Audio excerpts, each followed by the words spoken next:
The Adventures of Roderick Random, Tobias Smollett, the author's preface.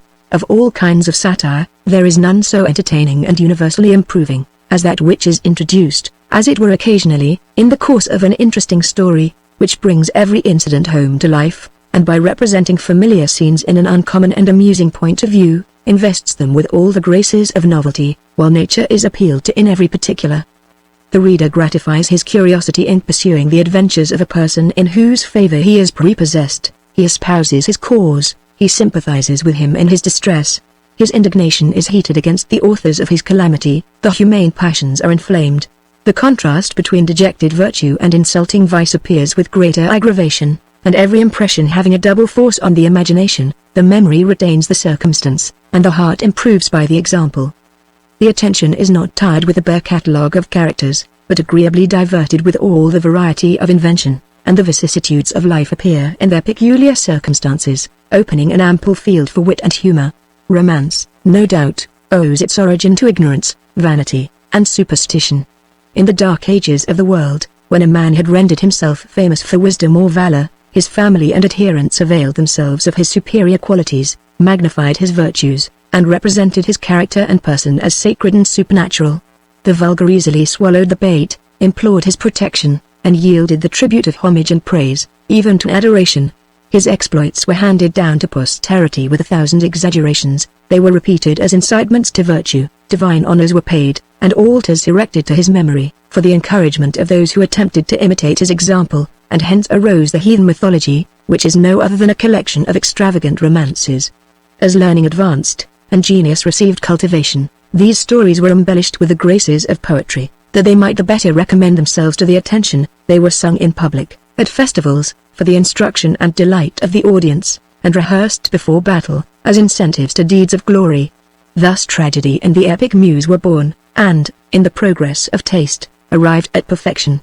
It is no wonder that the ancients could not relish a fable in prose, after they had seen so many remarkable events celebrated in verse by their best poets. We therefore find no romance among them during the era of their excellence, unless the Cyropedia of Xenophon may be so called, and it was not till arts and sciences began to revive after the eruption of the barbarians into Europe, that anything of this kind appeared.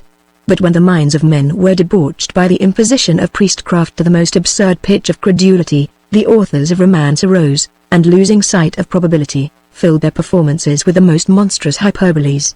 If they could not equal the ancient poets in point of genius, they were resolved to excel them in fiction, and applied to the wonder, rather than the judgment, of their readers. Accordingly, they brought necromancy to their aid, and instead of supporting the character of their heroes by dignity of sentiment and practice, distinguished them by their bodily strength, activity, and extravagance of behavior. Although nothing could be more ludicrous and unnatural than the figures they drew, they did not want patrons and admirers, and the world actually began to be infected with the spirit of knight-errantry, when Cervantes, by an inimitable piece of ridicule, reformed the taste of mankind, representing chivalry in the right point of view, and converting romance to purposes far more useful and entertaining, by making it assume the sock, and point out the follies of ordinary life. The same method has been practiced by other Spanish and French authors, and by none more successfully than by Monsieur Le Sage, who, in his Adventures of Gilblas, has described the knavery and foibles of life, with infinite humour and sagacity. The following sheets I have modelled on his plan, taking me liberty, however, to differ from him in the execution, where I thought his particular situations were uncommon, extravagant, or peculiar to the country in which the scene is laid. The disgraces of Gilblas are, for the most part, such as rather excite mirth than compassion. He himself laughs at them, and his transitions from distress to happiness, or at least ease, are so sudden, that neither the reader has time to pity him, nor himself to be acquainted with affliction. This conduct, in my opinion, not only deviates from probability, but prevents that generous indignation, which ought to animate the reader against the sordid and vicious disposition of the world. I have attempted to represent modest merit struggling with every difficulty to which a friendless orphan is exposed, from his own want of experience, as well as from the selfishness, envy, malice, and base indifference of mankind. To secure a favorable prepossession, I have allowed him the advantages of birth and education, which in the series of his misfortunes will, I hope, engage the ingenuous more warmly in his behalf, and though I foresee that some people will be offended at the mean scenes in which he is involved, I persuade myself that the judicious will not only perceive the necessity of describing those situations to which he must of course be confined, in his lower state, but also find entertainment in viewing those parts of life, where the humours and passions are undisguised by affectation, ceremony, or education, and the whimsical peculiarities of disposition appear as nature has implanted them. But I believe I need not trouble myself in vindicating a practice authorized by the best writers in this way, some of whom I have already named. Every intelligent reader will, at first sight, perceive I have not deviated from nature in the facts, which are all true in the main, although the circumstances are altered and disguised, to avoid personal satire. It now remains to give my reasons for making the chief personage of this work in North Britain, which are chiefly these: I could, at a small expense, bestow on him such education as I thought the dignity of his birth and character required, which could not possibly be obtained in England, by such slender means as the nature of my plan would afford. Lit the next place, I could represent simplicity of manners in a remote part of the kingdom, with more propriety than in any place near the capital, and lastly, the disposition of the Scots, addicted to travelling, justifies my conduct in deriving an adventurer from that country. That the delicate reader may not be offended at the unmeaning oaths which proceed from the mouths of some persons in these memoirs, I beg leave to promise, that I imagined nothing could more effectually expose the absurdity of such miserable expletives, than a natural and verbal representation of the discourse in which they occur. Apologue. A young painter, indulging a vein of pleasantry, sketched a kind of conversation piece, representing a bear, an owl, a monkey, and an ass, and to render it more striking, humorous, and moral, distinguished every figure by some emblem of human life. Bruin was exhibited in the garb and attitude of an old, toothless, drunken soldier. The owl, perched upon the handle of a coffee pot, with spectacle on nose, seemed to contemplate a newspaper, and the ass, ornamented with a huge tie wig, which, however, could not conceal his long ears, sat for his picture to the monkey, who appeared with the implements of painting. This whimsical group afforded some mirth, and met with general approbation, until some mischievous wag hinted that the whole was a lampoon upon the friends of the performer, an insinuation which was no sooner circulated than those very people who applauded it before began to be alarmed, and even to fancy themselves signified by the several figures of the piece. Among others, a worthy personage in years, who had served in the army with reputation, being incensed at the supposed outrage, repaired to the lodging of the painter, and finding him at home, "Hark ye, Mr. Monkey," said he, "I have a good mind to convince you, that though the bear has lost his teeth, he retains his paws, and that he is not so drunk but he can perceive your impertinence. Splud. Sir, that toothless jaw is a d-ned scandalous libel, but don't you imagine me so chop-fallen as not to be able to chew the cud of resentment." Here he was interrupted by the arrival of a learned physician, who, advancing to the culprit with fury in his aspect, exclaimed, "Suppose the augmentation of the ass's ears should prove the diminution of the baboon's, nay, seek not to prevaricate, for, by the beard of Aesculapius, there is not one hair in this periwig that will not stand up in judgment to convict thee or personal abuse. Do but observe, Captain, how this pitiful little fellow has copied the very curls. The colour, indeed, is different, but then the form and foretop are quite similar."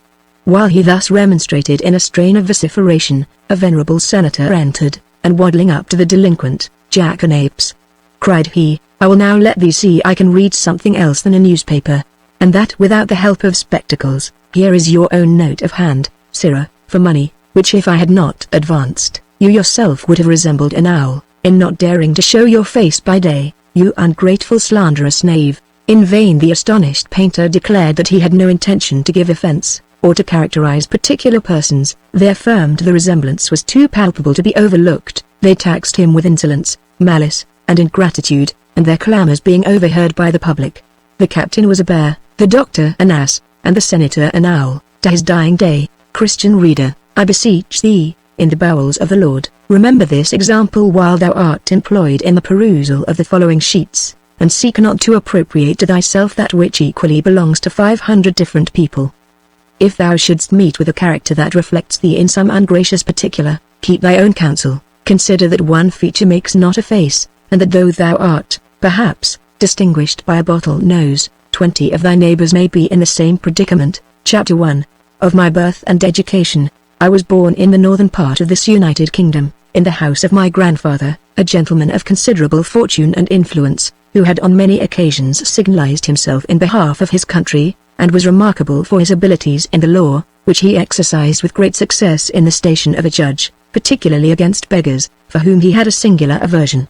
My father, his youngest son, falling in love with a poor relation, who lived with the old gentleman in quality of a housekeeper, espoused her privately, and I was the first fruit of that marriage. During her pregnancy, a dream discomposed my mother so much that her husband, tired with her importunity, at last consulted a Highland seer, whose favourable interpretation he would have secured beforehand by a bribe, but found him incorruptible. She dreamed she was delivered of a tennis ball, which the devil, who, to her great surprise, acted the part of a midwife, struck so forcibly with a racket that it disappeared in an instant, and she was for some time inconsolable for the loss of her offspring, when, all on a sudden, she beheld it return with equal violence, and enter the earth beneath her feet, whence immediately sprang up a goodly tree covered with blossoms, the scent of which operated so strongly on her nerves that she awoke. The attentive sage, after some deliberation, assured my parents that their firstborn would be a great traveller, that he would undergo many dangers and difficulties, and at last return to his native land, where he would flourish in happiness and reputation. How truly this was foretold will appear in the sequel. It was not long before some officious person informed my grandfather of certain familiarities that passed between his son and housekeeper which alarmed him so much that, a few days after, he told my father it was high time for him to think of settling, and that he had provided a match for him, to which he could in justice have no objections. My father, finding it would be impossible to conceal his situation much longer, frankly owned what he had done, and excused himself for not having asked the consent of his father, by saying, he knew it would have been to no purpose, and that, had his inclination been known, my grandfather might have taken such measures as would have effectually put the gratification of it out of his power. He added, that no exceptions could be taken to his wife's virtue, birth, beauty, and good sense, and as for fortune, it was beneath his care. The old gentleman, who kept all his passions, except one, in excellent order, heard him to an end with great temper, and then calmly asked, how he proposed to maintain himself and spouse. He replied, he could be in no danger of wanting while his father's tenderness remained, which he and his wife should always cultivate with the utmost veneration, and he was persuaded his allowance would be suitable to the dignity and circumstances of his family, and to the provision already made for his brothers and sisters, who were happily settled under his protection. Your brothers and sisters, said my grandfather, did not think it beneath them to consult me in an affair of such importance as matrimony, neither, I suppose, would you have omitted that piece of duty, had you not some secret fund in reserve, to the comforts of which I leave you, with a desire that you will this night seek out another habitation for yourself and wife, whither, in a short time, I will send you an account of the expense I have been at in your education, with a view of being reimbursed. Sir, you have made the grand tour. You are a polite gentleman, a very pretty gentleman. I wish you a great deal of joy, and am your very humble servant. So saying, he left my father in a situation easily imagined.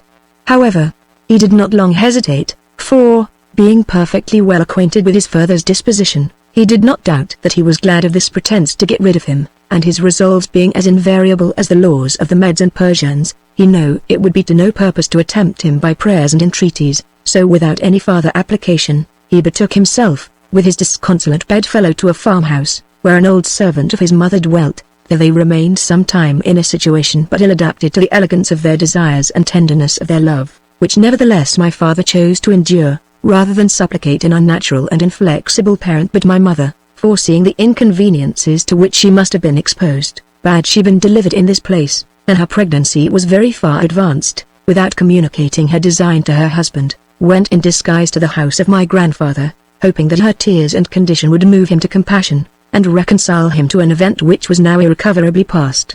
She found means to deceive the servants, and get introduced as an unfortunate lady, who wanted to complain of some matrimonial grievances, it being my grandfather's particular province to decide in all cases of scandal.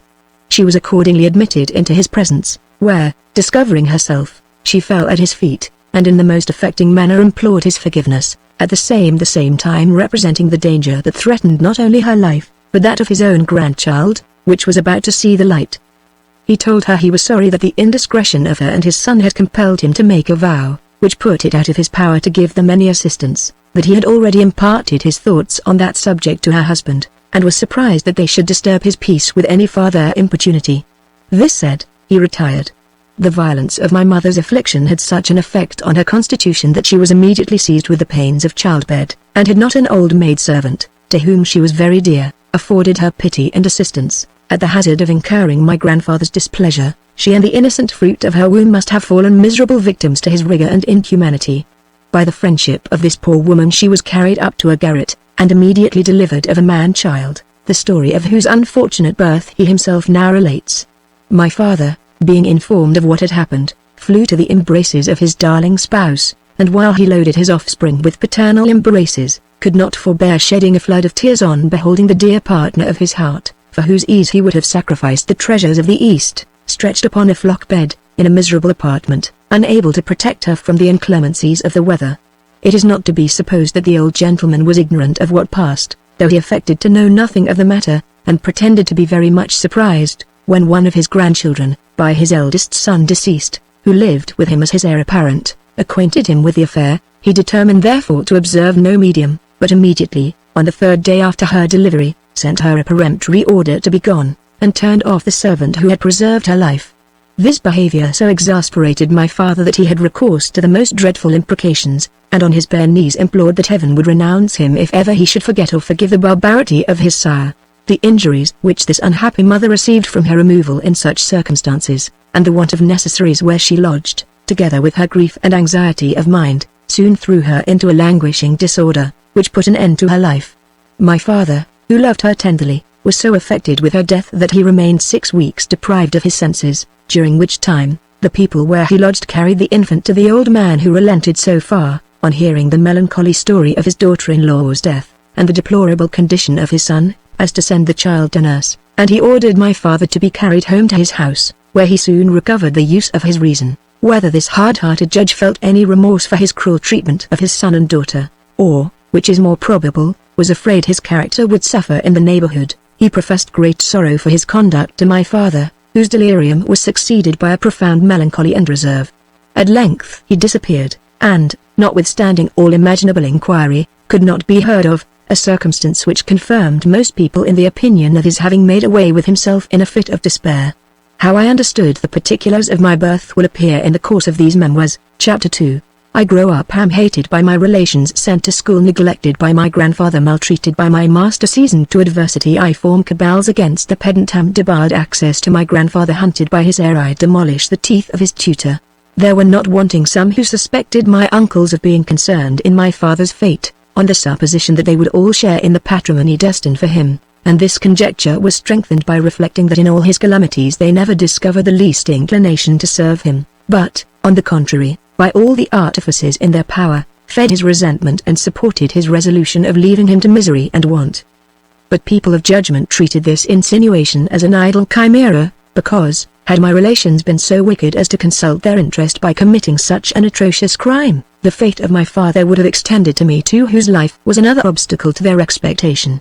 Meanwhile, I grew apace, and as I strongly resembled my father, who was the darling of the tenants, I wanted nothing which their indigent circumstances could afford, but their favor was a weak resource against the jealous enmity of my cousins, who the more my infancy promised, conceived the more implacable hatred against me, and before I was 6 years of age, had so effectually blockaded my grandfather that I never saw him but by stealth, when I sometimes made up to his chair as he sat to view his laborers in the field, on which occasion he would stroke my head, bid me be a good boy, and promise to take care of me.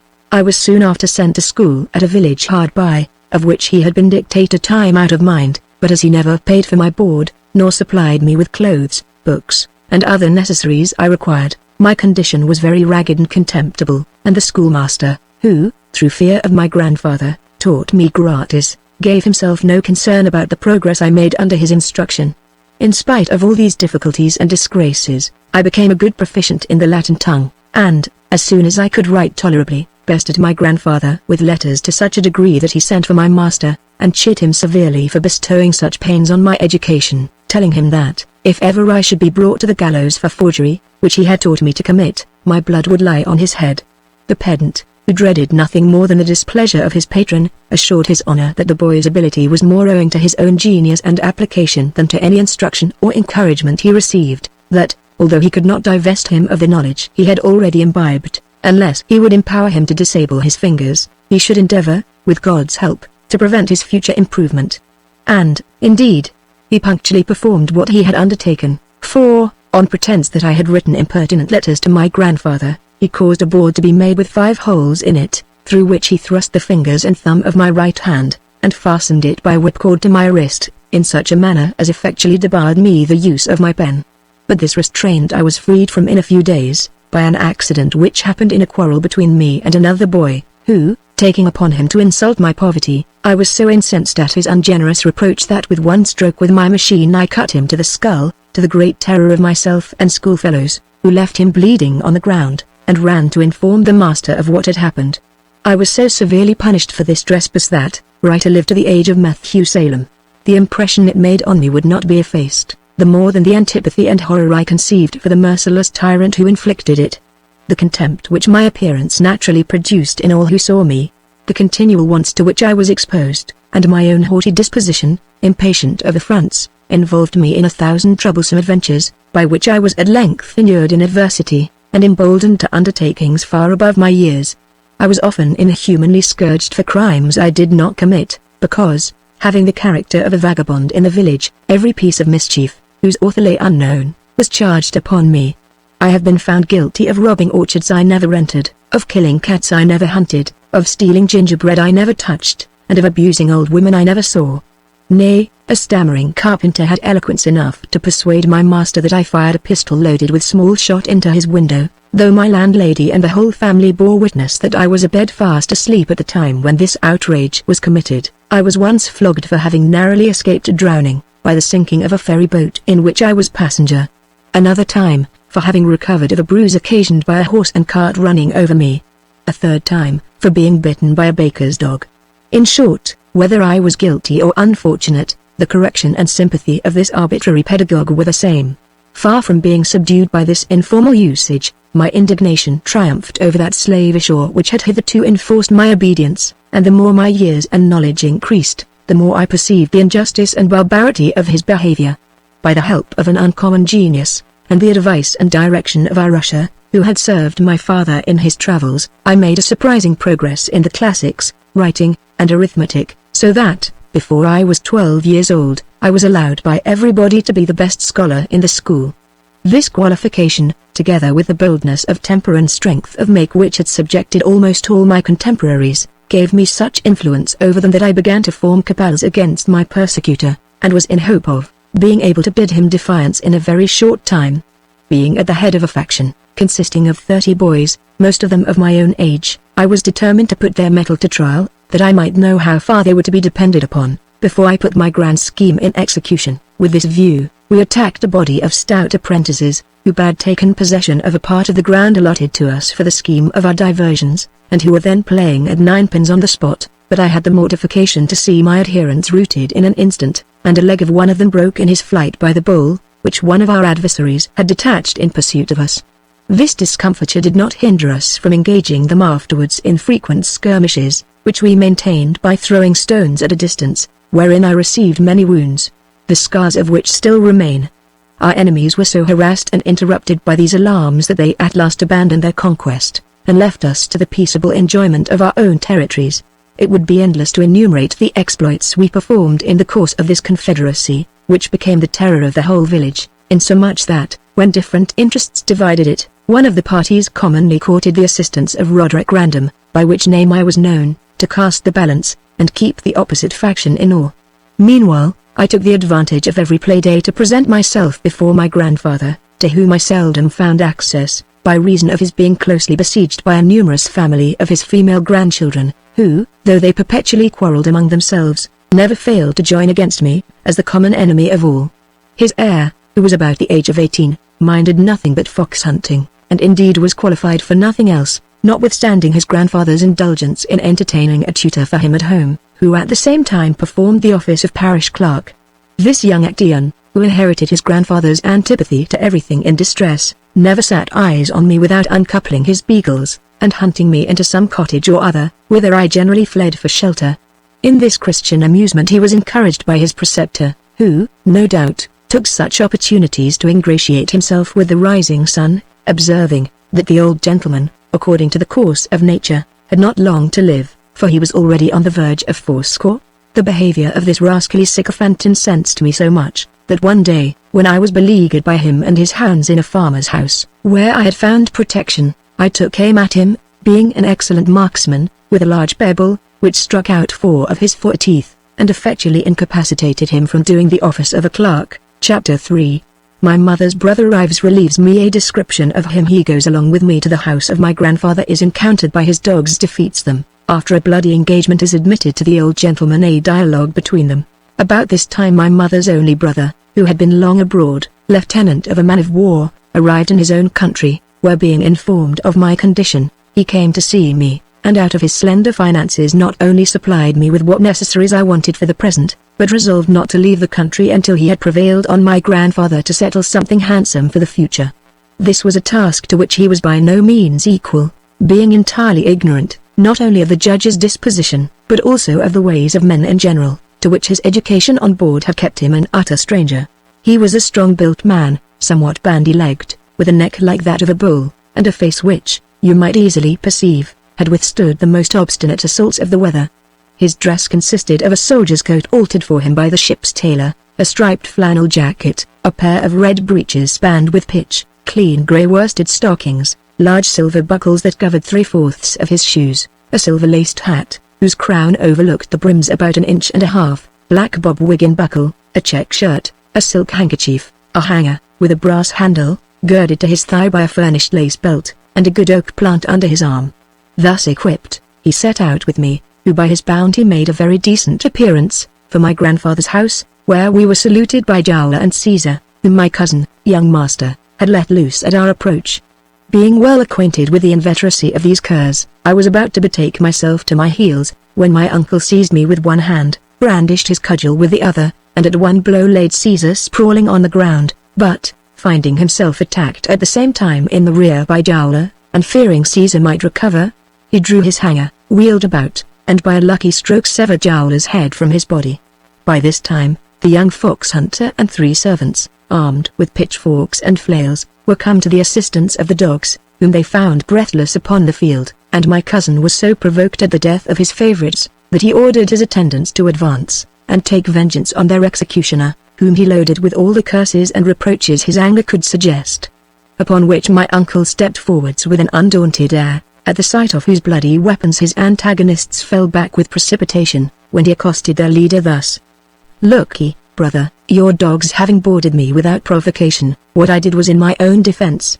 So you had best be civil, and let us shoot ahead, clear of you." Whether the young squire misinterpreted my uncle's desire of peace, or was enraged at the fate of his hounds beyond his usual pitch of resolution, I know not, but he snatched a flail from one of his followers, and came up with a show of assaulting the lieutenant, who, putting himself in a posture of defence, proceeded thus: "Look ye, you lovely son of a W.E., if you come athwart me, where your gingerbread work, I'll be foul of your quarter, d.n. me." This declaration, followed by a flourish of his hanger, seemed to check the progress of the young gentleman's choler, who, looking behind him, perceived his attendants had slunk into the house, shut the gate, and left him to decide the contention by himself. Here a parley ensued, which was introduced by my cousins asking, "Who the devil are you? What do you want?" "Some scoundrel of a seaman, I suppose, who has deserted and turned thief. But don't think you shall escape, sir. I'll have you hanged, you dog, I will. Your blood shall pay for that of my 2 hounds, you ragamuffin. I would not have parted with them to save your whole generation from the gallows, you ruffian, you." "None of your jaw, you swab, none of your jaw," replied my uncle, "else I shall trim your lace jacket for you. I shall rub you down with an oaken towel, my boy, I shall." So saying, he sheathed his hanger, and grasped his cudgel. Meanwhile, the people of the house being alarmed, one of my female cousins opened a window, and asked what was the matter. "The matter," answered the lieutenant, "no great matter, young woman. I have business with the old gentleman, and this spark, belike, won't allow me to come alongside of him, that's all." After a few minutes' pause we were admitted, and conducted to my grandfather's chamber through a lane of my relations, who honoured me with very significant looks as I passed along. When we came into the judge's presence, my uncle, after 2 or 3 sea bows, expressed himself in this manner: "Your servant, your servant." "What cheer, father? What cheer?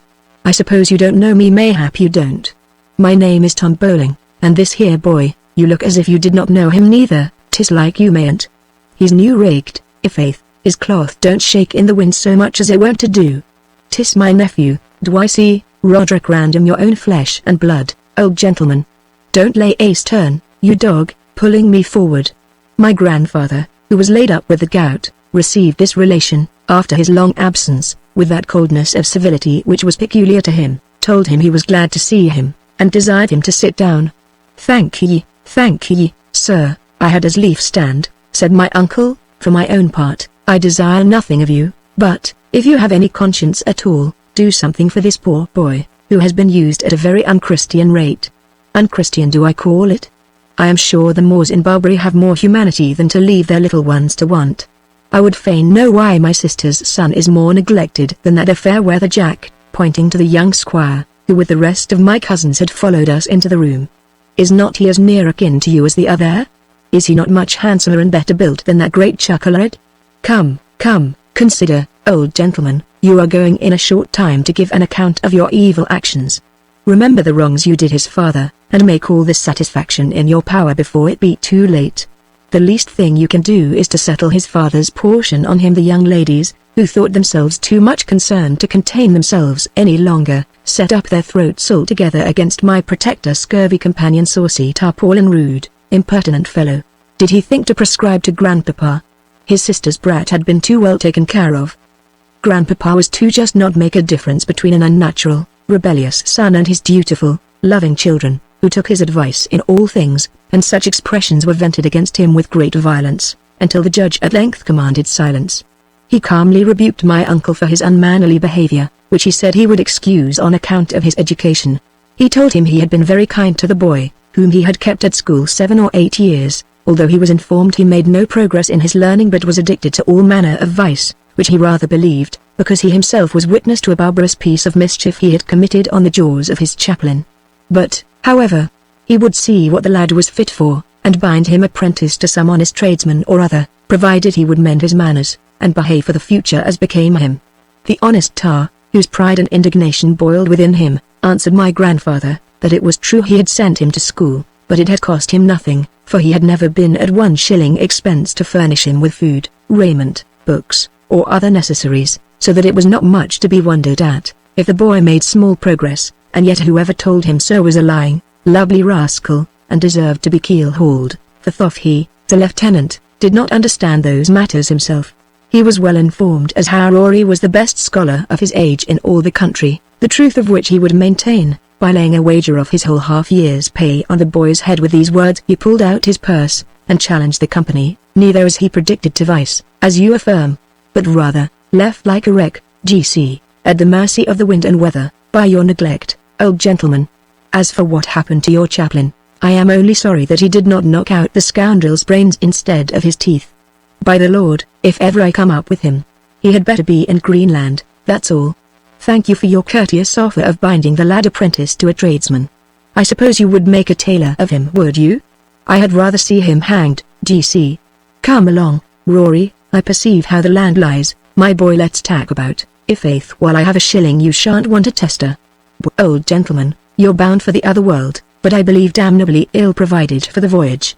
Thus ended our visit, and we returned to the village, my uncle muttering curses all the way against the old shark and the young fry that surrounded him. Chapter 4. My grandfather makes his will. Our second visit. He dies. His will is read in presence of all his living descendants. The disappointment of my female cousins. My uncle's behavior.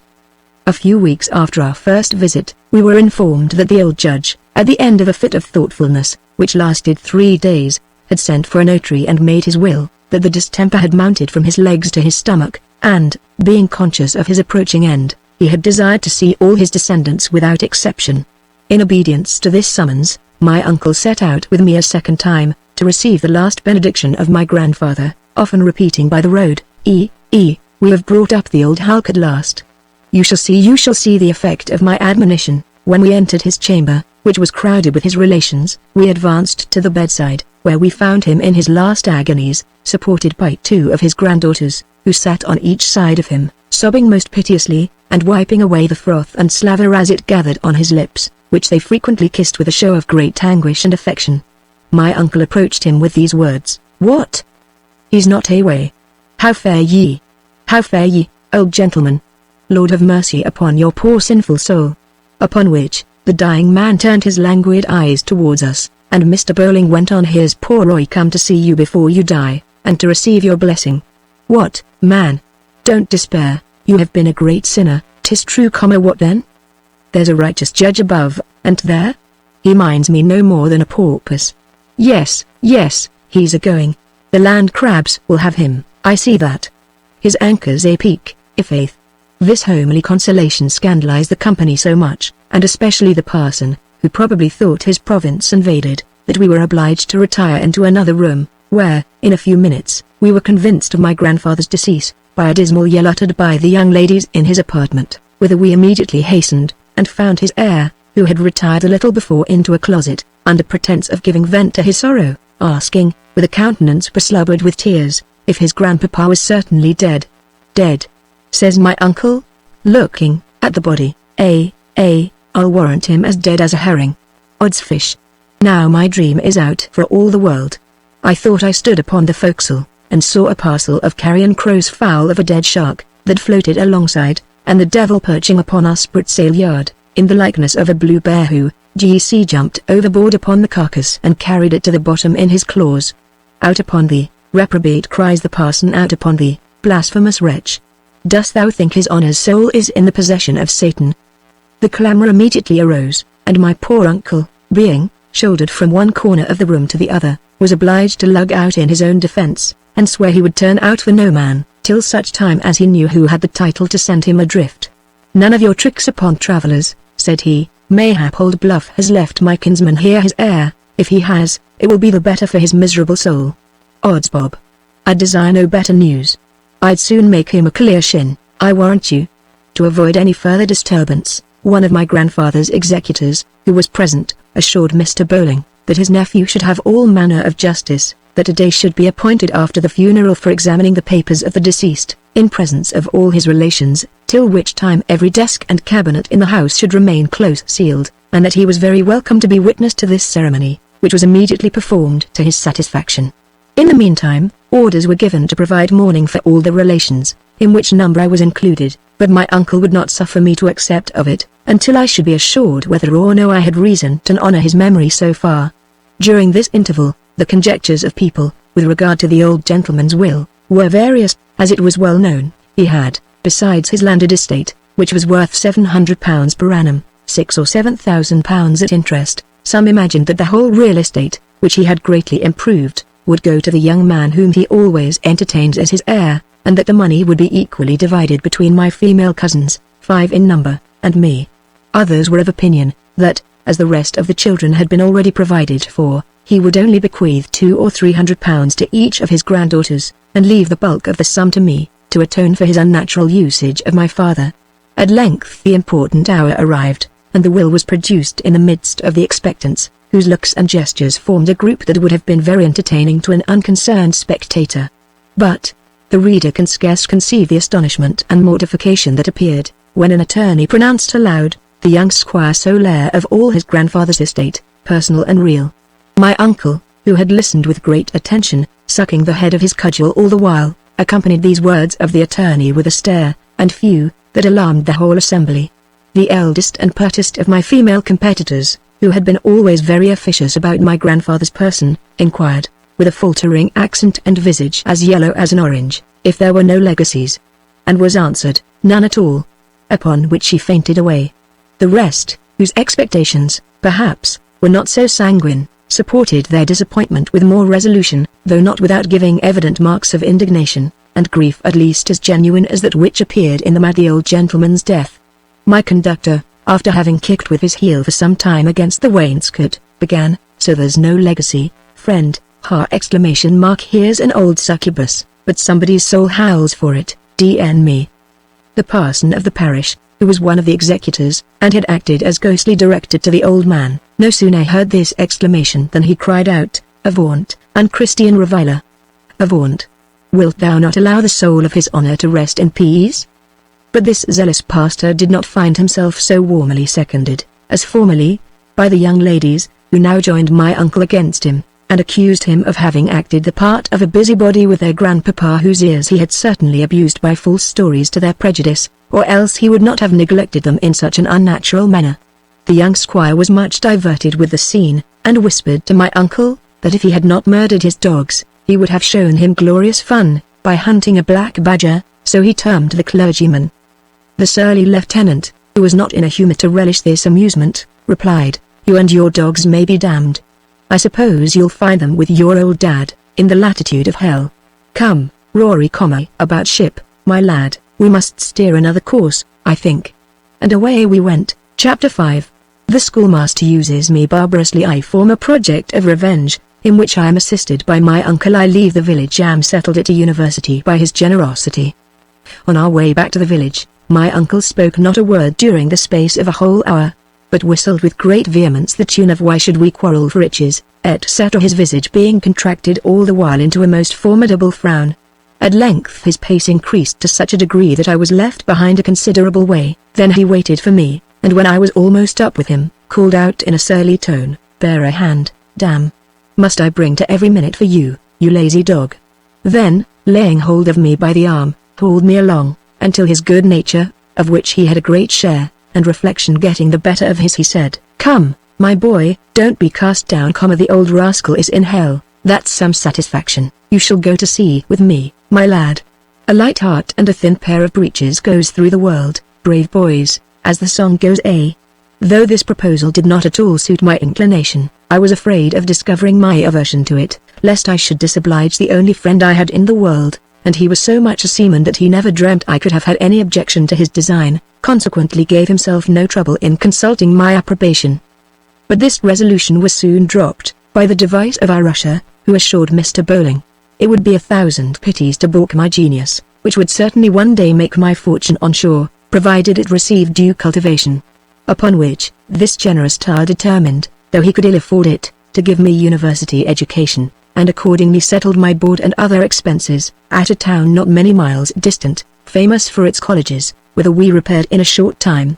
But, before the day of our departure, the schoolmaster, who no longer had the fear of my grandfather before his eyes, laid aside all decency and restraint, and not only abused me in the grossest language his rancour could suggest, as a wicked, profligate, dull, beggarly miscreant, whom he had taught out of charity, but also inveighed in the most bitter manner against the memory of the judge, who by the by had procured that settlement for him, hinting, in pretty plain terms, that the old gentleman's soul was damned to all eternity for his injustice in neglecting to pay for my learning. This brutal behavior, added to the sufferings I had formerly undergone, made me think it high time to be revenged on this insolent pedagogue. Having consulted my adherents, I found them all staunch in their promises to stand by me, and our scheme was this: in the afternoon preceding to the day of our departure for the university, I resolved to take the advantage of the usher's going out to make water, which he regularly did at 4 o'clock, and shut the great door, that he might not come to the assistance of his superior. This being done, the assault was to be begun by my advancing to my master and spitting in his face. I was to be seconded by 2 of the strongest boys in the school, who were devoted to me. Their business was to join me in dragging the tyrant to a bench, over which he was to be laid, and his bare posteriors heartily flogged, with his own birch, which we proposed to wrest from him in his struggle, but if we should find him too many for us all 3, we were to demand the assistance of our competitors, who should be ready to enforce us, or oppose anything that might be undertaken for the master's relief. One of my principal assistants was called Jeremy Gorky, son and heir of a wealthy gentleman in the neighborhood, and the name of the other, Hugh Strap, the cadet of a family which had given shoemakers to the village time out of mind. I had once saved Gorky's life, by plunging into a river and dragging him on shore, when he was on the point of being drowned. I had often rescued him from the clutches of those whom his insufferable arrogance had provoked to a resentment he was not able to sustain, and many times saved his reputation and posteriors, by performing his exercises at school, so that it is not to be wondered at, if he had a particular regard for me and my interests. The attachment of Strap flowed from a voluntary, disinterested inclination, which had manifested itself on many occasions in my behalf, he having once rendered me the same service that I had rendered Gorky, by saving my life at the risk of his own, and often furthered offences that I had committed, for which he suffered severely, rather than I should feel the weight of the punishment. These 2 champions were the more willing to engage in this enterprise, because they intended to leave the school next day, as well as I, the first being ordered by his father to return into the country, and the other being bound apprentice to his barber, at a market town not far off. In the meantime, my uncle, being informed of my master's behavior to me, was enraged at his insolence, and vowed revenge so heartily that I could not refrain from telling him the scheme I had concerted, while he heard with great satisfaction, at every sentence squirting out a mouthful of spittle, tinctured with tobacco, of which he constantly chewed a large quid. At last, pulling up his breeches, he cried, "No, no, ZDS. That won't do neither, howsoever, 'tis a bold undertaking, my lad, that I must say, i'faith, but look'ee, how do you propose to get clear off when't the enemy give chase, my boy? That he will, I warrant, and alarm the whole coast. God help thee, more sail than ballast, Rory. Let me alone for that, leave the whole to me. I'll show him the foretopsail, I will. If so be your shipmates are jolly boys, and won't flinch, you shall see, egad, I'll play him such a saltwater trick, I'll bring him to the gangway and anoint him with a cat and nine tails, he shall have a round dozen doubled, my lad, he shalln't be left lashed to his meditations." We were very proud of our associate, who immediately went to work, and prepared the instrument of his revenge with great skill and expedition, after which, he ordered our baggage to be packed up and sent off, a day before our attempt, and got horses ready to be mounted, as soon as the affair should be over. At length the hour arrived, when our auxiliary, seizing the opportunity of the usher's absence, bolted in, secured the door, and immediately laid hold of the pedant by his collar, who bawled out, "Murder, thieves!" with the voice of a stentor. Though I trembled all over like an aspen leaf, I knew there was no time to be lost, and accordingly got up, and summoned our associates to our assistance. Strap, without any hesitation, obeyed the signal, and seeing me leap upon the master's back, ran immediately to one of his legs, which pulling with all his force, this dreadful adversary was humbled to the ground, upon which Gorky, who had hitherto remained in his place, under the influence of a universal trepidation, hastened to the scene of action, and insulted the fallen tyrant with a loud hutzer, in which the whole school joined. The noise alarmed the usher, who, finding himself shut out, endeavored, partly by threats and partly by entreaties, to procure admission. My uncle bade him have a little patience, and he would let him in presently, but if he pretended to stir from that place, it should fare the worse with the son of a bitch, his superior, on whom he intended only to bestow a little wholesome chastisement, for his barbarous usage of Rory, to which, said he, you are no stranger. By this time we had dragged the criminal to a post, to which Bowling tied him with a rope he had provided on purpose, after having secured his hands and stripped his back.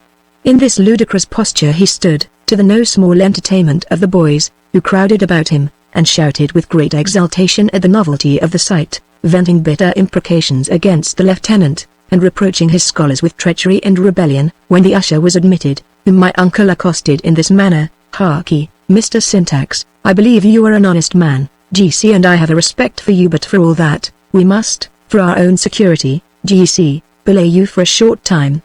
With these words, he pulled out some fathoms of cord, which the honest man no sooner saw than he protested with great earnestness he would allow no violence to be offered to him, at the same time accusing me of perfidy and ingratitude. But Bowling, representing that it was in vain to resist, and that he did not mean to use him with violence and indecency, but only to hinder him from raising the hue and cry against us before we should be out of their power, he allowed himself to be bound to his own desk, where he sat a spectator of the punishment inflicted on his principal. My uncle, having upbraided this arbitrary wretch with his inhumanity to me, told him that he proposed to give him a little discipline for the good of his soul, which he immediately put in practice, with great vigor and dexterity. This smart application to the pedant's withered posteriors gave him such exquisite pain that he roared like a mad bull, danced, cursed, and blasphemed, like a frantic bedlamite. When the lieutenant thought himself sufficiently revenged, he took his leave of him in these words, "Now, friend, you'll remember me the longest day you have to live. I have given you a lesson that will let you know what flogging is, and teach you to have more sympathy for the future. Shout, boys, shout." This ceremony was no sooner over than my uncle proposed they should quit the school, and convey their old comrade Rory to the public house, about a mile from the village, where he would treat them all. His offer being joyfully embraced, he addressed himself to Mr. Syntax, and begged him to accompany us, but this invitation he refused with great disdain, telling my benefactor he was not the man he took him to be. "Well, well, old Surly," replied my uncle, shaking his hand, "thou art an honest fellow notwithstanding, and if ever I have the command of a ship, thou shalt be our schoolmaster, i'faith." So saying he dismissed the boys, and locking the door, left the two preceptors to console one another, while we moved forwards on our journey, attended by a numerous retinue, whom he treated according to his promise. We parted with many tears, and lay that night at an inn on the road, about 10 miles short of the town where I was to remain, at which we arrived next day, and I found I had no cause to complain of the accommodations provided for me, in being boarded at the house of an apothecary, who had married a distant relation of my mother. In a few days after, my uncle set out for his ship.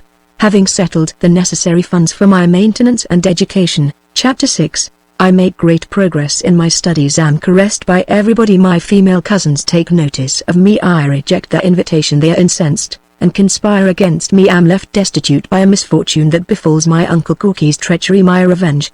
As I was now capable of reflection, I began to consider my precarious situation, that I was utterly abandoned by those whose duty it was to protect me, and that my sole dependence was on the generosity of one man, who was not only exposed by his profession to continual dangers, which might one day deprive me of him forever, but also, no doubt, subject to those vicissitudes of disposition which a change of fortune usually creates, or which a better acquaintance with the world might produce, for I always ascribed his benevolence to the dictates of a heart as yet undebauched by a commerce with mankind.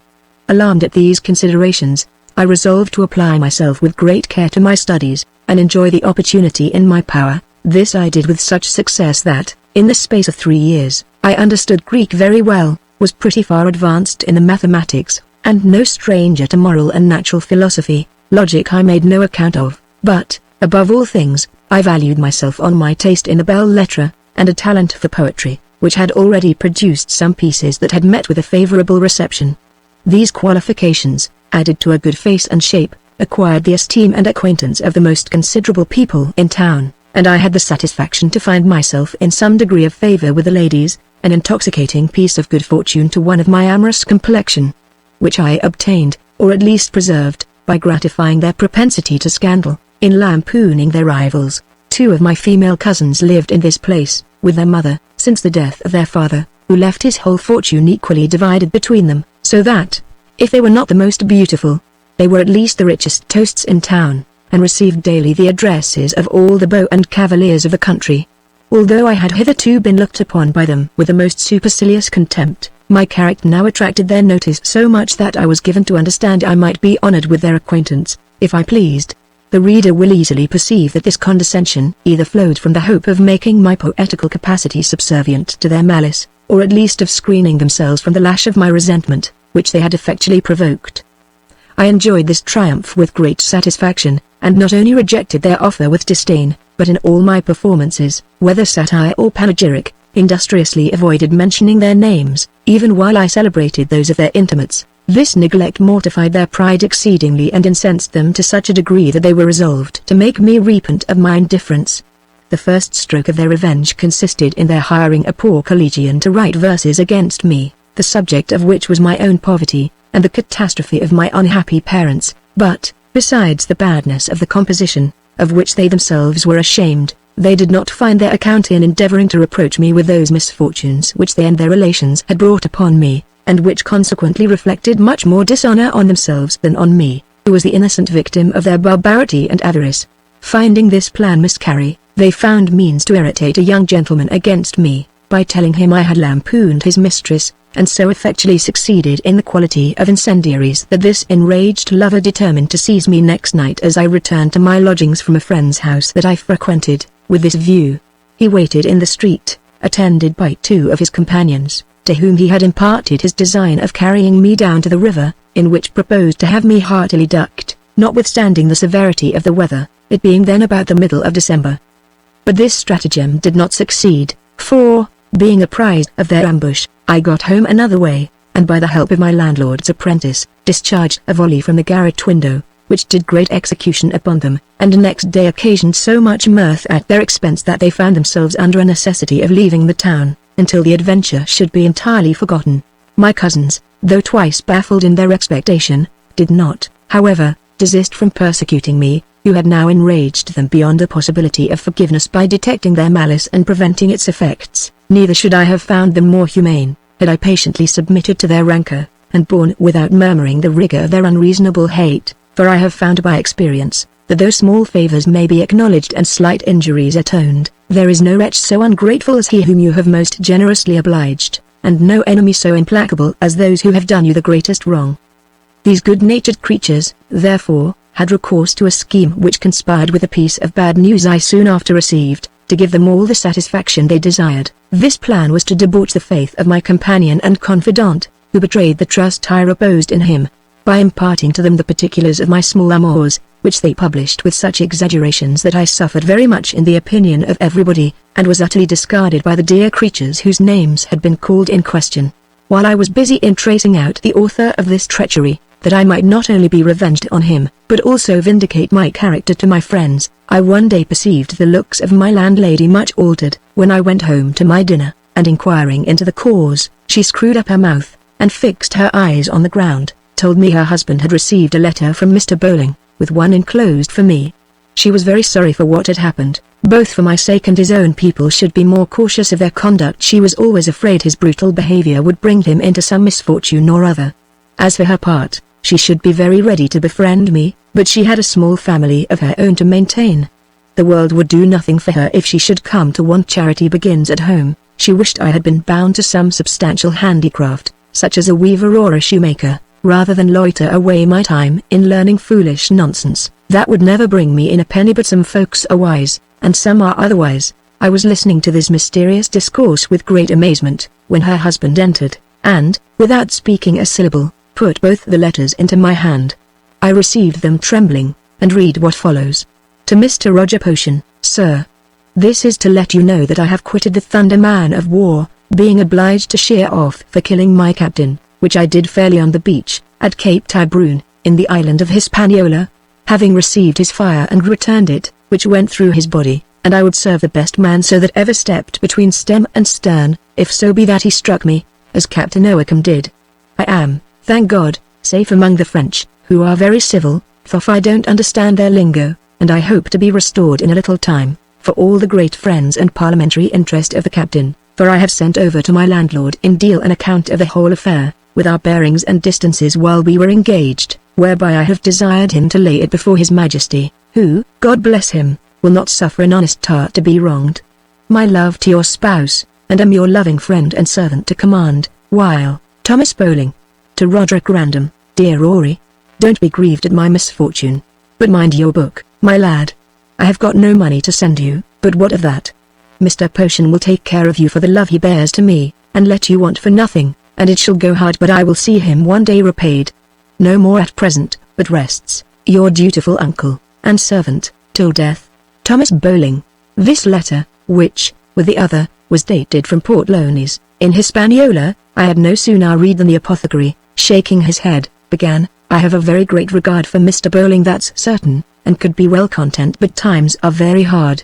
There's no such thing as money to be got. I believe 'tis all vanished underground, for my part. Besides, I have been out of pocket already, having entertained you since the beginning of this month, without receiving a sixpence, and God knows if ever I shall, for I believe it will go hard with your uncle. And more than that, I was thinking of giving you warning, for I want your apartment for a new prentice, whom I expect from the country every hour.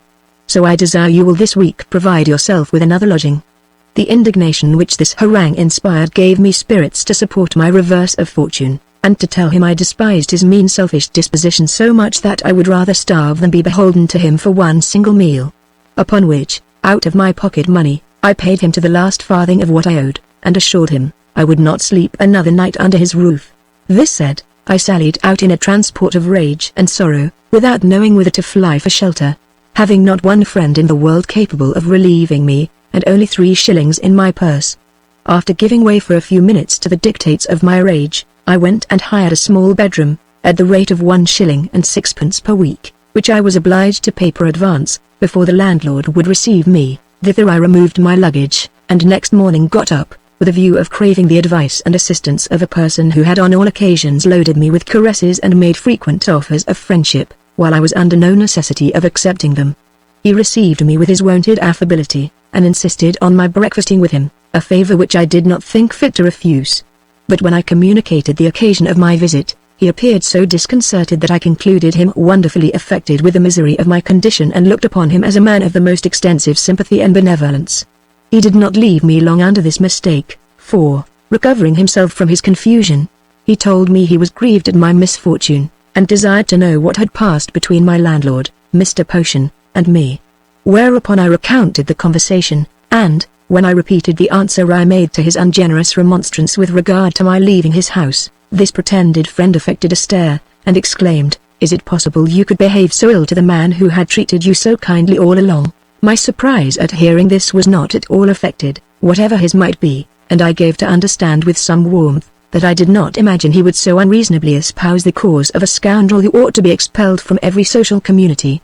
This heat of mine gave him all the advantage he desired over me, and our discourse, after much altercation, concluded in his desiring never to see me again in that place, to which desire I yielded my consent, assuring him, that, had I been as well acquainted with his principles formerly as I was now, he never should have had an opportunity of making that request.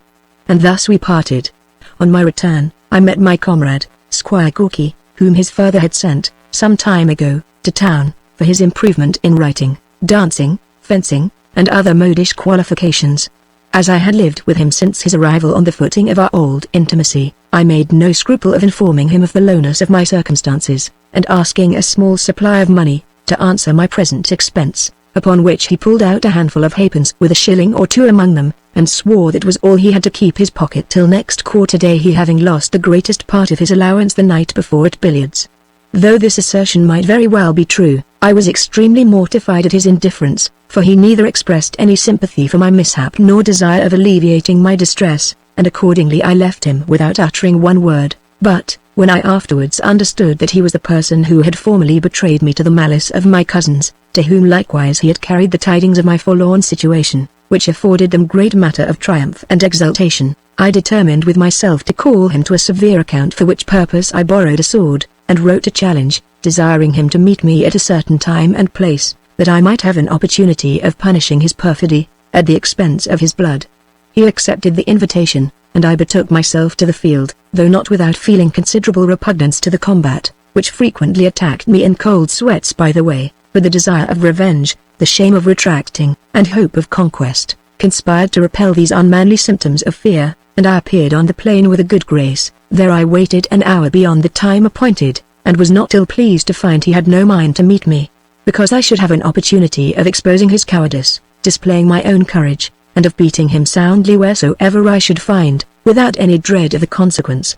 Elevated with these suggestions, which entirely banished all thoughts of my deplorable condition, I went directly to Gorky's lodgings, where I was informed of his precipitate retreat, he having set out for the country in less than an hour after he had received my billet, and I was vain enough to have the whole story inserted in the news, although I was fain to sell a gold-laced hat to my landlord for less than half price, to defray the expenses and contribute to my subsistence. Chapter 7.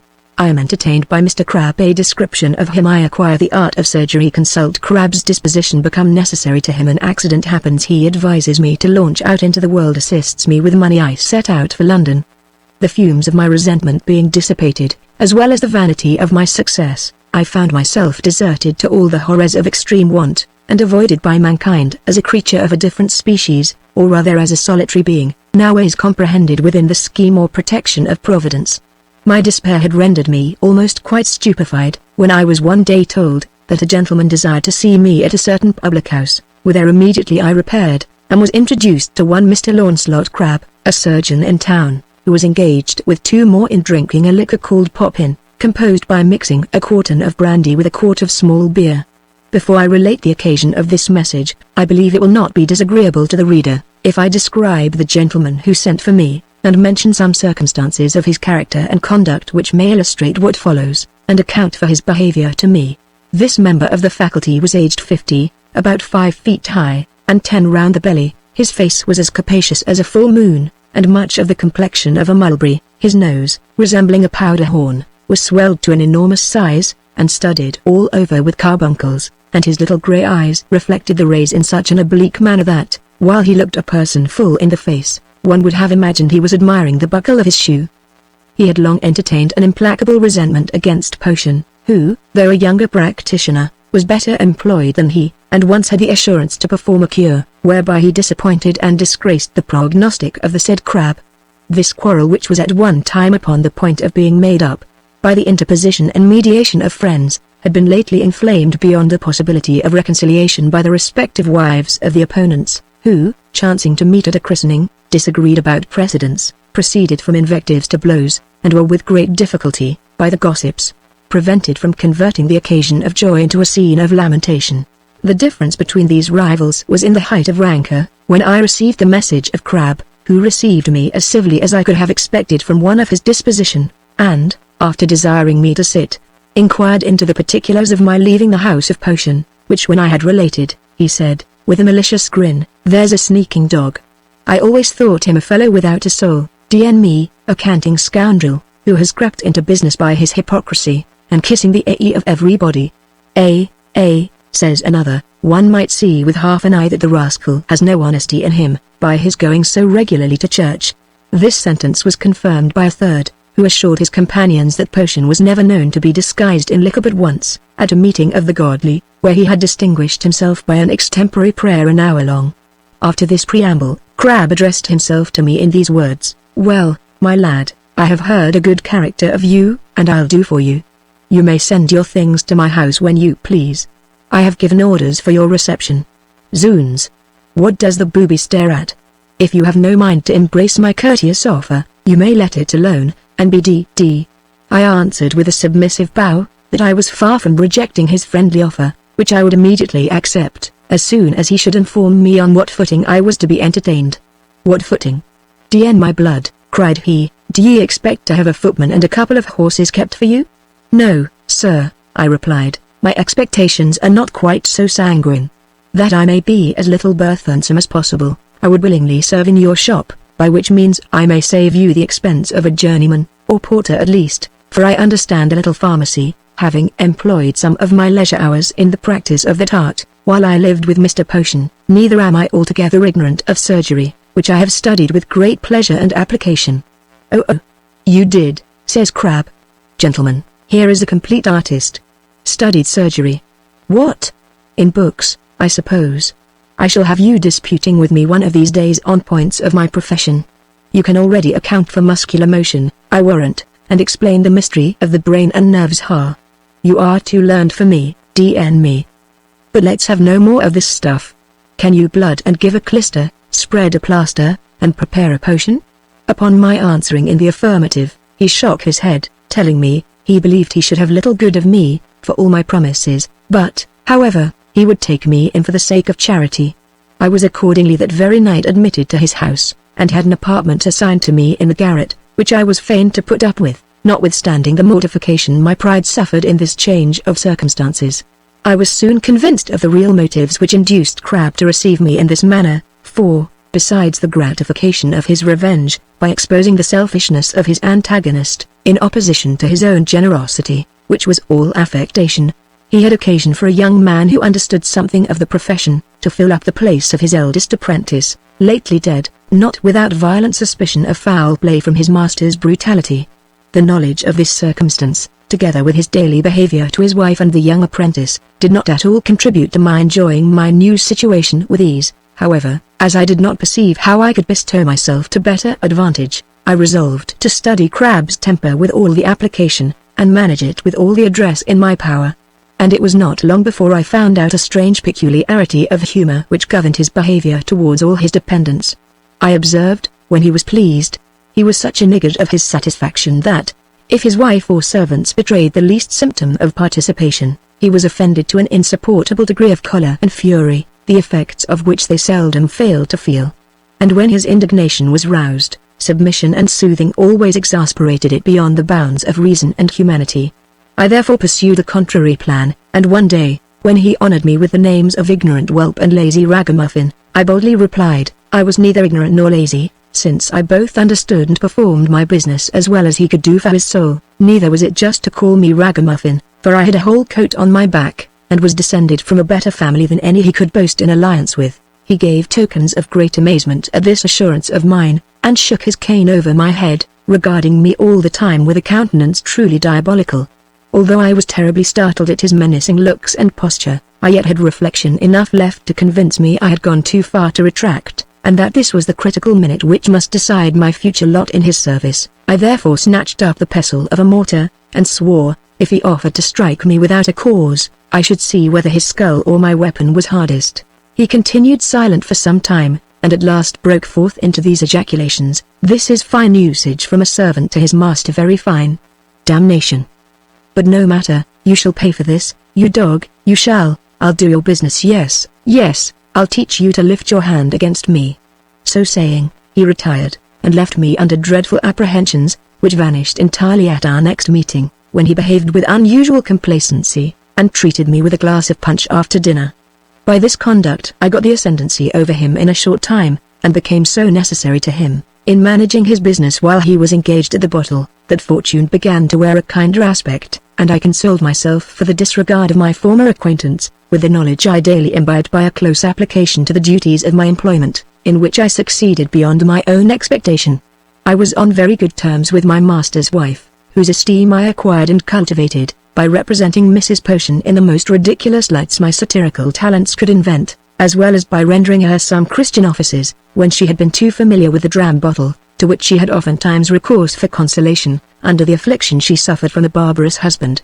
In this manner I lived, without hearing the least tidings of my uncle for the space of 2 years, during which time I kept little or no company, being neither in a humour to relish nor in a capacity to maintain much acquaintance, for the noble my master allowed me no wages, and the small perquisites of my station scarcely supplied me with the common necessaries of life. I was no longer a pert unthinking coxcomb, giddy with popular applause, and elevated with the extravagance of hope. My misfortunes had taught me how little the caresses of the world, during a man's prosperity, are to be valued by him, and how seriously and expeditiously he ought to set about making himself independent of them. My present appearance, therefore, was the least of my care, which was wholly engrossed in laying up a stock of instruction that might secure me against the caprice of fortune for the future. I became such a sloven, and contracted such an air of austerity, that everybody pronounced me crestfallen, and gawky returned to town without running any risk from my resentment, which was by this time pretty much cooled, and restrained by prudential reasons so effectually that I never so much as thought of obtaining satisfaction for the injuries he had done me. When I deemed myself sufficiently master of my business, I began to cast about for an opportunity of launching into the world, in hope of finding some provision that might make amends for the difficulties I had undergone. But, as this could not be effected without a small sum of money to equip me for the field, I was in the utmost perplexity how to raise it, well knowing that Crabbe, for his own sake, would never put me in a condition to leave him, when his interest was so much concerned in my stay. But a small accident, which happened about this time, determined him in my favour. This was no other than the pregnancy of his maid-servant, who declared her situation to me, assuring me at the same time that I was the occasion of it. Although I had no reason to question the truth of this imputation, I was not ignorant of the familiarities which had passed between her master and her, taking the advantage of which I represented to her the folly of laying the burden at my door, when she might dispose of it to much better purpose with Mr. Crabbe. She listened to my advice, and next day acquainted him with the pretended success of their mutual endeavours. He was far from being overjoyed at this proof of his vigour, which he foresaw might have very troublesome consequences, not that he dreaded any domestic grumblings and reproaches from his wife, whom he kept in perfect subjection, but because he knew it would furnish his rival Potion with a handle for insulting and undermining his reputation, there being no scandal equal to that of uncleanness, in the opinion of those who inhabit the part of the island where he lived. He therefore took a resolution worthy of himself, which was, to persuade the girl that she was not with child, but only afflicted with a disorder incidental to young women, which he could easily remove. With this view, as he pretended, he prescribed for her such medicines as he thought would infallibly procure abortion, but in this scheme he was disappointed, for the maid, being advertised by me of his design, and at the same time well acquainted with her own condition, absolutely refused to follow his directions, and threatened to publish her situation to the world if he would not immediately take some method of providing for the important occasion, which she expected in a few months. It was not long before I guessed the result of his deliberation, by his addressing himself to me one day in this manner: "I am surprised that a young fellow like you discovers no inclination to push his fortune in the world. Before I was of your age I was broiling on the coast of Guinea. D.E. What's to hinder you from profiting by the war which will certainly be declared in a short time against Spain? You may easily get on board of a king's ship in quality of surgeon's mate, where you will certainly see a great deal of practice, and stand a good chance of getting prize money." I laid hold of this declaration, which I had long wished for, and assured him I would follow his advice with pleasure, if it were in my power, but that it was impossible for me to embrace an opportunity of that kind, as I had no friend to advance a little money to supply me with what necessaries I should want, and defray the expenses of my journey to London. He told me that few necessaries were required, and, as for the expense of my journey, he would lend me money, sufficient not only for that purpose, but also to maintain me comfortably in London until I should procure a warrant for my provision on board of some ship.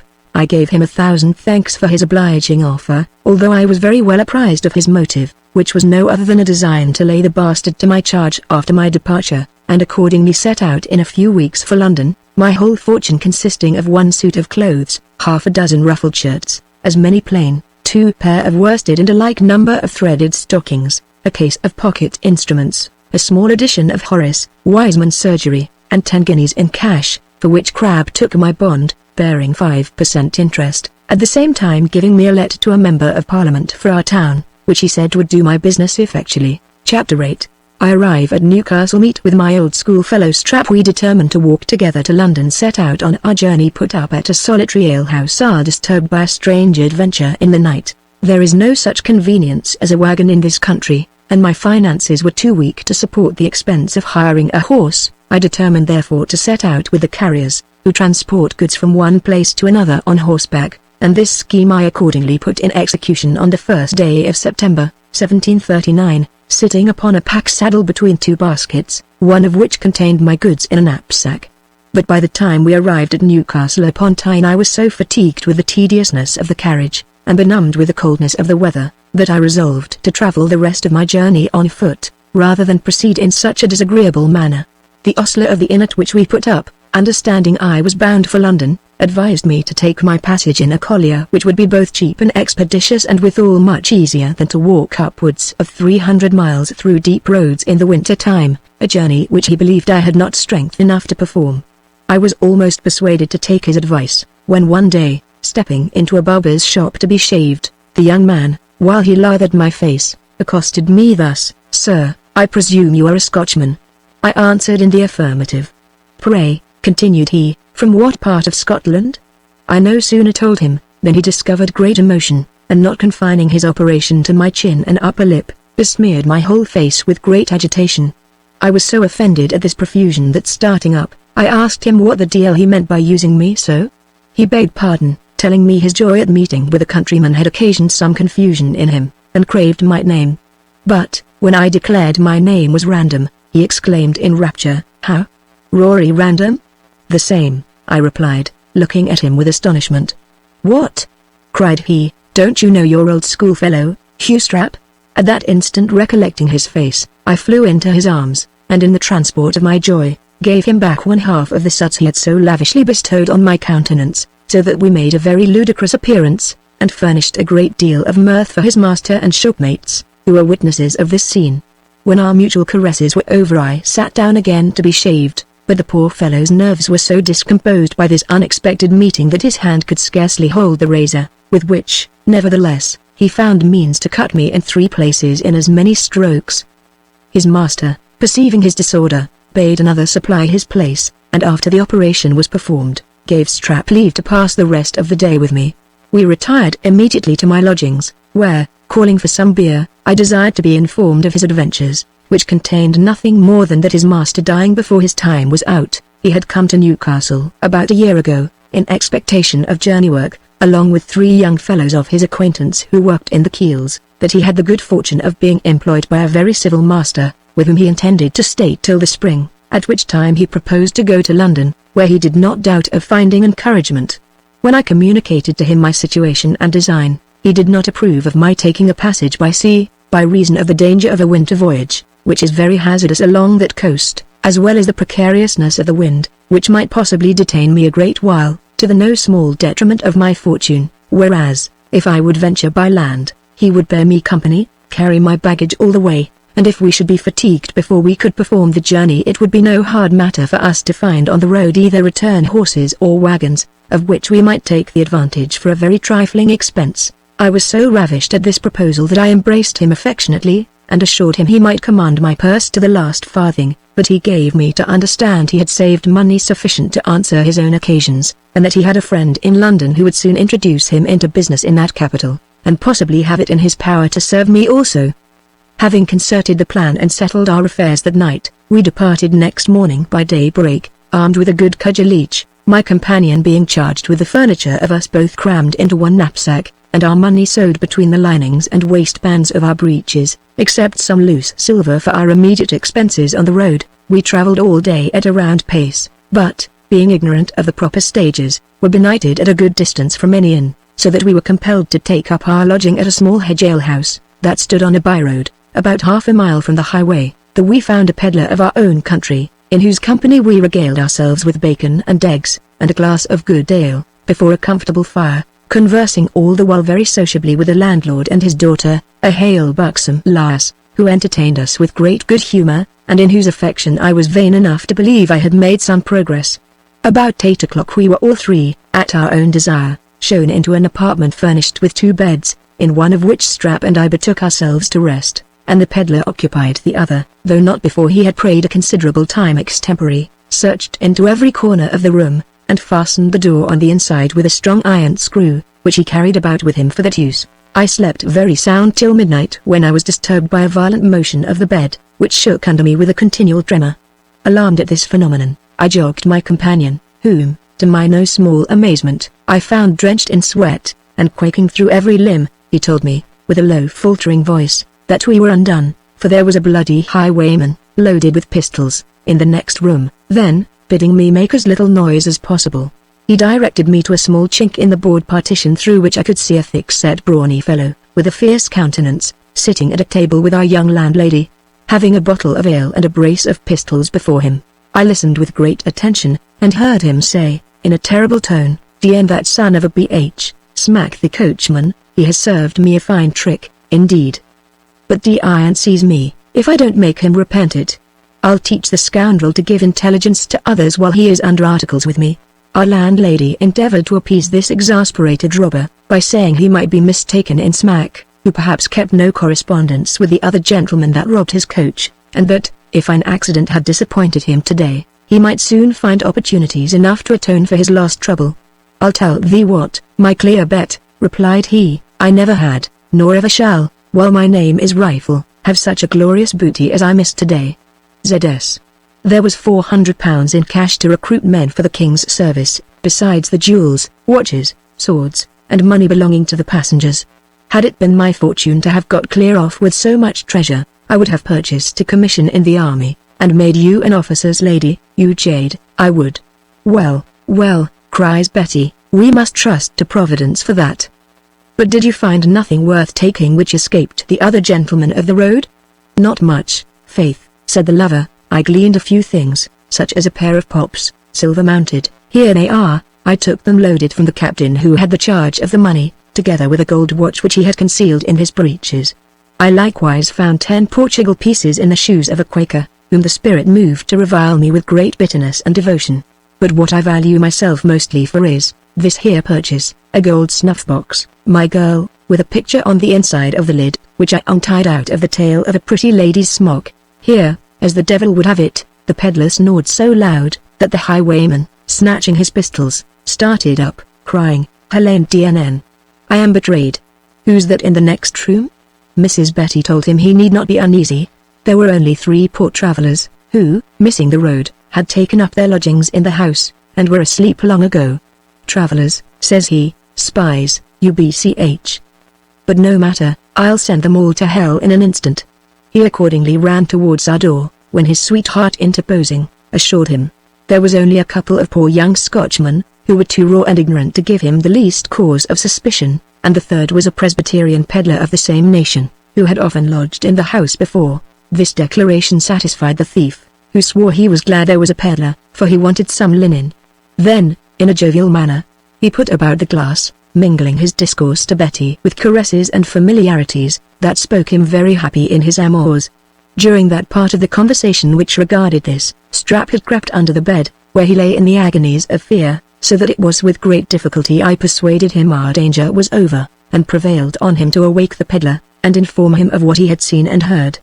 The itinerant merchant no sooner felt somebody shaking him by the shoulder, than he started up, called, as loud as he could, "Thieves, thieves!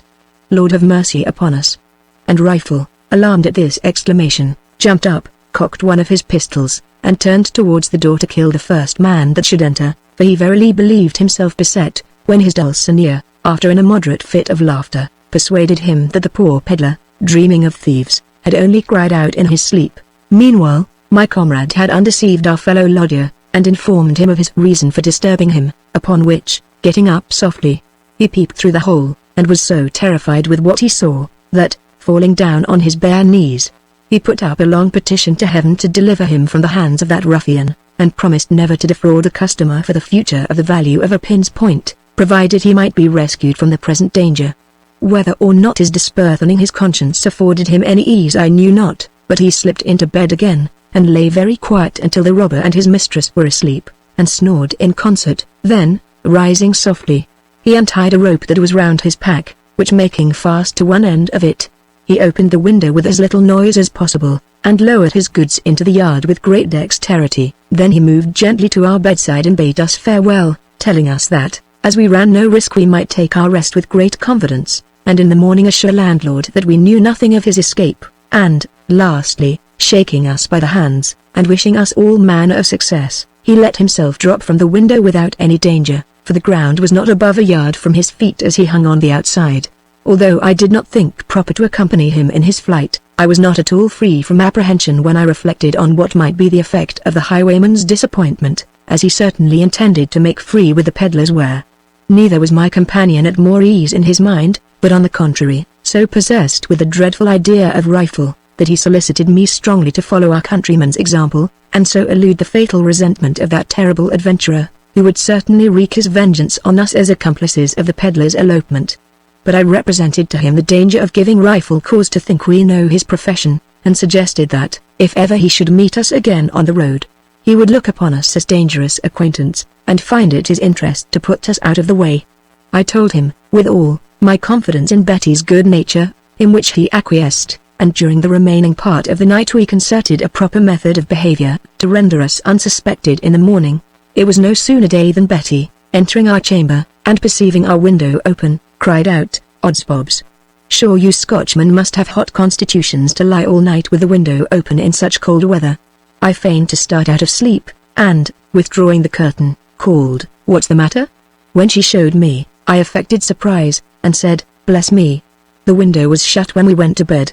"I'll be hanged," said she, "if Sawney Waddle, the peddler, has not got up in a dream and done it, for I heard him very obstropulous in his sleep. Sure I put a chamber pot under his bed." With these words she advanced to the bed, in which he lay, and, finding the sheets cold, exclaimed, "Good lackadaisy!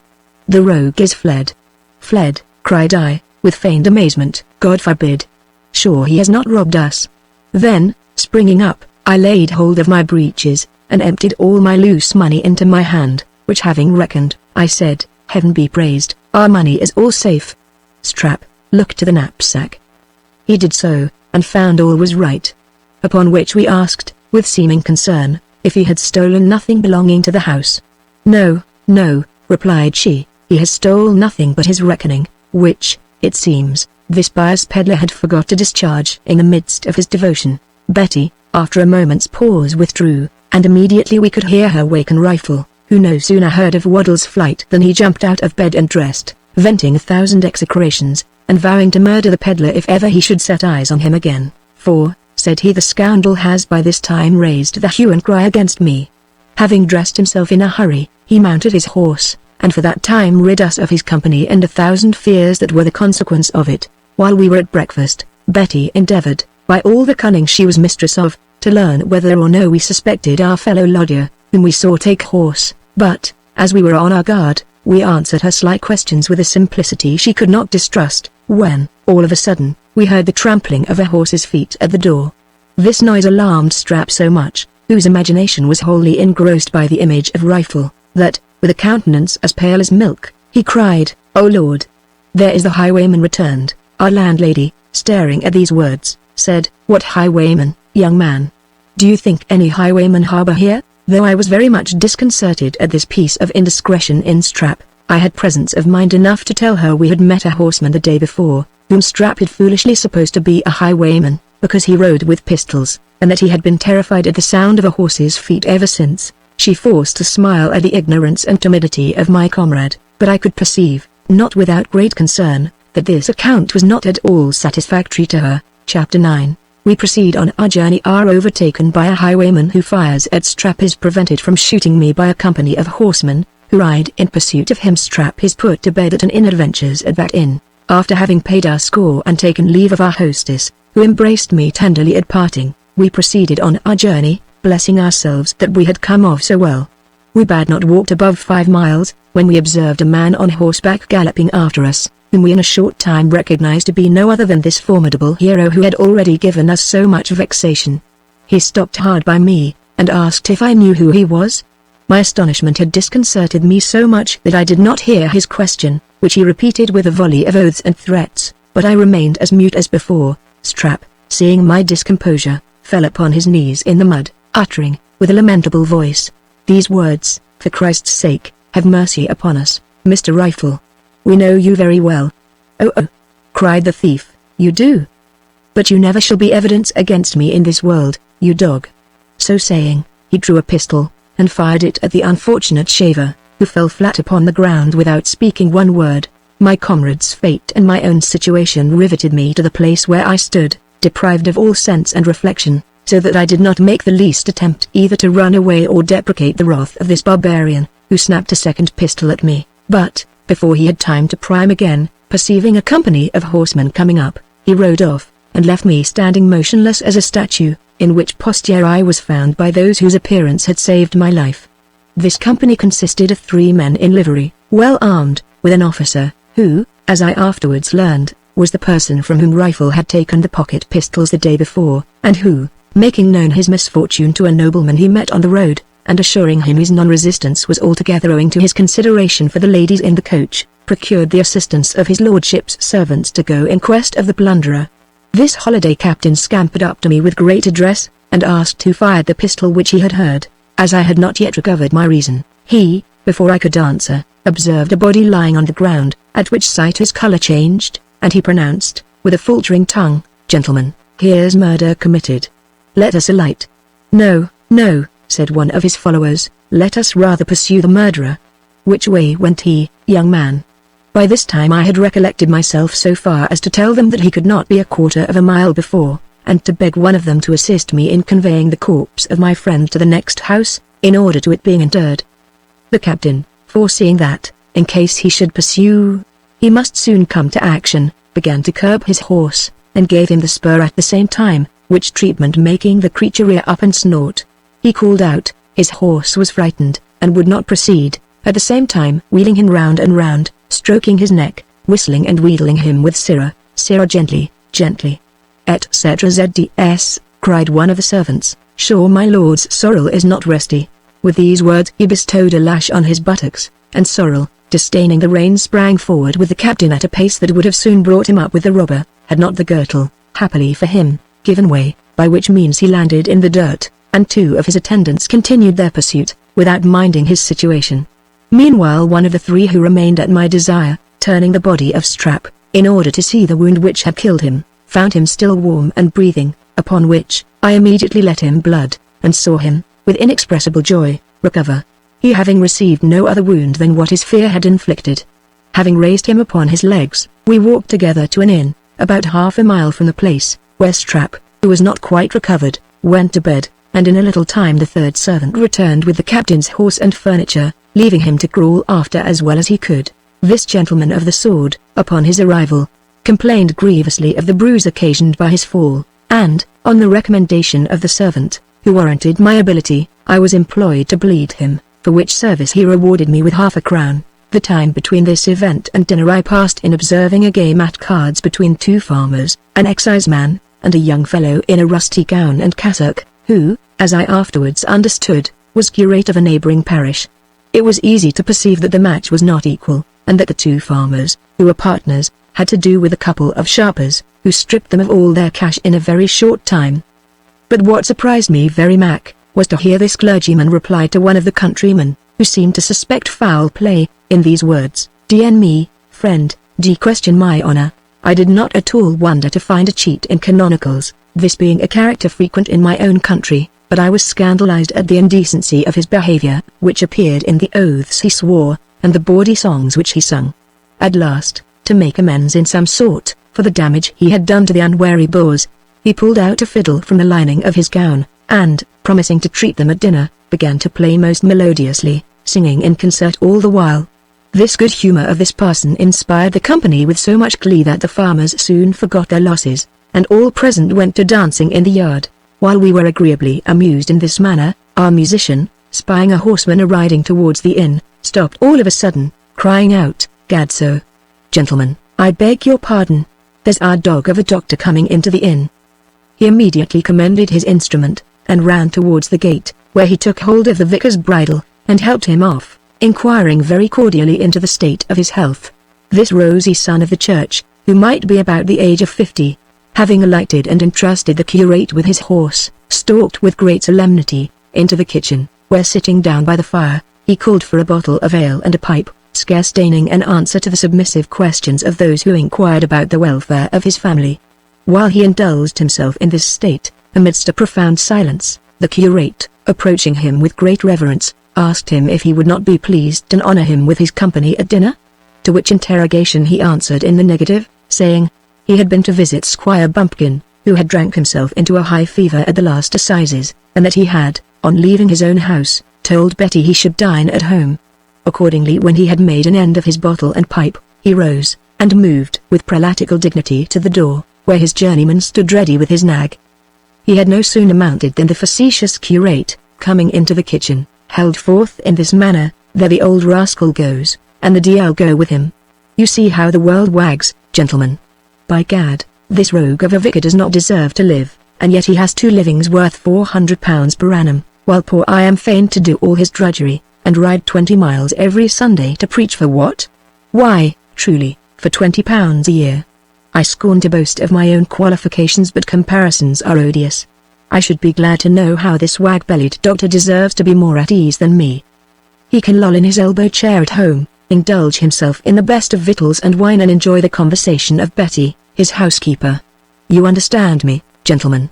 Betty is the doctor's poor kinswoman, and a pretty girl she is, but no matter for that, and dutiful girl to her parents, whom she visits regularly every year, though I must own I could never learn in what county they live. My service tie, gentlemen." By this time, dinner being ready, I waked my companion, and we ate all together with great cheerfulness. When our meal was ended, and every man's share of the reckoning adjusted, the curate went out on pretence of some necessary occasion, and, mounting his horse, left the 2 farmers to satisfy the host in the best manner they could. We were no sooner informed of this piece of finesse, than the exciseman, who had been silent hitherto, began to open with a malicious grin. This is an old trick of Shuffle. I could not help smiling when he talked of treating. You must know this is a very curious fellow. He picked up some scraps of learning while he served young Lord Trift at the university. But what he most excels in is pimping. No one knows his talents better than I, for I was valet de chamber to Squire Tattle, an intimate companion of Shuffle's lord.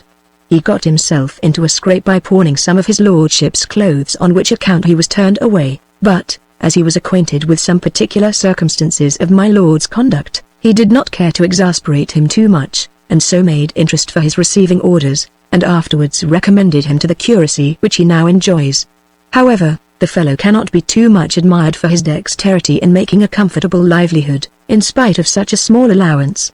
You hear he plays a good stick, and is really diverting company. These qualifications make him agreeable wherever he goes, and, as for playing at cards, there is not a man within 3 counties for him. The truth is, he is a diable cheat, and can shift a card with such address that it is impossible to discover him. Here he was interrupted by one of the farmers, who asked why he had not justice enough to acquaint them with these particulars before they engaged in play. The exciseman replied, without any hesitation, that it was none of his business to intermeddle between man and man. Besides, he did not know they were ignorant of Shuffle's character, which was notorious to the whole country.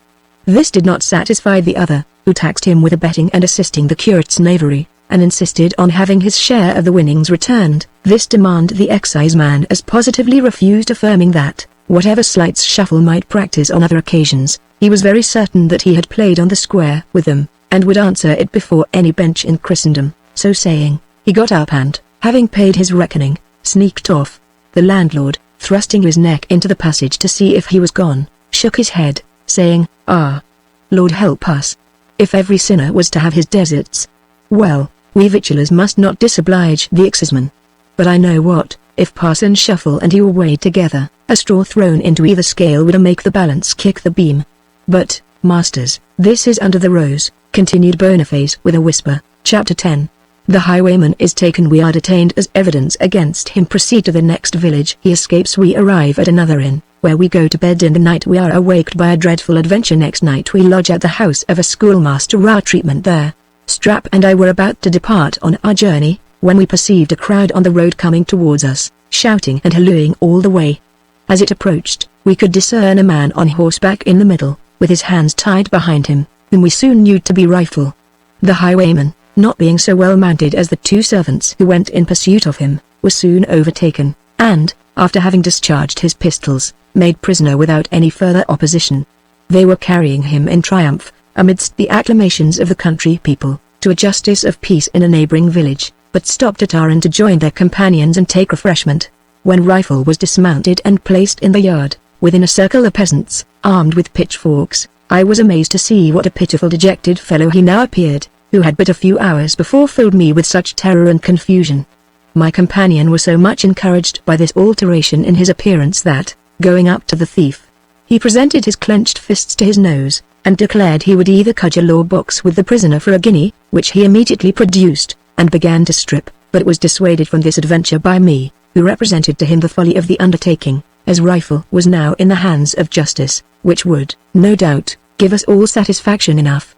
But what made me repent of our impertinent curiosity was our being detained by the captors, as evidence against him, when we were just going to set forward.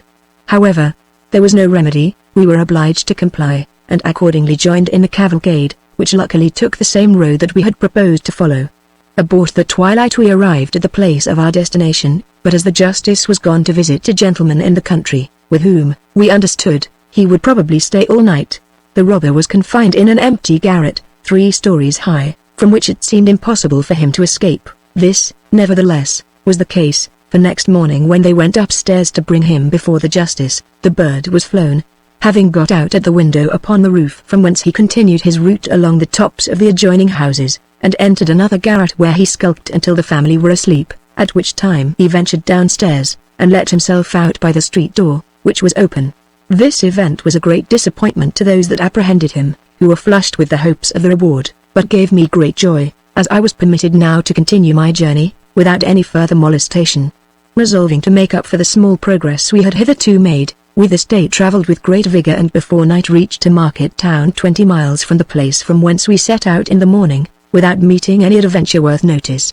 Here, having taken up our lodging at an inn, I found myself so fatigued that I began to despair of performing our journey on foot, and desired Strap to inquire if there were any wagon, return horses, or any cheap carriage in this place, to depart for London next day. He was informed that the wagon from Newcastle to London had halted but 2 nights ago, and that it would be an easy matter to overtake it, if not the next day, at farthest, the day after the next. This piece of news gave us some satisfaction, and, after having made a hearty supper on hashed mutton, we were shown to our room, which contained 2 beds, the one allotted for us, and the other for a very honest gentleman, who, we were told, was then drinking below. Though we could have very well dispensed with his company, we were glad to submit to this disposition, as there was not another bed empty in the house, and accordingly went to rest, after having secured our baggage under the bolster. About 2 or 3 o'clock in the morning I was awaked out of a very profound sleep by a dreadful noise in the chamber, which did not fail to throw me into an agony of consternation, when I heard these words pronounced with a terrible voice: blood and wounds. Run the halbert into the guts of him that's next you, and I'll blow the other's brains out presently. This dreadful salutation had no sooner reached the ears of Strap than, starting out of bed, he ran against somebody in the dark, and overturned him in an instant, at the same time bawling out, "Fire! Murder! Fire!" a cry which in a moment alarmed the whole house, and filled our chamber with a crowd of naked people. When lights were brought, the occasion of all this disturbance soon appeared, which was no other than a fellow lodger, whom we found lying on the floor, scratching his head, with a look testifying the utmost astonishment at the concourse of apparitions that surrounded him. This honest gentleman was, it seems, a recruiting sergeant, who, having listed 2 country fellows overnight, dreaded they had mutinied, and threatened to murder him and the drummer who was along with him. This made such an impression on his imagination, that he got up in his sleep and expressed himself as above. When our apprehension of danger vanished, the company beheld one another with great surprise and mirth, but what attracted the notice of everyone was our landlady, with nothing on her but her shift and a large pair of buckskin breeches, with the backside before, which she had slipped on in a hurry, and her husband with her petticoat about his shoulders. One had wrapped himself in a blanket, another was covered with a sheet, and the drummer, who had given his only shirt to be washed, appeared in cuerpo with a bolster rolled about his middle. When this affair was discussed, everybody retired to his own apartment. The sergeant slipped into bed, and my companion and I slept without any further disturbance till morning, when we got up, went to breakfast, paid our reckoning, and set forward in expectation of overtaking the wagon, in which hope, however, we were disappointed for that day. As we exerted ourselves more than usual, I found myself quite spent with fatigue, when we entered a small village in the twilight. We inquired for a public house, and were directed to one of a very sorry appearance. At our entrance the landlord, who seemed to be a venerable old man, with long grey hair, rose from a table placed by a large fire in a very neat paved kitchen, and with a cheerful countenance accosted us in these words: "Salvete, puri, ingridimini." I was not a little pleased to hear our host speak Latin, because I was in hope of recommending myself to him by my knowledge in that language. I therefore answered, without hesitation, "Dissolve frigus, ligna super foco large reponens." I had no sooner pronounced these words, than the old gentleman, running towards me, shook me by the hand, crying, "Fili miles delectissime. Und venus a superis, ne falla?" In short, finding we were both read in the classics, he did not know how to testify his regard enough, but ordered his daughter, a jolly rosy-cheeked damsel who was his sole domestic, to bring us a bottle of his quadrimum, repeating from Horace at the same time, "Deeprum quadrimum sabina, oath oleaca, marim diota." This was excellent ale of his own brewing, of which he told us he had always an amphora 4 years old, for the use of himself and friends. In the course of our conversation, which was interlarded with scraps of Latin, we understood that this facetious person was a schoolmaster, whose income being small, he was fain to keep a glass of good liquor for the entertainment of passengers, by which he made shift to make the 2 ends of the year meet. "I am this day," said he, "the happiest old fellow in his Majesty's dominions. My wife, rest her soul, is in heaven. My daughter is to be married next week, but the 2 chief pleasures of my life are these," pointing to the bottle and a large edition of Horace that lay on the table. "I am old, 'tis true. What then? The more reason I should enjoy the small share of life that remains, as my friend Flaccus advises, teniquasiaris, cyanophes, chem mehi, chem tibi finem dididerant. Carpe diem, quam minimum credula postero." As he was very inquisitive about our affairs, we made no scruple of acquainting him with our situation, which when he had learned, he enriched us with advices how to behave in the world, telling us that he was no stranger to the deceits of mankind. In the meantime he ordered his daughter to lay a fowl to the fire for supper, for he was resolved this night to regale his friends permittens divis cetera.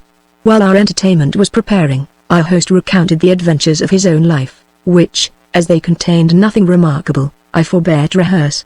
When we had fared sumptuously, and drunk several bottles of his, I expressed a desire of going to rest, which was with some difficulty complied with, after he had informed us that we should overtake the wagon by noon next day, and that there was room enough in it for half a dozen, for there were only 4 passengers as yet in that convenience. Before my comrade and I fell asleep, we had some conversation about the good humor of our landlord, which gave Strap such an idea of his benevolence, that he positively believed we should pay nothing for our lodging and entertainment. "Don't you observe," said he, "that he has conceived a particular affection for us, nay, even treated us at supper with extraordinary fare, which, to be sure, we should not of ourselves have called for." I was partly of Strap's opinion, but the experience I had of the world made me suspend my belief till the morning, when, getting up betimes, we breakfasted with our host and his daughter on hasty pudding and ale, and desired to know what we had to pay. "Biddy will let you know, gentlemen," said he, "for I never mind these matters. Money matters are beneath the concern of one who lives upon the Horatian plan crescentum sequita cura pecuniam." Meanwhile, Biddy, having consulted a slate that hung in the corner, told us our reckoning came to 8d. 8 shillings and 7 pence. Cried Strap, "'Tis impossible. You must be mistaken, young woman." "Reckon again, child," says her father, very deliberately, "perhaps you have miscounted." "No, indeed," replied she, "I know my business better." I could contain my indignation no longer, but said it was an unconscionable bill, and demanded to know the particulars, upon which the old man he got up, muttering, Let us see the particulars, that's but reasonable. and, taking pen, ink, and paper, wrote the following items. To bread and beer 06. To a fowl and sausages 26. To 4 bottles of quadrim 20. To fire and tobacco 07. To lodging 20. To breakfast 1087. As he had not the appearance of a common publican, and had raised a sort of veneration in me by his demeanour the preceding night, it was not in my power to upbraid him as he deserved. Therefore, I contented myself with saying I was sure he did not learn to be an extortioner from Horace. He answered, I was but a young man and did not know the world, or I would not tax him with extortion, whose only aim was to live content as Parvo, and keep off importuna pauperies. My fellow traveller could not so easily put up with this imposition, but swore he should either take 1/3 of the money or go without. While we were engaged in this dispute, I perceived the door to go out, and, conjecturing the occasion, immediately paid the exorbitant demand, which was no sooner done than Biddy returned with 2 stout fellows, who came in on pretence of taking their morning draught, but in reality to frighten us into compliance. Just as we departed, Strap, who was half distracted on account of this piece of expense, went up to the schoolmaster, and, grinning in his face, pronounced with great emphasis Semper Siget. To which the pedant replied, with a malicious smile animum reg, qui, nisi perit, imperat. Chapter 11. We descry the wagon, get into it, arrive at an inn. Our fellow travellers described a mistake is committed by Strap, which produces strange things. We travelled half a mile without exchanging one word, my thoughts being engrossed by the knavery of the world, to which I must be daily exposed, and the contemplation of my finances, which began sensibly to diminish. At length, Strap, who could hold no longer, addressed me thus, well, fools and their money are soon parted. If my advice had been taken, that old skinflint should have been DN before he had got more than the third of his demand. 'Tis a sure sign you came easily by your money, when you squander it away in this manner. Ah! God help you, how many bristly beards must I have mowed before I earned 4 shillings and 3 halfpenny, which is all thrown to the dogs. How many days have I sat weaving hair till my toes were numbed by the cold, my fingers cramped, and my nose as blue as the sign of the periwig that hung over the door. What the devil was you afraid of? I would have engaged to box with any one of those fellows who came in for a guinea. I'm sure I have beat stouter men than either of them. And, indeed, my companion would have fought anybody when his life was in no danger, but he had a mortal aversion to firearms and all instruments of death. In order to appease him, I assured him no part of this extraordinary expense should fall upon his shoulders, at which declaration he was affronted, and told me he would have me to know that, although he was a poor barber's boy, yet he had a soul to spend big money with the best squire of the land. Having walked all day at a great pace, without halting for a refreshment, we descried, toward the evening, to our inexpressible joy, the wagon about 1/4 of a mile before us, and, by that time we reached it, were both of us so weary that I verily believe it would have been impracticable for us to have walked 1 mile farther. We, therefore, bargained with the driver, whose name was Joey, to give us a cast to the next stage for 1 shilling, at which place we should meet the master of the wagon, with whom we might agree for the rest of the journey. Accordingly the convenience stopped, and Joey, having placed the ladder, Strap, being loaded with our baggage, mounted first, but, just as he was getting in, a tremendous voice assailed his ears in these words, God's fury! There shall no passengers come here. The poor shaver was so disconcerted at this exclamation, which both he and I imagined proceeded from the mouth of a giant, that he descended with great velocity and a countenance as white as paper. Joey, perceiving our astonishment, called, with an arch sneer, warned, Coptain, why won't you suffer the poor wagoner to make a penny? Coom, young man, get to up, never mind the Coptain, is not afeard of the Coptain. This was not encouragement sufficient to Strap, who could not be prevailed upon to venture up again, upon which I attempted, though not without a quaking heart, when I heard the same voice muttering, like distant thunder, Helen the devil confound me, if I don't make you smart for this. However, I crept in, and by accident got an empty place in the straw, which I immediately took possession of, without being able to discern the faces of my fellow travellers in the dark. Strap, following, with the knapsack on his back, chanced to take the other side, and, by a jolt of the carriage, pitched directly upon the stomach of the captain, who bellowed out, in a most dreadful manner, blood and thunder!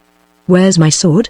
At these words my frighted comrade started up, and, at one spring, bounced against me with such force that I thought he was the supposed son of Anak, who intended to press me to death.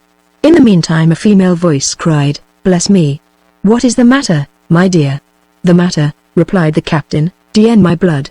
My guts are squeezed into a pancake by that Scotchman's hump." Strap, trembling all the while at my back, asked him pardon, and laid the blame of what had happened upon the jolting of the wagon, and the woman who spoke before went on, My dear, it is our own fault. We may thank ourselves for all the inconveniences we meet with. I thank God I never travelled so before. I am sure if my lady or Sir John were to know where we are they would not sleep this night for vexation. I wish to God we had writ for the chariot. I know we shall never be forgiven."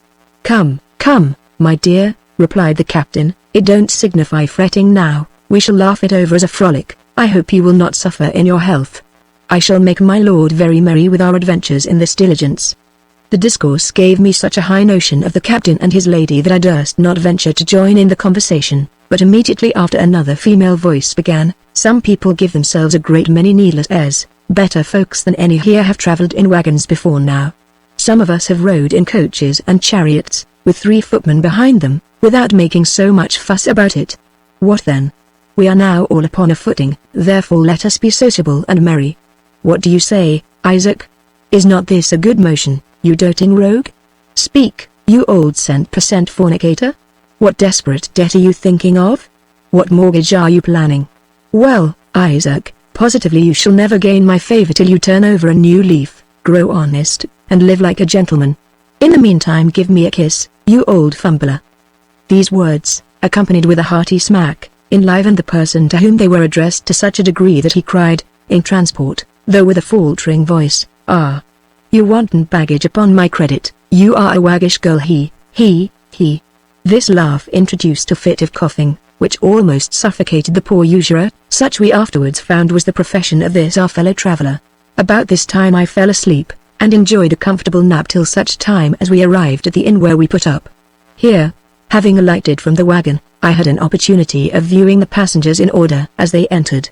The first who appeared was a brisk, airy girl, about 20 years old, with a silver-laced hat on her head instead of a cap, a blue stuff riding suit, trimmed with silver very much tarnished, and a whip in her hand. After her came, limping, an old man, with a worsted nightcap buttoned under his chin, and a broad-brimmed hat slouched over it, an old rusty blue cloak tied about his neck, under which appeared a brown surtout, that covered a threadbare coat and waistcoat, and, as he afterwards discerned, a dirty flannel jacket. His eyes were hollow, bleared, and gummy, his face was shriveled into 1,000 wrinkles. His gums were destitute of teeth, his nose sharp and drooping, his chin peaked and prominent, so that, when he mumped or spoke, they approached one another like a pair of nutcrackers.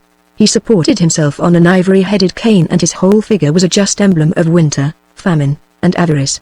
But how was I surprised, when I beheld the formidable captain in the shape of a little thin creature, about the age of 40, with a long withered visage, very much resembling that of a baboon, through the upper part of which 2 little grey eyes peeped. He wore his own hair in a queue that reached to his rump, which in moderate length, I suppose, was the occasion of a baldness that appeared on the crown of his head when he deigned to take off his hat, which was very much of the size and cock of pistols. Having laid aside his greatcoat, I could not help admiring the extraordinary make of this man of war. He was about 5 feet and 3 inches high, 16 inches of which went to his face and long scraggy neck. His thighs were about 6 inches in length, his legs resembling spindles or drumsticks, 5 feet and a half, and his body, which put me in mind of extension without substance, engrossed the remainder, so that on the whole, he appeared like a spider or grasshopper erect, and was almost of oxet praderonile. His dress consisted of a frock of what is called bearskin, the skirts of which were about half a foot long, an hussar waistcoat, scarlet breeches reaching halfway down his thighs, worsted stockings rolled up almost to his groin, and shoes with wooden heels at least 2 inches high. He carried a sword very near as long as himself in one hand, and with the other conducted his lady, who seemed to be a woman of his own age, and still retained some remains of an agreeable person, but so ridiculously affected, that, had I not been a novice in the world, I might have easily perceived in her the deplorable vanity and second-hand airs of a lady's woman. We were all assembled in the kitchen, when Captain Weasel, for that was his name, desired a room with a fire for himself and spouse, and told the landlord they would up by themselves. The innkeeper replied that he could not afford them a room by themselves, and as for supping, he had prepared victuals for the passengers in the wagon, without respect of persons, but if he could prevail on the rest to let him have his choice in a separate manner, he should be very well pleased. This was no sooner said than all of us declared against the proposal, and Miss Jenny, our other female passenger, observed that, if Captain Weasel and his lady had a mind to sup by themselves, they might wait until we should have done. At this hint the captain put on a martial frown, and looked very big, without speaking, while his yoker fellow, with a disdainful toss of her nose, muttered something about creature. Which Miss Jenny overhearing, stepped up to her, saying, "None of your names, good Mrs. Abigail." "Creature," quoth the I'll assure you no such creature as you, neither no £10 sneaker, no quality coupler. Here the captain interposed, with a D.E. "Madame, what do you mean by that?" "D.N.U. sir, who are you?" replied Miss Jenny. "Who made you a captain, you pitiful, trencher-scraping, pimping curler? Steeth. The army is come to a fine pass, when such fellows as you get commissions. What, I suppose you think I don't know you? Egad, you and your helpmate are well met. A cast-off mistress and a bald valet de chamber are well yoked together." "Blood and wounds," cried Weasel. "Do you question the honor of my wife, madam? Helen D. Iron. No man in England durst say so much. I would flay him, carbonado him. Fury and destruction. I would have his liver for my supper." So saying, he drew his sword and flourished with it, to the great terror of Strap, while Miss Jenny, snapping her fingers, told him she did not value his resentment a louse. In the midst of this quarrel the master of the wagon alighted, who, understanding the cause of the disturbance, and fearing the captain and his lady would take umbrage and leave his carriage, was at great pains to have everything made up, which he at last accomplished, and we sat down to supper all together. At bedtime we were shown to our apartments, the old usurer, Strap, and I, to one room, the captain, his wife, and Miss Jenny, to another. About midnight, my companion's bowels being disordered, he got up, in order to go backward, but in his return, mistaking one door for another, entered Weasel's chamber, and without any hesitation went to bed to his wife, who was fast asleep. The captain being at another end of the room groping for some empty vessel, in lieu of his own chamber pot, which was leaky, as he did not perceive Strap coming in, he went towards his own bed, after having found a convenience, but no sooner did he feel a rough head, covered with a cotton nightcap, than it came into his mind that he had mistaken Miss Jenny's bed instead of his own, and that the head he felt was that of some gallant, with whom she had made an assignation. Full of his conjecture, and scandalized at the prostitution of his apartment, he snatched up the vessel he had just before filled, and emptied it at once on the astonished barber and his own wife, who waking at that instant, broke forth into lamentable cries, which not only alarmed the husband beyond measure, but frighted poor Strap almost out of his senses, for he verily believed himself bewitched, especially when the incensed captain seized him by the throat, with a volley of oaths, asking him how he durst have the presumption to attempt the chastity of his wife. Poor Strap was so amazed and confounded, that he could say nothing but "I take God to witness she's a virgin for me."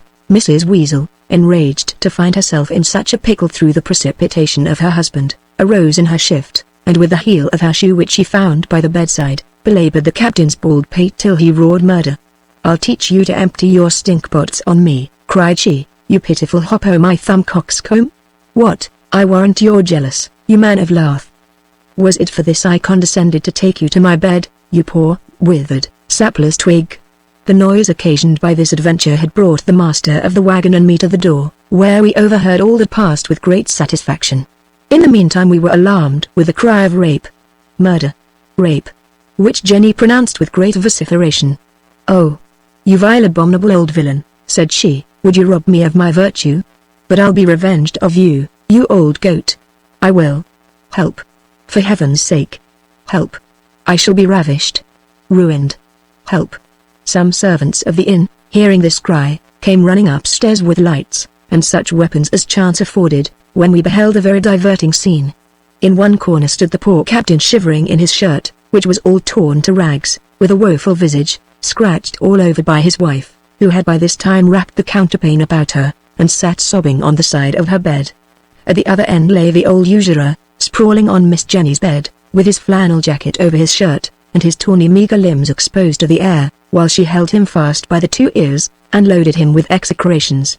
When he asked what was the matter, she affected to weep, told us she was afraid that wicked rogue had ruined her in her sleep, and bade us take notice of what we saw, for she intended to make use of our evidence against him.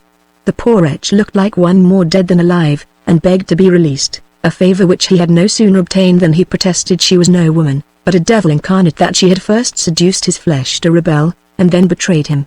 Yes, cockatrice," continued he, "you know you laid this snare for me, but you shan't succeed, for I will hang myself before you shall get a farthing of me."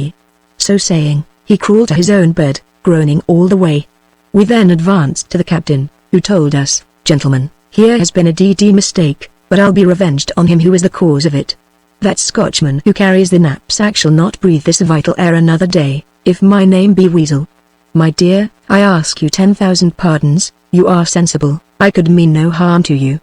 "I know not what you meant," replied she, sighing, "but I know I have got enough to send me to my grave." At length they were reconciled. The wife was complimented with a share of Miss Jenny's bed, her own being overflowed, and the master of the wagon invited Weasel to sleep the remaining part of the night with him.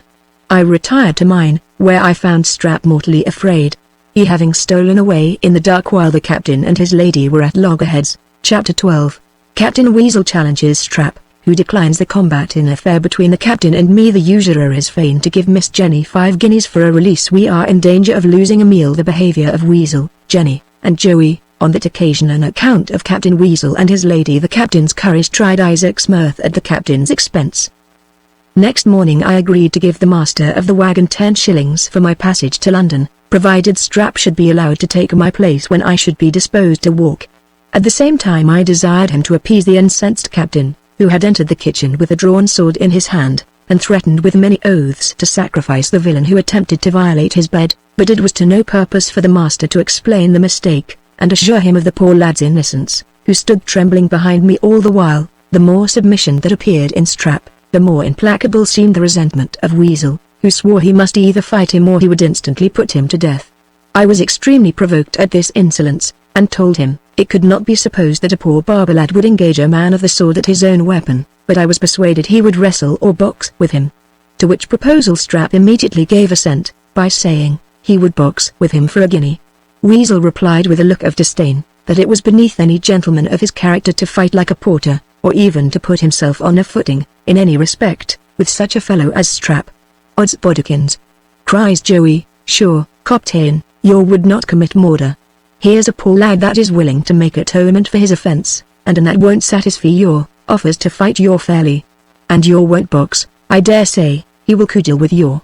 Won't you, my lad?" Strap, after some hesitation, answered, yes, I'll cudgel with him." But this expedient being also rejected by the captain, I began to smell his character, and, tipping Strap the wink, told the captain that I had always heard it said, the person who receives a challenge should have the choice of the weapons. This therefore being the rule in point of honor, I would venture to promise on the head of my companion, that he would even fight Captain Weasel at sharps, but it should be with such sharps as Strap was best acquainted with, namely, razors. At my mentioning razors, I could perceive the captain's color change, while Strap, pulling me by the sleeve, whispered with great eagerness, No, for the love of God, don't make any such bargain."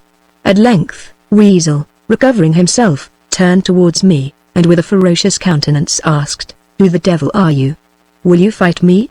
With these words, putting himself in a posture, I was grievously alarmed at seeing the point of a sword within half a foot of my breast, and, springing to one side, snatched up a spit that stood in the chimney corner, with which I kept my formidable adversary at bay, who made a great many half lunges, skipping backward at every push, till at last I pinned him up in a corner, to the no small diversion of the company.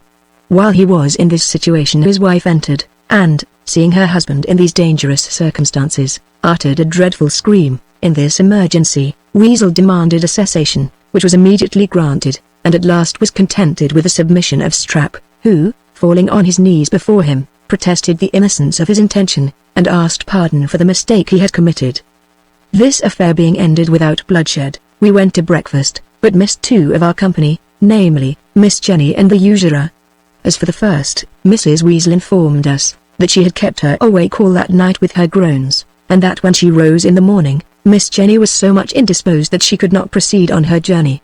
At that instant, a message came from her to the master of the wagon, who immediately went into her chamber, followed by us all.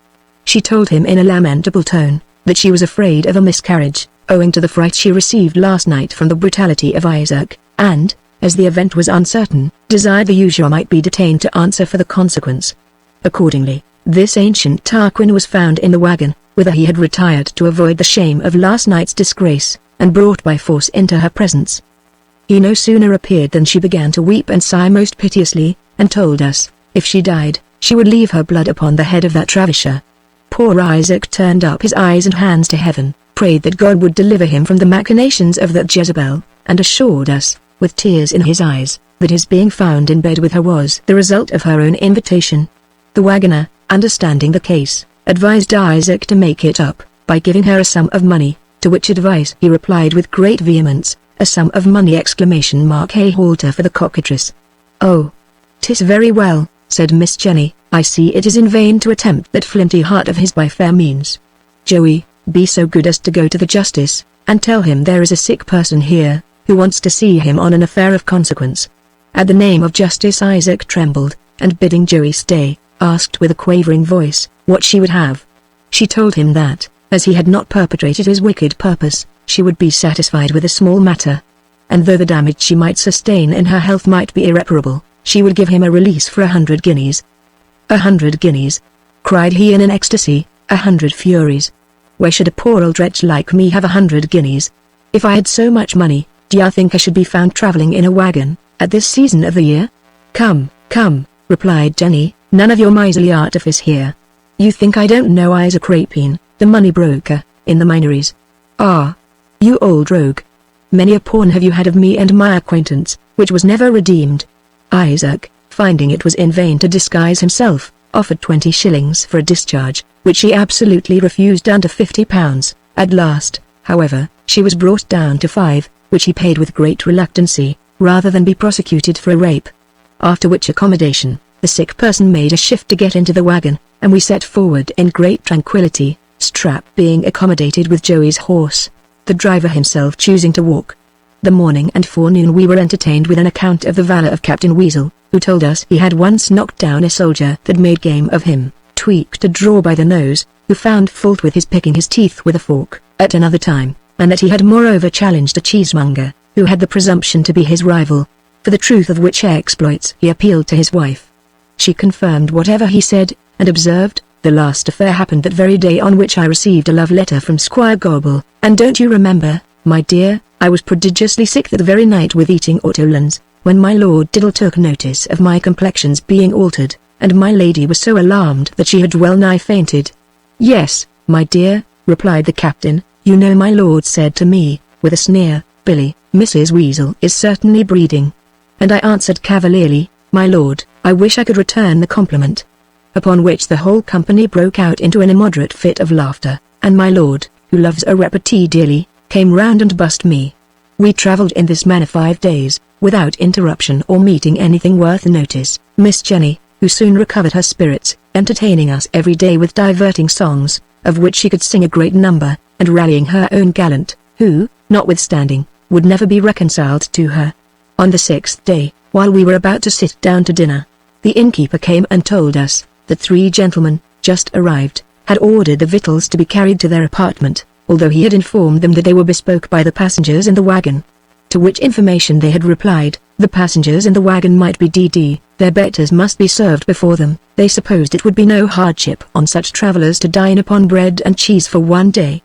This was a terrible disappointment to us all, and we laid our heads together how to remedy it, when Miss Jenny observed that Captain Weasel, being by profession a soldier, ought in this case to protect and prevent us from being insulted.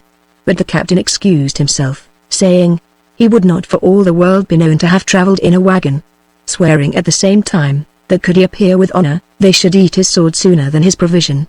Upon this declaration, Miss Jenny, snatching his weapon, drew it, and ran immediately into the kitchen, where she threatened to put the cook to death if he did not send the victuals into our chamber immediately. The noise she made brought the 3 strangers down, one of whom no sooner perceived her than he cried, ha! Jenny Ramper! What the devil brought thee hither? My dear Jack Rattle, replied she, running into his arms, is it you? Then Weasel may go to hell for a dinner, I shall dine with you. They consented to this proposal with a great deal of joy, and we were on the point of being reduced to a very uncomfortable meal, when Joey, understanding the whole affair, entered the kitchen with a pitchfork in his hand, and swore he would be the death of any man who should pretend to seize the victuals prepared for the wagon.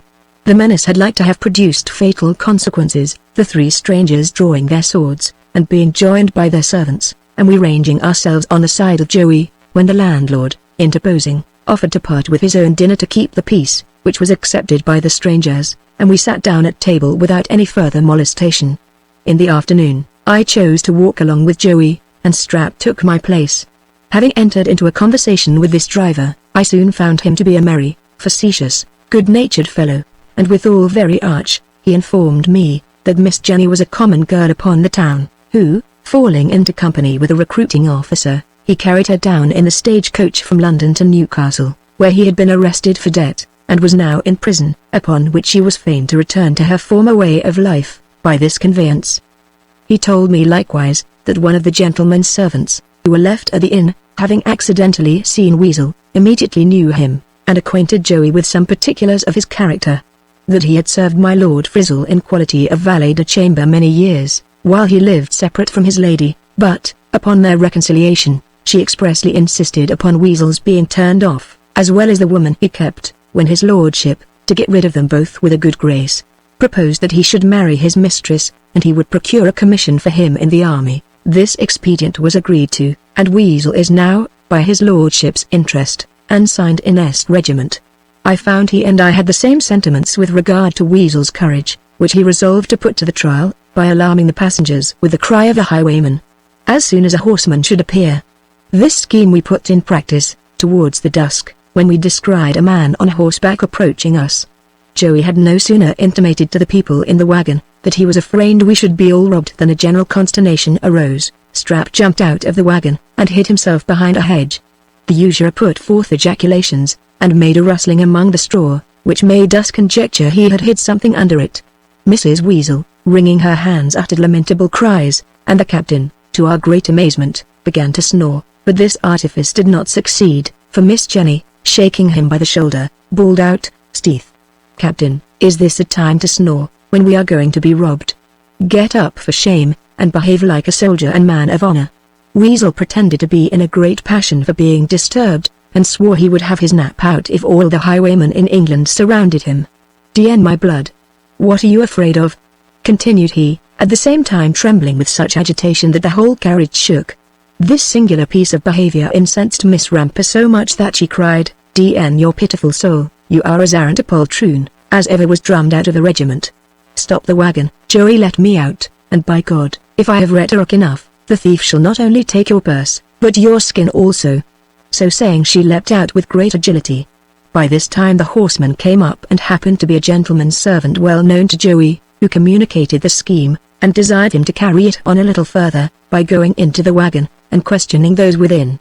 The stranger, consenting for the sake of diversion, approached it, and in a terrible tone demanded, "Who have we got here?"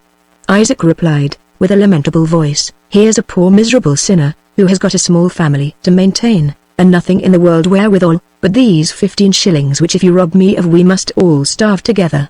"Who's that sobbing in the other corner?" said the supposed highwayman. "A poor unfortunate woman," answered Mrs. Weasel, "upon whom I beg you, for Christ's sake, to have compassion." "Are you maid or wife?" said he. "Wife, to my sorrow," said she. "Who, or where is your husband?" continued he. "My husband," replied Mrs. Weasel, "is an officer in the army, and was left sick at the last inn where we dined." "You must be mistaken, madame," said he, "for I myself saw him get into the wagon this afternoon." "But pray what smell is that? Sure your lapdog has befouled himself. Let me catch hold of a nasty cur, I'll teach him better manners." Here he laid hold of one of Weasel's legs, and pulled him out from under his wife's petticoat, where he had concealed himself. The poor trembling captain, being detected in his inglorious situation, rubbed his eyes, and affecting to wake out of sleep, cried, "What's the matter? What's the matter?"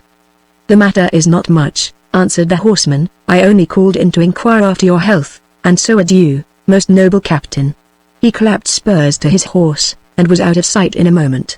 It was some time before Weasel could recollect himself, but at length reassuming the big look, he said, "D.N. the fellow. Why did he ride away before I had time to ask him how his lord and lady do?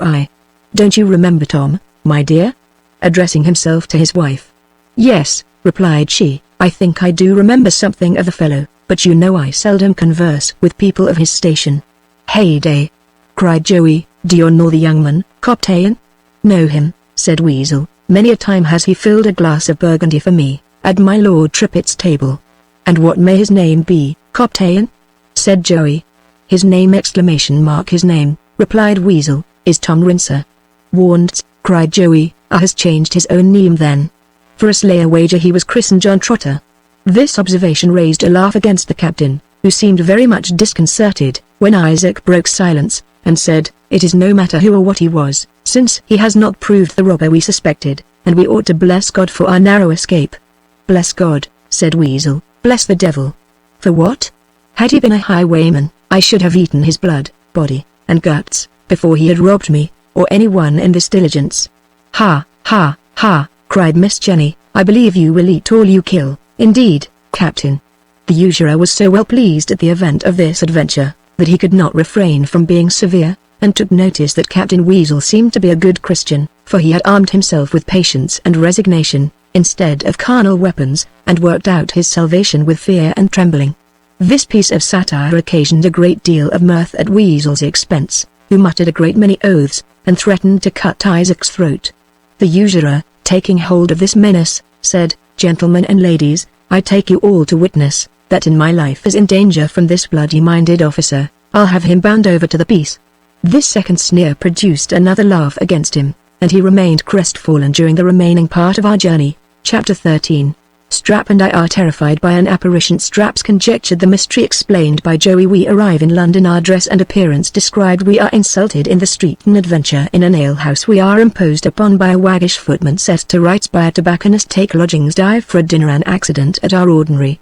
We arrived at our inn, supped, and went to bed, but Strap's distemper continuing, he was obliged to rise in the middle of the night, and taking the candle in his hand, which he had left burning for the purpose, he went down to the house of office, whence in a short time he returned in a great hurry, with his hair standing on end, and a look betokening horror and astonishment. Without speaking a word, he set down the light and jumped into bed behind me, where he lay and trembled with great violence. When I asked him what was the matter, he replied, with a broken accent, "God have mercy on us. I have seen the devil." Though my prejudice was not quite so strong as his, I was not a little alarmed at this exclamation, and much more so when I heard the sound of bells approaching our chamber, and felt my bedfellow cling close to me, uttering these words, "Christ have mercy upon us, there he comes." At that instant a monstrous overgrown raven entered our chamber, with bells at his feet, and made directly towards our bed. As this creature is reckoned in our country a common vehicle for the devil and witches to play their pranks in, I verily believed we were haunted, and, in a violent fright, shrank under the bedclothes. This terrible apparition leapt upon the bed, and after giving us several severe dabs with its beak through the blankets, hopped away, and vanished. Strap and I recommended ourselves to the protection of heaven with great devotion, and, when we no longer heard the noise, ventured to peep up and take breath. But we had not been long freed from this phantom, when another appeared, that had well nigh deprived us both of our senses. We perceived an old man enter the room, with a long white beard that reached to his middle. There was a certain wild peculiarity in his eyes and countenance that did not savour of this world, and his dress consisted of a brown stuff coat, buttoned behind and at the wrists, with an odd-fashioned cap of the same stuff upon his head. I was so amazed that I had not power to move my eyes from such a ghastly object, but lay motionless and saw him come straight up to me. When he reached the bed, he wrung his hands, and cried, with a voice that did not seem to belong to a human creature, "Where is Ralph?" I made no reply, upon which he repeated, in an accent still more preternatural, "Where is Ralpho?"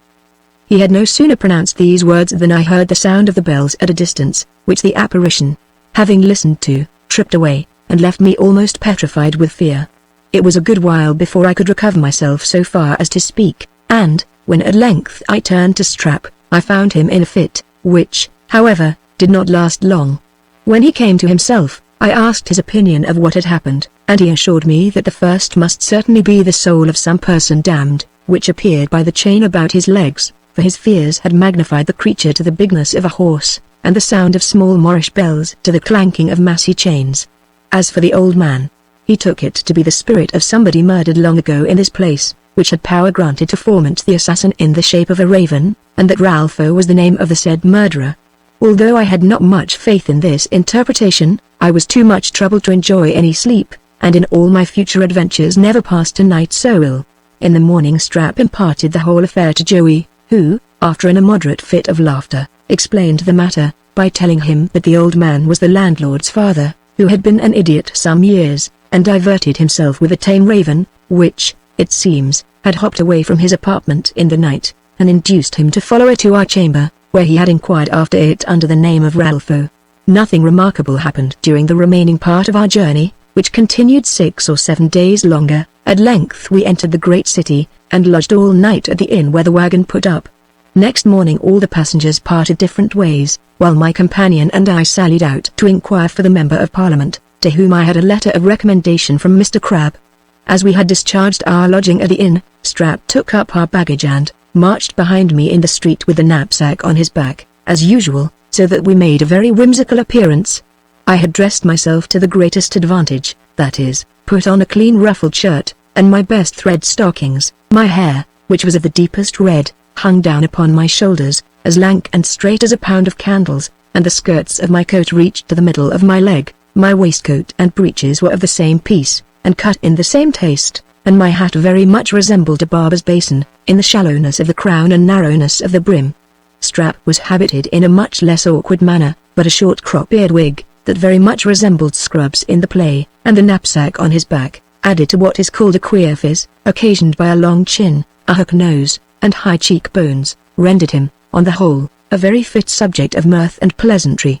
As he walked along, Strap, at my desire, inquired of a carman, whom we met, whereabouts Mr. Cringer lived, and was answered by a stare, accompanied with the word "anon."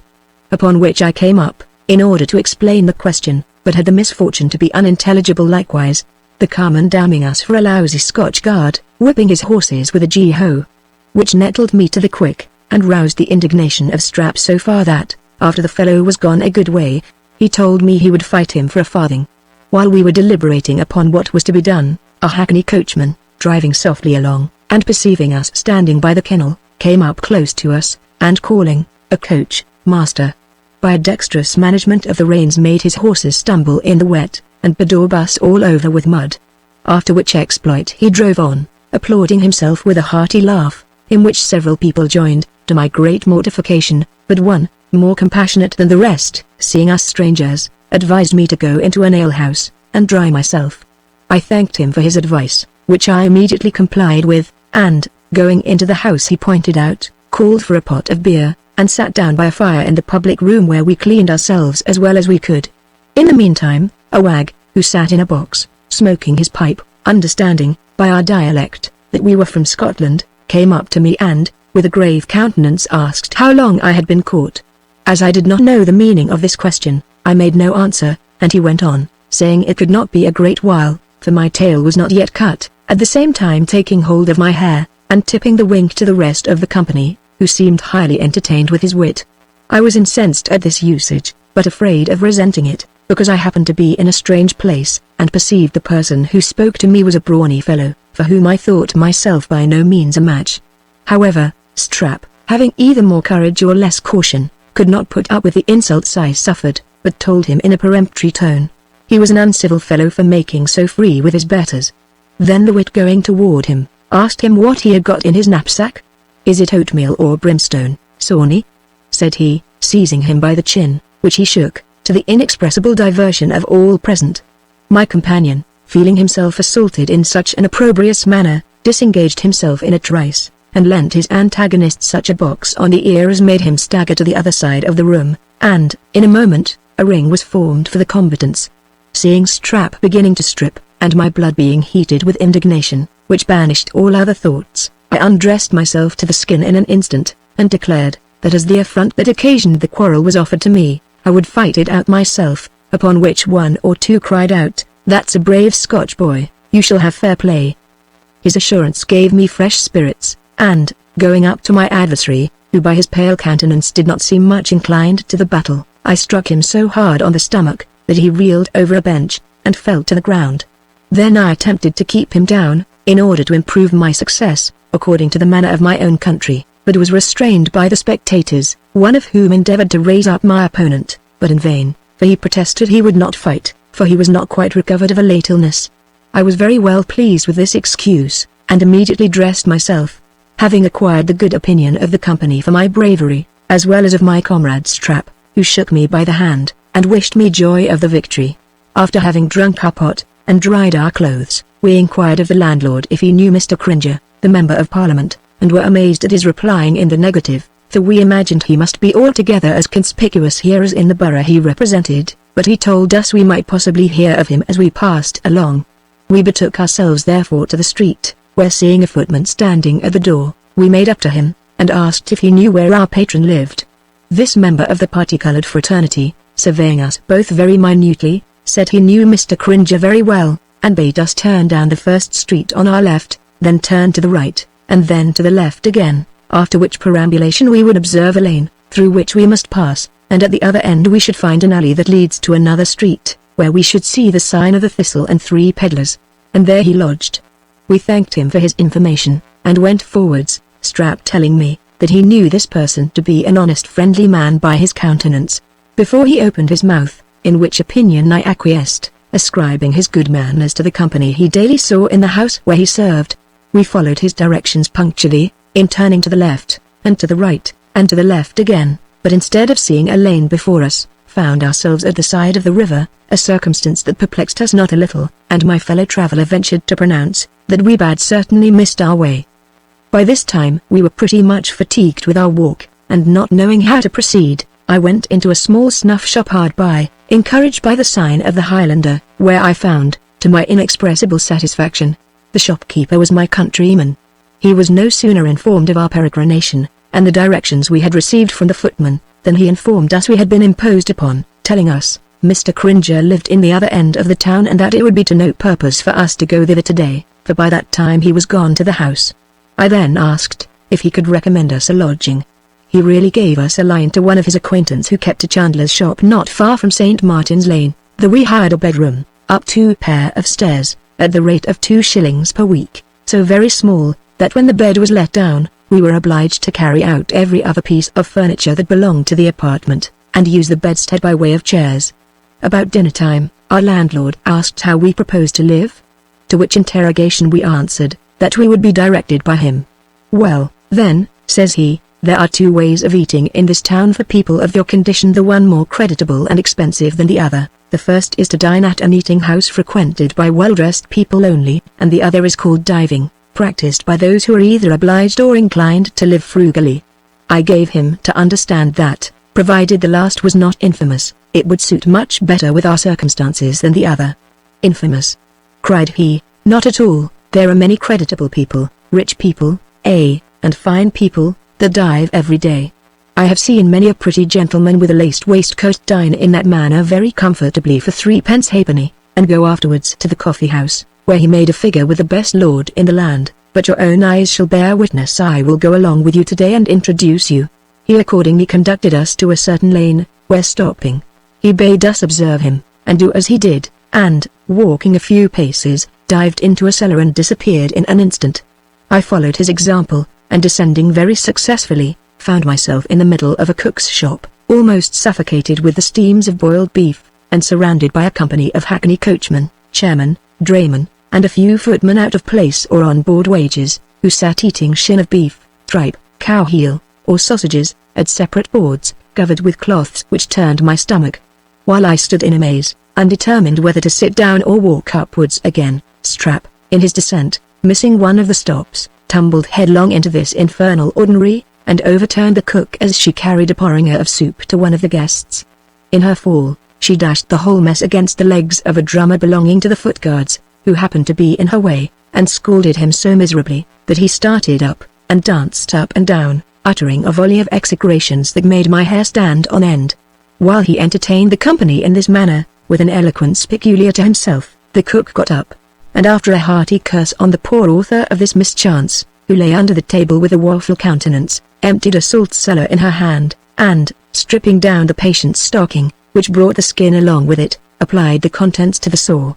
This poultice was scarce laid on, when the drummer, who had begun to abate of his exclamations, broke forth into such a hideous yell as made the whole company tremble. Then, seizing a pewter pint pot that stood by him, squeezed the sides of it together, as if it had been made of pliant leather, grinding his teeth at the same time with a most horrible grin. Guessing the cause of this violent transport, I bade the woman wash off the salt, and bathe the part with oil, which she did, and procured him immediate ease. But here another difficulty occurred, which was no other than the landlady's insisting on his paying for the pot he had rendered useless. He said he would pay for nothing but what he had eaten, and bade her be thankful for his moderation, or else he would prosecute her for damages.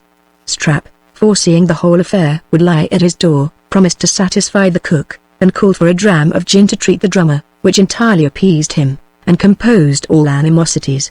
After this accommodation, our landlord and we sat down at a board, and dined upon shin of beef most deliciously, our reckoning amounting to twopence halfpenny each, bread and small beer included. Chapter 14.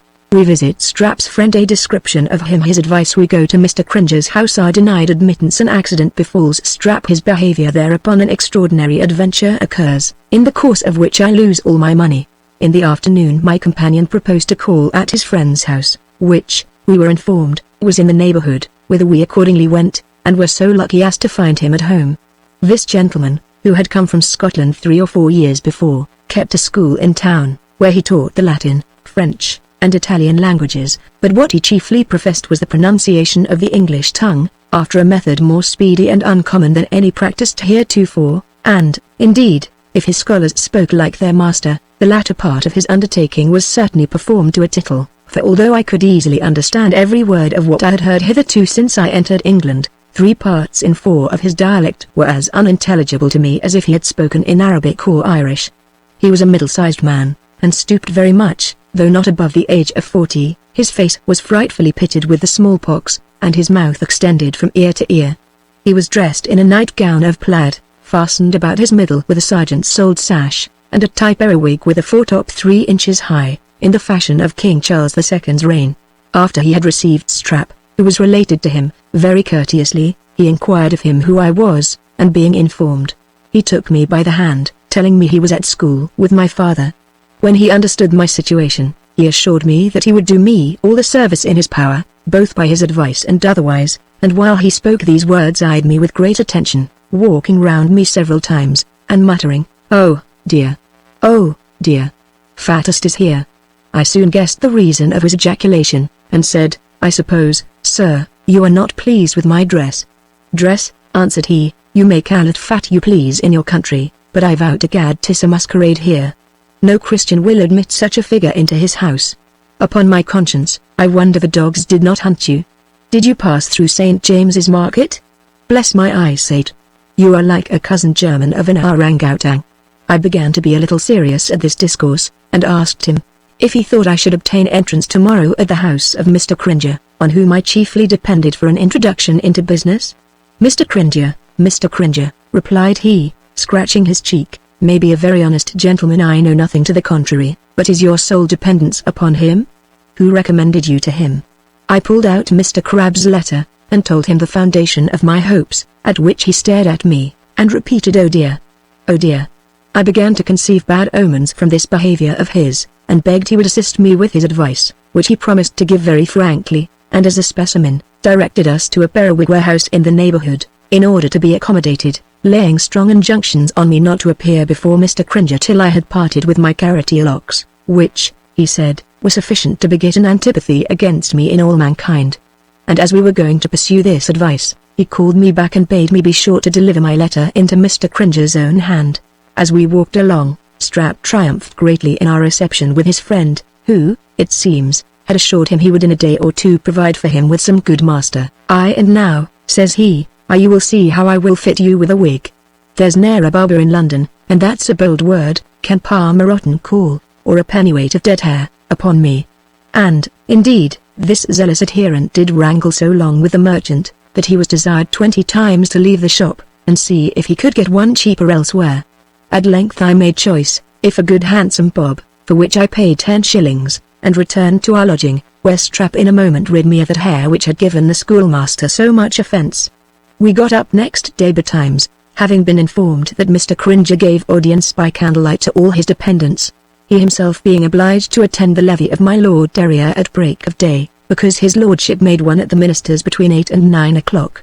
When we came to Mr. Cringer's door, Strap, to give me all instance of his politeness, ran to the knocker, which he employed so loud and so long, that he alarmed the whole street, and a window opening in the 2nd story of the next house, a vessel was discharged upon him so successfully, that the poor barber was wet to the skin, while I, being luckily at some distance, escaped the unsavory deluge.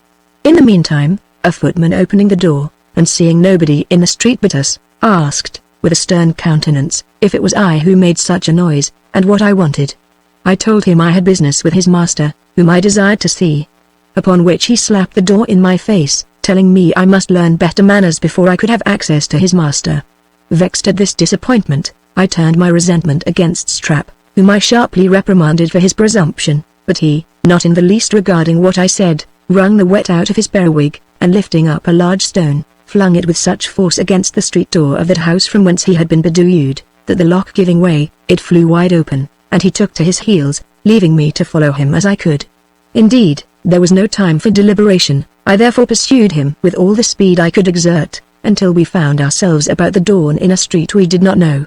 Here, as we wandered along gaping about, a very decent sort of a man, passing by me, stopped of a sudden and took up something, which having examined, he turned and presented to me with these words, "Sir, you have dropped half a crown." I was not a little surprised at this instance of honesty, and told him it did not belong to me, but he bade me recollect, and see if all my money was safe, upon which I pulled out my purse, for I had bought once since I came to town, and, reckoning my money in my hand, which was now reduced to 5 guineas 7 shillings and 2pence, assured him I had lost nothing. "Well, then," says he, "so much the better, this is a godsend, and as you two were present when I picked it up, you are entitled to equal shares with me." I was astonished at these words, and looked upon this person to be a prodigy of integrity, but absolutely refused to take any part of the sum. "Come, gentlemen," said he, "you are too modest. I see you as strangers, but you shall give me leave to treat you with a wet this cold raw morning." I would have declined the invitation, but Strap whispered to me that the gentleman would be affronted, and I complied. "Where shall we go?" said the stranger. "I am quite ignorant of this part of the town."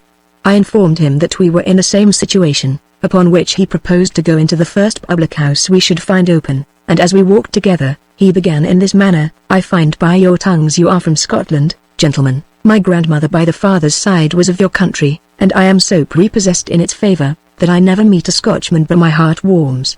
The Scots are very brave people. There is scarce a great family in the kingdom that cannot boast of some exploits performed by its ancestors many hundred years ago. There's your Douglases, Gordons, Campbells, Hamiltons. We have no such ancient families here in England. Then you are all very well educated. I have known a peddler talk in Greek and Hebrew as well as if they had been his mother tongue. And for honesty I once had a servant. His name was Gregor MacGregor. I would have trusted him with untold gold. This eulogium of my native country gained my affections so strongly, that I believe I could have gone to death to serve the author, and Strap's eyes swam in tears. At length, as we passed through a dark narrow lane, we perceived a public house, which we entered, and found a man sitting by the fire, smoking a pipe, with a pint of purl before him. Our new acquaintance asked us if ever we had drunk egg flip, to which question we answering in the negative, he assured us of a regale, and ordered a quart to be prepared, calling for pipes and tobacco at the same time. We found this composition very palatable, and drank heartily. The conversation, which was introduced by the gentleman, turning upon the snares that young inexperienced people are exposed to in this metropolis. He described 1,000 cheats that are daily practiced upon the ignorant and unwary, and warned us of them with so much good nature and concern, that we blessed the opportunity which threw us in his way. After we had put the can about for some time, our new friend began to yawn, telling us he had been up all night with a sick person, and proposed we should have recourse to some diversion to keep him awake. "Suppose," said he, "we should take a hand at whist for pastime." "But let me see, that won't do, there's only 3 of us, and I cannot play at any other game. The truth is, I seldom or never play, but out of complaisance, or at such a time as this, when I am in danger of falling asleep." Although I was not much inclined to gaming, I felt no aversion to pass an hour or 2 at cards with a friend, and knowing that Strap understood as much of the matter as I, made no scruple of saying, "I wish we could find a 4th hand."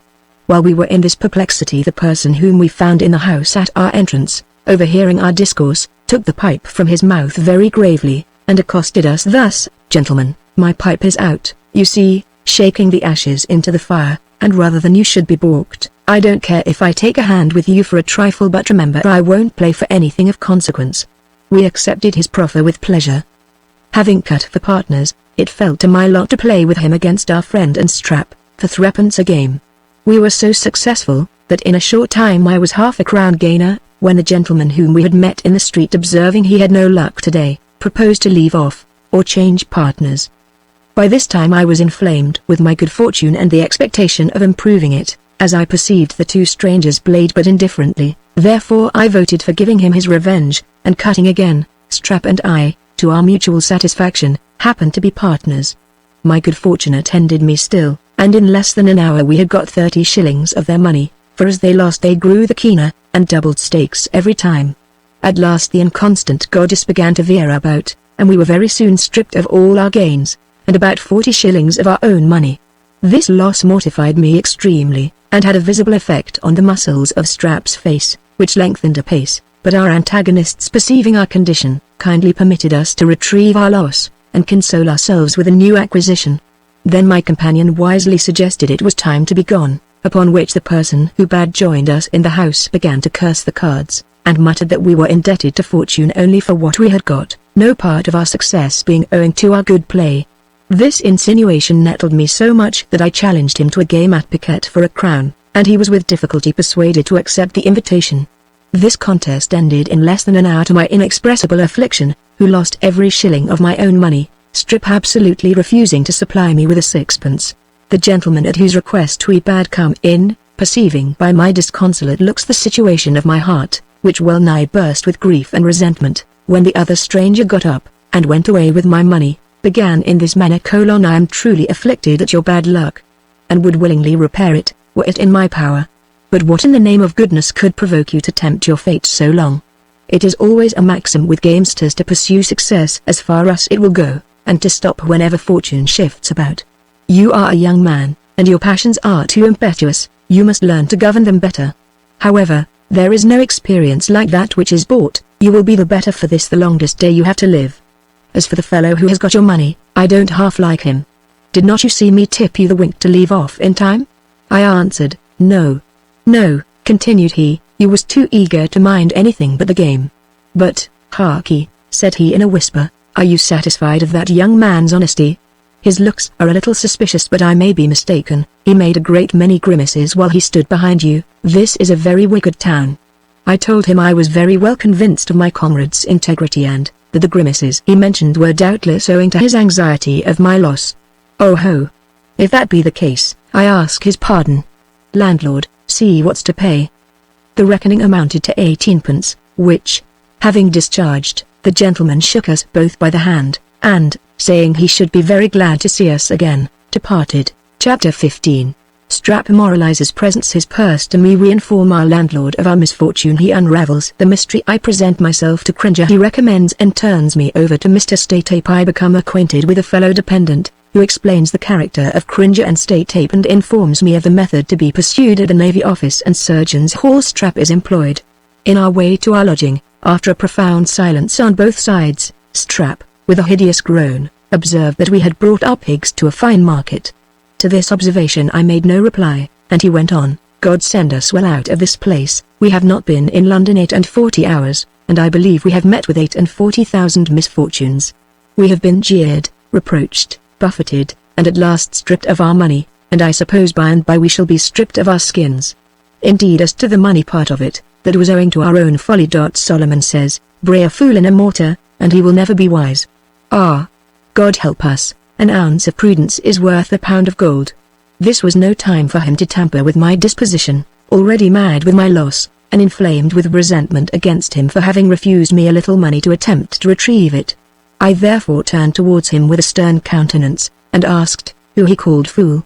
Being altogether unaccustomed to such looks from me, he stood still, and stared in my face for some time, then, with some confusion, uttered, fool. I called nobody fool but myself. I am sure I am the greatest fool of the two, for being so much concerned at other people's misfortunes, but nemo omnibus horus sapit, that's all.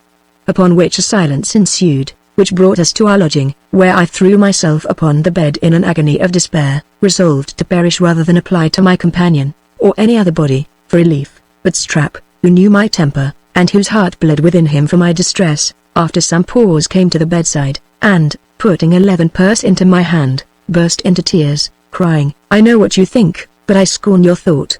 There's all I have in the world, Take it, and I'll perhaps get more for you before that be done. If not, I'll beg for you, steal for you, go through the wide world with you, and stay with you, for though I be a poor cobbler's son, I am no scout." I was so much touched with the generous passion of this poor creature, that I could not refrain from weeping also, and we mingled our tears together for some time. Upon examining the purse, I found in it 2 half-guineas and half a crown, which I would have returned to him, saying, he knew better than I how to manage it, but he absolutely refused my proposal and told me it was more reasonable and decent that he should depend upon me, who was a gentleman, than that I should be controlled by him. After this friendly contest was over, and our minds more at ease, we informed our landlord of what had happened to us, taking care to conceal the extremity to which we were reduced. He no sooner heard the story, than he assured us we had been grievously imposed upon by a couple of sharpers, who were associates, and that this polite, honest, friendly, humane person, who had treated us so civilly, was no other than a rascally money-dropper. We made it his business to decoy strangers in that manner to one of his own haunts, where an accomplice or two were always waiting to assist in pillaging the prey he had run down. Here the good man recounted a great many stories of people who has been seduced, cheated, pilfered, beaten, nay, even murdered by such villains. I was confounded at the artifice and wickedness of mankind, and Strap, lifting up his eyes and hands to heaven, prayed that God would deliver him from such scenes of iniquity, for surely the devil had set up his throne in London. Our landlord being curious to know what reception we had met with at Mr. Cringer's, we acquainted him with the particulars, at which he shook his head, and told us we had not gone the right way to work, that there was nothing to be done with a member of Parliament without a bribe, that the servant was commonly infected with the master's disease, and expected to be paid for his work, as well as his betters. He therefore advised me to give the footman a shilling the next time I should desire admittance to my patron, or else I should scarce find an opportunity to deliver my letter. Accordingly, next morning, when the door was opened, I slipped a shilling into his hand, and told him I had a letter for his master. I found the good effect of my liberality, for the fellow let me in immediately, and, taking the letter out of my hand, desired me to wait in a kind of passage for an answer.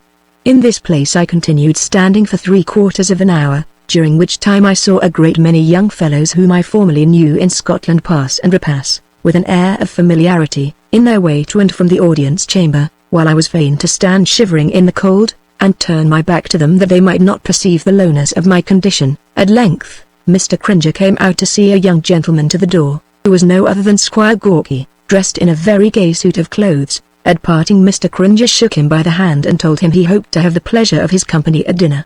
Then turning about towards me, asked what were my commands? When he understood I was the person who had brought the letter from Mr. Crabbe, he affected to recollect my name, which, however, he pretended he could not do till he had consulted the letter again. To save him the trouble, I told him my name was Random. Upon which he went on, Random, I think I remember the name, and very well he might, for this very individual, Mr. Cringer, had many a time rode before my grandfather's cloak-bag, in quality of a footman. Well, says he, you propose to go on board a man of war as surgeon's mate. I replied by a low bow. I believe it will be a difficult matter, continued he, to procure a warrant, there being already such a swarm of Scotch surgeons at the Navy Office, in expectation of the next vacancy, that the commissioners are afraid of being torn to pieces, and have actually applied for a guard to protect them. However, some ships will soon be put in commission, and then we shall see what's to be done. So saying, he left me, exceedingly mortified at the different reception Mr. Gawky and I had met with from this upstart, proud, mean member, who, I imagined, would have been glad of an opportunity to be grateful for the obligations he owed to my family. At my return, I was surprised with the agreeable news of Strap's being employed, on the recommendation of his friend, the schoolmaster, by a periwig maker in the neighborhood, who allowed him 5 shillings per week besides bed and board. I continued to dance attendance every other morning at the levee of Mr. Cringer, during a fortnight, in which time I became acquainted with a young fellow of my own country and profession, who also depended on the member's interest, but was treated with much more respect than I, both by the servants and master, and often admitted into a parlour, where there was a fire for the convenience of the better sort of those who waited for him. Thither I was never permitted to penetrate, on account of my appearance, which was not at all fashionable, but was obliged to stand blowing my fingers in a cold lobby, and take the first opportunity of Mr. Cringer's going to the door to speak with him. One day, while I enjoyed this occasion, a person was introduced, whom Mr. Cringer no sooner saw, than, running towards him, He saluted him with a low bow to the very ground, and afterwards shaking him by the hand with great heartiness and familiarity, called him his good friend, and asked very kindly after Mrs. Statetape and the young ladies. Then, after a whisper, which continued some minutes, wherein I overheard the word honor repeated several times with great emphasis, Mr. Cringer introduced me to this gentleman, as to a person whose advice and assistance I might depend upon, and having given me his direction, followed me to the door, where he told me I need not give myself the trouble to call at his house any more, for Mr. Statetape would do my business. At that instant my fellow dependent, coming out after me, overheard the discourse of Mr. Cringer, and, making up to me in the street, accosted me very civilly. This address I looked upon as no small honor, considering the figure he made, for he was dressed in a blue frock with a button, a green silk waistcoat, trimmed with gold, black velvet breeches, white silk stockings, silver buckles, a gold-laced hat, a Spencer wig, and a silver-hilted hanger, with a fine clouded cane in his hand. "I perceive," says he, "you are but lately come from Scotland. Pray what may your business with Mr. Cringer be? I suppose it is no secret, and I may possibly give you some advice that will be serviceable, for I have been surgeon's second mate on board of a 70-gun ship, and consequently know a good deal of the world." I made no scruple to disclose my situation, which, when he had learned, he shook his head, and told me he had been pretty much in the same circumstances about a year ago, that he had relied on Cringer's promises, until his money, which was considerable, as well as his credit, was quite exhausted, and when he wrote to his relations for a fresh supply, instead of money he received nothing but reproaches, and the epithets of idle, debauched fellow. That after he had waited at the Navy Office many months for a warrant to no purpose, he was fain to pawn some of his clothes, which raised a small sum wherewith he bribed the secretary, who soon procured a warrant for him, notwithstanding he had affirmed the same day, that there was not one vacancy. That he had gone on board, where he remained 9 months, at the end of which the ship was put out of commission, and he said the company were to be paid off in Broad Street the very next day. That relations being reconciled to him, had charged him to pay his devoirs regularly to Mr. Cringer, who had informed them by letter that his interest alone had procured the warrant, in obedience to which command he came to his levee every morning, as I saw, though he looked upon him to be a very pitiful scoundrel. In conclusion, he asked me if I had yet passed at Surgeon's Hall? To which question I answered, I did not so much as know it was necessary. "Necessary," cried he, "oh then I find I must instruct you. Come along with me, and I'll give you information about that matter." So saying, he carried me into an alehouse, where I called for some beer, and bread and cheese, on which we breakfasted. While we sat in this place, he told me I must first go to the Navy Office, and write to the board, desiring them to order a letter for me to Surgeon's Hall, that I might be examined, touching my skill in surgery. That the surgeons, after having examined me, would give me my qualification sealed up in form of a letter directed to the commissioners, which qualification I must deliver to the secretary of the board, who would open it in my presence, and read the contents, after which I must employ my interest to be provided for as soon as possible. That the expense of his qualification for second mate of a third rate, amounted to 13 shillings, exclusive of the warrant, which cost him half a guinea and half a crown, besides a present to the secretary, which consisted of a £3.12 piece. This calculation was like a thunderbolt to me, whose whole fortune did not amount to 12 shillings. I accordingly made him acquainted with this part of my distress, after having thanked him for his information and advice. He condoled me on this occasion, but bade me be of good cheer, for he had conceived a friendship for me, and would make all things easy. He was ran out at present, but tomorrow or next day, he was certain of receiving a considerable sum, of which he would lend me what would be sufficient to answer my exigencies. This frank declaration pleased me so much, that I pulled out my purse, and emptied it before him, begging him to take what he pleased for pocket expense, until he should receive his own money. With a good deal of pressing, he was prevailed upon to take 5 shillings, telling me that he might have what money he wanted at any time for the trouble of going into the city, but as he had met with me, he would defer his going thither till tomorrow, when I should go along with him, and he would put me in the way of acting for myself, without a servile dependence on that rascal Cringer, much less on the tailor to whom he heard him turn me over. "How?" cried I, "is Mr. Statetape a tailor?"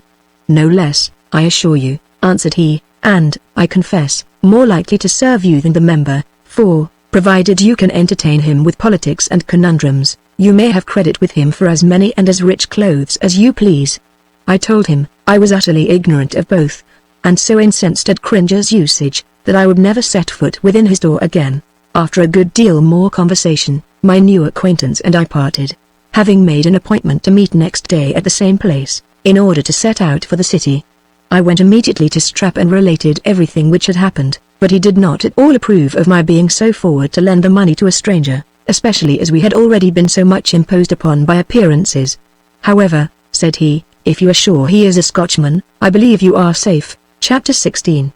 My new acquaintance breaks an appointment. I proceed, by myself, to the Navy office. Address me to a person there, who assists me with advice. Write to the board. They grant me a letter to the surgeons at the hall. Am informed of the beau's name and character. Find him. He makes me his confidant in an amour. Desires me to pawn my linen for his occasions. Recover what I lent him. Some curious observations on Strap on that occasion his vanity.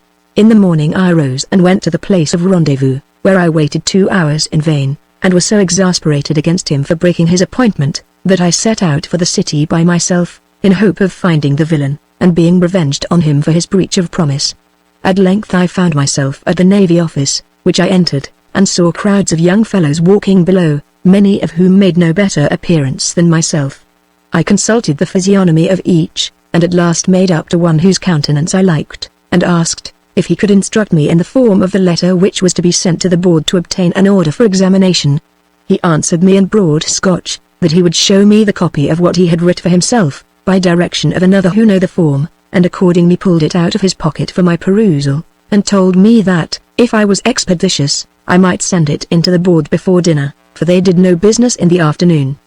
He then went with me to coffee house hard by, where I wrote the letter, which was immediately delivered to the messenger, who told me I might expect an order tomorrow about the same time. Having transacted this piece of business, my mind was a good deal composed, and as I had met with so much civility from the stranger, I desired further acquaintance with him, fully resolved, however, not to be deceived by him so much to my prejudice as I had been by the beau. He agreed to dine with me at the cook's shop which I frequented, and on our way thither carried me to Change, where I was in hopes of finding Mr. Jackson, for that was the name of the person who had broke his appointment. I sought him there to no purpose, and on our way towards the other end of the town imparted to my companion his behavior towards me, upon which he gave me to understand that he was no stranger to the name of Ben Jackson, so he was called at the Navy office, although he did not know him personally, that he had the character of a good-natured careless fellow, who made no scruple of borrowing from any that would lend, that most people who knew him believed he had a good principle at bottom, but his extravagance was such, he would probably never have it in his power to manifest the honesty of his intention. This made me sweat for my 5 shillings, which I nevertheless did not altogether despair of recovering, provided I could find out the debtor. This young man likewise added another circumstance or Squire Jackson's history, which was, that being destitute of all means to equip himself for sea, when he received his last warrant, he had been recommended to a person who lent him a little money, after he had signed a will entitling that person to lift his wages when they should become due, as also to inherit his effects in case of his death. That he was still under the tutorage and direction of that gentleman, who advanced him small sums from time to time upon this security, at the rate of 50%. But at present his credit was very low, because his funds would do little more than pay what he had already received, this moderate interest included. After the stranger, whose name was Thompson, had entertained me with his account of Jackson, he informed me that he himself had passed for third mate of a third rate, about 4 months ago, since which time he had constantly attended at the Navy office, in hope of a warrant, having been assured from the beginning, both by a Scotch member, and one of the commissioners to whom the member recommended him, that he should be put into the first vacancy, notwithstanding which promise, he had the mortification to see 6 or 7 appointed in the same station almost every week. That now being utterly impoverished, his sole hope consisted in the promise of a friend lately come to town, to lend him a small matter, for a present to the secretary, without which he was persuaded he might wait 1,000 years to no purpose. I conceived a mighty liking for this young fellow, which, I believe, proceeded from the similitude of our fortunes. We spent the whole day together, and as he lived at Wapping I desired him to take a share of my bed. Next day we returned to the Navy office, where, after being called before the board, and questioned about the place of my nativity and education, they ordered a letter to be made out for me, which, upon paying ½ crown to the clerk, I received, and delivered into the hands of the clerk at Surgeons' Hall, together with a shilling for his trouble in registering my name. By this time my whole stock was diminished to 2 shillings, and I saw not the least prospect of relief, even for present subsistence, much less to enable me to pay the fees at Surgeons' Hall for my examination, which would come on in a fortnight. In this state of perplexity, I consulted Strap, who assured me he would pawn everything he had in the world, even to his razors, before I should want, but this expedient I absolutely rejected, telling him, I would 1,000 times rather list for a soldier, of which I had some thoughts, than be any longer a burden to him. At the word soldier, he grew pale as death, and begged on his knees I would think no more of that scheme. God preserve us all in our right wits, cried he, would you turn soldier, and perhaps be sent abroad against the Spaniards, where you must stand and be shot at like a woodcock? Heaven keep cold lead out of my carcass, and let me die in a bed like a Christian, as all my forefathers have done. What signifies all earthly riches and honor, if one enjoys not content? And, hereafter, there is no respect of persons. Better be a poor honest barber with a good conscience, and time to repent of my sins upon my deathbed, than be cut off, God bless us, by a musket shot, as it were in the very flower of one's age, in the pursuit of riches and fame. What signify riches, my dear friend? Do they not make unto themselves wings and fly away? As the wise man saith. I could also mention many other sayings in contempt of riches, both from the Bible and other good books, but I know you are not very fond of those things. I shall only assure you, that if you take on to be a soldier, I will do the same, and then if we should both be slain, you will not only have your own blood to answer for, but mine also, and peradventure the lives of all those whom we shall kill in battle. Therefore I pray you, consider whether you will sit down contented with small things and share the fruits of my industry in peace, till Providence shall send better tidings, or, by your despair, plunge both our souls and bodies into everlasting perdition, which God of his infinite mercy forbid. I could not help smiling at this harangue, which was delivered with great earnestness, the tears standing in his eyes all the time, and promised to do nothing of that sort without his consent and concurrence. He was much comforted with this declaration, and told me in a few days he should receive a week's wages, which should be at my service, but advised me in the meantime to go in quest of Jackson, and recover, if possible, what he had borrowed of me.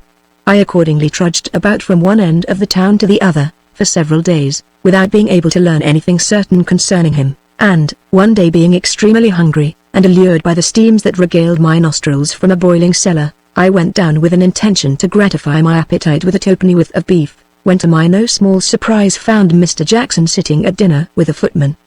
He no sooner perceived me than he got up and shook me by the hands, saying, he was glad to see me, for he intended to have called at my lodgings in the afternoon. I was so well pleased at this rencounter and the apologies he made for not keeping his appointment, that I forgot my resentment, and sat down to dinner, with the happy expectation of not only recovering my own money before we should part, but also of reaping the benefit of his promise to lend me wherewithal to pass examination, and this hope my sanguine complexion suggested, though the account Thompson gave me of him ought to have moderated my expectation. When we had feasted sumptuously, he took his leave of the footman, and adjourned with me to an alehouse hard by, where, after shaking me by the hand again, he began thus, I suppose you think me a sad dog, Mr. Random, and I do confess that appearances are against me. But I dare say you will forgive me when I tell you, my not coming at the time appointed was owing to a peremptory message I received from a certain lady, whom, harkee. But this is a great secret, I am to marry very soon. You think this strange, perhaps, but it is not less true for all that a £5,000, I'll assure you, besides expectations. For my own part, devil take me if I know what any woman can see engaging about me but a whim, you know, and then one would not balk one's good fortune. You saw that footman who dined with us, he's one of the honestest fellows that ever wore livery. You must know it was by his means I was introduced to her, for he made me first acquainted with her woman, who is his mistress. Many a crown has he and his sweetheart had of my money, but what of that? Things are now brought to a bearing. I have come a little this way, I have proposed marriage, and the day is fixed. She's a charming creature, and writes like an angel. She can repeat all the English tragedies as well as ever a player in Drury Lane! And, indeed, is so fond of plays, that to be near the stage she has taken lodgings in a court hard by the theatre. But you shall see, here's the last letter she sent me. With these words, he put it into my hand, and I read, to the best of my remembrance, as follows. Dear Cretan, as you are the animable hopjack of my contemplations, your idea is infernally skimming before my chimerical fancy, when Murphy sends his puppies to the haze of slipping mortals, and when Phoebus shines from his merry dying throne, whereupon I shall cancefold time has lost his pinners, as also Cubit his harrows, until thou enjoy sweet propose in the loaf seek harms of thy very faithful to commend. Clay Render Winger Yard, Drury Lane, January 12th. While I was reading, he seemed to be in an ecstasy, rubbing his hands, and bursting out into fits of laughter. At last he caught hold of my hand, and squeezing it, cried, "They're a style for you. What do you think of this billet doux?" I answered, it might be a blanc for aught I knew, for it was altogether above my comprehension. "Oh, ho!" said he, "I believe it is both tender and sublime. She's a divine creature, and so dotes upon me. Let me see, what shall I do with this money, when I have once got it into my hands? In the first place, I shall do for you.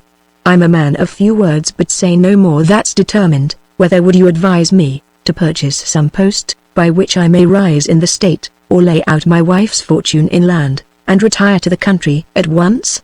I gave my opinion without hesitation, that he could not do better than buy an estate and improve, especially since he had already seen so much of the world. Then I launched out into the praises of a country life, as described by the poets whose works I had read. He seemed to relish my advice, but withal told me, that although he had seen a great deal of the world both at land and sea, having cruised 3 whole months in the Channel, yet he should not be satisfied until he had visited France, which he proposed to do before he should settle, and to carry his wife along with him. I had nothing to object to his proposal, and asked how soon he hoped to be happy.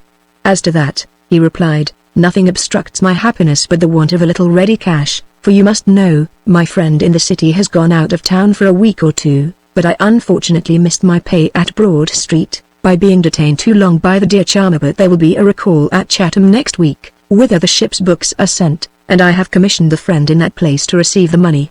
"If that be all," said I, "there's no great harm in deferring your marriage a few days." "Yes, faith. But there is," said he, "you don't know how many rivals I have, who would take all advantages against me.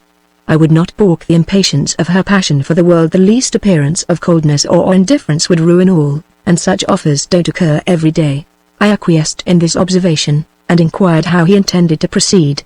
At this question he rubbed his chin, and said, "Why, truly, I must be obliged to some friend or other. Do you know nobody that would lend me a small sum for a day or 2? I assured him, I was such an utter stranger in London, that I did not believe I could borrow a guinea if my life depended upon it.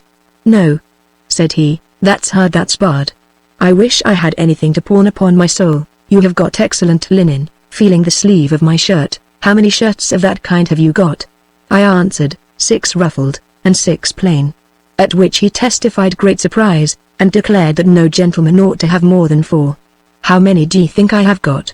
continued he, "but this and another, as I hope to be saved. And I dare say we shall be able to raise a good sum out of your superfluity. Let me see, each of these shirts is worth 16 shillings at a moderate computation now. Suppose we pawn them for half price. 8 times 8 is 64, that's £3 4, that will do. Give me your hand." "Softly, softly, Mr. Jackson," said I, "don't dispose of my linen without my consent. First pay me the crown you owe me, and then we shall talk of other matters." He protested that he had not above 1 shilling in his pocket, but that he would pay me out of the first of the money raised from the shirts. This piece of assurance incensed me so much that I swore I would not part with him until I had received satisfaction for what I had lent him, and as for the shirts, I would not pawn one of them to save him from the gallows. At this expression he laughed aloud, and then complained it was very hard that I should refuse him a trifle that would infallibly enable him not only to make his own fortune but mine also. "You talk of pawning my shirts," said I. "Suppose you should sell this hanger, Mr. Jackson. I believe it would fetch a good round sum." "No, hang it," said he, "I can't appear decently without my hanger, lest it should go." However, seeing me inflexible with regard to my linen, he at length unbuckled his hanger, and, showing me the 3 blue balls, desired me to carry it thither and pawn it for 2 guineas. This office I would by no means have performed, had I seen any likelihood of having my money otherwise, but not willing, out of a piece of false delicacy, to neglect the only opportunity I should perhaps ever have, I ventured into a pawnbroker's shop, where I demanded 2 guineas on the pledge, in the name of Thomas Williams. 2 guineas, said the pawnbroker, looking at the hanger. "This piece of goods has been here several times before for 30 shillings, however, since I believe the gentleman to whom it belongs will redeem it, he shall have what he wants," and accordingly he paid me the money, which I carried to the house where I had left Jackson, and, calling for change, counted out to him 37 shillings, reserving the other 5 for myself. After looking at the money some time, he said, "Well, it don't signify, this won't do my business, so you may as well take half a guinea, or a whole one, as the 5 shillings you have kept." I thanked him kindly, that refused to accept of any more than was my due, because I had no prospect of repaying it. Upon which declaration, he stared in my face, and told me I was excessively raw or I would not talk in that manner.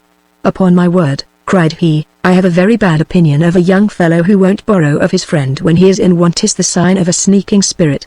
Come, Random, give me back the 5 shillings, and take this half-guinea, and if ever you are able to pay me, I believe you will. If not, I shall never ask it." When I reflected upon my present necessity, I suffered myself to be persuaded, and after making my acknowledgments to Mr. Jackson, who offered to treat me with a play, I returned to my lodgings with a much better opinion of this gentleman than I had in the morning, and at night imparted my day's adventure to Strap, who rejoiced at my good luck, saying, "I told you if he was a Scotchman you were safe enough, and who knows but this marriage may make us all."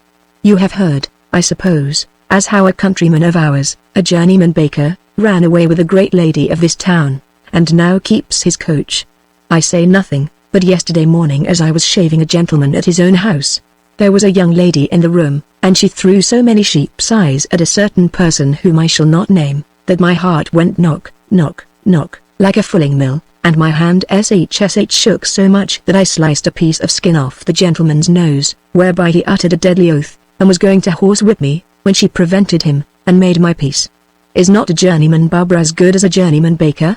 The only difference is, the baker uses flour for the belly, and the barberizes it for the head, and as the head is a more noble member than the belly, so is a barber more noble than a baker, for what's the belly without the head?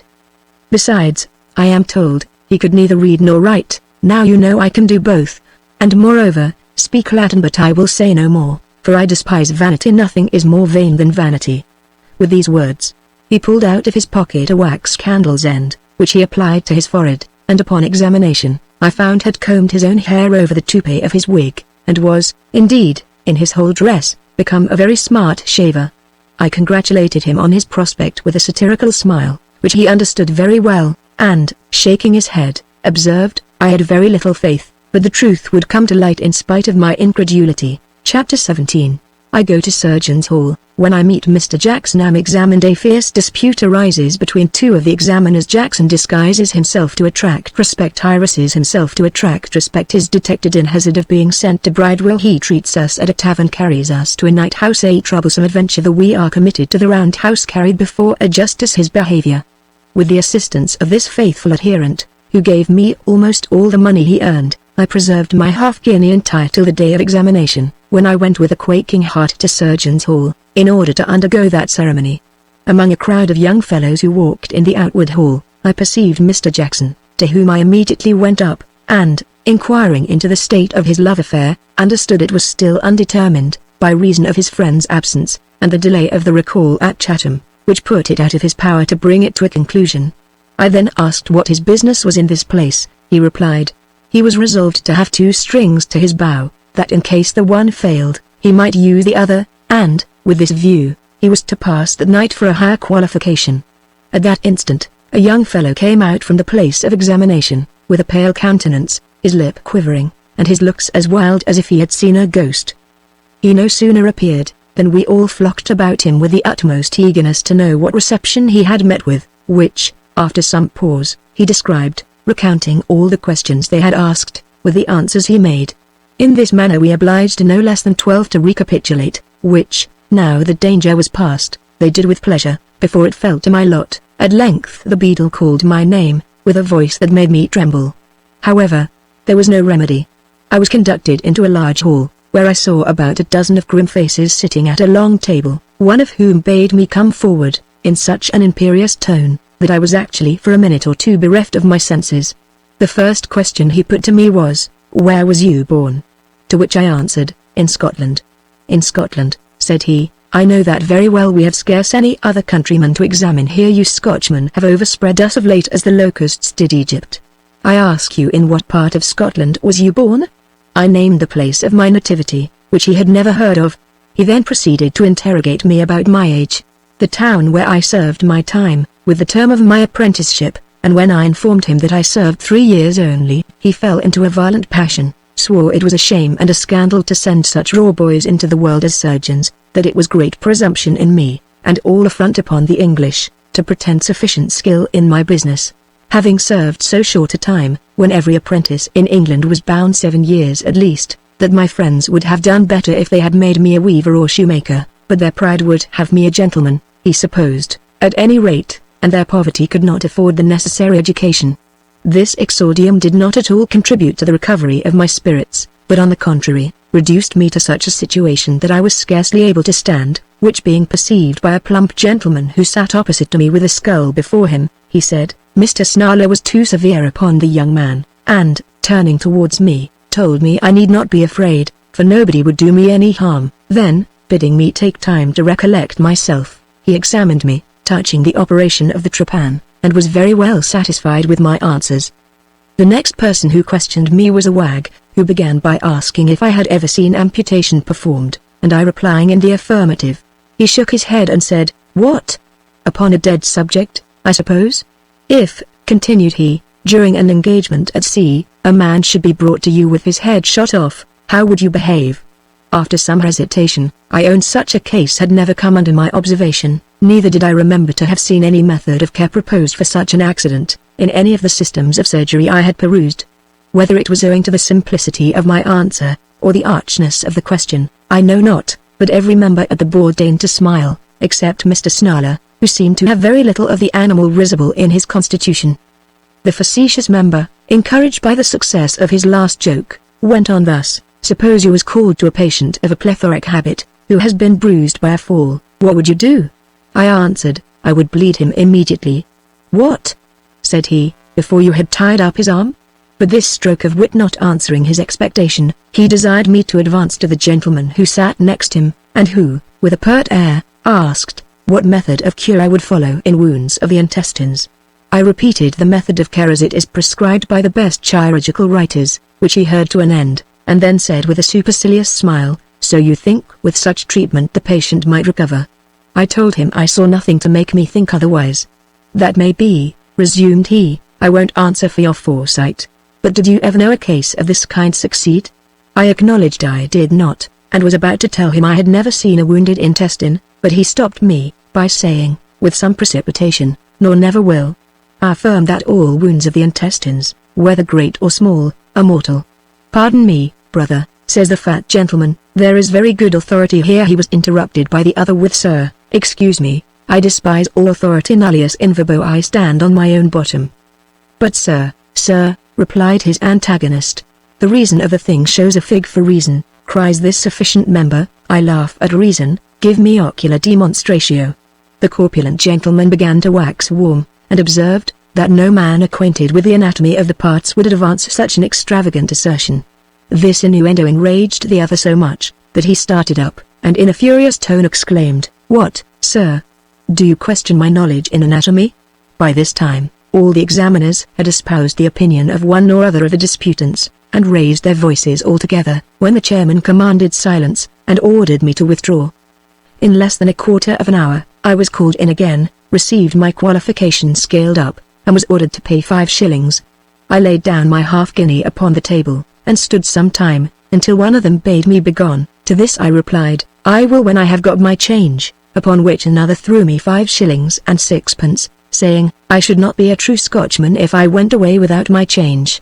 I was afterwards obliged to give 3 shillings and 6pence to the beadles, and a shilling to an old woman who swept the hall. This disbursement sank my finances to 13pence halfpenny, with which I was sneaking off, when Jackson, perceiving it, came up to me, and begged I would tarry for him, and he would accompany me to the other end of the town, as soon as his examination should be over. I could not refuse this to a person that was so much my friend, but I was astonished at the change of his dress, which was varied in half an hour from what I have already described to a very grotesque fashion. His head was covered with an old smoke-tie wig that did not boast one crooked hair, and a slouched hat over it, which would have very well become a chimney-sweeper, or a dustman. His neck was adorned with a black crape, the ends of which he had twisted, and fixed in the buttonhole of a shabby greatcoat that wrapped up his whole body. His white silk stockings were converted into black worsted hose, and his countenance was rendered venerable by wrinkles, and a beard of his own painting. When I expressed my surprise at this metamorphosis, he laughed, and told me it was done by the advice and assistance of a friend, who lived over the way, and would certainly produce something very much to his advantage, for it gave him the appearance of age, which never fails of attracting respect. I applauded his sagacity, and waited with impatience for the effects of it. At length he was called in, but whether the oddness of his appearance excited a curiosity more than small in the board, or his behavior was not suitable to his figure, I know not. He was discovered to be an impostor, and put into the hands of the beadle in order to be sent to Bridewell. So that instead of seeing him come out with a cheerful countenance, and a surgeon's qualification in his hand, I perceived him led through the outer hall as a prisoner, and was very much alarmed, and anxious to know the occasion, when he called with a lamentable voice, and a piteous aspect to me, and some others who know him, "For God's sake, gentlemen, bear witness that I am the same individual John Jackson who served as surgeon's second mate on board the Elizabeth, or else I shall go to Bridewell." It would have been impossible for the most austere hermit that ever lived to have refrained from laughing at his appearance and address. We therefore indulged ourselves a good while at his expense, and afterwards pleaded his cause so effectually with the beadle, who was gratified with half-a-crown, that the prisoner was dismissed, and in a few moments renewed his former gaiety, swearing, since the board had refused his money, he would spend every shilling before he went to bed, entreating his friends, at the same time inviting us all to favour him with our company. It was now 10 o'clock at night, and, as I had a great way to walk through streets that were utterly unknown to me, I was prevailed on to be of their party, in hopes he would afterwards accompany me to my lodgings, according to his promise. He conducted me to his friend's house, who kept a tavern over the way, where we continued drinking punch, until the liquor mounted up to our heads, and made us all extremely frolicsome. I, in particular, was so much elevated, that nothing would serve me but a wench, at which demand Jackson expressed much joy, and assured me I should have my desire before we parted. Accordingly, when he had paid the reckoning, we sallied out, roaring and singing, and were conducted by our leader to a place of nocturnal entertainment, where Mr. Jackson's dress attracted the assiduities of 2 or 3 nymphs, who loaded him with caresses, in return for the arrack punch with which he treated them, till at length sleep began to exert his power over us all, and our conductor called to pay. When the bill was brought, which amounted to 12 shillings, he put his hand in his pocket, but might have saved himself the trouble, for his purse was gone. This accident disconcerted him a good deal at first, but after some recollection, he seized the 2 ladies who sat by him, one in each hand, and swore if they did not immediately restore his money he would charge a constable with them. The good lady at the bar, seeing what passed, whispered something to the drawer, who went out, and then with great composure, asked what was the matter. Jackson told her he was robbed, and swore if she refused him satisfaction, he would have her and her female friends committed to Bridewell. "Robbed!" cried she, "robbed in my house? Gentlemen and ladies, I take you all to witness, this person has scandalized my reputation." At that instant, seeing the constable and watch enter, she proceeded, "What? You must not only endeavor by your false aspersions to ruin my character, but even commit an assault upon my family.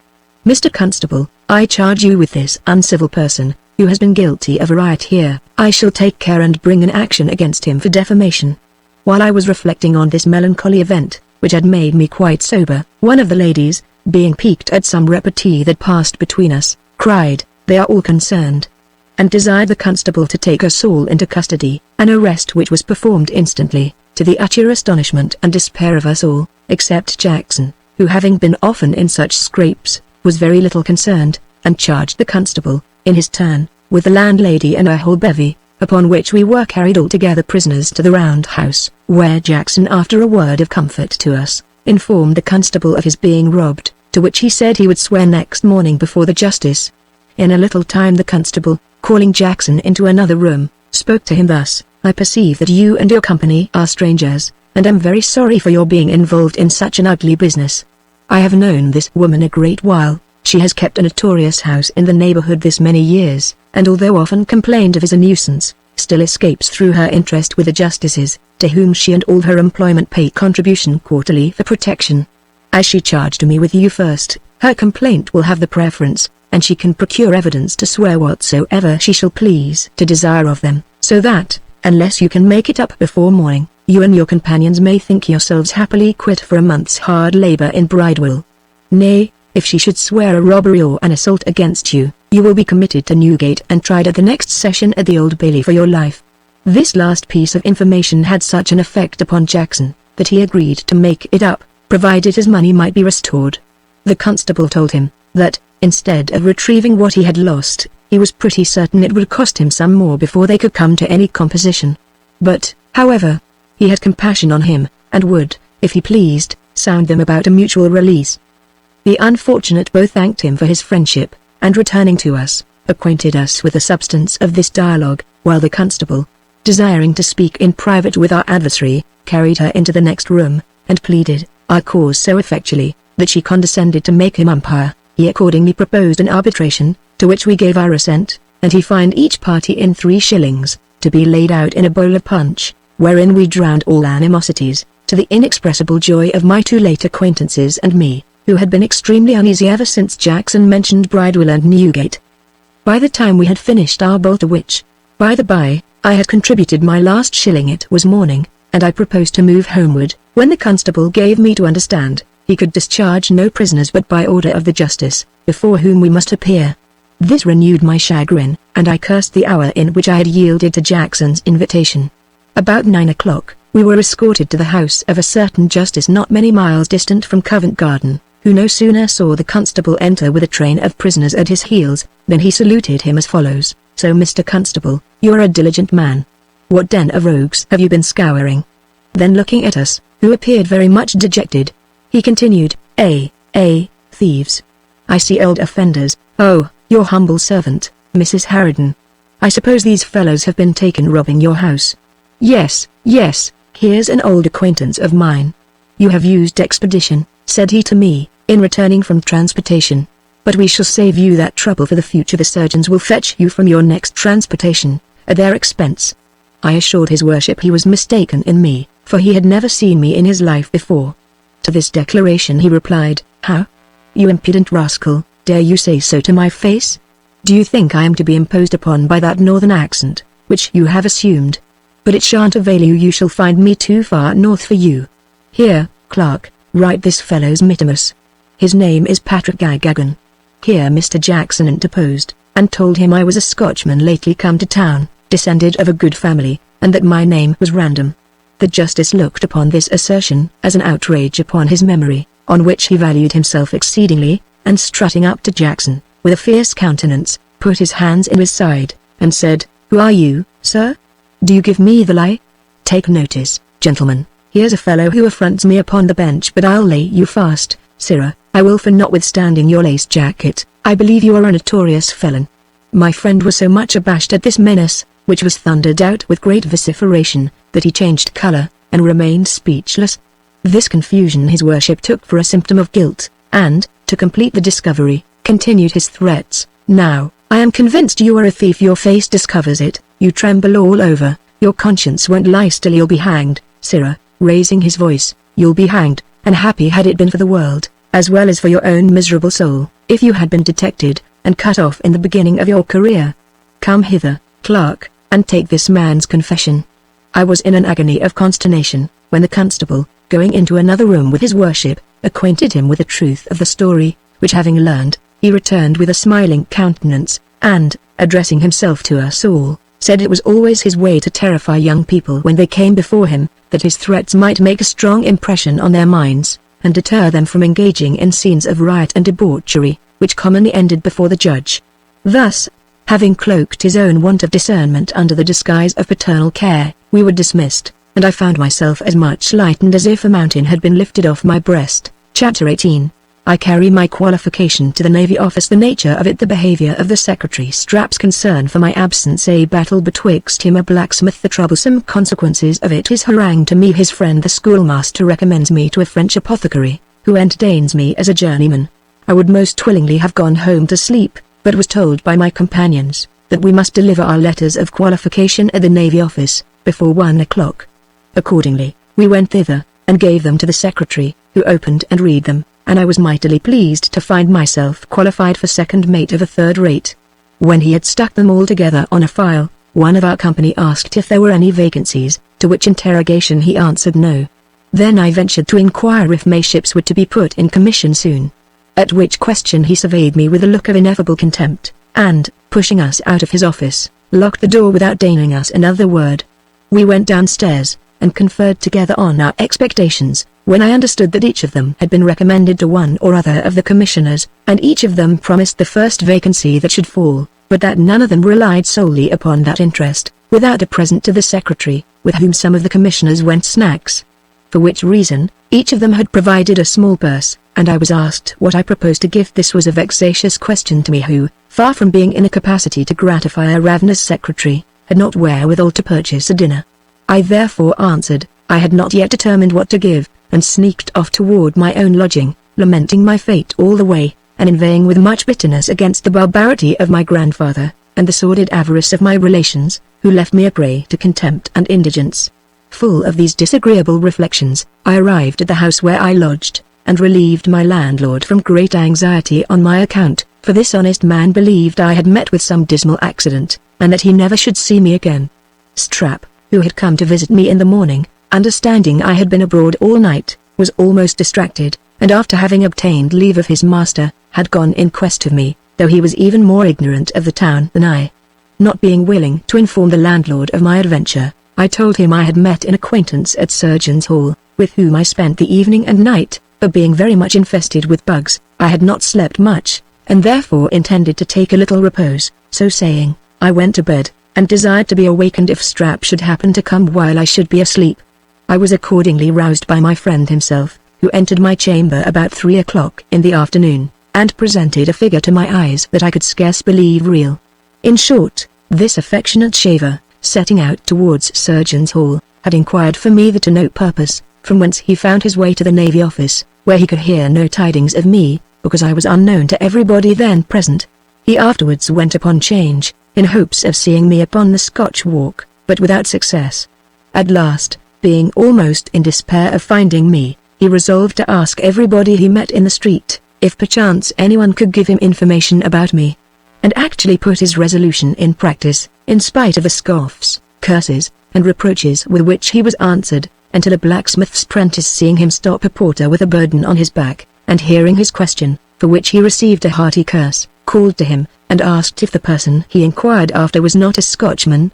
Strap replied with great eagerness, yes, and had on a brown coat, with long skirts. The same, said the blacksmith. I saw him pass by an hour ago. Did you so? Cried Strap, rubbing his hands, awed. I am very glad of that. Which way went he? Towards Tyburn in a cart, said he. If you make good speed, you may get thither time enough to see him hanged. This piece of wit incensed my friend to such a degree, that he called the blacksmith scoundrel, and protested he would fight him for half a farthing. No, no, said the other, stripping, I'll have none of your money. You Scotchmen seldom carry anything about you, but I'll fight you for love. Where was a ring immediately formed by the mob, and Strap, finding he could not get off honorably without fighting, at the same time burning with resentment against his adversary, quitted his clothes to the care of the multitude, and the battle began with great violence on the side of Strap, who in a few minutes exhausted his breath and spirits on his patient antagonist, who sustained the assault with great coolness, till finding the barber quite spent, he returned the blows he had lent him, with such interest, that Strap, after having received 3 falls on the hard stones, gave out, and allowed the blacksmith to be the better man.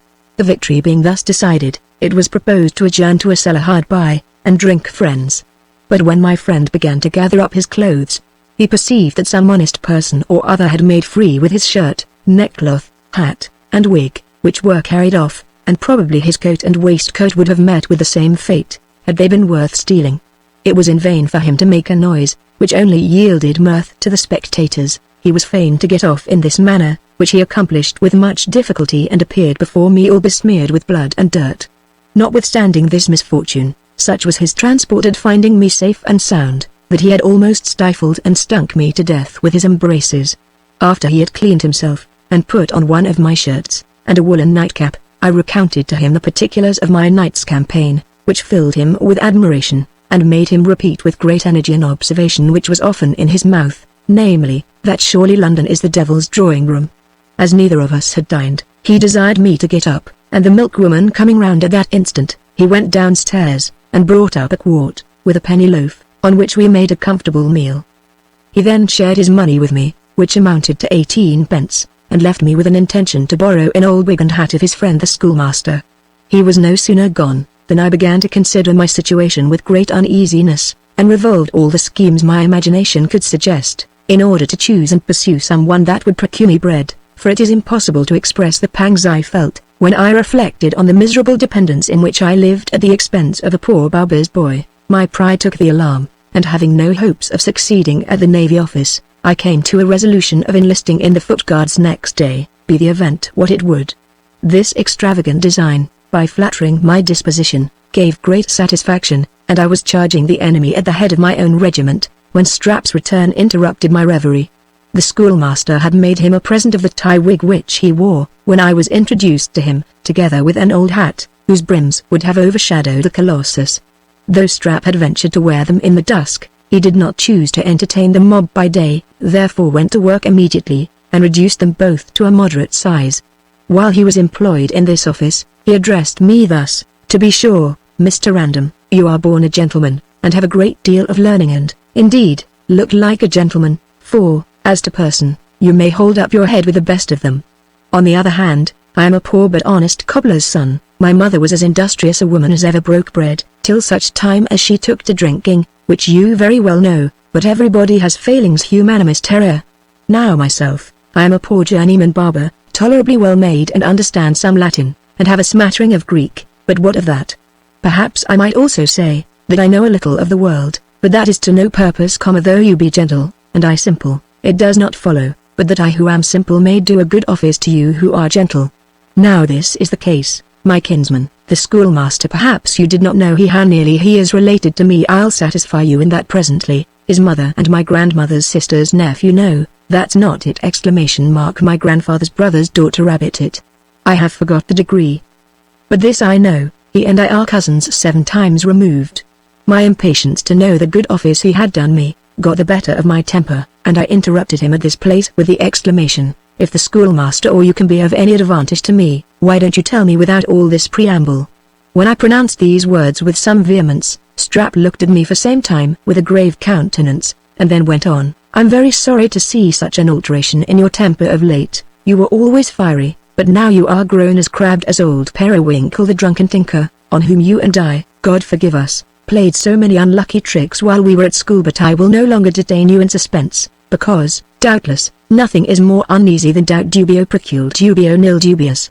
My friend or relation, or which you will, or both, the schoolmaster, being informed of the regard I have for you may be sure I did not fail to let him know of your good qualities. By the by, he has undertaken to teach you the pronunciation of the English tongue, without which, he says, you will be unfit for business in this country. I say my relation has spoken your behalf to a French apothecary who wants a journeyman, and on his recommendation you may have £15 a year, bed and board, whenever you please." I was too much interested in this piece of news to entertain it with indifference, but, jumping up, insisted on Strap's immediately accompanying me to the house of his friend, that I might not lose this opportunity through the least delay or neglect on my part. We were informed that the schoolmaster was in company at a public house in the neighborhood, whither we repaired, and found him drinking with the very individual apothecary in question. When he was called to the door at our desire, and observed my impatience, he broke out into his usual term of admiration. "Oh, I suppose, when you heard of this offer, you did not take leisure enough to come downstairs, but leapt out of the window. Did you overturn no porter nor oyster woman in your way? It was a mercy of God you did not knock your brains out against some post in your career. Oh, my conscience! I believe, had I been in the inmost recesses of my habitation, the very penetralia your eagerness would have surmounted bolts, bars, decency, and everything. The den of Cacus, or sanctum sanctorum, could not have hid me from you. But come along, the gentleman of whom I spoke is in the house. I will present you to him forthwith." When I entered the room, I perceived 4 or 5 people smoking, one of whom the schoolmaster accosted thus: "Mr. Lavement, here's the young man of whom I spoke to you."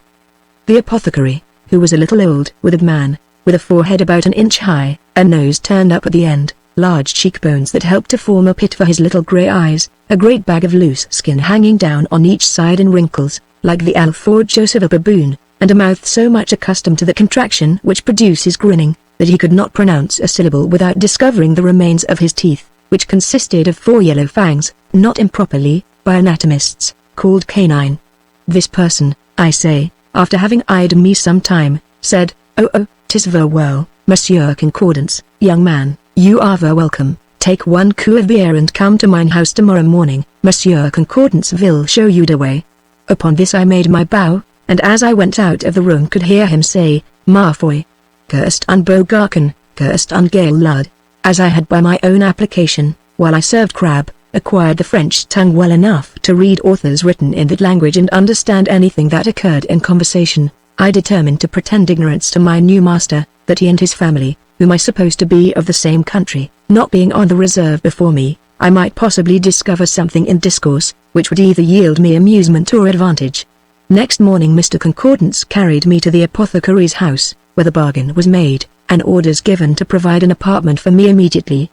But before I entered upon business the schoolmaster recommended me to his tailor, who gave me credit for a suit of clothes, to be paid out of the first moiety of my wages, and they were begun upon that very day. He afterwards accommodated me with a new hat on the same term, so that in a few days I hoped to make a very fashionable appearance.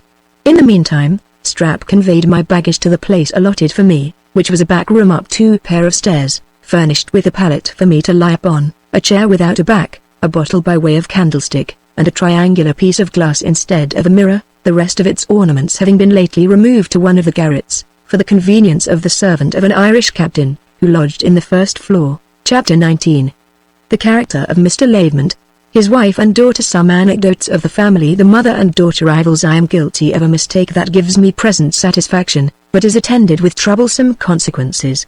Next day, while I was at work in the shop, a bouncing damsel well dressed came on pretence of finding a vial for some use or other, and taking an opportunity, when she thought I did not mind her, of observing me narrowly, went away with a silent look of disdain. I easily guessed her sentiments, and my pride took the resolution of entertaining the same indifference and neglect towards her. At dinner the maids, with whom I dined in the kitchen, gave me to understand that this was my master's only daughter, who would have a very handsome fortune, on account of which, and her beauty, a great many young gentlemen made their addresses to her. That she had been twice on the brink of marriage, but disappointed by the stinginess of her father, who refused to part with a shilling to promote the match, for which reason the young lady did not behave to her father with all the filial veneration that might be expected. In particular she harbored the most perfect hatred for his countrymen, in which disposition she resembled her mother, who was an English woman, and, by the hints they dropped, I learned the grey mare was the better horse, that she was a matron of a high spirit, which was often manifested at the expense of her dependents, that she loved diversions, and looked upon Miss as her rival in all parties, which was indeed the true cause of her disappointments, for had the mother been hearty in her interest, the father would not have ventured to refuse her demands. Over and above this intelligence, I, of myself, soon made more discoveries. Mr. Lavement's significant grins at his wife, while she looked another way, convinced me that he was not at all content with his lot, and his behavior in presence of the captain made me believe his chief torment was jealousy. As for my own part, I was considered in no other light than that of a menial servant, and had been already 6 days in the house without being honored with one word from either mother or daughter, the latter, as I understood from the maids, having at table one day expressed some surprise that her papa should entertain such an awkward mean-looking journeyman. I was nettled at this piece of information, and next Sunday, it being my turn to take my diversion, dressed myself in my new clothes to the greatest advantage, and, vanity apart, made no contemptible figure. After having spent most part of the day in company with Strap and some of his acquaintance, I came home in the afternoon, and was let in by Miss, who not knowing me, dropped a low curtsy as I advanced, which I returned with a profound bow, and shut the door. By the time I had turned about, she had perceived her mistake, and changed colour, but did not withdraw. The passage being narrow, I could not get away without jolting her, so I was forced to remain where I was with my eyes fixed to the ground, and my face glowing with blushes. At length, her vanity coming to her assistance, she went away tittering, and I could hear her pronounce the word creature. From this day forward, she came into the shop 50 times, every day upon various pretenses, and put in practice so many ridiculous airs, that I could easily perceive her opinion of me was changed, and that she did not think me altogether an unworthy conquest. But my heart was so steeled against her charms by pride and resentment, which were 2 chief ingredients in my disposition, that I remained insensible to all her arts, and notwithstanding some advances she made, could not be prevailed upon to yield her the least attention. This neglect soon banished all the favorable impressions she felt for me, and the rage of a slighted woman took place in her heart. This she manifested not only in all the suggestions her malice could invent to my prejudice with her father, but also in procuring for me such servile employments as she hoped would sufficiently humble my spirit. One day in particular, she ordered me to brush my master's coat, but I refusing, a smart dialogue ensued, which ended in her bursting into tears of rage, when her mother interposing, and examining into the merits of the cause, determined it in my favor, and this good office I owed not to any esteem or consideration she had for me, but solely to the desire of mortifying her daughter, who on this occasion observed, that let people be never so much in the right, there were some folks who would never do them justice, but, to be sure, they had their reasons for it, which some people were ignorant of, although they despised their little arts. This insinuation of some people and some folks put me upon observing the behavior of my mistress more narrowly for the future, and it was not long before I had reason to believe that she looked upon her daughter as a rival in the affections of Captain O'Donnell, who lodged in the house. In the meantime, my industry and knowledge gained me the goodwill of my master, who would often say in French, "Mardi, cursed un bon garçon." He had a great deal of business, but he was mostly employed among his fellow refugees. His profits were small. However, his expense for medicines was not great, for he was the most expert man at a succedaneum of any apothecary in London, so that I have been sometimes amazed to see him, without the least hesitation, make up a physician's prescription, though he had not in his shop one medicine mentioned in it. Oyster shells he could convert into crab's eyes, common oil into oil of sweet almonds, syrup of sugar into balsamic syrup, Thames water into aqua cinnamoni, and 100 more costly preparations were produced in an instant, from the cheapest and coarsest drugs of the materia medica, and when any common thing was ordered for a patient, he always took care to disguise it in color or taste, or both, in such a manner that it could not possibly be known, for which purpose cochineal and oil of cloves were of great service.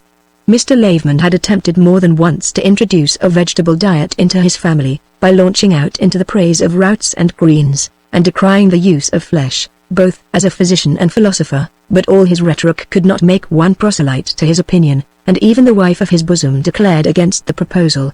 One afternoon, when her husband was abroad, and his daughter gone to visit, this lady ordered me to call a hackney coach, in which she and the captain drove towards Covent Garden. Miss came home in the evening, and, supping at her usual hour, went to bed. About 11 o'clock my master entered, and asked if his wife was gone to sleep, upon which I told him, my mistress went out in the afternoon, and was not yet returned. This was like a clap of thunder to the poor apothecary, who starting back, cried, "Mort de ma vie! Vas-tu tell me? My wife not at home." At that instant a patient's servant arrived with a prescription for a draught, which my master taking, went into the shop to make it up with his own hand. While he rubbed the ingredients in a glass mortar, he inquired of me, whether or no his wife went out alone, and no sooner heard that she was in company with the captain, than with one blow he split the mortar into 1,000 pieces, and grinning like the head of a bass viol, exclaimed, "Ah, traitress!" It would have been impossible for me to have preserved my gravity a minute longer, when I was happily relieved by a rap at the door, which I opened, and perceived my mistress coming out of the coach. She flounced immediately into the shop, and addressed her husband thus, "I suppose you thought I was lost, my dear. Captain O'Donnell has been so good as to treat me with a play." The reply, it may be supposed, was anything but courteous, but the captain, who had been all the time at the door discharging the coach, entered, and Mr. Laveman, changing his tone, saluted him with all the usual politesse of a Frenchman. Shortly after this event, by the knowledge which I acquired of the family secrets, my life became much more agreeable, and as I every day improved in my knowledge of the town I shook off my awkward air by degrees, and acquired the character of a polite journeyman apothecary. Chapter 20. I am assaulted and dangerously wounded suspect O'Donnell, and am confirmed in my opinion concert a scheme of revenge, and put it into execution. O'Donnell robs his own servant and disappears. Make my addresses to a lady, and am miraculously delivered from her snare. One night, at about 12 o'clock, as I returned from visiting a patient at Chelsea, I received a blow on my head from an unseen hand, that stretched me senseless on the ground, and was left for dead with 3 stabs of a sword in my body. The groans I uttered when I recovered the use of my reason alarmed the people of a solitary alehouse that stood near the spot where I lay, and they were humane enough to take me in, and sent for a surgeon, who dressed my wounds, and assured me they were not mortal. One of them penetrated through the skin and muscles of one side of my belly in such a manner, that doubtless the assassin imagined he had run me through the entrails. The second slanted along one of my ribs, and the last, which was intended for the finishing stroke, having been directed to my heart, the sword snapped upon my breastbone, and the point remained sticking in the skin. When I reflected upon this event, I could not persuade myself that I had been assaulted by a common footpad, because it is not usual for such people to murder though they rob, especially when they meet with no resistance, and I found my money, and everything else about me but my carcass, safe. I concluded, therefore, that I must either have been mistaken for another, or obliged to the private resentment of some secret enemy for what had happened, and as I could remember nobody who had the least cause of complaint against me, except Captain O'Donnell and my master's daughter, my suspicion settled upon them, though I took care to conceal it, that I might the sooner arrive at confirmation. With this view, I went home in the chair about 10 o'clock in the morning, and as the chairman supported me into the house, met the captain in the passage, who no sooner saw me than he started back and gave evident signs of guilty confusion, which he would have accounted for from surprise occasioned by the seeing me in such a condition. My master, having heard my story, condoled me with a good deal of sympathy, and when he understood my wounds were not dangerous, ordered me to be carried upstairs to bed, though not without some opposition from his wife, who was of opinion that it would be better for me to go to an hospital, where I should be more carefully attended. My meditation was employed in concerting with myself some method of revenge against Squire O'Donnell and his inamorata, whom I looked upon as the author of my misfortune, when Miss, who was not at home at my arrival, entered my chamber, and saying she was sorry for the accident that had befallen me, asked if I suspected anybody to be the assassin, upon which I fixed my eyes steadfastly upon her and answered, yes. She discovered no symptom of confusion, but replied hastily, if that be the case, why don't you take out a warrant, to have him apprehended? It will cost but a trifle if you have no money, I'll lend you. This frankness not only cured me of my suspicion with respect to her, but even staggered my belief with regard to the captain, of whose guilt I resolved to have further proof before I should enterprise anything in the way of revenge. I thanked her kindly for her generous offer, which, however, I had no occasion to accept, being determined to do nothing rashly, for though I could plainly perceive the person who attacked me to be a soldier, whose face I thought was familiar to me, I could not swear with a safe conscience to any particular man, and, granting I could, my prosecution of him would not much avail. This uncertainty I pretended, lest the captain, hearing from her that I knew the person who wounded me, might think proper to withdraw before I could be in a condition to requite him. In 2 days I was up and able to do a little business, so that Mr. Lavement made shift to carry on his practice without hiring another journeyman in my room. The first thing I attempted towards a certain discovery of my secret enemy, was to get into O'Donnell's apartment, while he was abroad in an undress, and examine his sword, the point of which being broken off, I applied the fragment that was found sticking in my body, and found it answered the fractured part exactly. There was no room left for doubt, and all that remained was to fix upon a scheme of revenge, which almost solely engrossed my thoughts during the space of 8 nights and days. Sometimes I was tempted to fall upon him in the same manner as he had practiced upon me, and kill him outright. But this assault my honor opposed as a piece of barbarous cowardice, in which he was not to be imitated. At other times I entertained thoughts of demanding satisfaction in an honorable way, but was diverted from this undertaking by considering the uncertainty of the event, and the nature of the injury he had done me, which did not entitle him to such easy terms. At last I determined to pursue a middle course, and actually put my design in execution after this manner. Having secured the assistance of Strap and 2 of his acquaintance whom he could depend upon, we provided ourselves with disguises, and I caused the following letter to be delivered to him by one of our associates in livery. One Sunday evening: Sir, if I may be allowed to judge from appearance, it will not be disagreeable for you to hear that my husband is gone to Bagshot to visit a patient, and will not return till tomorrow night, so that, if you have anything to propose to me, as your behavior on many occasions has seemed to insinuate, you will do well to embrace the present opportunity of seeing, yours, etc. This letter was signed with a dame of an apothecary's wife who lived in Chelsea, of whom I bad heard O'Donnell was an admirer. Everything succeeded to our wish. The hero hastened towards the place of appointment, and was encountered by us in the very place where he had assaulted me. We rushed upon him all at once, secured his sword, stripped off his clothes even to the skin, which was scourged with nettles till he was blistered from head to foot, notwithstanding all the eloquence of his tears and supplications. When I was satisfied with the stripes I had bestowed, we carried off his clothes, which we hid in a hedge near the place, and left him stark naked to find his way home in the best manner he could, while I took care to be there before him. I afterwards understood that, in his way to the lodgings of a friend, who lived in the skirts of the town, he was picked up by the watch, who carried him to the round house, from whence he sent for clothes to his lodgings, and next morning arrived at the door in a chair, wrapped up in a blanket he had borrowed, for his body was so sore and swelled, that he could not bear to be confined in his wearing apparel.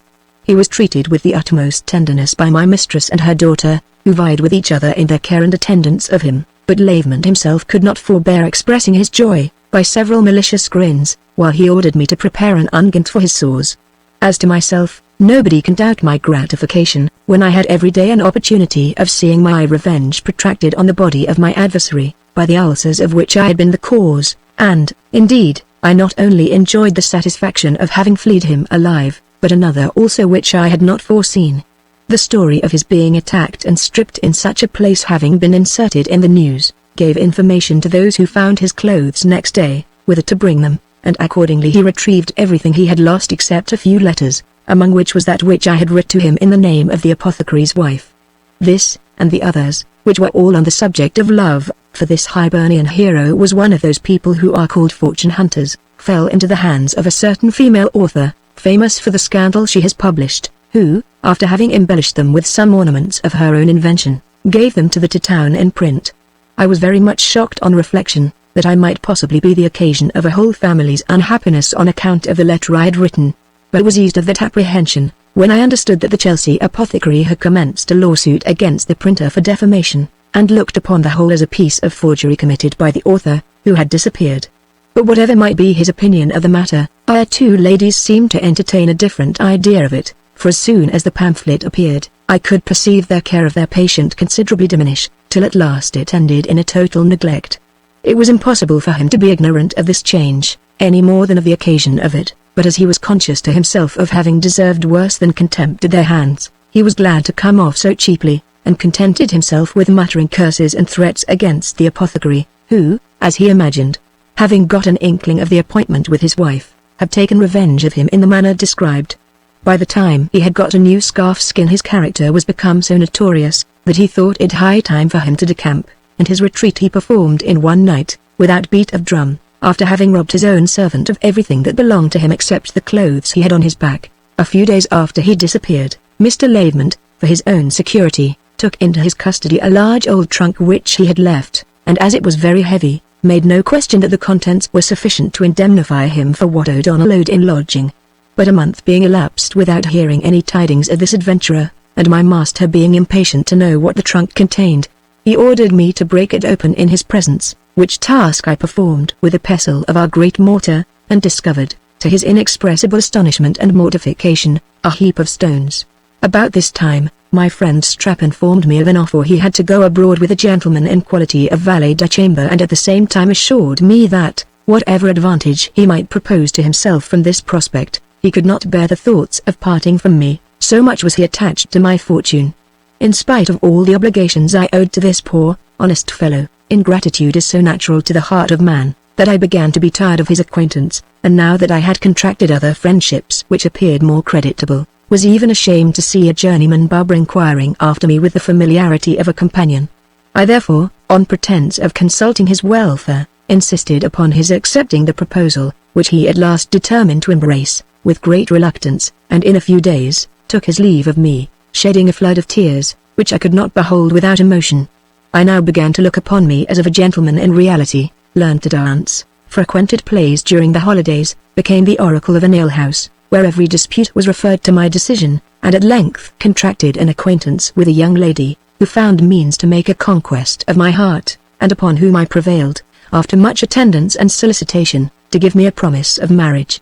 As this beautiful creature passed for a rich heiress, I blessed my good fortune, and was actually on the point of crowning all my wishes by matrimony, when I made such a discovery as effectually turned me from my design, and I abandoned all thoughts of marriage for the future. Chapter 21.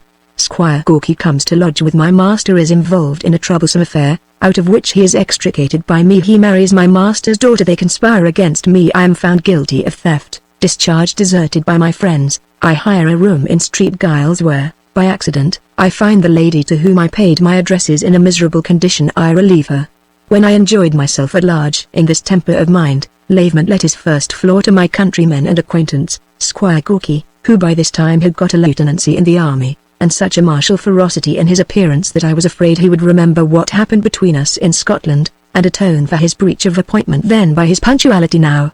But whether he had actually forgot me, or was willing to make me believe so, he betrayed not the least symptom of recognition at sight of me, and I remained quite cured of my apprehension, though I had occasion not long after to be convinced, that howsoever his externals might be altered, he was at bottom the same individual Gorky, whom I have already described. For coming home late one night from the house of a patient, I heard a noise in the street, and as I approached, perceived 2 gentlemen in custody, of 3 watchmen. The prisoners, who were miserable, disfigured with dirt, complained bitterly of the loss of their hats and wigs, and one of them, whom by his tongue I know to be a Scotchman, lamented most piteously, offering a guinea for his liberty, which the watchman refused, alleging that one of his companions was wounded grievously, and that he must stand to the consequence. My prejudice in favor of my native country was so strong, that I could not bear to see anybody belonging to it in distress, and therefore, with one blow of my faithful cudgel, knocked down the watchman who had hold of the person for whom I was chiefly concerned. He was no sooner disengaged, than he betook himself to his heels, and left me to maintain the dispute as I should think proper, and, indeed, I came off but scurvily, for, before I could avail myself of my speed, I received a blow on the eye, from one of the other 2, that had well nigh deprived me of the use of that organ. However, I made shift to get home, where I was informed of Captain Gorky's being robbed and abused by a company of footpads, and was ordered by my master to prepare an emollient glyster and paregoric draught, in order to allay and compose the ferment of his spirits, occasioned by the barbarous treatment he had undergone, while he took 12 ounces of blood from him immediately. When I inquired into the particulars of this adventure, and understood by the servant that he came in just before me, without hat and wig, I made no scruple of believing him to be the person I had released, and was confirmed in my belief upon hearing his voice, to which, before that event, I had long been a stranger. My eye being considerably swelled and inflamed, I could not reflect upon my enterprise without cursing my own folly, and even resolving to declare the truth of the whole story in order to be revenged on the cowardly wretch for whom I had suffered. Accordingly, next day after he had told, in presence of my master, his wife and daughter, who came to him, 1,000 lies concerning the prowess he had shown in making his escape, I ventured to explain the mystery, and, calling in the evidence of my contused eye, upbraided him with cowardice and ingratitude. Gorky was so astonished at this that he could not answer one word, and the rest of the company stared at one another, till at length my mistress reprimanded me for my insolent behavior, and threatened to turn me away for my presumption. Upon which, Gorky, having recollected himself, observed, as the young man might have mistaken another person for him, he could forgive his insinuations, more especially as he seemed to have suffered for his incivility, but advised me to be more certain in my conjectures for the future, before I ventured to publish them to the prejudice of any man. Miss applauded the captain's generosity in pardoning one who had so villainously aspersed him, and I began to imagine her praise was not at all disinterested. But the apothecary, who perhaps had more penetration or less partiality than his wife and daughter, differed from them in their sentiments of the matter, and expressed himself to me in the shop in this manner: "Armand poor Roderick, you have more of de veracite than of de prudence, but mine wife and daughter be diablement sage, and monsieur le capitaine fanfaron, pardy." This eulogium on his wife and daughter, though spoken ironically by him, was nevertheless literally just, by espousing the cause of Gorky. The one obliged a valuable lodger, and the other acquired a husband at a juncture when one was absolutely necessary. The young lady insinuated herself so artfully into the affection of this new lodger, that in less than a fortnight, on pretence of going to the play, they drove away together to the Fleet, where they were married, and in the morning came home, where they asked her father's and mother's blessing.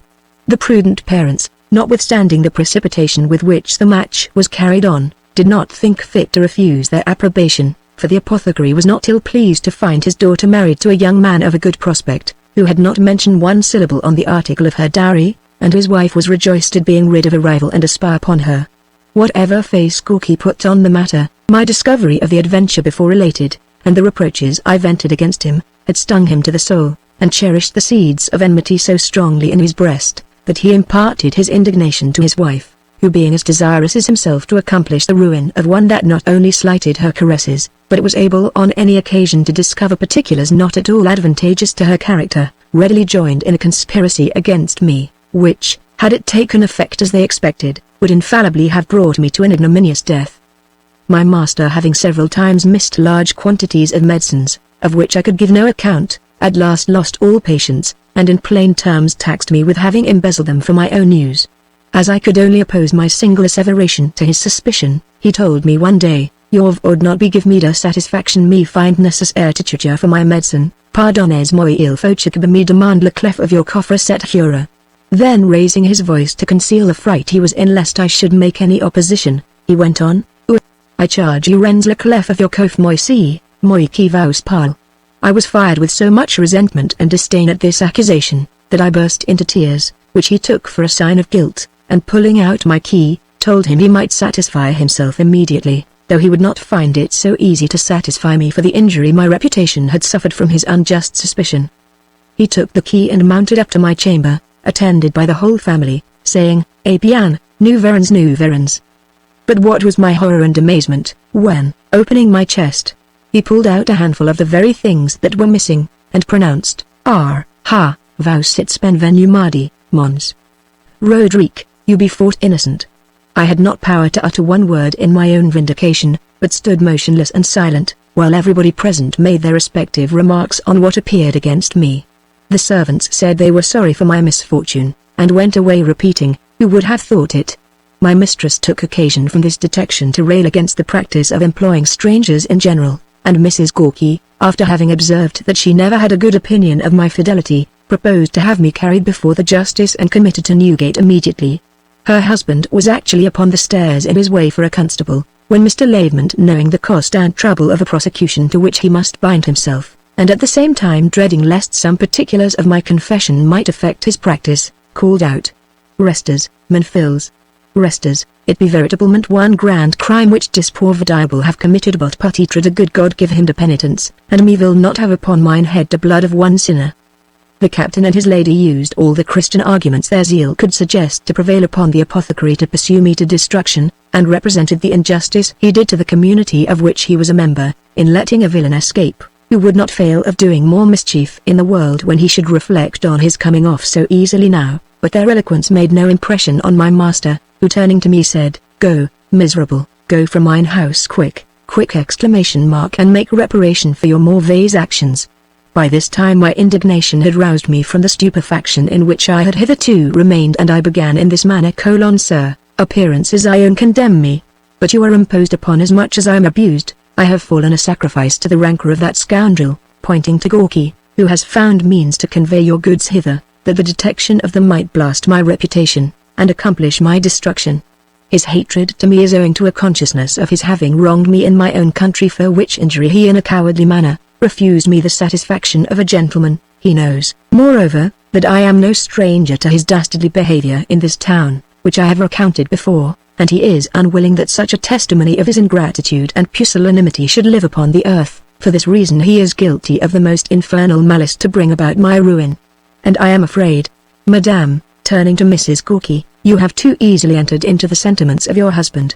I have often found you my enemy, and am well acquainted with the occasion of your being so, which I don't at present think proper to declare, but I would advise you, for your own sake, not to drive me to extremity." This address enraged her so much that with a face as red as scarlet and the eyes of a fury, she strutted up to me and putting her hands in her side, spat in my face, saying, I was a scandalous villain, but she defied my malice, and that unless her papa would not prosecute me like a thief as I was, she would not stay another night under his roof.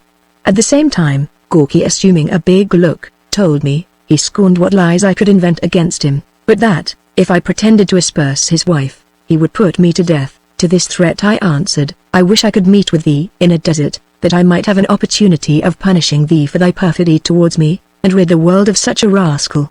What hinders me this moment, said I, seizing an old bottle that stood by, from doing myself the justice.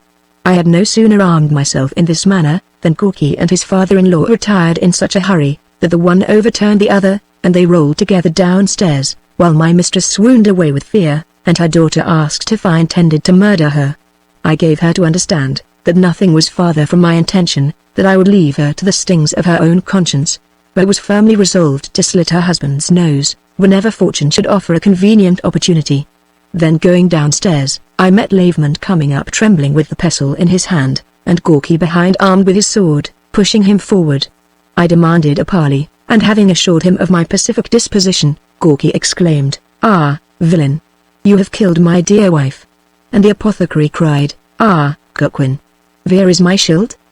The lady, said I, is above stairs, unhurt by me, and will, a few months hence, I believe reward your concern. Hero she called to them, and desired they would let the wretch go, and trouble themselves no further about him.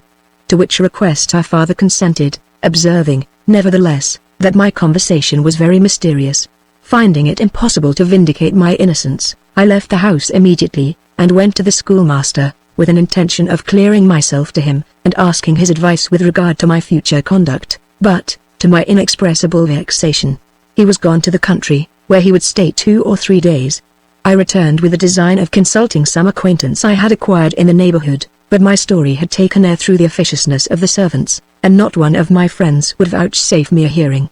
Thus I found myself, by the iniquity of mankind, in a much more deplorable condition than ever, for though I had been formerly as poor, my reputation was without blemish, and my health unimpaired till now, but at present my good name was lost, my money gone, my friends were alienated, my body was infected by an odious distemper, and my faithful Strap, who alone could yield me pity and assistance, absent I knew not where. The first resolution I could take in this melancholy conjuncture, was to remove my clothes to the house of the person with whom I had formerly lodged, where I remained 2 days in hopes of getting another place by the interest of Mr. Concordance, to whom I made no doubt of being able to vindicate my character, but in this supposition I reckoned without my best, for Laveman took care to be beforehand with me, and when I attempted to explain the whole affair to the schoolmaster, I found him so prepossessed against me, that he would scarce hear me to an end, but when I had finished my justification, shook his head, and beginning with his usual exclamation said, "That won't go down with me. I am very sorry I should have the misfortune of being concerned in the affair, but, however, shall be more cautious for the future. I will trust no man from henceforward, no, not my father who begat me, nor the brother who lay with me in my mother's womb. Should Daniel rise from the dead, I would think him an impostor, and with a genius of truth to appear, would question its veracity." I told him, that one day it was possible he might be convinced of the injury I had suffered, and repent of his premature determination.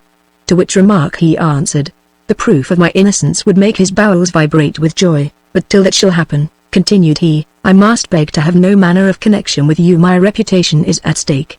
I shall be looked upon as your accomplice, and a better people will say Jonathan Wild was but a type of me. Boys will hoot at me as I pass along, and the cinder wenches belch forth reproaches wafted in a gale impregnated with gin. I shall be notorious the very butt of slander, and sink of infamy."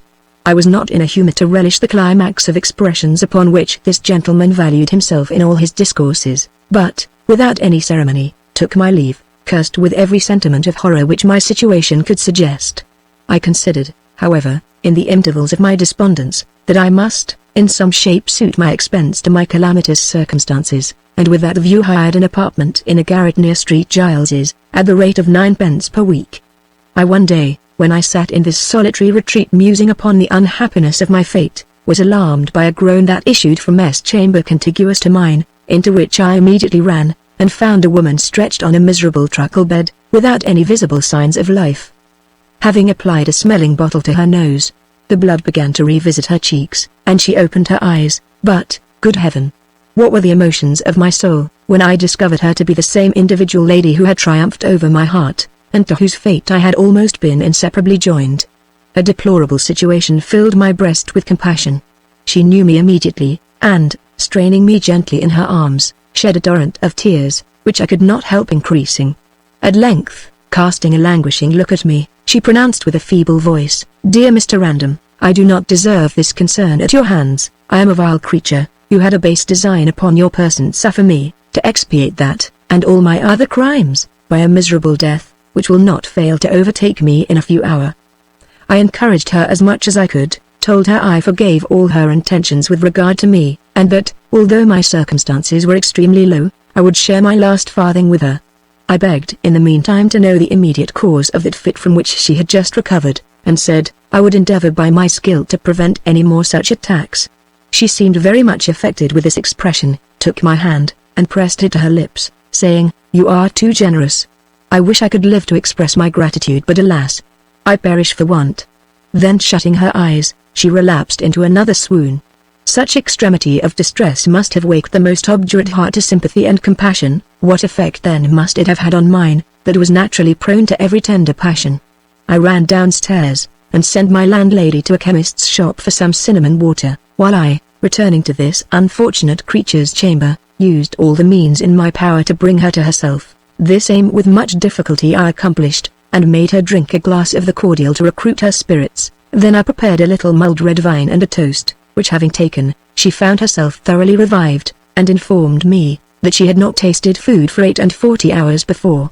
As I was impatient to know the occasion and nature of her calamity, she gave me to understand that she was a woman of the town by profession, that in the course of her adventures she found herself dangerously infected with a distemper, to which all of her class are particularly subject, that her malady gaining ground every day, she became loathsome to herself and offensive to others, when she resolved to retire to some obscure corner where she might be cured with as little noise and expense as possible, that she had accordingly chosen this place of retreat, and put herself into the hands of an advertising doctor, who having fleeced her of all the money she had, or could procure, left her 3 days ago in a worse condition than that in which he found her, that except the clothes on her back, she had pawned or sold everything that belonged to her to satisfy that rapacious quack, and quiet the clamour of her landlady, who still persisted in her threats to turn her out into the street. After having moralized upon these particulars, I proposed that she should lodge in the same room with me, an expedient that would save some money, and assured her I would undertake to cure her as well as my own, during which she should partake of all the conveniences that I could afford to myself.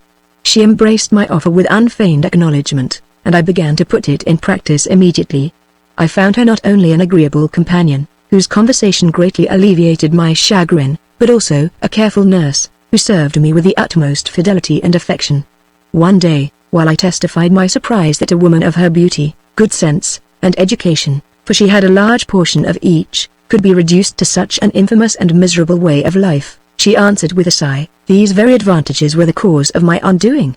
This remarkable reply inflamed my curiosity to such a degree, that I begged she would favor me with the particulars of her story, and she complied in these words. Chapter 22. The History of Miss Williams. My father was an eminent merchant in the city who, having, in the course of trade, suffered very considerable losses, retired in his old age with his wife to a small estate in the country, which he had purchased with the remains of his fortune. At that time, I being but 8 years of age, was left in town for the convenience of education, boarded with an aunt, who was a rigid Presbyterian, and confined me so closely to what she called the duties of religion, that in time I grew weary of her doctrines, and by degrees received an aversion for the good books she daily recommended to my perusal. As I increased in age, and appeared with a person not disagreeable, I contracted a good deal of acquaintance among my own sex, one of whom, after having lamented the restraint I was under from the narrowness of my aunt's sentiments, told me I must now throw off the prejudices of opinion imbibed under her influence and example, and learn to think for myself, for which purpose she advised me to read Shaftesbury, Tyndall, Hobbes, and all the authors that are remarkable for their deviation from the old way of thinking, and by comparing one with the other, I should soon be able to form a system of my own. I followed her advice, and whether it was owing to my prepossession against what I had formerly read, or the clearness of argument in these my new instructors, I know not, but I studied them with pleasure, and in a short time became a professed freethinker. Proud of my improvement, I argued in all companies, and that with such success, that I soon acquired the reputation of a philosopher, and few people durst undertake me in a dispute. I grew vain upon my good fortune, and at length pretended to make my aunt a proselyte to my opinion, but she no sooner perceived my drift than, taking the alarm, she wrote to my father an account of my heresy, and conjured him, as he tended the good of my soul, to remove me immediately from the dangerous place where I had contracted such sinful principles. Accordingly, my father ordered me into the country, where I arrived in the 15th year of my age, and, by his command gave him a detail of all the articles of my faith, which he did not find so unreasonable as they had been represented. Finding myself suddenly deprived of the company and pleasures of the town, I grew melancholy, and it was some time before I could relish my situation. But solitude became every day more and more familiar to me, and I consoled myself in my retreat with the enjoyment of a good library, at such times as were not employed in the management of the family, for my mother had been dead 3 years, in visiting, or some other party of rural diversion. Having more imagination than judgment, I addicted myself too much to poetry and romance, and, in short, was looked upon as a very extraordinary person by everybody in the country where I resided.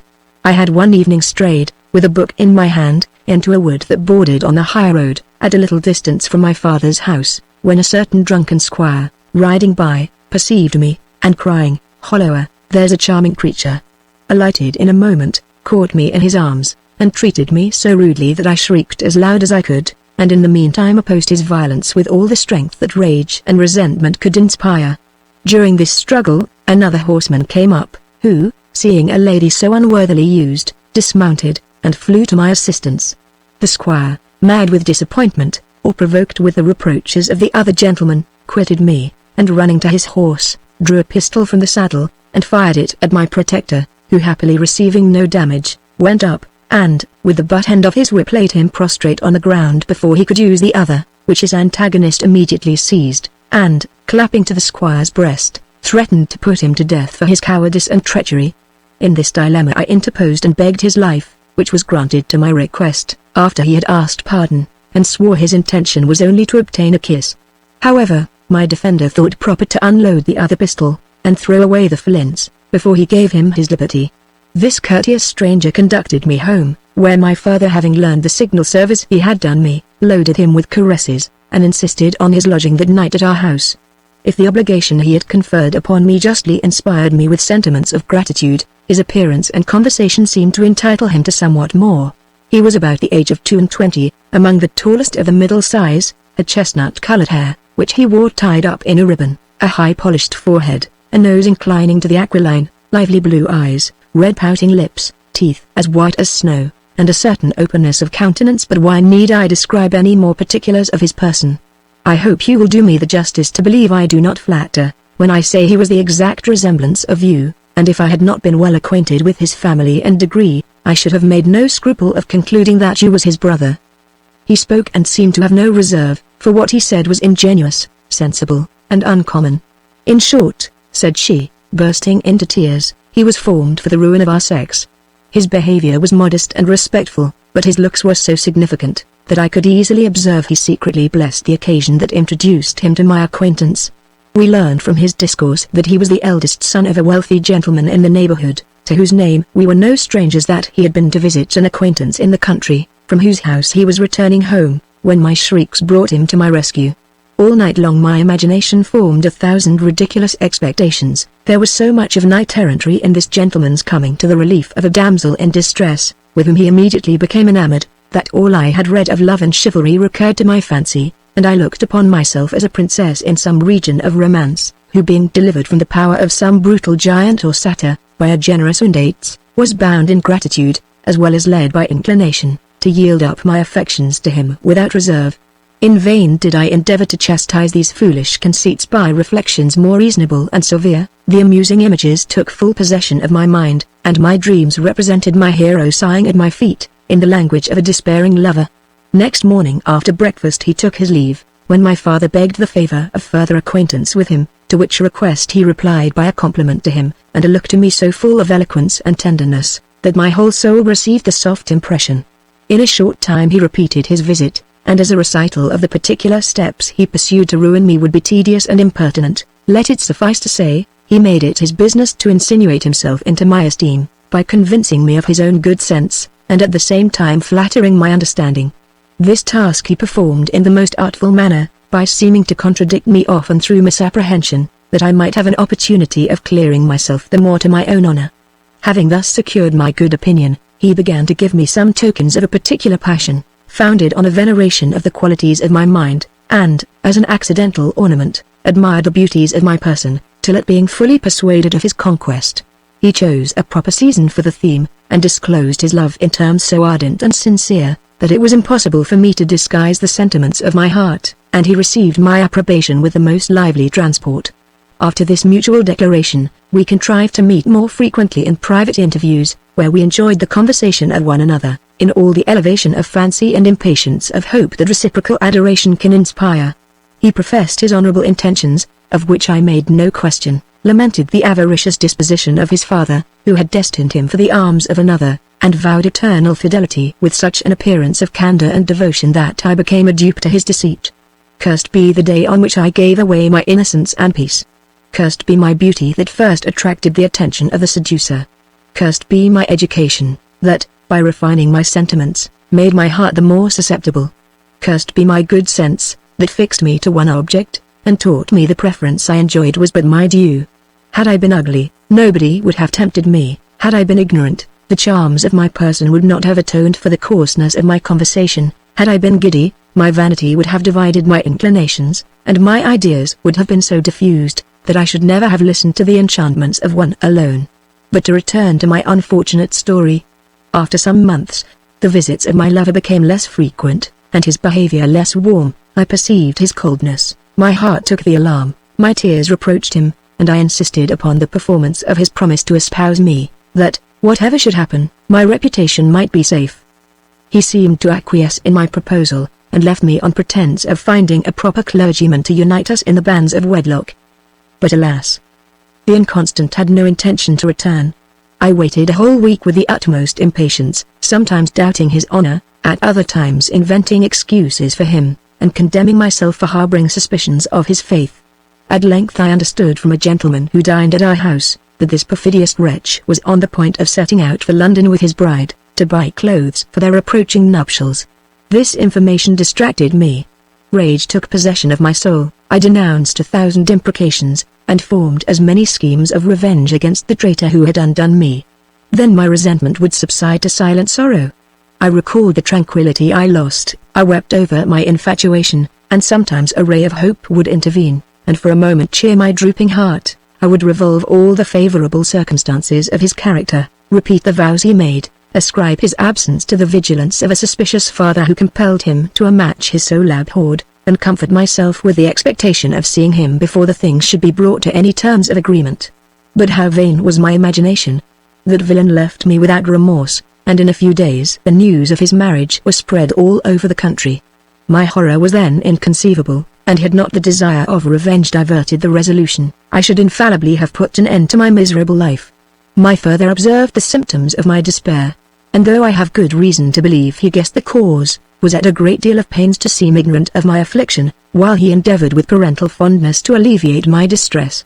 I saw his concern, which increased my anguish, and raised my fury against the author of my calamity to an implacable degree.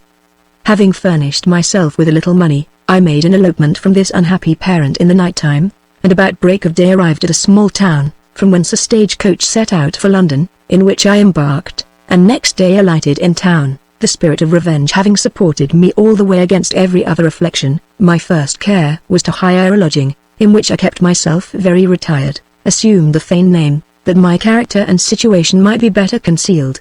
It was not long before I found out the house of my lover, whither I immediately repaired in a transport of rage, determined to act some desperate deed for the satisfaction of my despair, though the hurry of my spirits would not permit me to concert or resolve upon a particular plan. When I demanded admission to Lothario, so let me call him, I was desired to send up my name and business, but this I refused, telling the porter I had business for his master's privateer, upon which I was conducted into a parlour until he should be informed of my request. There I remained about a quarter of an hour, when a servant entered and told me his master was engaged with company, and begged to be excused at that time. My temper could hold out no longer. I pulled out a poniard from my bosom, where I had concealed it, and rushing out flew upstairs like a fury, exclaiming, "Where's this perfidious villain? Could I plunge this dagger into his false heart, I should then die satisfied." The noise I made alarmed not only the servants, but the company also, who hearing my threats came forward to the staircase to see what was the matter. I was seized, disarmed, and withheld by 2 footmen, and in this situation felt the most exquisite torture in beholding my undoer approach with his young wife. I could not endure the sight, was deprived of my senses, and fell into a severe fit, during which I know not how I was treated, but when I recovered the use of reflection, found myself on a bed in a paltry apartment, where I was attended by an old woman, who asked 1,000 impertinent questions relating to my condition, and informed me that my behavior had thrown the whole family into confusion, that Lothario affirmed I was mad, and proposed to have me sent to Bedlam, but my lady persuaded herself there was more in my conduct than he cared should be known, and had taken to her bed on bare suspicion, having first ordered that I should be narrowly looked to. I heard all she said without making any other reply than desiring she would do me the favor to call a chair, but this she told me could not be done without her master's consent, which, however, was easily procured, and I was conveyed to my lodgings in a state of mind that baffles all description. The agitation of my thoughts produced a fever, which brought on a miscarriage, and I believe it is well for my conscience that Heaven thus disposed of my burden, for let me own to you with penitence and horror, if I had brought a living child into the world, my frenzy would have prompted me to sacrifice the little innocent to my resentment of the father's infidelity. After this event my rage abated, and my hate became more deliberate and calm, when one day my landlady informed me that there was a gentleman below who desired to see me, he having something of consequence to impart, which he was sure would contribute to my peace of mind. I was exceedingly alarmed at this declaration, which I attempted to interpret 1,000 ways, and before I came to any determination he entered my room, with an apology for intruding without my knowledge or consent. I surveyed him some time, and not being able to recollect his face, demanded, with a faltering accent, what his business was with me. Upon which he desired I would give him a particular audience, and he did not doubt of communicating something that would conduce to my satisfaction and repose. As I thought myself sufficiently guarded against any violence, I granted his request, and bade the woman withdraw. The stranger, then advancing, gave me to understand that he was well acquainted with the particulars of my story, having been informed of them from Lothario's own mouth that from the time he knew my misfortunes he had entertained a detestation for the author of them, which had of late been increased and inflamed to a desire of revenge, by a piece of dishonorable conduct towards him, that hearing of my melancholy situation, he had come with an intention of offering his assistance and comfort, and was ready to espouse my quarrel, and forthwith take vengeance on my seducer, provided I would grant him one consideration, which, he hoped, I should see no reason to refuse. Had all the artifice of hell been employed in composing a persuasive, it could not have had a more instantaneous or favorable effect than this discourse had upon me. I was transported with a delirium of gloomy joy. The contract was made, he devoted himself to my revenge, undertook to murder Lothario that very night, and to bring me an account of his death before morning. Accordingly, about 2 of the clock, he was introduced to my chamber, and assured me that my perfidious lover was no more, that although he was not entitled to such an honorable proceeding, he had fairly challenged him to the field, where he upbraided him with his treachery towards me, for whom, he told me, his sword was drawn, and after a few passes left him weltering in his blood. I was so savaged by my wrongs, that I delighted in the recital of this adventure, made him repeat the particulars, and feasted my eyes on the blood that remained on his clothes and sword. My imagination was so engrossed by these ideas, that in my sleep I dreamed Lothario appeared before me pale, mangled, and bloody, blamed my rashness, protested his innocence, and pleaded his cause so pathetically, that I was convinced of his fidelity, and waked in a fit of horror and remorse. I dropped asleep again, and the same apparition recurred to my fancy. In short, I passed the night in great misery, and looked upon my avenger with such abhorrence, that in the morning, perceiving my aversion, he insinuated there was still a possibility of Lothario's recovery. It was quite true he left him wounded on the ground, but not quite dead, and perhaps his hurts might not be mortal. At these words I started up, bade him fly for intelligence, and if he could not bring me tidings of Lothario's safety, at least consult his own, and never return, for I was resolved to surrender myself to justice, and declare all I knew of the affair, that, if possible, I might expiate my own guilt, by incurring the rigors of a sincere repentance and ignominious death. He very coolly represented the unreasonableness of my prejudice against him, who had done nothing but what his love of me inspired, and honor justified, that now he had, at the risk of his life, been subservient to my revenge, I was about to discard him as an infamous agent, occasionally necessary, and that, even if he should be so lucky as to bring news of Lothario's safety, it was probable my former resentment might revive, and I would upbraid him with having failed in his undertaking. I assured him, that on the contrary, he should be dearer to me than ever, as I then should be convinced he acted more on the principles of a man of honor than on those of a mercenary assassin, and scorned to take away the life of an adversary, how inveterate soever, which fortune had put in his power. "Well, then, madam," said he, "whatever may have happened, I shall find it no difficult matter to acquit myself in point of honor," and took his leave in order to inquire into the consequences of his duel. I was now more sensible than ever of the degrees of guilt and misery. All the affliction I had suffered hitherto was owing to my own credulity and weakness, and my conscience could only accuse me of venial crimes. But now that I looked upon myself as a murderer, it is impossible to express the terrors of my imagination, which was incessantly haunted by the image of the deceased, and my bosom stung with the most exquisite agonies, of which I saw no end. At length, Horatio, for so I shall call my new friend, returned, and telling me I had nothing to fear, delivered into my hands a billet containing these words: "Madame, as I understand it is of consequence to your peace, I take this liberty to inform you, that the wounds I received from Horatio are not mortal. This satisfaction my humanity could not deny, even to a person who has endeavored to disturb the repose as well as the life of Lothario. Being well acquainted with this hand, I had no reason to suspect an imposition in this letter, which I read over and over with a transport of joy, and caressed Horatio so much that he appeared the happiest man alive. Thus was I won from despair by the menaces of a greater misfortune than that which depressed me. Griefs are like usurpers, the most powerful deposes all the rest. But my raptures were not lasting. That very letter which in a manner re-established my tranquility, in a little time banished my peace. His unjust reproaches, while they waked my resentment, recalled my former happiness, and filled my soul with rage and sorrow.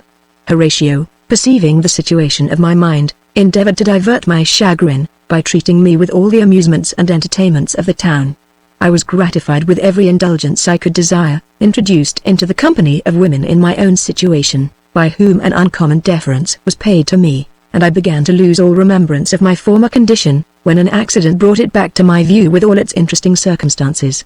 Diverting myself one day with some newspapers, which I had not before perused, the following advertisement attracted my attention. Whereas a young gentlewoman disappeared from her father's house in the county of, about the end of September, on account, as is supposed, of some uneasiness of mind, and has not been as yet heard of.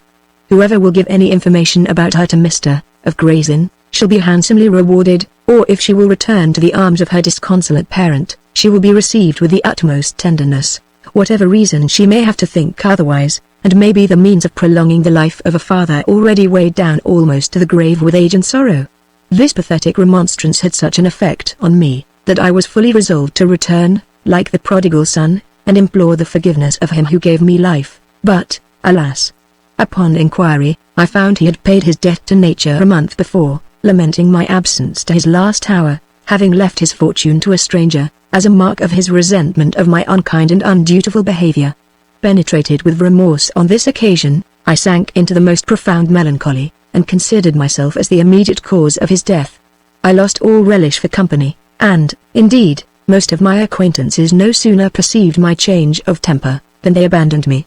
Horatio, disgusted at my insensibility, or from some other cause, became colder and colder every day, till at last he left me altogether, without making any apology for his conduct, or securing me against the miseries of want, as a man of honor ought to have done, considering the share he had in my ruin, for I afterwards learned, that the quarrel between Lothario and him was a story trumped up to rid the one of my importunities, and give the other a recommendation to me, which, it seems, he desired, upon seeing me at the house of my seducer. Reduced to this extremity, I cursed my own simplicity, uttered horrid imprecations against the treachery of Horatio, and, as I became every day more and more familiarized to the loss of innocence, resolved to be revenged on the sex in general, by practicing their own arts upon themselves. Nor was an opportunity long wanting. An old gentlewoman, under pretence of sympathizing, visited me, and after having condoled me on my misfortunes, and professed a disinterested friendship, began to display the art of her occupation, in encomiums on my beauty, and invectives against the wretch who had forsaken me, insinuating withal, that it would be my own fault if I did not still make my fortune by the extraordinary qualifications with which nature had endowed me. I soon understood her drift, and gave her such encouragement to explain herself, that we came to an agreement immediately to divide whatever profits might accrue from such gallants as she should introduce to my acquaintance. The first stroke of my dissimulation was practiced upon a certain judge, to whom I was recommended by this matron as an innocent creature just arrived from the country. Chapter 23. Miss Williams interrupted by a bailiff, who carries her to the Marshalsea. I accompany her. Proves she is not the person named in the writ. The bailiff is fain to discharge her. We shift our lodging. Her story, and my reflections thereupon. Progress of a common woman of the town resolves to quit that way of life. Her story was here interrupted by a rap at the door, which I no sooner opened, than 3 or 4 terrible fellows rushed in, one of whom accosted my fellow lodger thus: "Madame, your servant, you must do me the favor to come along with me, I have a writ against you." While the bailiff, for so he was, spoke thus, his followers surrounded the prisoner, and began to handle her very roughly. This treatment incensed me so much, that I snatched up the poker and would certainly have used it in defense of the lady, without any regard to the strength and number of her adversaries, had she not begged me, with a composure of countenance for which I could not account, to use no violence on her behalf, which could be of no service to her, but might be very detrimental to myself. Then turning to the leader of this formidable troop, she desired to see the writ, and having perused it, said with a faltering voice, "I am not the person whose name is here mentioned, arrest me at your peril." Madame," replied the catchpole. "We shall prove your identity. In the meantime, whither will you be pleased to be carried, to my house, or to jail?" "If I must be confined," said she, "I would rather be in your house than in a common jail." Well, answered he, If you have money enough in your pocket, you shall be entertained like a princess." But when she acquainted him with her poverty, he swore he never gave credit, and ordered one of his myrmidons to call a coach, to carry her to the Marshalsea at once. While they waited for the convenience, she took me aside, and bade me be under no concern on her account, for she knew how to extricate herself from this difficulty very soon, and perhaps gain something by the occasion.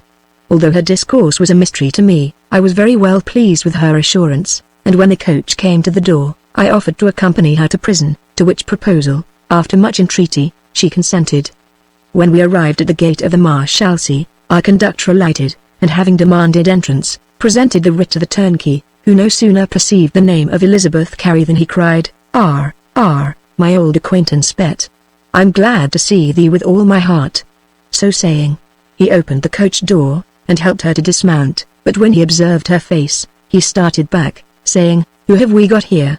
The bailiff, alarmed at this interrogation, cried with some emotion, "Who should it be but the prisoner, Elizabeth Carey?" The turnkey replied, "That Elizabeth Carey.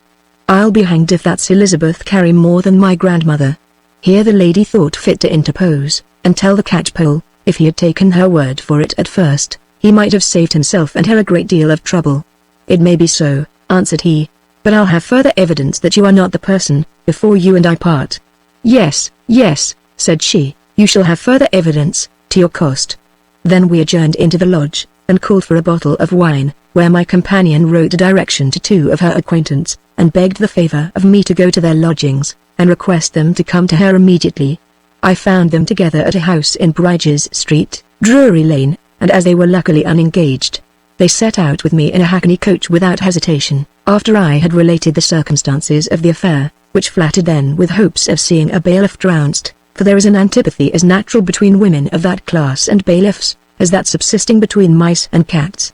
Accordingly, when they entered the lodge, they embraced the prisoner very affectionately by the name of Nancy Williams, and asked how long she had been nabbed, and for what. On hearing the particulars of her adventure repeated, they offered to swear before a justice of peace that she was not the person mentioned in the writ, whom, it seems, they all knew, but the bailiff, who was by the time convinced of his mistake, told them he would not put them to that trouble. "Ladies," said he, "there's no harm done. You shall give me leave to treat you with another bottle, and then we'll part friends." This proposal was not at all relished by the sisterhood, and Miss Williams told him, sure he did not imagine her such a fool as to be satisfied with a paltry glass of sour wine. Here the turnkey interrupted her by affirming with an oath, that the wine was as good as ever was tipped over tongue. "Well," continued she, "that may be. But were it the best of champagne, it is no recompense for the damage I have suffered both in character and health, by being wrongfully dragged to jail. At this rate, no innocent person is safe, since an officer of justice, out of malice, private pique, or mistake, may injure and oppress the subject with impunity, but, thank heaven, I live under the protection of laws that will not suffer such insults to pass unpunished, and I know very well how to procure redress." Mr. Vulture, for that was the bailiff's name, finding he had to deal with one who would not be imposed upon, began to look very sullen and perplexed, and, leaning his forehead on his hand, entered into a deliberation with himself, which lasted a few minutes, and then broke out in a volley of dreadful curses against the old Jadar landlady, as he called her, for having misinformed him. After much wrangling and swearing, the matter was referred to the decision of the turnkey, who, calling for the other bottle, mulcted the bailiff in all the liquor that had been drunk, coach hire, and a couple of guineas for the use of the plaintiff. The money was immediately deposited. Miss Williams gratified the two evidences with one half, and putting the other in her pocket drove born with me, leaving the catchpole grumbling over his loss, yet pleased in the main, for having so cheaply got clear of a business that might have cost him 10 times the sum, and his place to boot. This guinea was a very seasonable relief to us, who were reduced to great necessity, 6 of my shirts, and almost all my clothes, except those on my back, having been either pawned or sold for our maintenance before this happened. As we resented the behavior of our landlady, our first care was to provide ourselves with another lodging, whither we removed next day, with an intention to keep ourselves as retired as possible, until our cure should be completed. When we were fixed in our new habitation, I entreated her to finish the story of her life, which she pursued in this manner: The success of our experiment on the judge encouraged us to practice the same deceit on others, but this harvest lasted not long, my character taking air, and my directress deserting me for some new game. Then I took lodgings near Charing Cross, at 2 guineas a week, and began to entertain company in a public manner, but my income being too small to defray my expenses, I was obliged to retrench, and enter into articles with the porters of certain taverns, who undertook to find employment enough for me, provided I would share my profits with them. Accordingly, I was almost every night engaged with company, among whom I was exposed to every mortification, danger, and abuse, that flow from drunkenness and brutality. As my spirit was not sufficiently humbled to the will, nor my temper calculated for the conversation of my gallants, it was impossible for me to overcome an aversion I felt for my profession, which manifested itself in a settled gloom on my countenance, and disgusted those sons of mirth and rat so much, that I was frequently used in a shocking manner, and kicked downstairs with disgrace. The messengers, seeing me disagreeable to their benefactors and employers, seldom troubled me with a call, and I began to find myself almost totally neglected.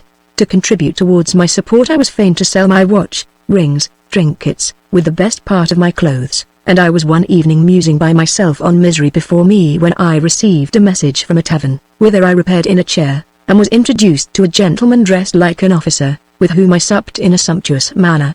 In the morning, when I awoke, I found my gallant had got up, and, drawing aside the curtain, could not perceive him in the room. I waited a full hour for his return, and then in the greatest perplexity, rose up and rang the bell. When the waiter came to the door, he found it locked, and desired admittance, which I granted, after observing, with great surprise, that the key remained on the inside, as when we went to bed. I no sooner inquired for the captain, than the fellow, staring with a distracted look, cried, "How, madame, is he not abed?" And when he was satisfied as to that particular, ran into a closet adjoining to the chamber, the window of which he found open. Through this the adventurer had got upon a wall, front whence he dropped down into a court and escaped, leaving me to be answerable not only for the reckoning, but also for a large silver tankard and posset bowl, which he had carried off with him. It is impossible to describe the consternation I was under, when I saw myself detained as a thief's accomplice, for I was looked upon in that light, and carried before a justice, who mistaking my confusion for a sign of guilt committed me, after a short examination, to Bridewell, having admonished me, as the only means to save my life, to turn evidence, and impeach my confederate. I now concluded the vengeance of heaven had overtaken me, and that I must soon finish my career by an ignominious death.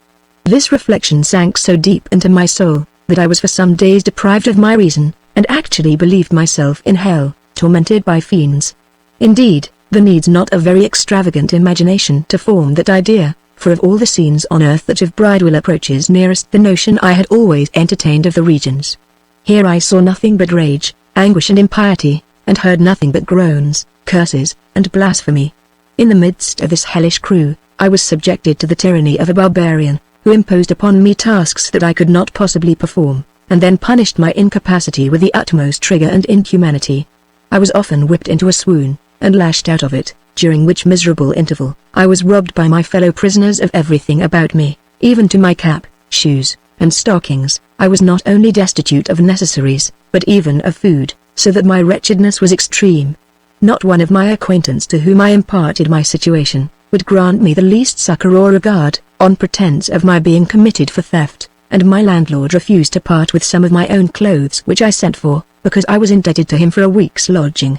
Overwhelmed with calamity, I grew desperate, and resolved to put an end to my grievances and life together. For this purpose I got up in the middle of the night, when I thought everybody around me asleep, and fixing one end of a large hook in the ceiling, that supported the scales on which the hemp is weighed, I stood upon a chair, and making a noose on the other end, put my neck into two with an intention to hang myself, but before I could adjust the knot I was surprised and prevented by two women, who had been awake all the while and suspected my design. In the morning, my attempt was published among the prisoners and punished with 30 stripes, the pain of which, cooperating with my disappointment and disgrace, bereft me of my senses, and threw me into an ecstasy of madness, during which I tore the flesh from my bones with my teeth, and dashed my head against the pavement, so that they were obliged to set a watch over me, to restrain me from doing further mischief to myself and others. This fit of frenzy continued 3 days, at the end of which I grew calm and sullen, but as the desire of making away with myself still remained, I came to a determination of starving myself to death, and with that view refused all sustenance. Whether it was owing to the want of opposition, or to the weakness of nature, I know not, but on the 2nd day of my fast, I found my resolution considerably impaired, and the calls of hunger almost insupportable. At this critical conjuncture a lady was brought into the prison, with whom I had contracted an acquaintance while I lived with Horatio. She was then on the same footing as I was, but afterwards quarrelling with her gallant, and not finding another to her mind, altered her scheme of life, and set up a coffee house among the hundreds in Drury, where she entertained gentlemen with claret, arrack, and the choice of half a dozen damsels who lived in her house. This serviceable matron, having neglected to gratify a certain justice for the connivance she enjoyed, was indicted at the quarter sessions, in consequence of which her bevy was dispersed, and herself committed to Bridewell. She had not been long before she learned my disaster, and coming up to me, after a compliment of condolence, inquired into the particulars of my fate. While we were engaged in discourse together, the master came and told me, that the fellow on whose account I had suffered was taken, that he had confessed the theft, and cleared me of any concern in the affair, for which reason he, the master, had orders to discharge me, and that I was from that moment free.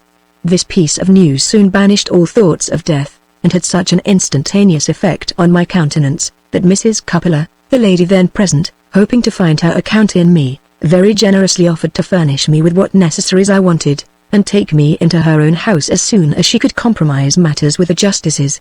The conditions of her offer were, that I should pay 3 guineas weekly for my board, and a reasonable consideration besides, for the use of such clothes and ornaments as she should supply me with, to be deducted from the first profits of my occupation. These were hard terms, but not to be rejected by one who was turned out helpless and naked into the wide world, without a friend to pity or assist her. I therefore embraced her proposal, and she being bailed in a few hours, took me home with her in a coach. As I was by this time conscious of having formerly disgusted my admirers by my reserved loud haughty behaviour, I now endeavoured to conquer the disposition, and the sudden change of my fortune giving me a flow of spirits, I appeared in the most winning and gay manner I could assume. Having the advantage of a good voice and education, I exerted my talents to the uttermost, and soon became the favourite with all company. This success alarmed the pride and jealousy of Mrs. Coppola, who could not bear the thoughts of being eclipsed. She therefore made a merit of her envy, and whispered among the customers that I was unsound. There needed no more to ruin my reputation and blast my prosperity. Everybody shunned me with marks of aversion and disdain, and in a very short time I was as solitary as ever. Want of gallants was attended with want of money to satisfy my malicious landlady, who having purposely given me credit to the amount of £11, took out a writ against me, and I was arrested in her own house. Though the room was crowded with people when the bailiff entered, not one of them had compassion enough to mollify my prosecutrix, far less to pay the debt. They even laughed at my tears, and one of them bade me be of good cheer, for I should not want admirers in Newgate. At this instant a sea lieutenant came in, and seeing my plight, began to inquire into the circumstances of my misfortune. "Harkye, my girl," he inquired, "how far have you overrun the constable?" I told him that the debt amounted to £11, besides the expenses of the writ. "And that be all," said he, "you shan't go to the bilboes this bout." And taking out his purse, he paid the money, discharged the bailiff, and telling me I had got into the wrong port, advised me to seek out a more convenient harbour, where I could be safely hove down, for which purpose he made me a present of 5 guineas more. I was so touched with this singular piece of generosity, that for some time I had not power to thank him. However, as soon as I recollected myself, I begged the favour of him to go with me to the next tavern, where I explained the nature of my disaster, and convinced him of the falsehood of what was reported to my prejudice so effectually, that he from that moment attached himself to me, and we lived in great harmony together, until he was obliged to go to sea, where he perished in a storm. Having lost my benefactor, and almost consumed the remains of his bounty, I saw myself in danger of relapsing into my former necessity, and began to be very uneasy at the prospect of bailiffs and jails. When one of the sisterhood advised me to take lodgings in a part of the town where I was unknown, and pass for an heiress, by which artifice I might entrap somebody to be my husband, who would possibly be able to allow me a handsome maintenance, or at worst screen me from the dread and danger of a prison, by becoming liable for whatever debts I should contract. I approved of this scheme, towards the execution of which my companion clubbed her wardrobe, and undertook to live with me in quality of my maid, with the proviso that she should be reimbursed and handsomely considered out of the profits of my success. She was immediately detached to look out for a convenient place, and that very day hired a genteel apartment in Park Street, whither I moved in a coach loaded with her baggage, and my own. I made my first appearance in a blue riding habit trimmed with silver, and my maid acted her part so artfully, that in a day or two my fame spread all over the neighbourhood. and I was said to be a rich heiress just arrived from the country. This report brought a swarm of gay young fellows about me, but I soon found them to be all indigent adventurers like myself, who crowded to me like crows to a carrion, with a view of preying upon my fortune. I maintained, however, the appearance of wealth as long as possible, in hopes of gaining some admirer more for my purpose, and at length attracted the regard of one who would have satisfied my wishes, and managed matters so well, that a day was actually fixed for our nuptials. In the interim, he begged leave to introduce an intimate friend to me, which request, as I could not refuse, I had the extreme mortification and surprise to see, next night, in that friend, my old keeper Horatio, who no sooner beheld me than he changed colour, but had presence of mind to advance and salute me, bidding me, with a low voice, be under no apprehension, for he would not expose me. In spite of his assurance, I could not recover myself so far as to entertain them, but withdrew to my chamber on pretence of a severe headache, to the no small concern of my adorer, who took his leave in the tenderest manner, and went off with his friend. Having imparted my situation to my companion, she found it high time for us to decamp, and that without any noise, because we were not only indebted to our landlady, but also to several tradesmen in the neighborhood. Our retreat, therefore, was concerted and executed in this manner. Having packed up all our clothes and movables in small parcels, she, on pretence of fetching cordials for me, carried them at several times to the house of an acquaintance, where she likewise procured a lodging, to which we retired in the middle of the night, when every other body in the house was asleep. I was now obliged to aim at lower game, and accordingly spread my nets among tradespeople, but found them all too phlegmatic or cautious for my art and attractions, till at last I became acquainted with you, on whom I practiced all my dexterity. Not that I believed you had any fortune, or expectation of me, but that I might transfer the burden of such debts as I had incurred, or should contract, from myself to another, and at the same time avenge myself of your sex, by rendering miserable one who bore such resemblance to the wretch who ruined me. But heaven preserved you from my snares by the discovery you made, which was owing to the negligence of my maid in leaving the chamber door unlocked when she went to buy sugar for breakfast. When I found myself detected and forsaken by you, I was fain to move my lodging, and dwell 2 pair of stairs higher than before. My companion, being disappointed in her expectations, left me, and I had no other resource than to venture forth, like the owls in the dark, to pick up a precarious and uncomfortable subsistence. I have often sauntered between Ludgate Hill and Charing Cross a whole winter night, exposed not only to the inclemency of the weather, but likewise to the rage of hunger and thirst, without being so happy as to meet with one dupe, then creep up to my garret, in a deplorable draggled condition, sneak to bed, and try to bury my appetite and sorrows in sleep. When I lighted on some rake or tradesman reeling home drunk, I frequently suffered the most brutal treatment, in spite of which I was obliged to affect gaiety and good humor, though my soul was stung with resentment and disdain, and my heart loaded with grief and affliction. In the course of these nocturnal adventures, I was infected with a disease, that in a short time rendered me the object of my own abhorrence, and drove me to the retreat where your benevolence rescued me from the jaws of death. So much candor and good sense appeared in this lady's narration, that I made no scruple of believing every syllable of what she said, and expressed my astonishment at the variety of miseries she had undergone in so little time, for all her misfortunes had happened within the compass of 2 years. I compared her situation with my own, and found it 1,000 times more wretched.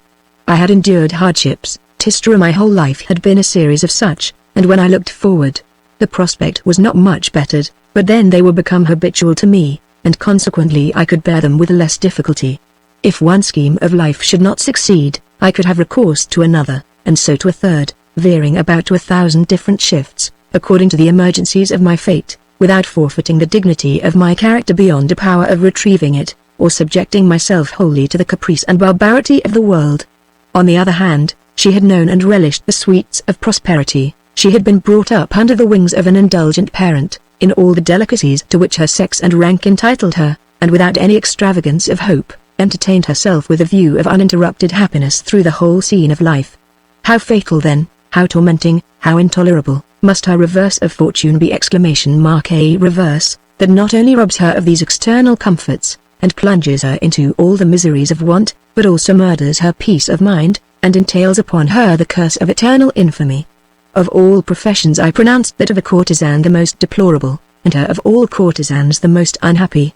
She allowed my observation to be just in the main, but at the same time affirmed that notwithstanding the disgraces which had fallen to her share, she had not been so unlucky in the condition of a prostitute as many others of the same community. "I have often seen," said she, "while I strolled about the streets at midnight, a number of naked wretches reduced to rags and filth, huddled together like swine, in the corner of a dark alley, some of whom, but 18 months before, I had known the favorites of the town, rolling in affluence, and glittering in all the pomp of equipage and dress. Miserable wretch that I am! Perhaps the same horrors are decreed for me. No," cried she, after some pause, "I shall never live to such extremity of distress. My own hand shall open a way for my deliverance, before I arrive at that forlorn period."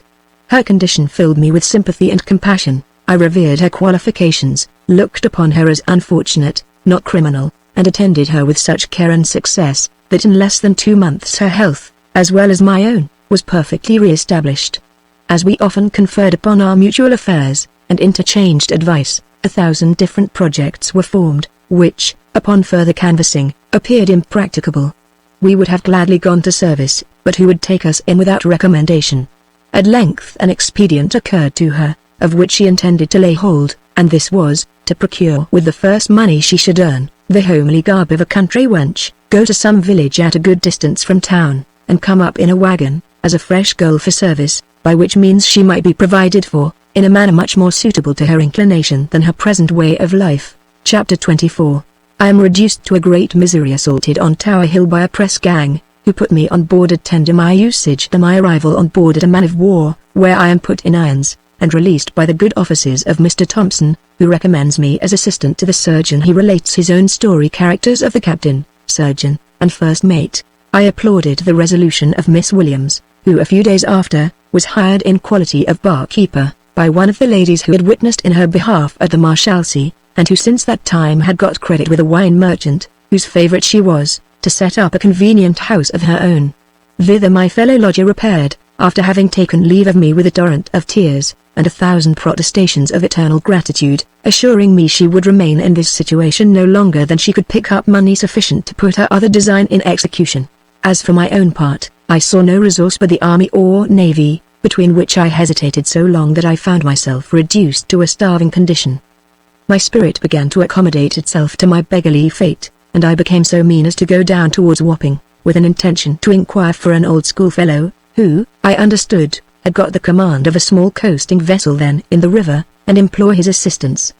But my destiny prevented this abject piece of behaviour, for as I crossed Tower Wharf, a squat tawny fellow with a hanger by his side, and a cudgel in his hand came up to me, calling, "Yo-ho! Brother, you must come along with me." As I did not like his appearance, instead of answering his salutation, I quickened my pace, in hope of ridding myself of his company, upon which he whistled aloud, and immediately another sailor appeared before me, who laid hold of me by the collar, and began to drag me along.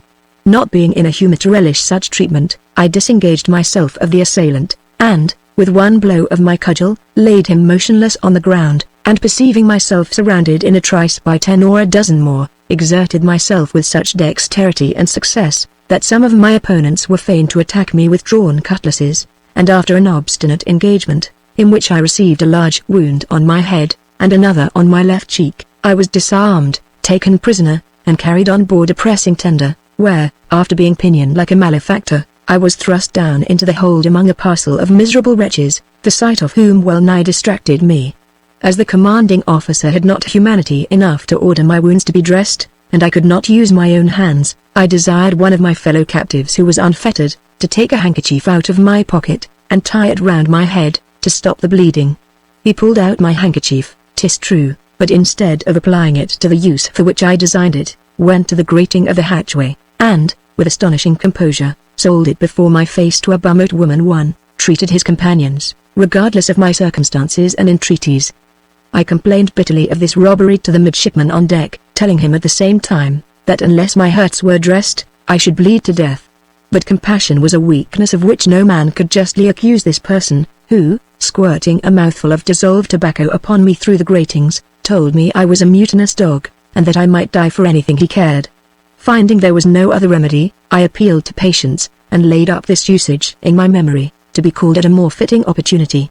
In the meantime, loss of blood, vexation, and want of food, contributed, with the noisome stench of the place, to throw me into a swoon, out of which I was recovered by a tweak of the nose, administered by the Dow who stood sentinel over us, who at the same time regaled me with a draught of flip, and comforted me with the hopes of being put on board of the Thunder next day, where I should be freed of my handcuffs, and cured of my wounds by the doctor. I no sooner bade him name the Thunder, than I asked if he had belonged to that ship long, and be giving me to understand he had belonged to her 5 years, I inquired if he knew Lieutenant Bowling. "No, Lieutenant Bowling," said he, "odds my life. And that I do, and a good seaman he is as ever stepped upon forecastle, and a brave fellow as ever cracked biscuit, none of your guinea pigs, nor your fresh water, wish-washy, fair weather fowls. Many a taked gale of wind have honest Tom Bowling and I weathered together. Here's his health, with all my heart, wherever he is, aloft, or alow, the lieutenant needs not be ashamed to show himself." I was so much affected with this eulogium, that I could not refrain from telling him that I was Lieutenant Bowling's kinsman, in consequence of which connection, he expressed his inclination to serve me, and when he was relieved, brought some cold boiled beef in a platter, and biscuit, on which we supped plentifully, and afterwards drank another can of flip together. While we were thus engaged, he recounted a great many exploits of my uncle, who, I found, was very much beloved by the ship's company, and pitied for the misfortune that had happened to him in Hispaniola, which I was very glad to be informed was not so great as I imagined, for Captain Oakham had recovered of his wounds, and actually at that time commanded the ship.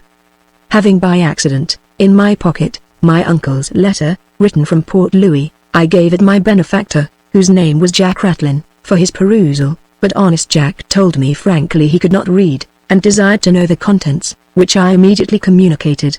When he heard that part of it in which he says he had written to his landlord in Deal, he cried, "Body o' me! That was old Ben Block, he was dead before the letter came to hand. Had Ben been alive, Lieutenant Bowling would have had no occasion to skulk so long. Honest Ben was the first man that taught him to hand, reef, and steer. Well, we must all die, that's certain. We must all come to port sooner or later, at sea or on shore we must be fast moored one day. Death's like the best bower anchor, as the saying is, it will bring us all up." I could not but signify my approbation of the justness of Jack's reflections, and inquired into the occasion of the quarrel between Captain Oakham and my uncle, which he explained in this manner: "Captain Oakham, to be sure, is a good man enough besides, he's my commander, but what's that to me? I do my duty, and value no man's anger of a rope's end.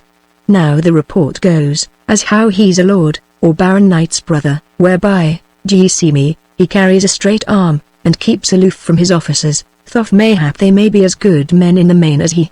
Now we lying at anchor in Tuburan Bay, Lieutenant Bowling had the middle watch, and as he always kept a good lookout, he made, G.C., 3 lights in the offing, whereby he ran down to the great cabin for orders, and found the captain asleep, whereupon he waked him, which put him in a main high passion, and he swore woundily at the lieutenant, and called him lousy Scotch son of a whore, for, I being then sentinel in the steerage, heard all, and swab, and lubber, whereby the lieutenant returned the salute, and they jawed together fore and aft a good spell, till at last the captain turned out, and, laying hold of Rattan, came athwart Mr. Bowling's quarter, whereby he told the captain that, if he was not his commander, he would heave him overboard, and demanded satisfaction ashore, whereby in the morning watch, the captain went ashore in the pinnace, and afterwards the lieutenant carried the cutter ashore, and so they, leaving the boat's crews on their oars, went away together, and so, G.C.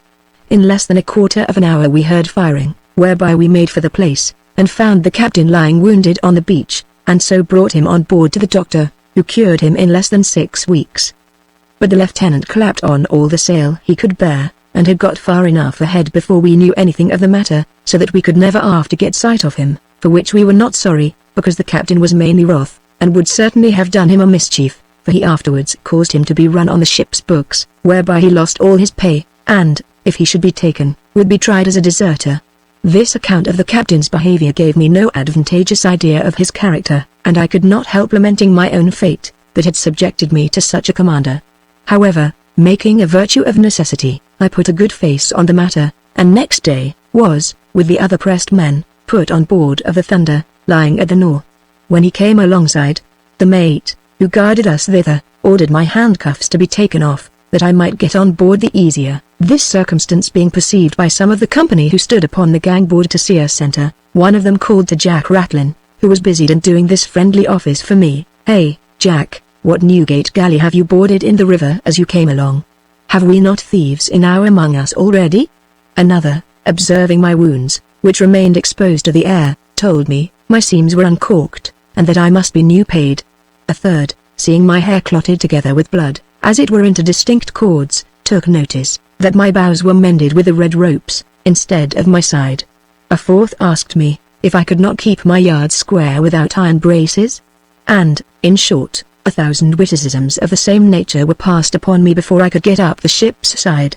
After we had been all entered upon the ship's books, I inquired of one of my shipmates where the surgeon was, that I might have my wounds dressed, and had actually got as far as the middle deck, for our ship carried 80 guns, in my way to the cockpit, when I was met by the same midshipman who had used me so barbarously in the tender. He, seeing me free from my chains, asked, with an insolent air, who had released me.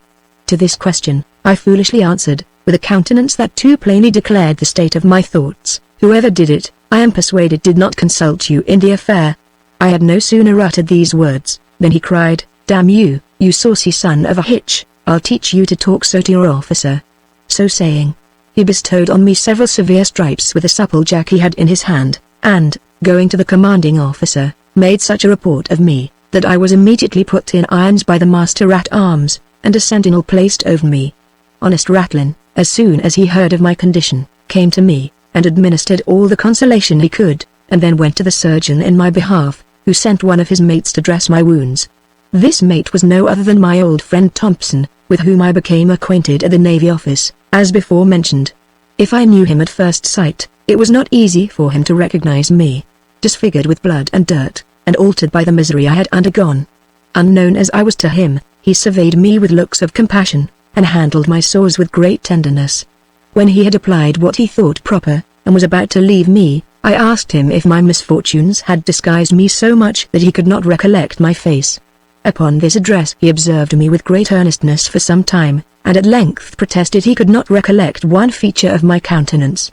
To keep him no longer in suspense, I told him my name, which when he heard, he embraced me with affection, and professed his sorrow at seeing me in such a disagreeable situation. I made him acquainted with my story, and, when he heard how inhumanly I had been used in the tender, he left me abruptly, assuring me I should see him again soon. I had scarce time to wonder at his sudden departure, when the master-at-arms came to the place of my confinement, and bade me follow him to the quarter-deck, where I was examined by the first lieutenant, who commanded the ship in the absence of the captain, touching the treatment I had received in the tender from my friend the midshipman, who was present to confront me.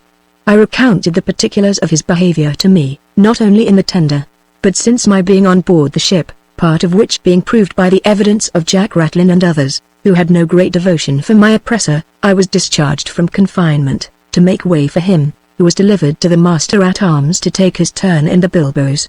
And this was not the only satisfaction I enjoyed, for I was, at the request of the surgeon, exempted from more other duty than that of assisting his mates, in making and administering medicines to the sick. This good office I owed to the friendship of Mr. Thompson, who had represented me in such a favorable light to the surgeon, that he demanded me of the lieutenant to supply the place of his third mate, who was lately dead. When I had obtained this favor, my friend Thompson carried me down to the cockpit, which is the place allotted for the habitation of the surgeon's mates, and when he had shown me their berth, as he called it, I was filled with astonishment and horror. We descended by divers ladders to a space as dark as a dungeon, which, I understood, was immersed several feet under water, being immediately above the hold. I had no sooner approached this dismal gulf, than my nose was saluted with an intolerable stench of putrefied cheese and rancid butter, that issued from an apartment at the foot of the ladder, resembling a chandler's shop, where, by the faint glimmering of a candle, I could perceive a man with a pale, meagre countenance, sitting behind a kind of desk, having spectacles on his nose, and a pen in his hand. This, I learned of Mr. Thompson, was the ship's steward, who sat there to distribute provision to the several messes, and to mark what each received. He therefore presented my name to him, and desired I might be entered in his mess. Then, taking a light in his hand, conducted me to the place of his residence, which was a square of about 6 feet, surrounded with a medicine chest, that of the first mate, his own, and a board by way of table fastened to the after powder room. It was also enclosed with canvas nailed round to the beams of the ship, to screen us from the cold, as well as from the view of the midshipman and quartermaster, who lodged within the cable tiers on each side of us. In this gloomy mansion he entertained me with some cold suit pork, which he brought from a sort of locker, fixed above the table, and calling for the boy of the mess, sent for a can of beer, of which he made excellent flip to crown the banquet. By this time I began to recover my spirits, which had been exceedingly depressed with the appearance of everything about me, and could no longer refrain from asking the particulars of Mr. Thompson's fortune since I had seen him in London. He told me, that being disappointed in his expectations of borrowing money to gratify the rapacious St. at the Navy Office, he found himself utterly unable to subsist any longer in town, and had actually offered his service, in quality of mate, to the surgeon of a merchant ship, bound to Guinea on the slaving trade, when, one morning, a young fellow, of whom he had some acquaintance, came to his lodgings, and informed him that he had seen a warrant made out in his name at the Navy Office, for surgeon's second mate of a third rate. This unexpected piece of good news he could scarcely believe to be true, more especially as he had been found qualified at Surgeon's Hall for third mate only, but that he might not be wanting to himself, he went thither to be assured, and actually found it so, whereupon, demanding his warrant, it was delivered to him, and the oaths administered immediately. That very afternoon he went to Gravesend in the tilt boat, from whence he took place in the tide coach for Rochester, next morning got on board the Thunder, for which he was appointed, then lying in the harbour at Chatham, and the same day was mustered by the clerk of the check. And well it was for him that such expedition was used, for, in less than 12 hours after his arrival, another William Thompson came on board, affirming that he was the person for whom the warrant was expedited, and that the other was an impostor. My friend was grievously alarmed at this accident, the more so, as his namesake had very much the advantage over him both in assurance and dress. However, to acquit himself of the suspicion of imposture, he produced several letters written from Scotland to him in that name, and, recollecting that his indentures were in a box on board, he brought them up, and convinced all present that he had not assumed a name which did not belong to him. His competitor, enraged that they should hesitate in doing him justice, for to be sure the warrant had been designed for him, behaved with so much indecent heat, that the commanding officer, who was the same gentleman I had seen, and the surgeon were offended at his presumption, and making a point of it with their friends in town, in less than a week got the first confirmed in his station. I have been on board, said he, ever since, and, as this way of life is becoming familiar to me, have no cause to complain of my situation. The surgeon is a good-natured, indolent man. The first mate, who is now on shore on duty, is indeed a little proud and choleric, as all Welshmen are, but in the main a friendly honest fellow. The lieutenants I have no concern with, and, as for the captain, he is too much of a gentleman to know a surgeon's mate, even by sight. Chapter 25. The behavior of Mr. Morgan. His pride, displeasure, and generosity. The economy of our mess described Thompson's further friendship. The nature of my duty explained the situation of the sick. While he was thus discoursing to me, we heard a voice on the cockpit ladder pronounce with great vehemence, in a strange dialect, "The devil and his dam blow me from the top of Montdeny, if I go to him before there is something in my pelly. Let his nose be as yellow as saffron, or as blue as a bell, look you, or as green as a leek, 'tis all one." To this declaration somebody answered, "So it seems my poor messmate must part his cable for want of a little assistance. His foretopsail is loose already, and besides the doctor ordered you to overhaul him. But I see you don't mind what your master says." Here he was interrupted with, splutter and cons. "You lousy tog, who do you call my master? Get you gone to the doctor, and tell him my birth, and education, and my abilities, and moreover, my behavior is as good as his, or any gentleman's, no disparagement to him, in the whole world.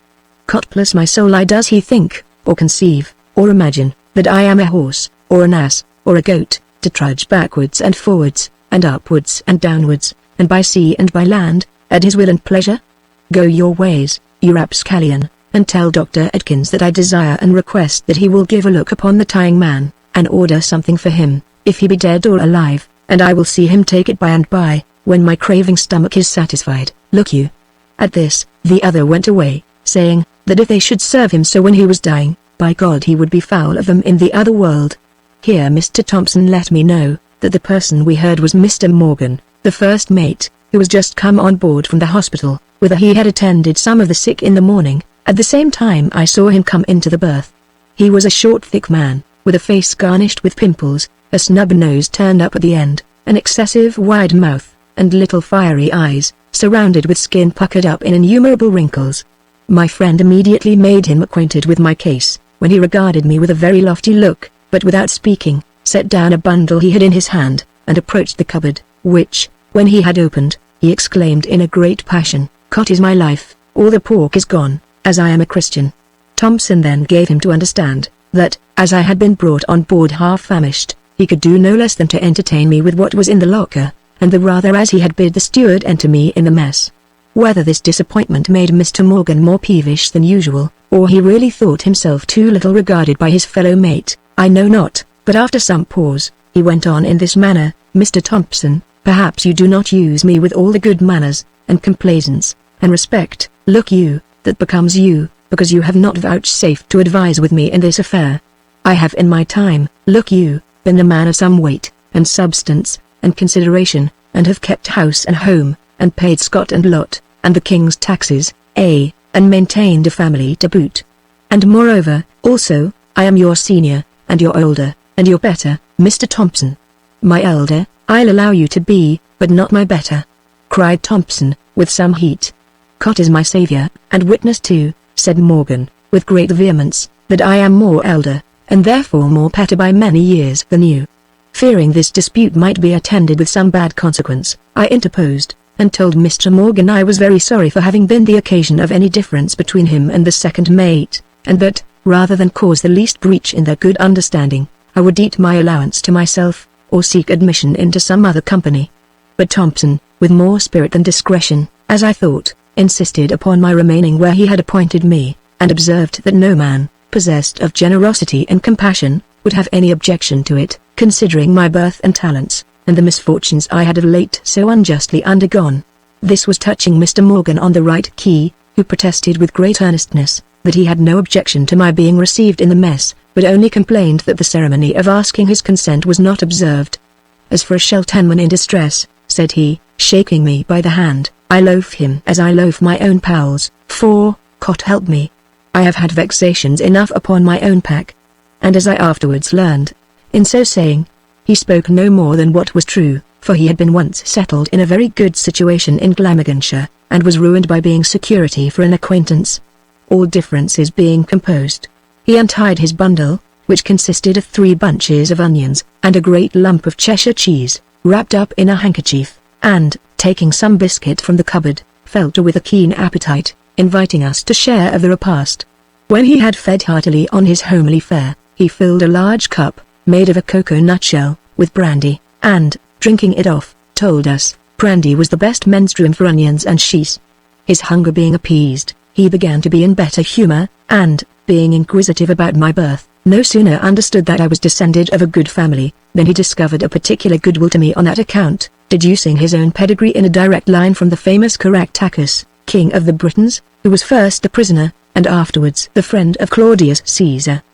Perceiving how much I was reduced in point of linen, he made me a present of 2 good ruffled shirts, which, with 2 more of check which I received from Mr. Thompson, enabled me to appear with decency. Meanwhile the sailor, whom Mr. Morgan had sent to the doctor, brought a prescription for his messmate, which when the Welshman had read, he got up to prepare it, and asked, if the man was dead or alive.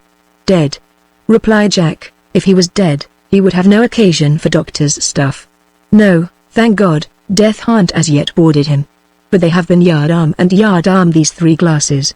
Are his eyes open? Continued the mate. His starboard eye, said the sailor, is open, but fast jammed in his head, and the halyards of his under jaw have given way. Passion of my heart, cried Morgan, the man is as pad as one would desire to be. Did you feel his pulses? To this the other replied with anon.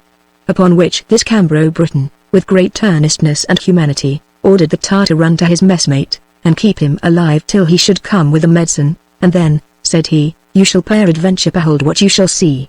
The poor fellow, with great simplicity, ran to the place where the sick man lay, but in less than a minute returned with a waffle countenance, and told us his comrade had struck. Morgan, hearing this, exclaimed, mercy upon my salvation. Why did you not stop him till I came? Stop him, said the other. I hailed him several times, but he was too far on his way, and the enemy had got possession of his close quarters, so that he did not mind me. Well, well, said he, we all owe heaven a teeth. Go your ways, you ragamuffin, and take an example and a warning, look you, and repent of your misdeeds. So saying, he pushed the seaman out of the berth.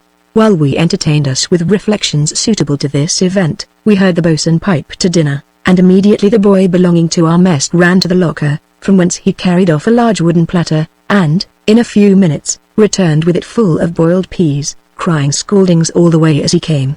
The cloth, consisting of a piece of an old sail, was instantly laid, covered with 3 plates, which by the color I could with difficulty discern to be metal, and as many spoons of the same composition, 2 of which were curtailed in the handles, and the other abridged in the lip.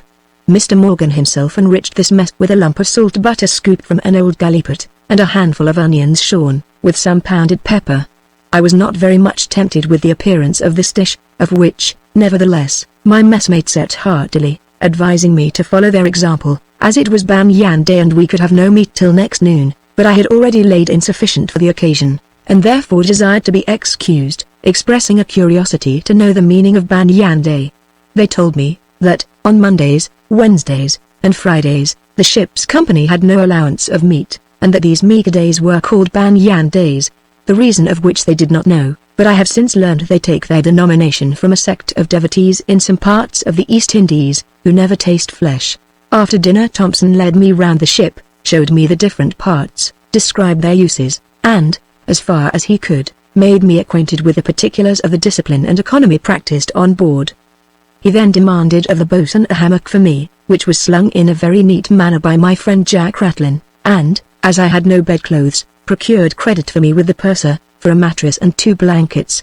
At 7 o'clock in the evening Morgan visited the sick, and, having ordered what was proper for each, I assisted Thompson in making up his prescriptions, but when I followed him with the medicines into the sick berth, or hospital, and observed the situation of the patients, I was much less surprised that people should die on board, than that a sick person should recover.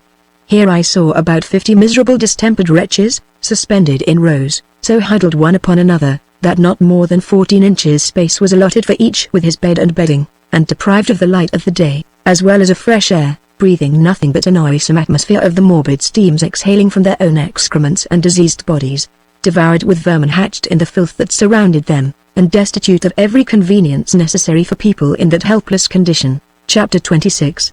A disagreeable accident happens to me in the discharge of my office. Morgan's nose is offended. A dialogue between him and the ship's steward. Upon examination, I find more causes of complaint than one. My hair is cut off. Morgan's cookery. The manner of sleeping on board. I am waked in the night by a dreadful noise. Could not comprehend how it was possible for the attendants to come near those who hung on the inside towards the sides of the ship, in order to assist them, as they seemed barricaded by those who lay on the outside, and entirely out of the reach of all visitation. Much less could I conceive how my friend Thompson would be able to administer clysters, that were ordered for some, in that situation, when I saw him thrust his wig in his pocket, and strip himself to his waistcoat in a moment, then creep on all fours under the hammocks of the sick, and, forcing up his bare pate between 2, keep them asunder with one shoulder, until he had done his duty. Eager to learn the service, I desired he would give me leave to perform the next operation of that kind, and he consenting, I undressed myself after his example, and crawling along, the ship happened to roll. This motion alarming me, I laid hold of the first thing that came within my grasp with such violence, that I overturned it, and soon found, by the smell that issued upon me, that I had unlocked a box of the most delicious perfume. It was well for me that my nose was none of the most delicate, else I know not how I might have been affected by this vapor, which diffused itself all over the ship, to the utter discomposure of everybody who tarried on the same dock. Neither was the consequence of this disgrace confined to my sense of smelling only, for I felt my misfortune more ways than one. That I might not, however, appear altogether disconcerted in this my first essay, I got up, and, pushing my head with great force between 2 hammocks, towards the middle, where the greatest resistance was, I made an opening indeed, but, not understanding the knack of dexterously turning my shoulder to maintain my advantage, had the mortification to find myself stuck up, as it were, in a pillory, and the weight of 3 or 4 people bearing on each side of my neck, so that I was in danger of strangulation.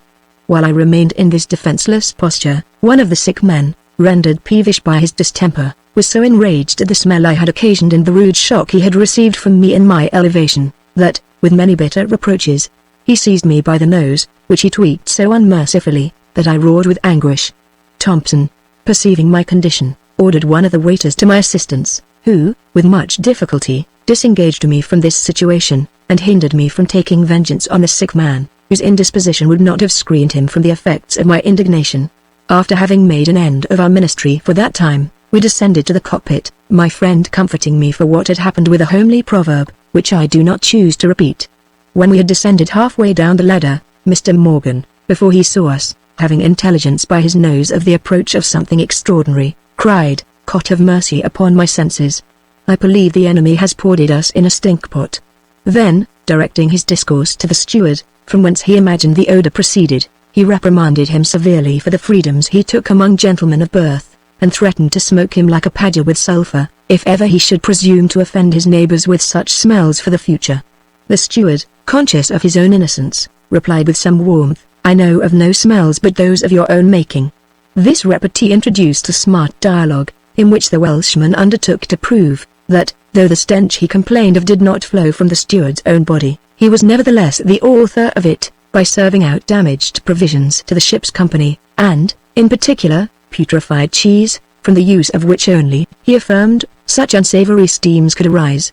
Then he launched out into the praise of good cheese, of which he gave the analysis, explained the different kinds of that commodity, with a method practiced to make and preserve it, concluded in observing, that, in yielding good cheese, the county of Glamorgan might vie with Cheshire itself, and was much superior to it in the produce of goats and butter. I gathered from this conversation, that, if I entered in my present pickle, I should be no welcome guest, and therefore desired Mr. Thompson to go before, and represent my calamity, at which the first mate, expressing some concern, went upon deck immediately, taking his way through the cable tier and the main hatchway, to avoid encountering me, desiring me to clean myself as soon as possible, for he intended to regale himself with a dish of salmagundy and a pipe. Accordingly, I set about this disagreeable business, and soon found I had more causes of complaint than I at first imagined, for I perceived some guests had honoured me with their company, whose visit I did not think seasonable, neither did they seem inclined to leave me in a hurry, for they were in possession of my chief quarters, where they fed without reserve at the expense of my blood. But, considering it would be easier to extirpate the ferocious colony in the infancy of their settlement, than after they should be multiplied and naturalized to the soil, I took the advice of my friend, who, to prevent such misfortunes, went always close-shaved, and made the boy of our mess cut off my hair, which had been growing since I left the service of lavement, and the second mate lent me an old bob wig to supply the loss of that covering. This affair being ended, and everything adjusted in the best manner my circumstances would permit, the descendant of Caractacus returned, and, ordering the boy to bring a piece of salt beef from the brine, cut off a slice, and mixed it with an equal quantity of onions, which seasoning with a moderate proportion of pepper and salt, he brought it to a consistence with oil and vinegar, then, tasting the dish, assured us it was the best salmagundy that ever he made, and recommended it to our palate with such heartiness that I could not help doing honour to his preparation. But I had no sooner swallowed a mouthful, than I thought my entrails were scorched, and endeavoured with a deluge of small beer to allay the heat it occasioned. Supper being over, Mr. Morgan having smoked a couple of pipes, and supplied the moisture he had expended with as many cans of flip, of which we all partook, a certain yawning began to admonish me that it was high time to repair by sleep the injury I had suffered from want of rest the preceding night, which being perceived by my companions, whose time of repose was now arrived, they proposed we should turn in, or in other words, go to bed. Our hammocks, which hung parallel to one another, on the outside of the berth, were immediately unlashed, and I beheld my messmates spring with great agility into their respective nests, where they seemed to lie concealed, very much at their ease. But it was some time before I could prevail upon myself to trust my carcass at such a distance from the ground, in a narrow bag, out of which, I imagined, I should be apartment, on the least motion in my sleep, to tumble down at the hazard of breaking my bones. I suffered myself, however, to be persuaded, and taking a leap to get in, threw myself quite over, with such violence, that had I not luckily got hold of Thompson's hammock, I should have pitched upon my head on the other side, and in all likelihood fractured my skull. After some fruitless efforts, I succeeded at last, but the apprehension of the jeopardy in which I believed myself withstood all the attacks of sleep till towards the morning watch, when, in spite of my fears, I was overpowered with slumber, though I did not long enjoy this comfortable situation, being aroused with a noise so loud and shrill, that I thought the drums of my ears were burst by it. This was followed by a dreadful summons pronounced by a hoarse voice, which I could not understand. While I was debating with myself, whether or not I should wake my companion and inquire into the occasion of this disturbance, I was informed by one of the quartermasters who passed by me with a lantern in his hand, that the noise which alarmed me was occasioned by the boatswain's mates who called up the larboard watch, and that I must lay my account with such an interruption every morning at the same hour. Being now more assured of my safety, I undressed myself again to rest, and slept till 8 o'clock, when rising, and breakfasting with my comrades on biscuit and brandy, the sick were visited and assisted as before, after which visitation my good friend Thompson explained and performed another piece of duty, to which I was a stranger. At a certain hour in the morning, the boy of the mess went round all the decks, ringing a small handbell, and, in rhymes composed for the occasion, invited all those who had sores to repair before the mast, where one of the doctor's mates attended, with applications to dress them. Chapter 27. I acquire the friendship of the surgeon, who procures a warrant for me, and makes me a present of clothes. A battle between a midshipman and me. The surgeon leaves the ship. The captain comes on board with another surgeon. A dialogue between the captain and Morgan. The sick are ordered to be brought upon the quarter-deck and examined. The consequences of that order. A madman accuses Morgan, and is set at liberty by command of the captain, whom he instantly attacks, and pummels without mercy. While I was busied with my friend in the practice, the doctor chanced to pass by the place where we were, and stopping to observe me appeared very well satisfied with my application, and afterwards sent for me to his cabin, where, having examined me touching my skill in surgery, and the particulars of my fortune, he interested himself so far in my behalf, as to promise his assistance in procuring a warrant for me, seeing I had already been found qualified at Surgeon's Hall for the station I filled on board, and in this good office he the more cordially engaged when he understood I was nephew to Lieutenant Bowling, for whom he expressed a particular regard. In the meantime, I could learn from his discourse that he did not intend to go to sea again with Captain Oakham, having, as he thought, been indifferently used by him during the last voyage. While I lived tolerably easy, in expectation of preferment, I was not altogether without mortifications, which I not only suffered from the rude insults of the sailors and petty officers, among whom I was known by the name of Loblolly Boy, but also from the disposition of Morgan, who, though friendly in the main, was often very troublesome with his pride, which expected a good deal of submission from me, and delighted in recapitulating the favors I had received at his hands. About 6 weeks after my arrival on board, the surgeon, bidding me to follow him into his cabin, presented a warrant to me, by which I was appointed surgeon's third mate on board the Thunder. This he had procured by his interest at the Navy Office, as also another for himself, by virtue of which he was removed into a second rate.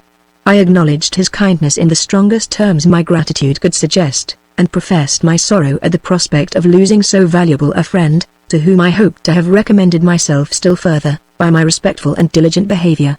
But his generosity rested not here, for before he left the ship he made me a present of a chest and some clothes that enabled me to support the rank to which he had raised me. I found my spirit revive with my good fortune, and, now I was an officer, resolved to maintain the dignity of my station, against all opposition or affronts, nor was it long before I had occasion to exert my resolution. My old enemy, the midshipman, whose name was Cranpley, entertaining an implacable animosity against me for the disgrace he had suffered on my account, had since that time taken all opportunities of reviling and ridiculing me, when I was not entitled to retort this bad usage, and, even after I had been rated on the books, and mustered as surgeon's mate, did not think fit to restrain his insolence. In particular, being one day present while I dressed a wound in a sailor's leg, he began to sing a song, which I thought highly injurious to the honor of my country, and therefore signified my resentment, by observing that the Scots always laid their account with finding enemies among the ignorant, insignificant, and malicious.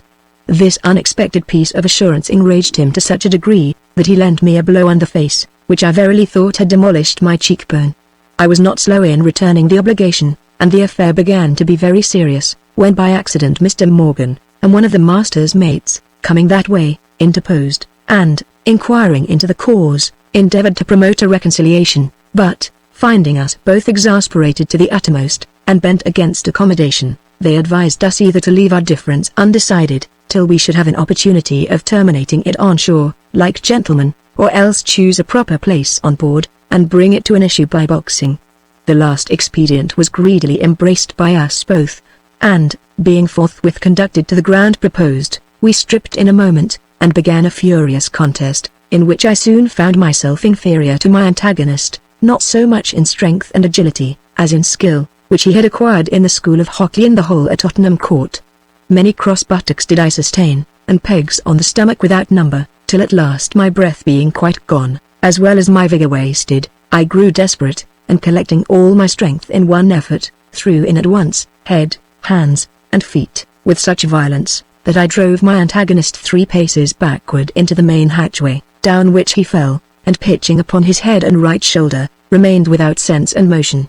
Morgan, looking down, and seeing him lie in that condition, cried, "Upon my conscience, as I am a Christian sinner, look you, I believe his paddles are all offer, but I take you all to witness that there was no treachery in the case, and that he has suffered by the chance of war."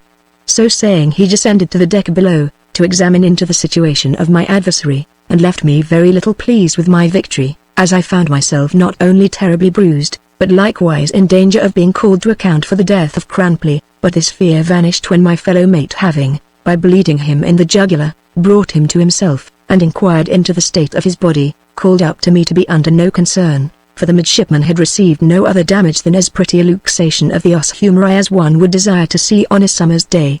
Upon this information I crawled down to the cockpit, and acquainted Thompson with the affair, who, providing himself with bandages, etc., necessary for the occasion, went up to assist Mr. Morgan in the reduction of the dislocation. When this was successfully performed, they wished me joy of the event of the combat, and the Welshman, after observing, that, in all likelihood, the ancient Scots and Britons were the same people, bade me praise Cot for putting metal in my pelly, and strength in my limbs to support it. I acquired such reputation by this rencounter, which lasted 20 minutes, that everybody became more cautious in behavior towards me, though Cranpley, with his arm in a sling, talked very high, and threatened to seize the first opportunity of retrieving on shore the honor he had lost by an accident, from which I could justly claim no merit. About this time, Captain Oakham, having received sailing orders, came on board, and brought along with him a surgeon of his own country, who soon made us sensible of the loss we suffered in the departure of Dr. Atkins, for he was grossly ignorant, and intolerably assuming, false, vindictive, and unforgiving, a merciless tyrant to his inferiors, an abject sycophant to those above him.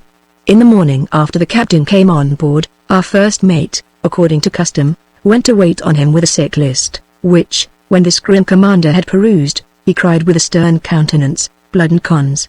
61 sick people on board of my ship. Harkee, you sir, I'll have no sick in my ship, by God." The Welshman replied, he should be very glad to find no sick people on board, but, while it was otherwise, he did no more than his duty in presenting him with a list. "You and your list may be d-end," said the captain, throwing it at him. "I say, there shall be no sick in this ship while I have the command of her." Mr. Morgan, being nettled at this treatment, told him his indignation ought to be directed to God Almighty, who visited his people with distempers, and not to him, who contributed all in his power towards their cure. The Bashaw, not being used to such behavior in any of his officers, was enraged to fury at this satirical insinuation, and, stamping with his foot, called him insolent scoundrel, threatening to have him pinioned to the deck, if he should presume to utter another syllable. But the blood of Caractacus being thoroughly heated, disdained to be restricted by such a command, and began to manifest itself in, "Captain Oakham, I am a gentleman of birth and parentage, look you, and peradventure I am moreover." Here his harangue was broken off by the captain's steward, who, being Morgan's countryman, hurried him out of the cabin before he had time to exasperate his master to a greater degree, and this would certainly have been the case, for the indignant Welshman could hardly be hindered by his friend's arguments and entreaties from re-entering the presence chamber, and defying Captain Oakham to his teeth. He was, however, appeased at length, and came down to the berth, where, finding Thompson and me at work preparing medicines, he bade us leave off our laport to go to play, for the captain, by his sole word, and power, and command, had driven sickness a peg into the tevil, and there was no more malady on board. So saying, he drank off a gill of brandy, sighed grievously 3 times, poured forth an ejaculation of "Cot bless my heart, liver, and lungs," and then began to sing a Welsh song with great earnestness of visage, voice, and gesture. I could not conceive the meaning of this singular phenomenon, and saw by the looks of Thompson, who at the same time shook his head, that he suspected poor Cadwallader's brains were unsettled. He, perceiving our amazement, told us he would explain the mystery, but at the same time bade us take notice, that he had lived boy, bachelor, married man, and widower, almost 40 years, and in all that time there was no man, nor mother's son in the whole world who durst use him so ill as Captain Oakham had done. Then he acquainted us with the dialogue that passed between them, as I have already related it, and had no sooner finished this narration than he received a message from the surgeon, to bring the sick list to the quarter-deck, for the captain had ordered all the patients thither to be reviewed. This inhuman order shocked us extremely, as we knew it would be impossible to carry some of them on the deck, without imminent danger of their lives, but, as we likewise knew it would be to no purpose for us to remonstrate against it, we repaired to the quarter-deck in a body, to see this extraordinary muster, Morgan observing by the way, that the captain was going to send to the other world a great many evidences to testify against himself.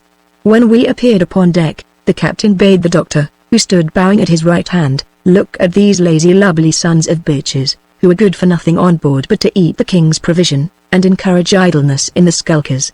The surgeon grinned approbation, and, taking the list, began to examine the complaints of each as they could crawl to the place appointed. The first who came under his cognizance was a poor fellow just freed of a fever, which bad weakened him so much that he could hardly stand.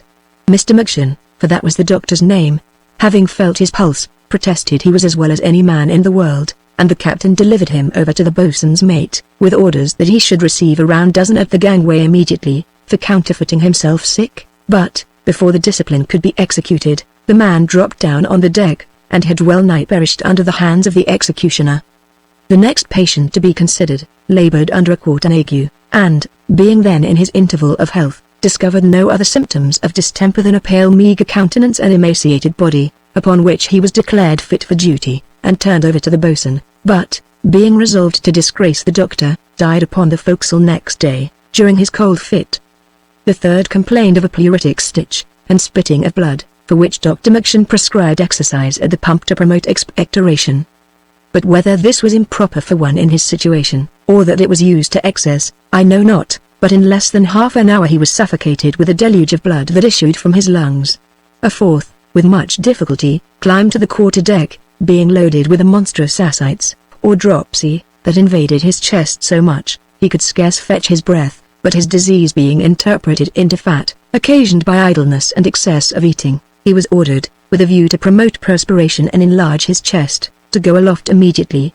It was in vain for this unwieldy wretch to allege his utter incapacity. The boatswain's driver was commanded to whip him up with the cat and nine tails. The smart of this application made him exert himself so much, that he actually arrived at the puttock shrouds, but when the enormous weight of his body had nothing else to support than his weakened arms, either out of spite or necessity, he quitted his hold, and plunged into the sea, where he must have been drowned, had not a sailor, who was in a boat alongside, saved his life, by keeping him afloat till he was hoisted on board by a tackle. It would be tedious and disagreeable to describe the fate of every miserable object that suffered by the inhumanity and ignorance of the captain and surgeon, who so wantonly sacrificed the lives of their fellow creatures. Many were brought up in the height of fevers, and rendered delirious by the injuries they received in the way. Some gave up the ghost in the presence of their inspectors, and others, who were ordered to their duties, languished a few days at work among their fellows, and then departed without any ceremony. On the whole, the number of the sick was reduced to less than a dozen, and the authors of this reduction were applauding themselves for the services they had done to their king and country, when the boatswain's mate informed his honor, that there was a man below lashed to his hammock, by direction of the doctor's mate, and that he begged hard to be released, affirming, he had been so maltreated only for a grudge Mr. Morgan bore him, and that he was as much in his senses as any man aboard. The captain hearing this, darted a severe look at the Welshman, and ordered the man to be brought up immediately, upon which, Morgan protested with great fervency, that the person in question was as mad as a March hare, and begged for the love of God, they would at least keep his arms pinioned during his examination, to prevent him from doing mischief. This request the commander granted for his own sake, and the patient was produced, who insisted upon his being in his right wits with such calmness and strength of argument, that everybody present was inclined to believe him, except Morgan, who affirmed there was no trusting to appearances, for he himself had been so much imposed upon by his behavior 2 days before, that he had actually unbound him with his own hands, and had well nigh been murdered for his pains. This was confirmed by the evidence of one of the waiters, who declared he had pulled this patient from the doctor's mate, whom he had gotten down, and almost strangled. To this the man answered, that the witness was a creature of Morgan's, and suborned to give his testimony against him by the malice of the mate, whom the defendant had affronted, by discovering to the people on board, that Mr. Morgan's wife kept a gin shop in Rag Fair. This anecdote produced a laugh at the expense of the Welshman, who, shaking his head with some emotion, said, 'Tis no matter. Cot knows, it is an arrant falsehood.' Captain Oakham, without any further hesitation, ordered the fellow to be unfettered. At the same time, threatening to make Morgan exchange situations with him for his spite. But the Briton no sooner heard the decision in favor of the madman, than he got up to the mizzen shrouds, crying to Thompson and me to get out of his reach, for we should see him play the devil with a vengeance. We did not think fit to disregard his caution, and accordingly got up on the poop, whence we beheld the maniac, as soon as he was released, fly at the captain like a fury, crying, "I'll let you know, you scoundrel, that I am commander of this vessel," and pummel him without mercy. The surgeon, who went to the assistance of his patron, shared the same fate, and it was with the utmost difficulty that he was mastered at last, after having done great execution among those who opposed him. Chapter 28. The captain, enraged, threatens to put the madman to death with his own hand, is diverted from that resolution by the arguments and persuasion of the first lieutenant and surgeon. We set sail for St. Helens, join the fleet under the command of Sir C. Odell, and proceed for the West Indies. Are overtaken by a terrible tempest. My friend Jack Ratlin has his leg broke by a fall from the mainyard. The behavior of Mr. M'Shan. Jack opposes the amputation of his limb, in which he is seconded by Morgan and me. We undertake the cure and perform it successfully. The captain was carried into his cabin, so enraged with the treatment he had received, that he ordered the fellow to be brought before him, that he might have the pleasure of pistoling him with his own hand, and would certainly have satisfied his revenge in this manner, had not the first lieutenant remonstrated against it, by observing that, in all appearances, the fellow was not mad, but desperate, that he had been hired by some enemy of the captain's to him, and therefore ought to be kept in irons till he could be brought to a court-martial, which, no doubt, would sift the affair to the bottom, by which means important discoveries might be made, and then sentence the criminal to a death according to his demerits. This suggestion, improbable as it was, had the desired effect upon the captain, being exactly calculated for the meridian of his intellects, more especially as Dr. M'Shan espoused this opinion, in consequence of his previous declaration that the man was not mad. Morgan, finding there was no more damage done, could not help discovering by his countenance the pleasure he enjoyed on this occasion, and, while he bathed the doctor's face with an embrocation, ventured to ask him, whether he thought there were more fools or madmen on board? But he would have been wiser in containing this sally, which his patient carefully laid up in his memory, to be taken notice of at a more fit season. Meanwhile we weighed anchor, and, on our way to the Downs, the madman, who was treated as a prisoner, took an opportunity, while the sentinel attending him was at the head, to leap and frustrate the revenge of the captain. We stayed not long at the Downs, but took the benefit of the first easterly wind to go round to Spithead, where, having received provisions on board for 6 months, we sailed from St. Helens in the Grand Fleet bound for the West Indies, on the ever-memorable expedition of Carthagena. It was not without great mortification I saw myself on the point of being transported to such a distant and unhealthy climate, destitute of every convenience that could render such a voyage supportable, and under the dominion of an arbitrary tyrant, whose command was almost intolerable. However, as these complaints were common to a great many on board, I resolved to submit patiently to my fate, and contrived to make myself as easy as the nature of the case would allow. We got out of the channel with a prosperous breeze, which died away, leaving us becalmed about 50 leagues to the westward of the Lizard, but this state of inaction did not last long, for next night our main topsail was split by the wind, which, in the morning, increased to a hurricane. I was awakened by a most horrible din, occasioned by the play of the gun carriages upon the decks above, the cracking of cabins, the howling of the wind through the shrouds, the confused noise of the ship's crew, the pipes of the boatswain and his mates, the trumpets of the lieutenants, and the clanking of the chain pumps. Morgan, who had never been at sea before, turned out in a great hurry, crying, "God have mercy and compassion upon us. I believe we have caught upon the confines of Lucifer and the D-end." While poor Thompson lay quaking in his hammock, putting up petitions to heaven for our safety, I rose and joined the Welshman, with whom, after having fortified ourselves with brandy, I went above. But if my sense of hearing was startled before, how must my sight have been appled in beholding the effects of the storm? The sea was swelled into billows mountain high, on the top of which our ship sometimes hung as if it were about to be precipitated to the abyss below. Sometimes we sank between two waves that rose on each side higher than our topmast head, and threatened by dashing together to overwhelm us in a moment. Of all our fleet, consisting of 150 sail, scarce 12 appeared, and these driving under their bare poles, at the mercy of the tempest. At length the mast of one of them gave way, and tumbled overboard with a hideous crash. Nor was the prospect in our own ship much more agreeable. A number of officers and sailors ran backward and forward with distraction in their looks, hallooing to one another, and undetermined what they should attend to first. Some clung to the yards, endeavoring to unbend the sails that were split into 1,000 pieces flapping in the wind. Others tried to furl those which we at whole, while the masts, at every pitch, bent and quivered like twigs, as if they would have shivered into innumerable splinters.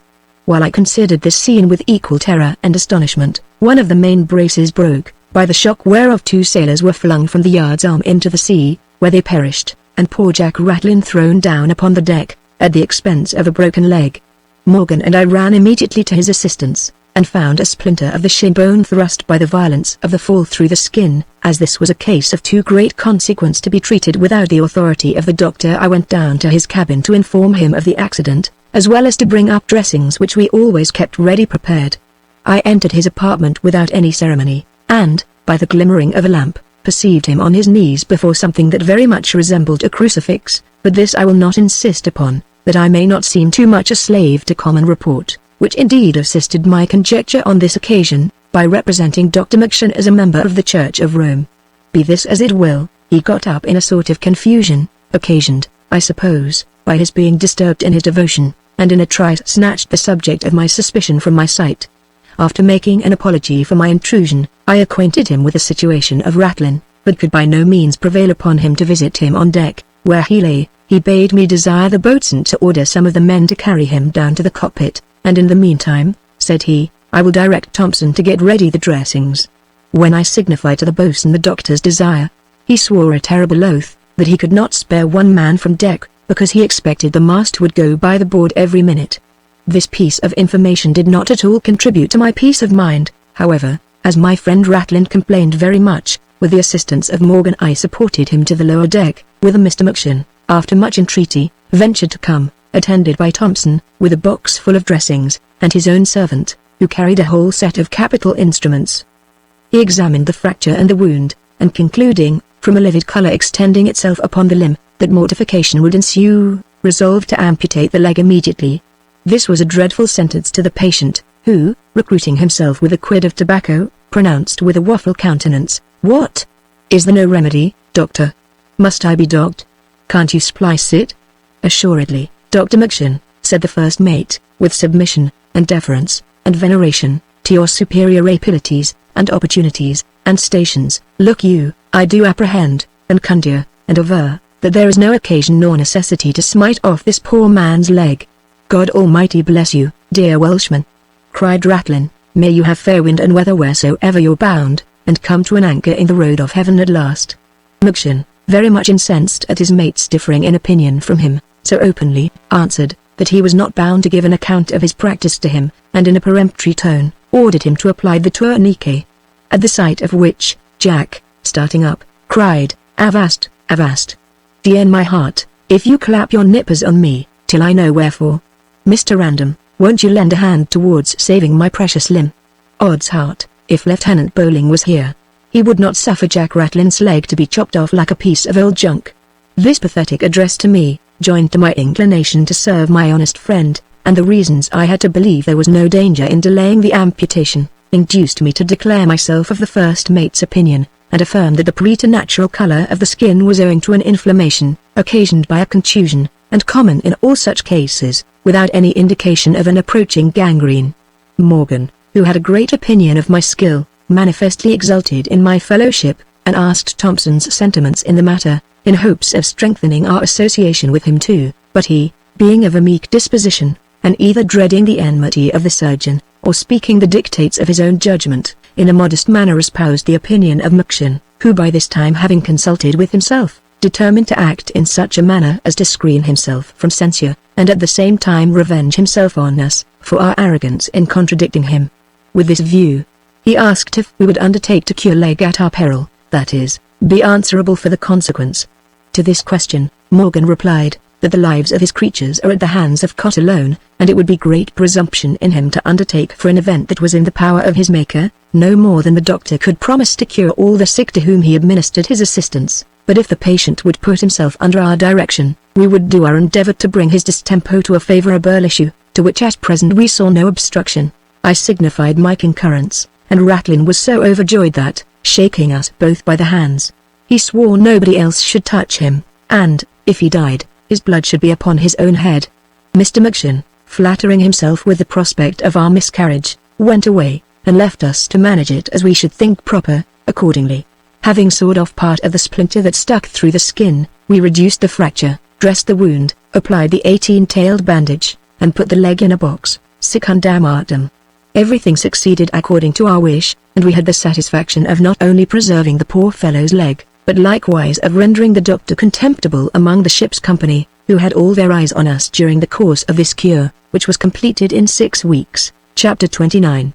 Magneon's malice. I am taken up and imprisoned for a spy. Morgan meets with the same fate. Thompson is tampered with to turn evidence against us. Disdains the proposal, and is maltreated for his integrity. Morgan is released to assist the surgeon during an engagement with some French ships of war. I remain fettered on the poop, exposed to the enemy's shot, and grow delirious with fear. Am comforted after the battle by Morgan, who speaks freely of the captain, is overheard by the sentinel, who informs against him, and again imprisoned. Thompson grows desperate, and, notwithstanding the remonstrances of Morgan and me, goes overboard in the night. In the meantime the storm subsided into a brisk gale, that carried us into the warm latitudes, where the weather became intolerable, and the crew very sickly. The doctor left nothing unattempted towards the completion of his vengeance against the Welshman and me. He went among the sick under pretence of inquiring into their grievances, with a view of picking up complaints to our prejudice, but, finding himself frustrated in that expectation by the goodwill we bad procured from the patient by our diligence and humanity, he took the resolution of listening to our conversation, by hiding himself behind the canvas that surrounded our berth. Here too he was detected by the boy of our mess, who acquainted us with this piece of behavior, and one night, while we were picking a large bone of salt beef, Morgan discerned something stir on the outside of our hangings, which immediately interpreting to be the doctor, he tipped me the wink, and pointed to the place, where I could perceive somebody standing, upon which, I snatched up the bone, and levelled it with all my force at him, saying, "Whoever you are, take that for your curiosity." It had the desired effect, for we heard the listener tumble down, and afterwards crawl to his own cabin. I applauded myself much for this feat, which turned out one of the most unlucky exploits of my life. Magneon, from that time, marking me out for destruction. About a week after this exploit, as I was going my rounds among the sick, I was taken prisoner, and carried to the poop by the master-at-arms, where I was loaded with irons, and stapled to the deck, on pretence that I was a spy on board, and had conspired against the captain's life. How ridiculous soever this imputation was, I did not fail to suffer by it all the rigour that could be shown to the worst of criminals, being exposed in this miserable condition to the scorching heat of the sun by day, and the unwholesome damps by night, during the space of 12 days, in which I was neither brought to trial, nor examined touching the probability of the charge. I had no sooner recovered the use of my reflection, which had been quite overthrown by this accident, than I sent for Thompson, who, after condoling me on the occasion, hinted, that I owed this misfortune to the hatred of the doctor, who had given an information against me to the captain, in consequence of which I was arrested, and all my papers seized. While I was cursing my capricious fate, I saw Morgan ascend the poop, guarded by 2 corporals, who made him sit down by me, that he might be pinioned in the same machine. Notwithstanding my situation, I could scarce refrain from laughing at the countenance of my fellow prisoner, who, without speaking one word, allowed his feet to be enclosed in the rings provided for that purpose, but, when they pretended to fasten him on his back, he grew outrageous, and drawing a large key from his side pocket, threatened to rip up the belly of the first man that should approach him, in order to treat him in such an unworthy manner. They were prepared to use him very roughly, when the lieutenant on the quarter-deck called up to them to let him remain as he was. He then crept towards me, and, taking me by the hand, bade me put my trust in Cot. And looking at Thompson, who sat by us trembling, with a pale visage, told him there were 2 more rings for his feet, and he should be glad to find him in such good company.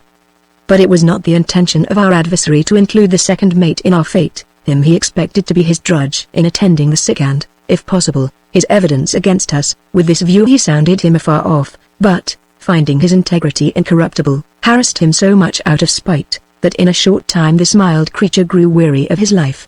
While I and my fellow prisoner comforted each other in our tribulation, the admiral discovered 4 sail to leeward and made signal for our ship and 4 more to chase. Hereupon everything was cleared for an engagement, and Magneon, foreseeing he should have occasion for more assistance than one, obtained Morgan's liberty, while I was let in this deplorable posture to the chance of battle.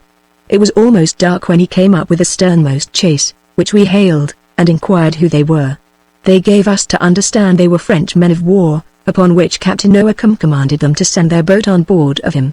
but they refused, telling him, if he had any business with them, to come on board of their ship. He then threatened to pour in a broadside upon them, which they promised to retain. Both sides were as good as their word, and the engagement began with great fury. The reader may guess how I passed my time, lying in this helpless situation, amidst the terrors of a sea fight, expecting every moment to be cut asunder, or dashed in pieces by the enemy's shot. I endeavored to compose myself as much as possible, by reflecting that I was not a whit more exposed than those who were stationed about me, but, when I beheld them employed without intermission in annoying the foe, and encouraged by the society and behavior of one another, I could easily perceive a wide difference between their condition and mine. However, I concealed my agitation as well as I could till the head of the officer of marines who stood near me, being shot off, bounced from the deck athwart my face, leaving me well nigh blinded with brains. I could contain myself no longer, but began to bellow with all the strength of my lungs, when a drummer, coming towards me, asked if I was wounded, and, before I could answer, received a great shot in his belly, which tore out his entrails, and he fell flat on my breast. This accident entirely bereft me of all discretion. I redoubled my cries, which were drowned in the noise of the battle, and, finding myself disregarded, lost all patience, and became frantic. I vented my rage in oaths and execrations, till my spirits, being quite exhausted, I remained quiet, as insensible of the load that oppressed me. The engagement lasted till broad day, when Captain Oakham, finding he was like to gain neither honour nor advantage by the affair, pretended to be undeceived by seeing their colours, and, hailing the ship whom he had fought all night, protested he believed them Spaniards, and the guns being silenced on each side, ordered the barge to be hoisted out, and went on board the French Commodore. Our loss amounted to 10 killed, and 18 wounded, most part of whom afterwards died. My fellow mates had no sooner dispatched their business in the cockpit, than, full of friendly concern, they came to visit me. Morgan, ascending first, and seeing my face almost covered with brains and blood, concluded I was no longer a man for this world, and, calling to Thompson with great emotion, bade him come up, and take his last farewell of his comrade and countryman, who was posted to a better place, where there were no Muctions nor Oakhams to asperse and torment him. No, said he, taking me by the hand, you are going to a country where there is more respect shown to an unfortunate gentleman, and where you will have the satisfaction of beholding your adversaries trotting upon pillows of burning brimstone. Thompson, alarmed at this apostrophe, made haste to the place where I lay, and sitting down by me, with tears in his eyes inquired into the nature of my calamity. By this time I had recollected myself so far as to be able to converse rationally with my friends, whom, to their great satisfaction, I immediately undeceived with regard to their apprehension of my being mortally wounded. After I had got myself disengaged from the carnage in which I wallowed, and partaken of a refreshment which my friends brought along with them, we entered into discourse upon the hardships we sustained, and spoke very freely of the author of our misery, but our discourse being overheard by the sentinel who guarded me, he was no sooner relieved than he reported to the captain every syllable of our conversation, according to the orders he had received. The effect of this information soon appeared in the arrival of the master-at-arms, who replaced Morgan in his former station, and gave the second mate a caution to keep a strict guard over his tongue, if he did not choose to accompany us in our confinement. Thompson, foreseeing that the whole slavery of attending the sick and wounded, as well as the cruelty of Muction, must now fall upon his shoulders, grew desperate at the prospect, and, though I never heard him swear before, imprecated dreadful curses on the heads of his oppressors, declaring that he would rather quit life altogether than be much longer under the power of such barbarians. I was not a little startled at his vivacity, and endeavored to alleviate his complaints, by representing the subject of my own, with as much aggravation as it would bear, by which comparison he might see the balance of misfortune lay on my side, and take an example from me of fortitude and submission, till such time as we could procure redress, which I hoped was not far off, considering that we should probably be in a harbour in less than 3 days, where we should have an opportunity of preferring our complaints to the admiral. The Welshman joined in my remonstrance, and was at great pains to demonstrate that it was every man's duty as well as interest to resign himself to the divine will, and look upon himself as sentinel upon duty, who is by no means at liberty to leave his post before he is relieved. Thompson listened attentively to what he said, and at last, shedding a flood of tears, shook his hand, and left us without making any reply. About 11 at night he came to see us again with a settled gloom on his countenance, and gave us to understand that he had undergone excessive toils since he saw us, and in recompense had been grossly abused by the doctor, who taxed him with being confederate with us, in a design of taking away his life and that of the captain.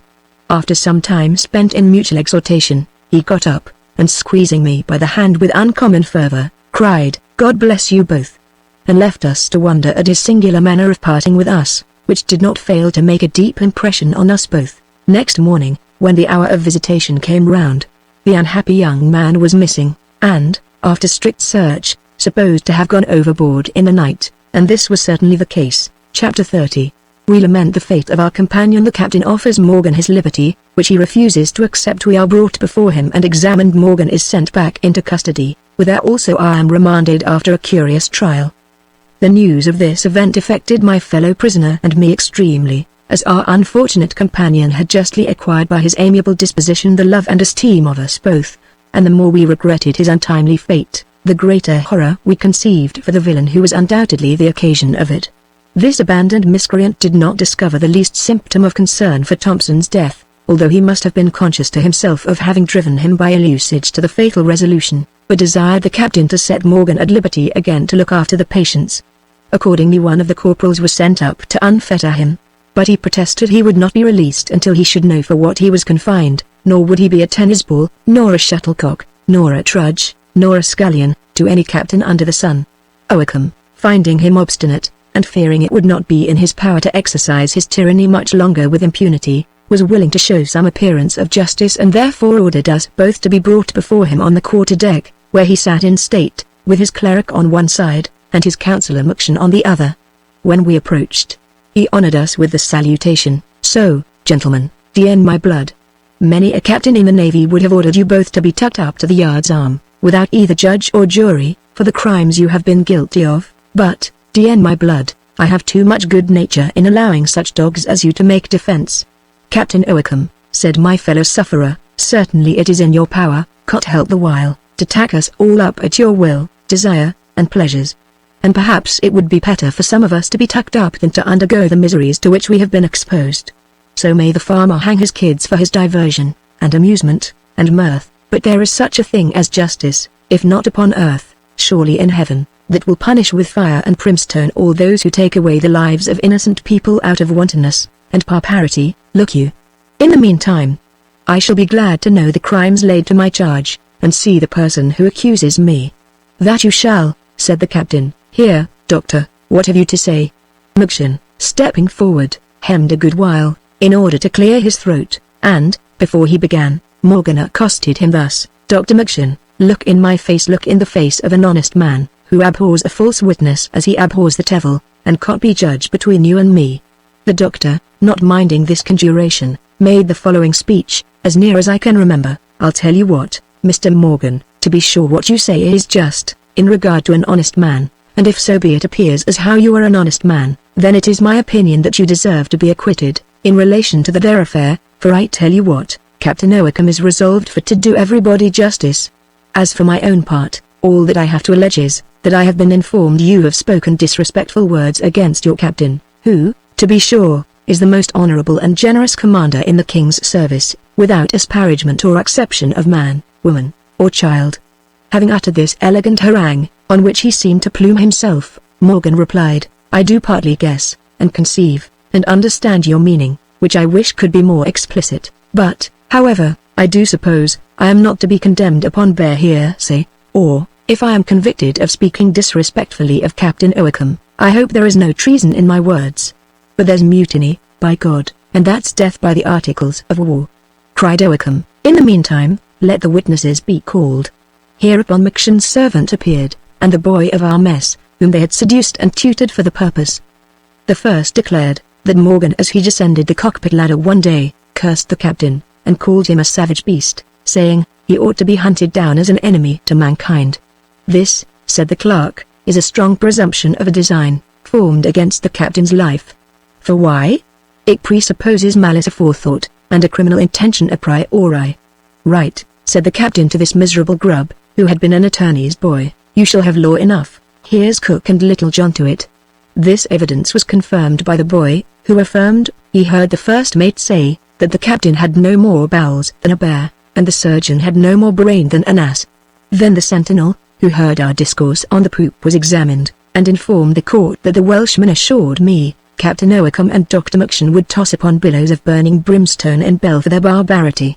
The clerk observed that there was an evident prejudication, which confirmed the former suspicion of a conspiracy against the life of Captain Oakham, because, how could Morgan so positively pronounce that the captain and surgeon would end, unless he had intention to make away with them before they could have time to repent?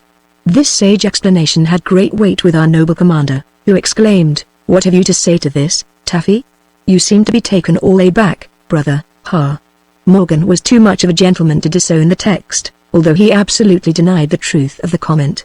Upon which the captain, strutting up to him with a ferocious countenance, said, "So Mr. Son of a bitch, you confess you honored me with the names of bear and beast, and pronounce my damnation? D.N. my heart. I have a good mind to have you brought to a court-martial and hanged, you dog." Here M'Shan, having occasion for an assistant, interposed, and begged the captain to pardon Mr. Morgan with his wonted goodness, upon condition that he the delinquent should make such submission as the nature of his misdemeanor demanded. Upon which the Camber Briton, who on this occasion would have made no submission to the Great Mogul, surrounded with his guards, thanked the doctor for his mediation, and acknowledged himself in the wrong for calling the image of Cot a beast. "But," said he, "I spoke by metaphor, and parable, and comparison, and types, as we signify meekness by a lamb, lechery by a goat, and craftiness by a fox, so we liken ignorance to an ass, and brutality to a bear, and fury to a tiger. Therefore I made use of these similes to express my sentiments. Look you, and what I said before Cot, I will not unsay before man nor beast neither." Oakham was so provoked at this insolence, as he termed it, that he ordered him forthwith to be carried to the place of his confinement, and his clerk to proceed on the examination of me. The first question put to me was touching the place of my nativity, which I declared to be the north of Scotland. "The north of Ireland more like," cried the captain. "But we shall bring you up presently." He then asked what religion I professed, and when I answered the Protestant, swore I was an arrant Roman as ever went to mass. Come, clerk," continued he, "catechise him a little on this subject." But before I relate the particulars of the clerk's inquiries, it will not be amiss to inform the reader that our commander himself was an Hibernian, and, if not shrewdly belied, a Roman Catholic to boot. "You say, you are a Protestant," said the clerk. "Make the sign of the cross with your finger, so, and swear upon it to the affirmation." When I was about to perform the ceremony, the captain cried with some emotion, "No, d-me. I'll have no profanation neither. But go on with your interrogations." "Well then," proceeded my examiner, "how many sacraments are there?" To which I replied, 2. "What are they?" said he. I answered, "Baptism and the Lord's Supper." "And so you would explode confirmation and marriage all together?" said Oakham. I thought this fellow was a rank Roman. The clerk, though he was bred under an attorney, could not refrain from blushing at this blunder, which he endeavored to conceal, by observing, that these decoys would not do with me, who seemed to be an old offender. He went on with asking, if I believed in transubstantiation, but I treated the notion of real presence with such disrespect, that his patron was scandalized at my impiety, and commanded him to proceed to the plot. Whereupon this miserable pettifogger told me, there was great reason to suspect me of being a spy on board, and that I had entered into a conspiracy with Thompson, and others not yet detected, against the life of Captain Oakham, which accusation they pretended to support by the evidence of our boy, who declared he had often heard the deceased Thompson and me whispering together, and could distinguish the words, Oakham, rascal, poison, pistol, by which expressions it appeared, we did intend to use sinister means to accomplish his destruction. That the death of Thompson seemed to confirm this conjecture, who, either feeling the stings of remorse for being engaged in such a horrid confederacy, or fearing a discovery, by which he must have infallibly suffered an ignominious death, had put a fatal period to his own existence. But what established the truth of the whole was, a book in ciphers found among my papers, which exactly tallied with one found in his chest, after his disappearance. This, he observed, was a presumption very near positive proof, and would determine any jury in Christendom to find me guilty. In my own defense, I alleged, that I had been dragged on board at first very much against my inclination, as I could prove by the evidence of some people now in the ship, consequently could have no design of becoming spy at that time, and ever since had been entirely out of the reach of any correspondence that could justly entail that suspicion upon me. As for conspiring against my captain's life, it could not be supposed that any man in his right wits would harbor the least thought of such an undertaking, which he could not possibly perform without certain infamy and ruin to himself, even if he had all the inclination in the world.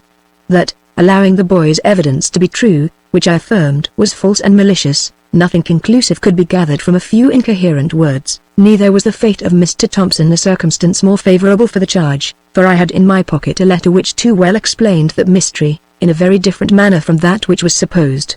With these words, I produced the following letter, which Jack Ratlin brought to me the very day after Thompson disappeared, and told me it was committed to his care by the deceased, who made him promise not to deliver it sooner. The clerk, taking it out of my hand, read aloud the contents, which were these. Dear friend, I am so much oppressed with the fatigue I daily and nightly undergo, and the barbarous usage of Dr. McShan, who is bent on your destruction as well as mine, that I am resolved to free myself from this miserable life, and, before you receive this, shall be no more. I could have wished to die in your good opinion, which I am afraid I shall forfeit by the last act of my life, but, if you cannot acquit me, I know you will at least preserve some regard for the memory of an unfortunate young man who loved you. I recommend it to you, to beware of McShan, whose revenge is implacable. I wish all prosperity to you and Mr. Morgan, to whom pray offer my last respects, and beg to be remembered as your unhappy friend and countryman, William Thompson. This letter was no sooner read, than McShan, in a transport of rage, snatched it out of the clerk's hands, and tore it into 1,000 pieces, saying, it was a villainous forgery, contrived and executed by myself. The captain and clerk declared themselves of the same opinion, although I insisted of having the remains of it compared with other writings of Thompson, which they had in their possession, and I was ordered to answer the last article of my accusation, namely, the book of ciphers found among my papers. That is easily done, said I. What you are pleased to all ciphers, and no other than the Greek characters, in which, for my amusement, I keep a diary of everything remarkable that has occurred to my observation since the beginning of the voyage, till the day in which I was put in irons, and the same method was practiced by Mr. Thompson, who copied mine. A very likely story, cried McShan. What occasion was there for using Greek characters, if you were not afraid of discovering what you had wrote? But what do ye talk of Greek characters? Do ye think I am so ignorant of the Greek language, as not to distinguish its letters from these, which are no more Greek than Chinese? No, no, I will not give up my knowledge of the Greek for you, nor none that ever came from your country. So saying, with an unparalleled effrontery, he repeated some gibberish, which by the sound seemed to be Irish, and made it pass for Greek with the captain, who, looking at me with a contemptuous sneer, exclaimed, "R, R! Have you caught a Tartar?" I could not help smiling at the consummate assurance of this Hibernian, and offered to refer the dispute to anybody on board who understood the Greek alphabet. Upon which Morgan was brought back, and, being made acquainted with the affair, took the book, and read a whole page in English, without hesitation, deciding the controversy in my favor. The doctor was so far from being out of countenance at this detection, that he affirmed Morgan was in the secret, and repeated from his own invention. Oakham said, I see they are both in a story, and dismissed my fellow mate to his cockloft, although I proposed that he and I should read and translate, separately, any chapter or verse in the Greek Testament in his possession, by which it would appear whether we or the surgeon spoke truth. Not being endued with eloquence enough to convince the captain that there could be no juggle nor confederacy in this expedient, I begged to be examined by some unconcerned person on board, who understood Greek. Accordingly, the whole ship's company, officers and all, were called upon deck, among whom it was proclaimed that, if any one of them could speak Greek, he or they so qualified should ascend the quarter-deck immediately. After some pause, 2 foremast men came up, and professed their skill in that language, which, they said, they acquired during several voyages to the Levant, among the Greeks of the Mora. The captain exulted much in this declaration, and put my journal book into the hands of one of them, who candidly owned he could neither read nor write. The other acknowledged the same degree of ignorance, but pretended to speak the Greek lingo with any man on board, and, addressing himself to me, pronounced some sentences of a barbarous corrupted language, which I did not understand. I asserted that the modern Greek was as different from that spoken and written by the ancients, as the English used now from the old Saxon spoke in the time of Hengist, and, as I had only learned the true original tongue, in which Homer, Pindar, the evangelists, and other great men of antiquity wrote, it could not be supposed that I should know anything of an imperfect Gothic dialect that rose on the ruins of the former, and scarce retained any traces of the old expression. But, if Dr. McShan, who pretended to be master of the Greek language, could maintain a conversation with these seamen, I would retract what I had said, and be content to suffer any punishment he should think proper to inflict. I had no sooner uttered these words than the surgeon, knowing one of the fellows to be his countryman, accosted him in Irish, and was answered in the same brogue. Then a dialogue ensued between them, which they affirmed to be in Greek, after having secured the secrecy of the other who had his cue in the language of the Mora, from his companion, before they would venture to assert such an intrepid falsehood. "I thought," said Oakham, "we should discover the imposture at last. Let the rascal be carried back to his confinement. I find he must dangle." Having nothing further to urge in my own behalf, before a court so prejudiced with spite, and fortified with ignorance against truth, I suffered myself to be reconducted peaceably to my fellow prisoner, who, hearing the particulars of my trial, lifted up his hands and eyes to heaven, and uttered a dreadful groan, and, not daring to disburden his thoughts to me by speech, lest he might be overheard by the sentinel, burst forth into a Welsh song, which he accompanied with 1,000 contortions of face and violent gestures of body. Chapter 31. I discover a subornation against me, by means of a quarrel between two of the evidences, in consequence of which I am set at liberty, and prevail upon Morgan to accept of his freedom on the same terms. M'Shan's malice. We arrive at Jamaica, from whence in a short time we beat up to Hispaniola. In conjunction with the West India squadron we take in water, sail again, and arrive at Carthagena. Reflections on our conduct there. Meanwhile, a quarrel happening between the two modern Greeks, the one, to be revenged of the other, came and discovered to us the mystery of M'Shan's dialogue, as I have explained it above. This detection coming to the ears of the doctor, who was sensible that, now we were in sight of Jamaica, we should have an opportunity of clearing ourselves before a court-martial, and, at the same time, of making his malice and ignorance conspicuous, he interceded for us with the captain so effectually, that in a few hours we were set at liberty, and ordered to return to our duty. This was a happy event for me, my whole body being blistered by the sun, and my limbs benumbed by want of motion, but I could scarce persuade the Welshman to accept of this indulgence. He persisted in his obstinacy to remain in irons, until he should be discharged by a court-martial, which, he believed would also do him justice on his enemies. At length I represented to him the precarious issue of the trial, the power and interest of his adversaries, and flattered his revenge with the hope of wreaking his resentment with his own hands upon M'Shan after our return to England. This last argument had a more weight with him than all the rest, and prevailed upon him to repair with me to the cockpit, which I no sooner entered, than the idea of my departed friend presented itself to my remembrance, and filled my eyes with tears. We discharged from our mess the boy who had acted so perfidiously, notwithstanding his tears, entreaties, and of penitence for what he had done, but not before he had confessed that the surgeon had bribed him to give evidence against us, with a pair of stockings and a couple of old check shirts, of which his servant had since plundered him. The keys of our chests and lockers being sent to us by the doctor, we detained the messenger until we had examined the contents, and my fellow mate, finding all his Cheshire cheese consumed to a crust, his brandy exhausted, and his onions gone, was seized with a fit of choler, which he discharged on M'Shan's man in oaths and execrations, threatening to prosecute him as a thief. The fellow swore in his turn, that he never had the keys in his possession till that time, when he received them from his master with orders to deliver them to us. "As God is my judge," cried Morgan, "and my Sulphation, and my witness, whosoever has pilfered my provisions is a lousy, peggy, rascally knave. And by the soul of my grandsire, I will impeach, and accuse, and indict him, of a robbery, if I did but know who he is."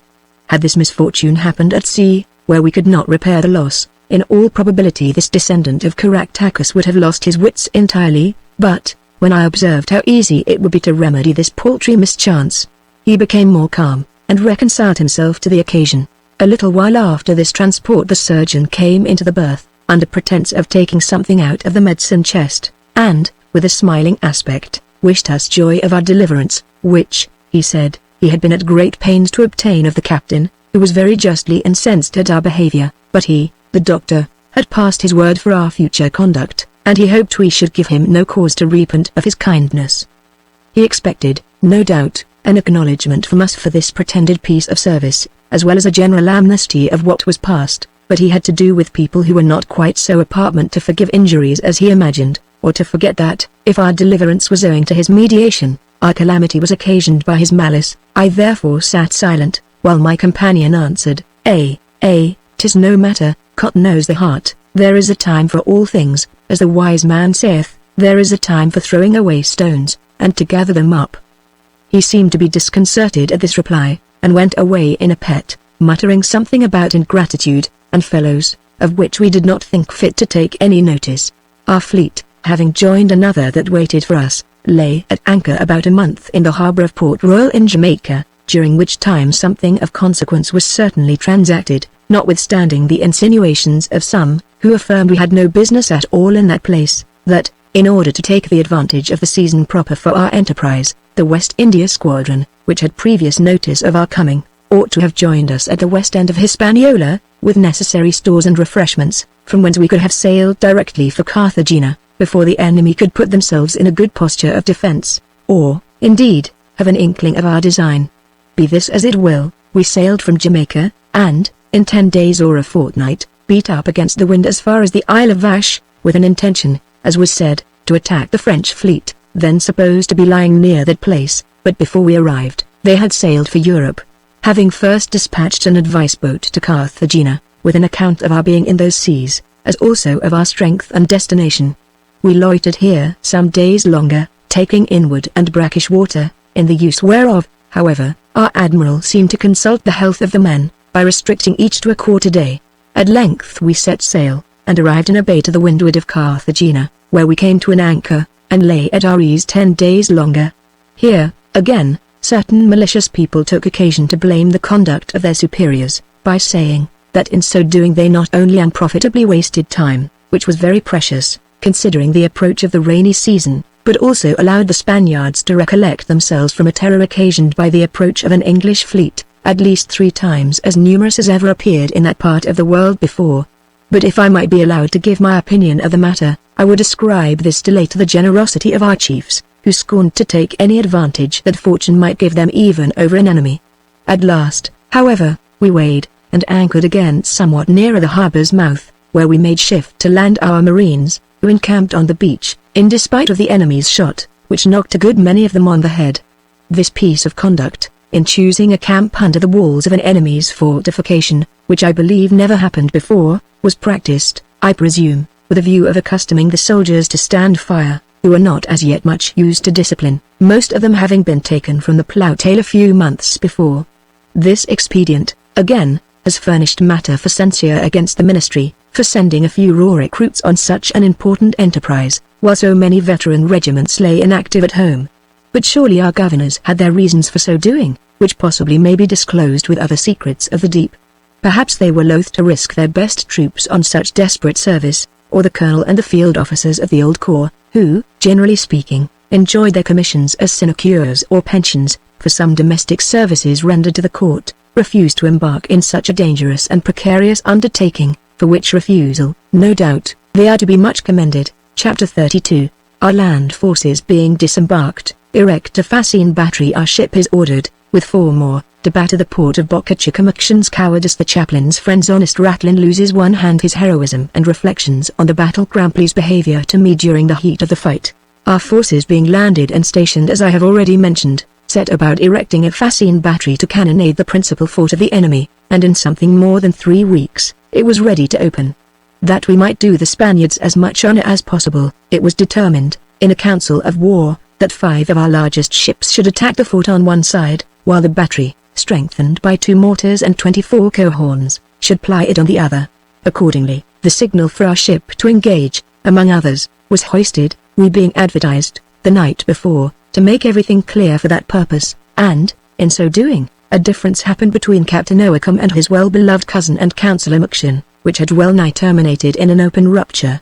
The doctor, who had imagined there was no more danger of being hurt by the enemy's shot in the cockpit than in the centre of the earth, was lately informed that a surgeon's mate had been killed in that part of the ship by a cannonball from 2 small redoubts that were destroyed before the disembarkation of our soldiers, and therefore insisted upon having a platform raised for the convenience of the sick and wounded in the after hold, where he deemed himself more secure on the deck above.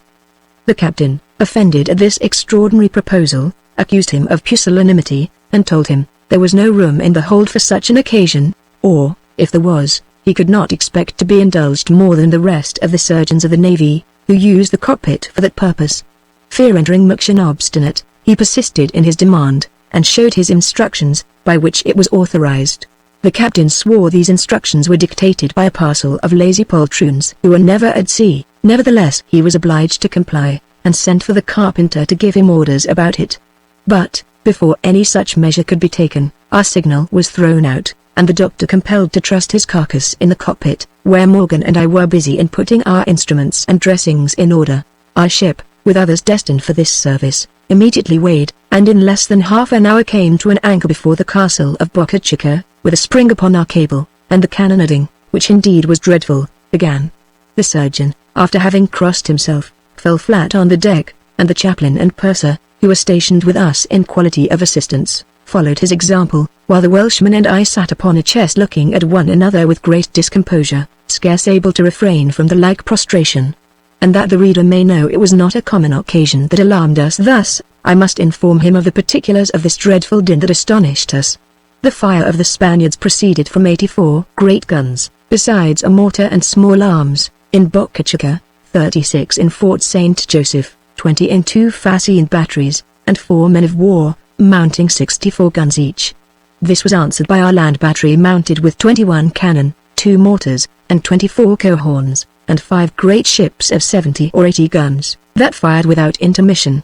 We had not been many minutes engaged, when one of the sailors brought another on his back to the cockpit, where he tossed him down like a bag of oats, and pulling out his pouch, put a large chew of tobacco in his mouth without speaking a word.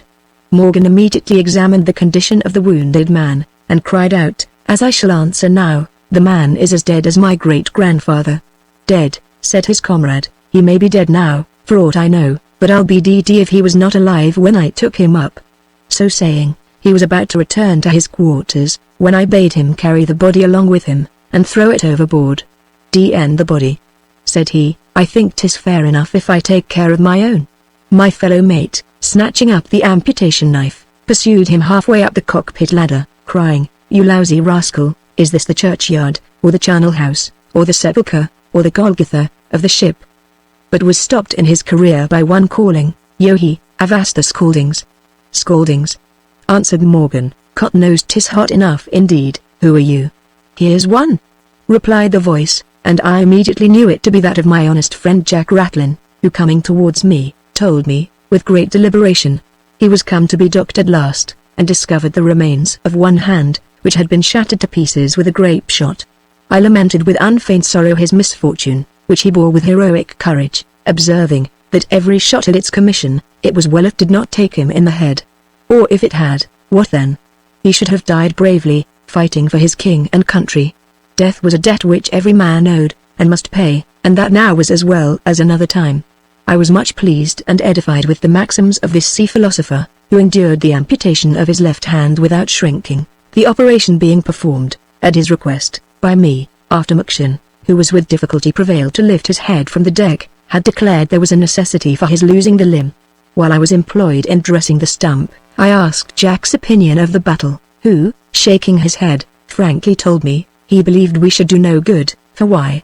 Because, instead of dropping anchor close under shore, where we should have to deal with one corner of Boca Chica only, we had opened the harbor, and exposed ourselves to the whole fire of the enemy from their shipping and Fort St. Joseph, as well as from the castle we intended to cannonade, that, besides, we lay at too great a distance to damage the walls, and 3 parts in 4 of our shot did not take place, for there was scarce anybody on board who understood the pointing of a gun. "Ah, God help us," continued he, "if your kinsman, Lieutenant Bowling, had been here, we should have had other guesswork." By this time, our patients had increased to such a number, that we did not know which to begin with, and the first mate plainly told the surgeon, that if he did not get up immediately and perform his duty, he would complain of his behavior to the Admiral, and make application for his warrant. This remonstrance effectually roused Magshan, who was never deaf to an argument in which he thought his interest was concerned. He therefore rose up, and in order to strengthen his resolution, had recourse more than once to a case bottle of rum, which he freely communicated to the chaplain and purser, who had as much need of such extraordinary inspiration as himself. Being thus supported, he went to work, and arms and legs were hewed down without mercy. The fumes of the liquor mounting into the parson's brain, conspired, with his former agitation of spirits, to make him quite delirious. He stripped himself to the skin, and, besmearing his body with blood, could scarce be withheld from running upon deck in that condition. Jack Ratlin, scandalized at this deportment, endeavored to allay his transports with reason, but finding all he said ineffectual, and great confusion occasioned by his frolics, he knocked him down with his right hand, and by threats kept him quiet in that state of humiliation. but it was not in the power of rum to elevate the purser, who sat on the floor wringing his hands, and cursing the hour in which he left his peaceable profession of a brewer in Rochester, to engage in such a life of terror and disquiet. While we diverted ourselves at the expense of this poor devil, a shot happened to take us between wind and water, and, its course being through the purser's storeroom, made a terrible havoc and noise among the jars and bottles in its way, and disconcerted Maction so much, that he dropped his scalpel, and falling down on his knees, pronounced his paternoster aloud.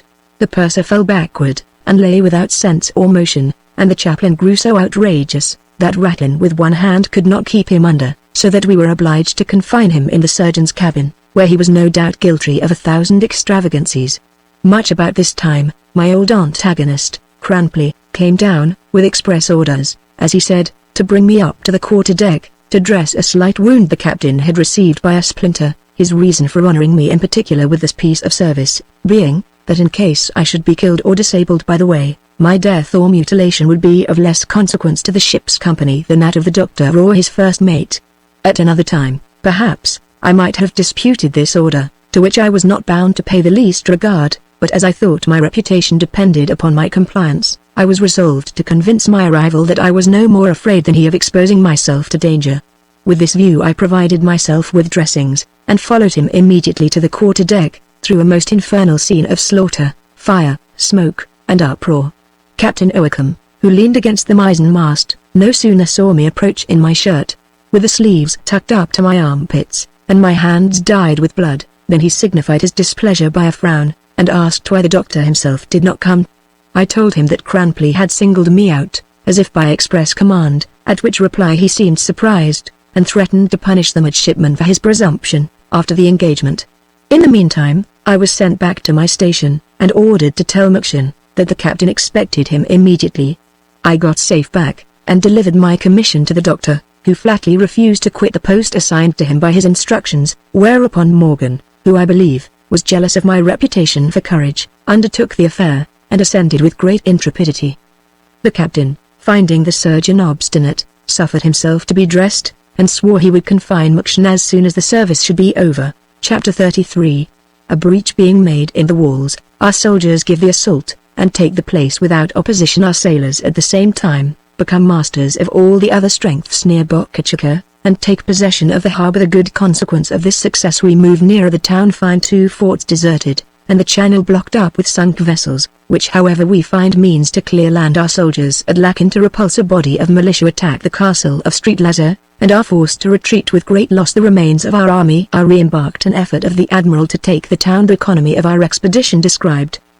Having cannonaded the fort during the space of 4 hours, we were all ordered to slip our cables, and sheer off, but next day the engagement was renewed, and continued from the morning till the afternoon, when the enemy's fire from Bocachica slackened, and towards evening was quite silenced. A breach being made on the other side, by our land battery, large enough to admit a middle-sized baboon, provided he could find means to climb up to it, our general proposed to give the assault that very night, and actually ordered a detachment on that duty. Providence stood our friend upon this occasion, and put it into the hearts of the Spaniards to abandon the fort, which might have been maintained by resolute men till the day of judgment against all the force we could exert in the attack. And while our soldiers took possession of the enemy's ramparts without resistance, the same good luck attended a body of sailors, who made themselves masters of Fort St. Joseph, the fascine batteries, and 1 Spanish man of war, the other 3 being burnt or sunk by the foe, that they might not fall into our hands. The taking of these forts, in the strength of which the Spaniards chiefly confided, made us masters of the outward harbour, and occasioned great joy among us, as we laid our accounts at finding little or no opposition from the town, and indeed, if a few great ships had sailed up immediately, before they had recovered from the confusion and despair that our unexpected success had produced among them, it is not impossible that we might have finished the affair to our satisfaction, without any more bloodshed. But this step our heroes disdained as a barbarous insult over the enemy's distress, and gave them all the respite they could desire, in order to recollect themselves. In the meantime, Maction, taking the advantage of this general exultation, waited on our captain, and pleaded his own cause so effectually that he was re-established in his good graces, and as for Cranpley, there was no more notice taken of his behaviour towards me during the action. But of all the consequences of the victory, none was more grateful than plenty of fresh water, after we had languished 5 weeks on the allowance of a purser's quart per day for each man in the torrid zone, where the sun was vertical, and the expense of bodily fluid so great, that a gallon of liquor could scarce supply the waste of 24 hours, especially as our provision consisted of putrid salt beef, to which the sailors gave the name of Irish horse, salt pork, of New England, which, though neither fish nor flesh, savoured of both, bred from the same country, every biscuit whereof, like a piece of clockwork, moved by its own internal impulse, occasioned by the myriads of insects that dwelt within it, and butter served out by the gill, that tasted like train oil thickened with salt. Instead of small beer, each man was allowed 3 half-quarterns of brandy or rum, which were distributed every morning, diluted with a certain quantity of his water, without either sugar or fruit to render it palatable, for which reason, this composition was by the sailors not ineptly styled necessity.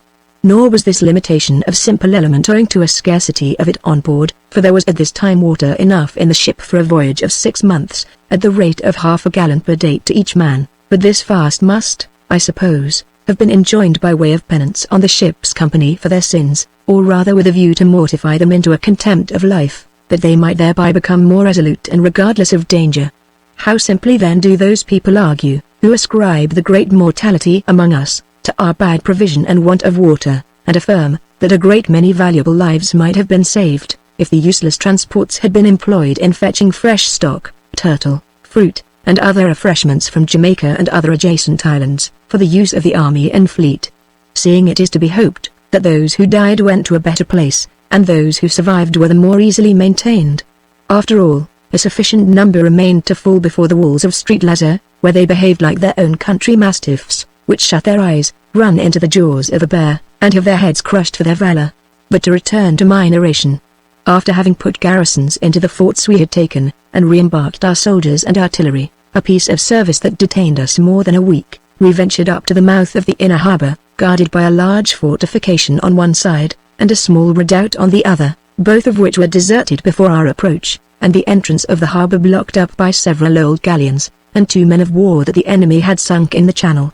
We made shift, however, to open a passage for some ships, that favoured a second landing of our troops at a place called La Quinta, not far from the town, where, after a faint resistance from a body of Spaniards, who opposed their disembarkation, they encamped with a design of besieging the castle of Street Lazar, which overlooked and commanded the city.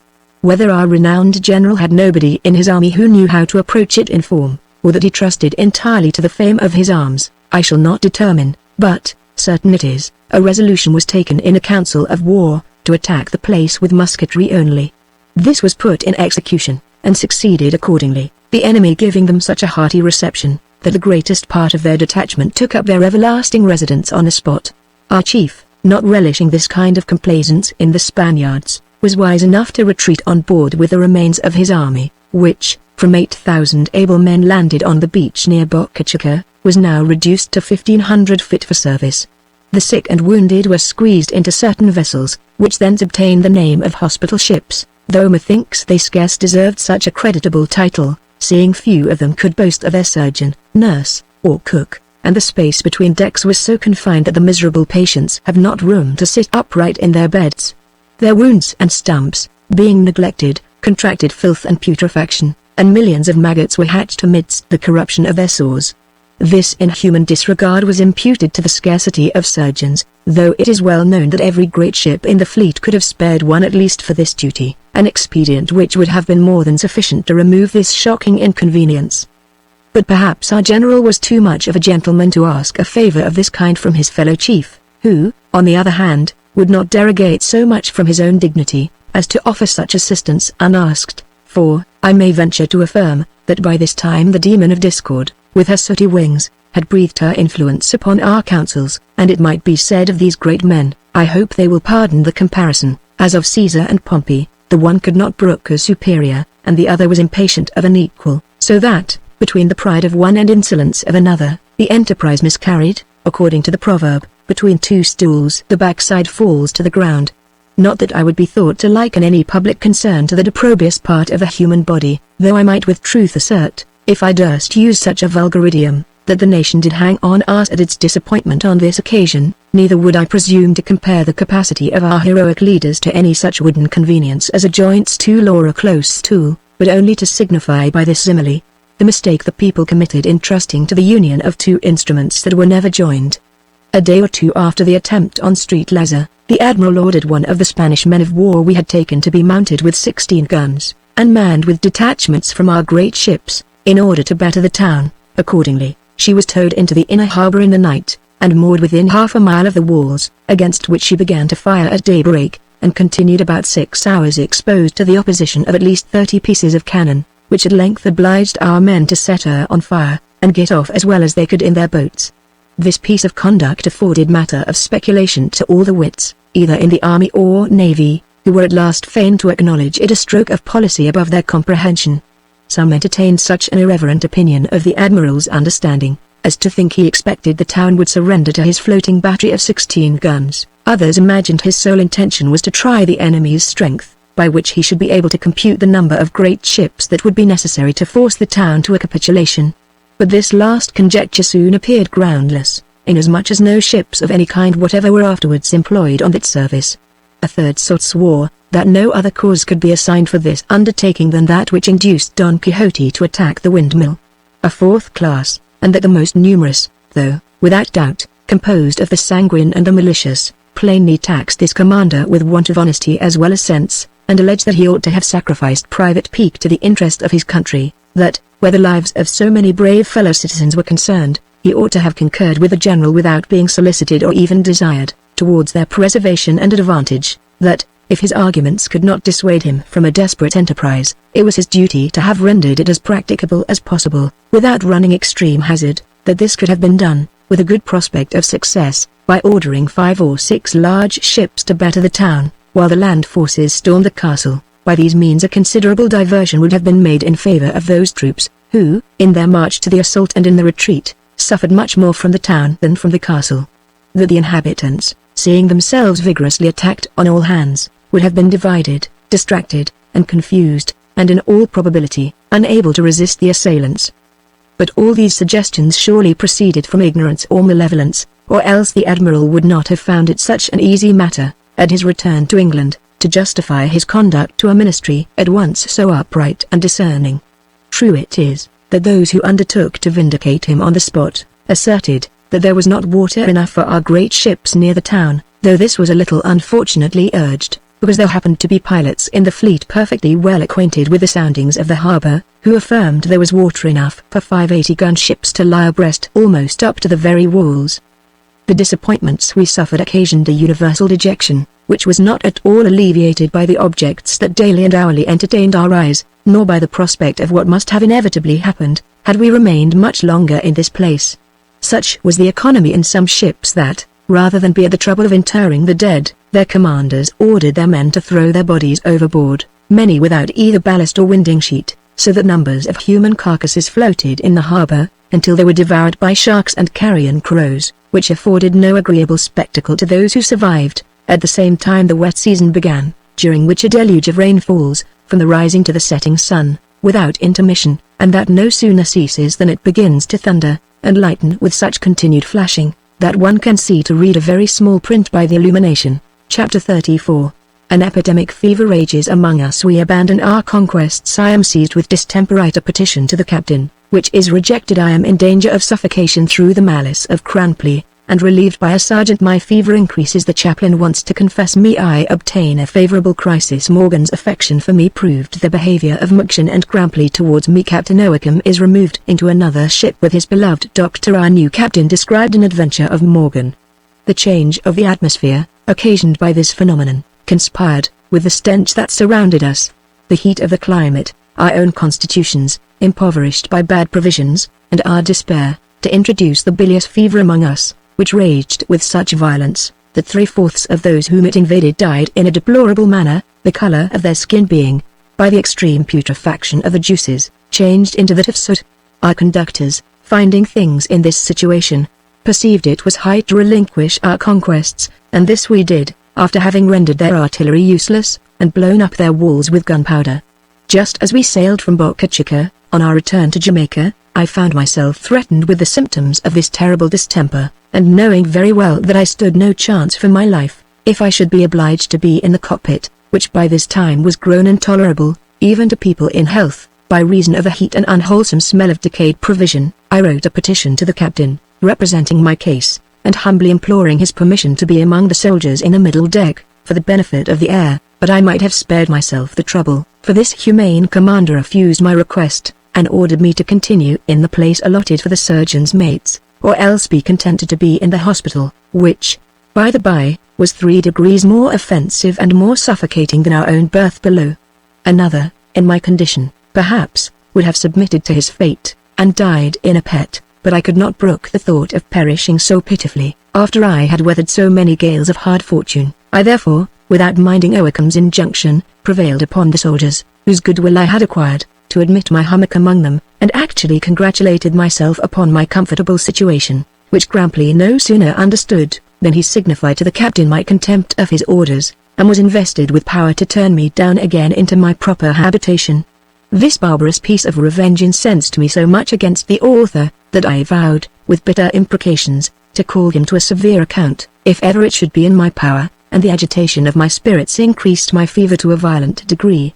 While I lay gasping for breath in this infernal abode, I was visited by a sergeant, the bones of whose nose I had reduced and set to rights, after they had been demolished by a splinter during our last engagement. He, being informed of my condition, offered me the use of his berth in the middle deck, which was enclosed with canvas, and well aired by a porthole that remained open within it.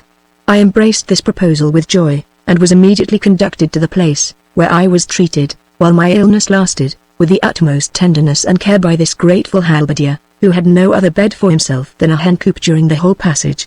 Here I lay and enjoyed the breeze, notwithstanding which my malady gained ground, and at length my life was despaired of, though I never lost hopes of recovery, even when I had the mortification to see, from my cabin window, 6 or 7 thrown overboard every day, who died of the same distemper. This confidence, I am persuaded, conduced a great deal to the preservation of my life, especially when joined to another resolution I took at the beginning, namely, to refuse all medicine, which I could not help thinking cooperated with the disease, and, instead of resisting putrefaction, promoted a total degeneracy of the vital fluid. When my friend Morgan, therefore, brought his diaphoretic boluses, I put them into my mouth, 'tis true, but without any intention of swallowing them, and, when he went away, spit them out, and washed my mouth with water gruel. I seemingly complied in this matter, that I might not affront the blood of Caractacus, by a refusal which might have intimated a diffidence of his physical capacity, for he acted as my physician, Dr. Maction never once inquiring about me, or even knowing where I was. When my distemper was at the height, Morgan thought my case desperate, and, after having applied a blister to the nape of my neck, squeezed my hand, bidding me, with a waffle countenance, recommend myself to Cot and my Redeemer, then, taking his leave, desired the chaplain to come and administer some spiritual consolation to me, but, before he arrived, I made shift to rid myself of the troublesome application the Welshman had bestowed on my back. The person, having felt my pulse, inquired into the nature of my complaints, hemmed a little, and began thus: "Mr. Random, God out of his infinite mercy has been pleased to visit you with a dreadful distemper, the issue of which no man knows. You may be permitted to recover and live many days on the face of the earth, and, which is more probable, you may be taken away, and cut off in the flower of your youth.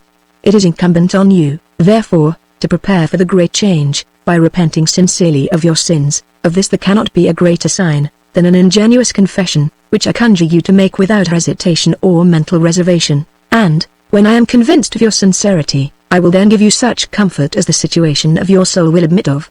Without doubt, you have been guilty of numberless transgressions to which youth is subject, as swearing, drunkenness, whoredom, and adultery. Tell me therefore, without reserve, the particulars of each, especially of the last, that I may be acquainted with the true state of your conscience, for no physician will prescribe for his patient until he knows the circumstances of his disease."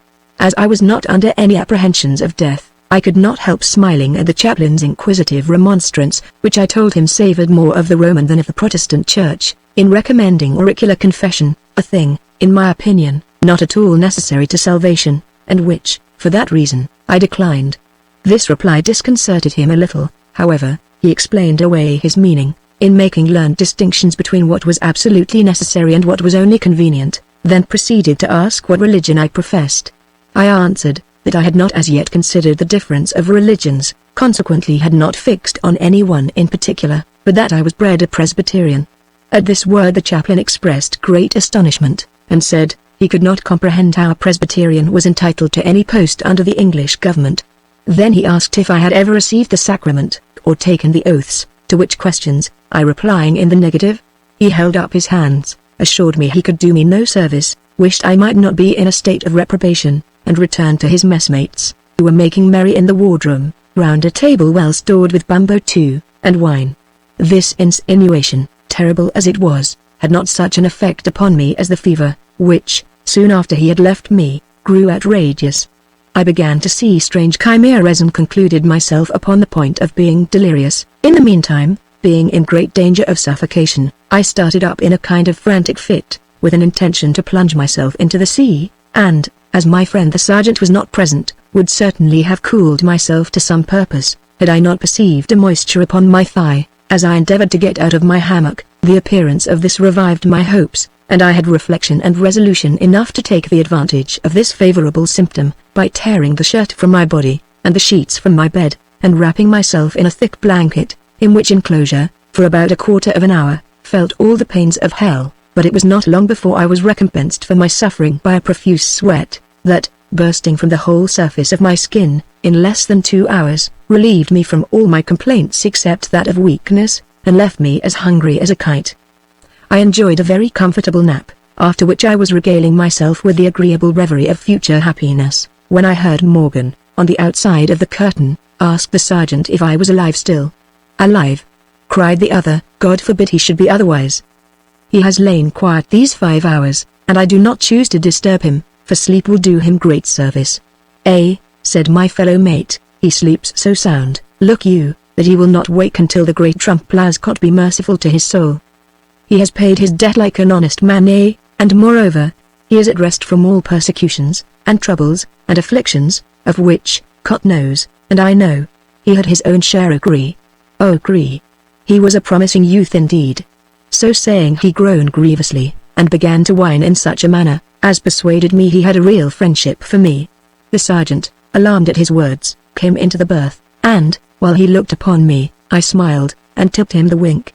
He immediately guessed my meaning, and remaining silent, Morgan was confirmed in his opinion of my being dead, whereupon he approached, with tears in his eyes, in order to indulge his grief with the sight of the object, and I counterfeited death so well, by fixing my eyes and dropping my underjaw, that he said, "There he lies, no better than a lump of clay, Cot help me," and observed, by the distortion of my face, that I must have had a strong struggle. I should not have been able to contain myself much longer, when he began to perform the last duty of a friend, in closing my eyes and my mouth, upon which I suddenly snapped at his fingers and discomposed him so much that he started back, turned pale as ashes, and stared like the picture of horror. Although I could not help laughing at his appearance, I was concerned for his situation, and stretched out my hand, telling him I hoped to live and eat some salmagundi of his making in England. It was some time before he could recollect himself so far as to feel my pulse, and inquire into the particulars of my disease, but when he found I had enjoyed a favorable crisis, he congratulated me upon my good fortune, not failing to ascribe it, under Cot, to the blister he had applied to my back, at his last visit, which, by the by, said he, must now be removed and dressed. He was actually going to fetch dressings, when I, feigning astonishment, said, "Bless me! Sure you never applied a blister to me? There is nothing on my back, I assure you."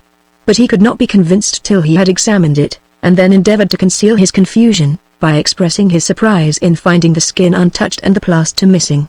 In order to excuse myself for paying so little regard to his prescription, I pretended to have been insensible when it was put on, and to have pulled it off afterwards in the fit of delirium. This apology satisfied my friend, who, on this occasion, abated a good deal of his stiffness in regard to punctilio, and as we were now safely arrived at Jamaica, where I had the benefit of fresh provisions and other refreshments, I recovered strength every day, and, in a short time, my health and vigor were perfectly re-established. When I got up at first, and was just able to crawl about the deck with a staff in my hand, I met Dr. McShin, who passed by me with a disdainful look, and did not vouchsafe to honour me with one word. After him came Cranpley, who, strutting up to me with a fierce countenance, pronounced, "Here's fine discipline on board, when such lazy, skulking sons of bitches as you are allowed, on pretence of sickness, to lollop at your ease, while your betters are kept to hard duty." The sight and behavior of this malicious scoundrel enraged me so much that I could scarce refrain from laying my cudgel across his pate, but when I considered my present feebleness, and the enemies I had in the ship, who wanted only a pretence to ruin me, I restrained my passion, and contented myself with telling him, I had not forgot his insolence and malice, and that I hoped we should meet one day on shore. At this declaration he grinned, shook his fist, and swore he longed for nothing more than such an opportunity. Meanwhile our ship was ordered to be heaved down, victualled, and watered, for her return to England, and our captain, for some reason or other, not thinking it convenient for him to revisit his native country at this time, exchanged with a gentleman, who, on the other hand, wished for nothing so much as to be safe without the tropic, all his care and tenderness of himself being insufficient to preserve his complexion from the injuries of the sun and weather. Our tyrant having left the ship, and carried his favourite Mukshun along with him, to my inexpressible satisfaction, our new commander came on board in a 10-oared barge, overshadowed with a vast umbrella, and appeared in everything the reverse of Oakham, being a tall, thin young man, dressed in this manner. A white hat, garnished with a red feather, adorned his head, from whence his hair flowed upon his shoulders, in ringlets tied behind with a ribbon. His coat, consisting of pink-coloured silk, lined with white, by the elegance of the cut retired backward, as it were, to discover a white satin waistcoat embroidered with gold, unbuttoned at the upper part to display a brooch set with garnets, that glittered in the breast of his shirt, which was of the finest cambric, edged with right Mechlin. The knees of his crimson velvet breeches scarce descended so low as to meet his silk stockings, which rose without spot or wrinkle on his meagre legs, from shoes of blue morocquin, studded with diamond buckles that flamed forth rivals to the sun. A steel-hilted sword, inlaid with gold, and decked with a knot of ribbon which fell down in a rich tassel, equipped his side, and an amber-headed cane hung dangling from his wrist. But the most remarkable parts of his furniture were, a mask on his face, and white gloves on his hands, which did not seem to be put on with an intention to be pulled off occasionally, but were fixed with a curious ring on the little finger of each hand. In this garb, Captain Whiffle, for that was his name, took possession of the ship, surrounded with a crowd of attendants, all of whom, in their different degrees, seemed to be of their patron's disposition, and the air was so impregnated with perfumes, that one may venture to affirm the climate of Arabia Felix was not half so sweet-scented. My fellow mate, observing no surgeon among his train, thought he had found an occasion too favourable for himself to be neglected, and, remembering the old proverb, spare to speak, and spare to speed, resolved to solicit the new captain's interest immediately, before any other surgeon could be appointed for the ship.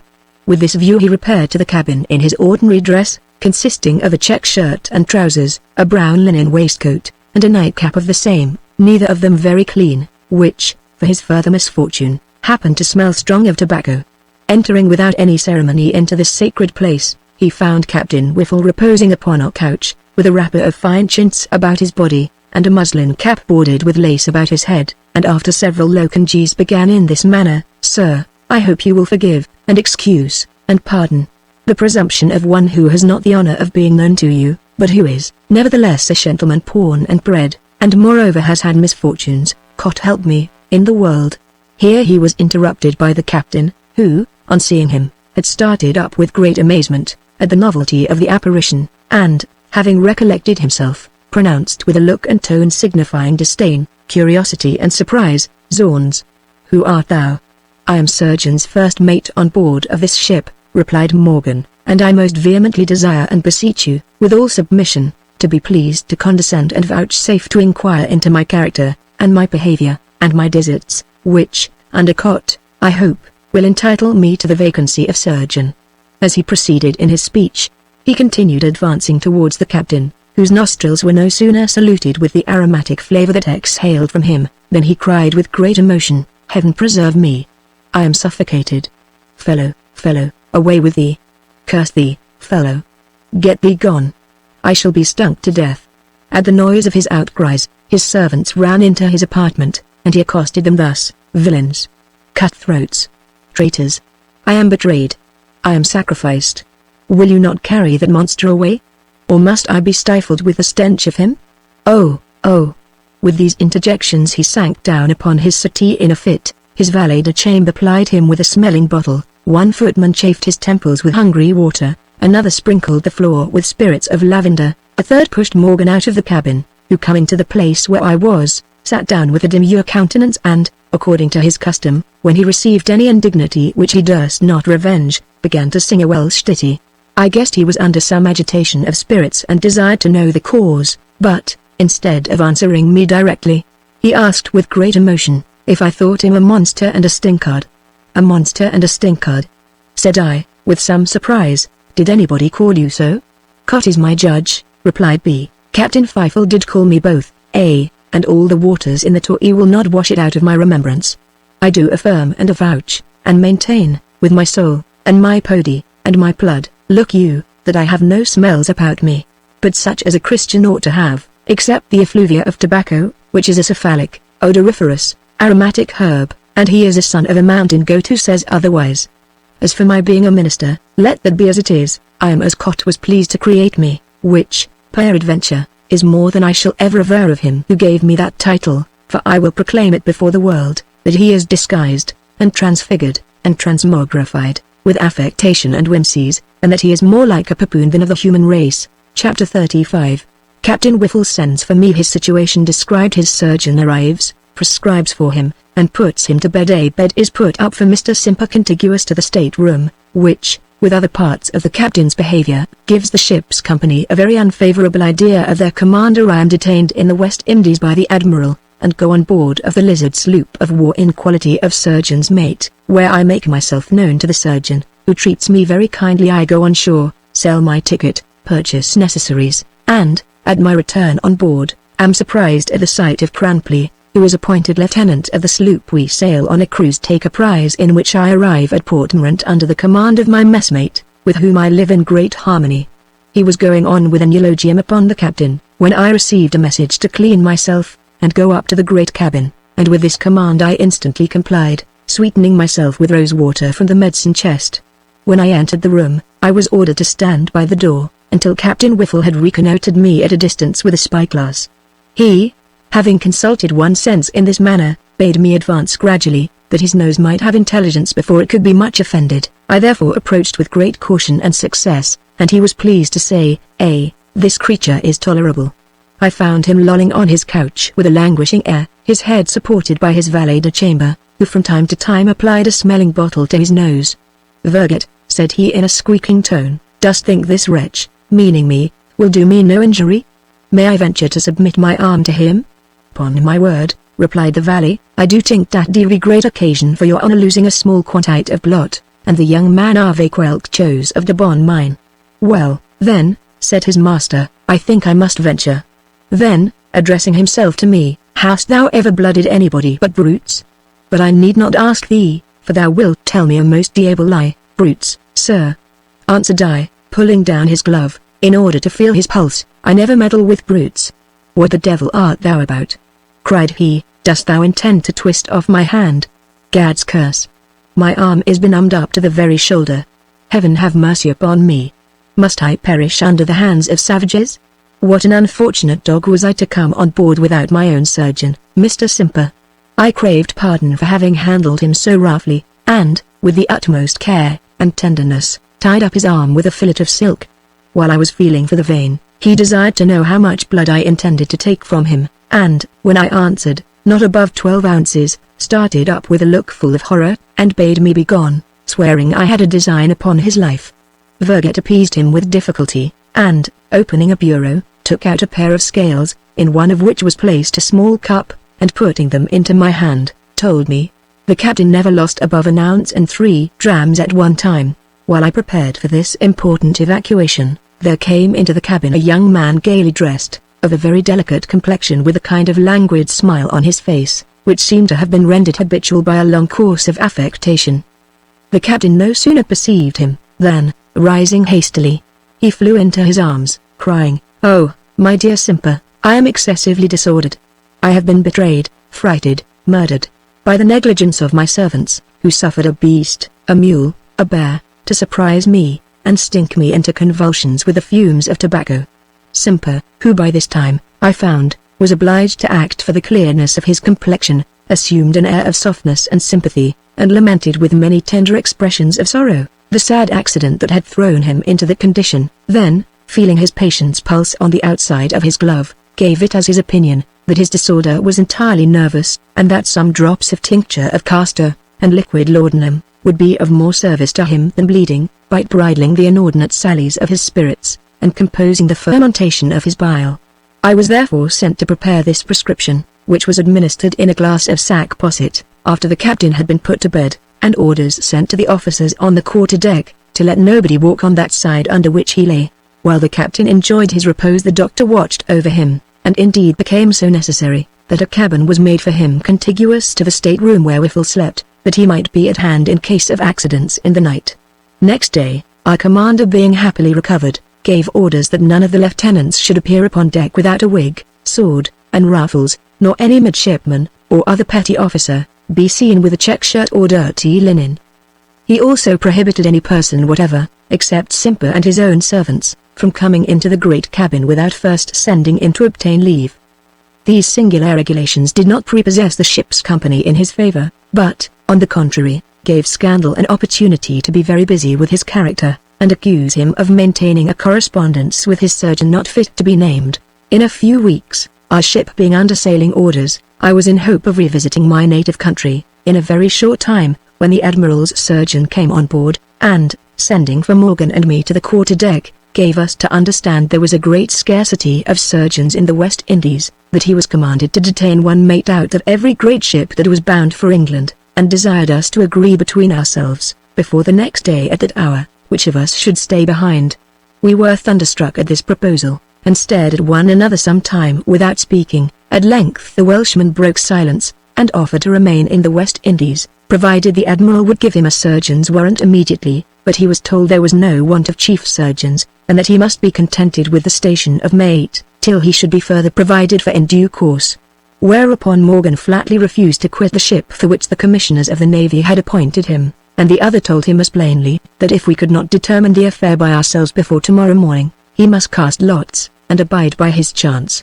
When I recalled to my remembrance the miseries I had undergone in England, where I had not one friend to promote my interest, or favour my advancement in the Navy, and the same time reflected on the present dearth of surgeons in the West Indies, and the unhealthiness of the climate, which every day almost reduced the number, I could not help thinking my success would be much more certain and expeditious by my staying where I was, than by returning to Europe. I therefore resolved to comply with a good grace, and next day, when we were ordered to throw dice, told Morgan he needed not trouble himself, for I would voluntarily submit to the Admiral's pleasure. This frank declaration was commended by the gentleman, who assured me it should not fare the worse with me for my resignation. Indeed, he was as good as his word, and that very afternoon procured a warrant, appointing me surgeon's mate of the Lizard sloop of war, which put me on a footing with every first mate in the service. My ticket being made out, I put my chest and bedding on board the canoe that lay alongside, and, having shook hands with my trusty friend the sergeant, and honest Jack Ratlin, who was bound for Greenwich Hospital, I took my leave of Morgan with many tears, after we had exchanged our sleeve buttons as remembrances of each other. Having presented my new warrant to the captain of the Lizard, I inquired for the doctor, whom I no sooner saw than I recollected him to be one of those young fellows with whom I had been committed to the round house, during our frolic with Jackson, as I have related before. He received me with a good deal of courtesy, and, when I put him in mind of our former acquaintance, expressed great joy at seeing me again, and recommended me to an exceeding good mess, composed of the gunner and master's mate. As there was not one sick person in the ship, I got leave to go ashore next day with the gunner, who recommended me to a Jew, that bought my ticket at the rate of 40% discount, and, having furnished myself with the necessaries I wanted, returned on board in the evening, and, to my surprise, found my old antagonist cramply walking upon deck. Though I did not fear his enmity, I was shocked at his appearance, and communicated my sentiments on that subject to Mr. Tomlins the surgeon, who told me that Cramply, by dint of some friends about the Admiral, had procured a commission, constituting him a lieutenant on board the Lizard, and advised me, now he was my superior officer, to behave with some respect towards him, or else he would find 1,000 opportunities of using me ill. This advice was a bitter potion to me, whom pride and resentment had rendered utterly incapable of the least submission to, or even of a reconciliation with. The wretch who had, on many occasions, treated me so inhumanly, however, I resolved to have as little connection as possible with him, and to ingratiate myself as much as I could with the rest of the officers, whose friendship might be a bulwark to defend me from the attempts of his malice. In less than a week we sailed on a cruise, and having weathered the east end of the island, had the good fortune to take a Spanish barca Longo, with her prize, which was an English ship bound for Bristol, that sailed from Jamaica a fortnight before, without convoy. All the prisoners who were well, we put on shore on the north side of the island. The prizes were manned with Englishmen, and the command of the barca Longo given to my friend the master's mate, with orders to carry them into Port Morant, and to remain until the Lizard's cruise should be ended, at which time she would touch at the same place in her way to Port Royal. With him I was sent to attend the wounded Spaniards as well as Englishmen, who amounted to 16, and to take care of them on shore in a house that was to be had as an hospital. This destination gave me a great deal of pleasure, as I should, for some time, be freed from the arrogance of Cranpley, whose inveteracy against me had already broken out on 2 or 3 occasions since he was become a lieutenant. My messmate, who very much resembled my uncle, both in figure and disposition, treated me on board of the prize with the utmost civility and confidence, and, among other favours, made me a present of a silver-hilted hanger, and a pair of pistols mounted with the same metal, which fell to his share in plundering the enemy. We arrived safely at Morant, and, going on shore, pitched upon an empty storehouse, which we hired for the reception of the wounded, who were brought to it next day, with beds and other necessaries, and 4 of the ship's company appointed to attend them and obey me. Chapter 36. A strange adventure in consequence of which I am extremely happy. Cranpley does me in offices with the captain, but his malice is defeated by the good nature and friendship of the surgeon. We return to Port Royal. Our captain gets the command of a larger ship, and is succeeded by an old man. Braille is provided for. We receive orders to sail for England. When my patients were all in a fair way, my companion and commander, whose name was Braille, carried me up the country to the house of a rich planter, with whom he was acquainted, where we were sumptuously entertained, and in the evening set out on our return to the ship. When we had walked about a mile by moonlight, we perceived a horseman behind us, who coming up, wished us good even, and asked which way we went. His voice, which was quite familiar to me, no sooner struck my ear, than in spite of all my resolution and reflection, my hair bristled up, and I was seized with a violent fit of trembling, which Braille, misinterpreting, bade me be under no concern. I told him he was mistaken in the cause of my disorder, and, addressing myself to the person on horseback, said, "I could have sworn by your voice, that you were a dear friend of mine, if I had not been certain of his death." To this address, after some pause, he replied, "There are many voices as well as faces that resemble one another, but, pray, what was your friend's name?" I satisfied him in that particular, and gave a short detail of the melancholy fate of Thompson, not without many sighs and some tears. A silence ensued, which lasted some minutes, and then the conversation turned on different subjects, till we arrived at a house on the road, where the horseman alighted, and begged with so much earnestness that we would go in and drink a bowl of punch with him, that we could not resist. But, if I was alarmed at his voice, what must my amazement be, when I discovered by the light the very person of my lamented friend.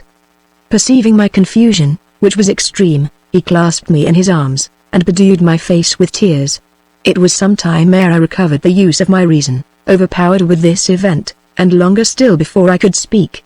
So that all I was capable of was to return his embraces, and to mingle the overflowings of my joy with his, whilst honest Braille, affected with the scene, wept as fast as either of us, and signified his participation of our happiness by hugging us both, and capering about the room like a madman.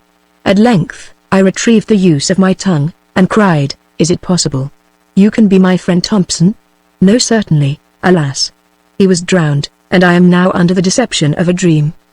He was at great pains to convince me of his being the individual person whom I regretted, and bidding me sit down and compose myself, promised to explain his sudden disappearance from the Thunder, and to account for his being at present in the land of the living. This task he acquitted himself of, after I had drunk a glass of punch, and recollected my spirits, by informing us, that with a determination to rid himself of a miserable existence, he had gone in the night time to the Head, while the ship was on her way, from whence he slipped down as softly as he could, by the bows into the sea, where, after he was heartily ducked, he began to repent of his precipitation, and, as he could swim very well, kept himself above water, in hopes of being taken up by some of the ships astern, that, in this situation, he hailed a large vessel, and begged to be taken in, but it was answered that she was a heavy sailer, and therefore they did not choose to lose time by bringing to. However, they threw an old chest overboard for his convenience, and told him, that some of the ships astern would certainly save him, that no other vessel came within sight or cry of him for the space of 3 hours, during which time he had the mortification to find himself in the middle of the ocean alone, without other support or resting place, but what a few crazy boards afforded, till at last he discerned a small sloop steering towards him, upon which he set up his throat, and had the good fortune to be heard and rescued from the dreary waste by their boat, which was hoisted out on purpose. I was no sooner brought on board, continued he, than I fainted, and, when I recovered my senses, found myself in bed, regaled with a most noisome smell of onions and cheese, which made me think at first that I was in my own hammock, alongside of honest Morgan, and that all which had passed was no more than a dream. Upon inquiry, I understood that I was on board of a schooner belonging to Rhode Island, bound for Jamaica, with a cargo of geese, pigs, onions, and cheese, and that the master's name was Robertson, by birth a North Briton, whom I knew at first sight to be an old Sohill fellow of mine.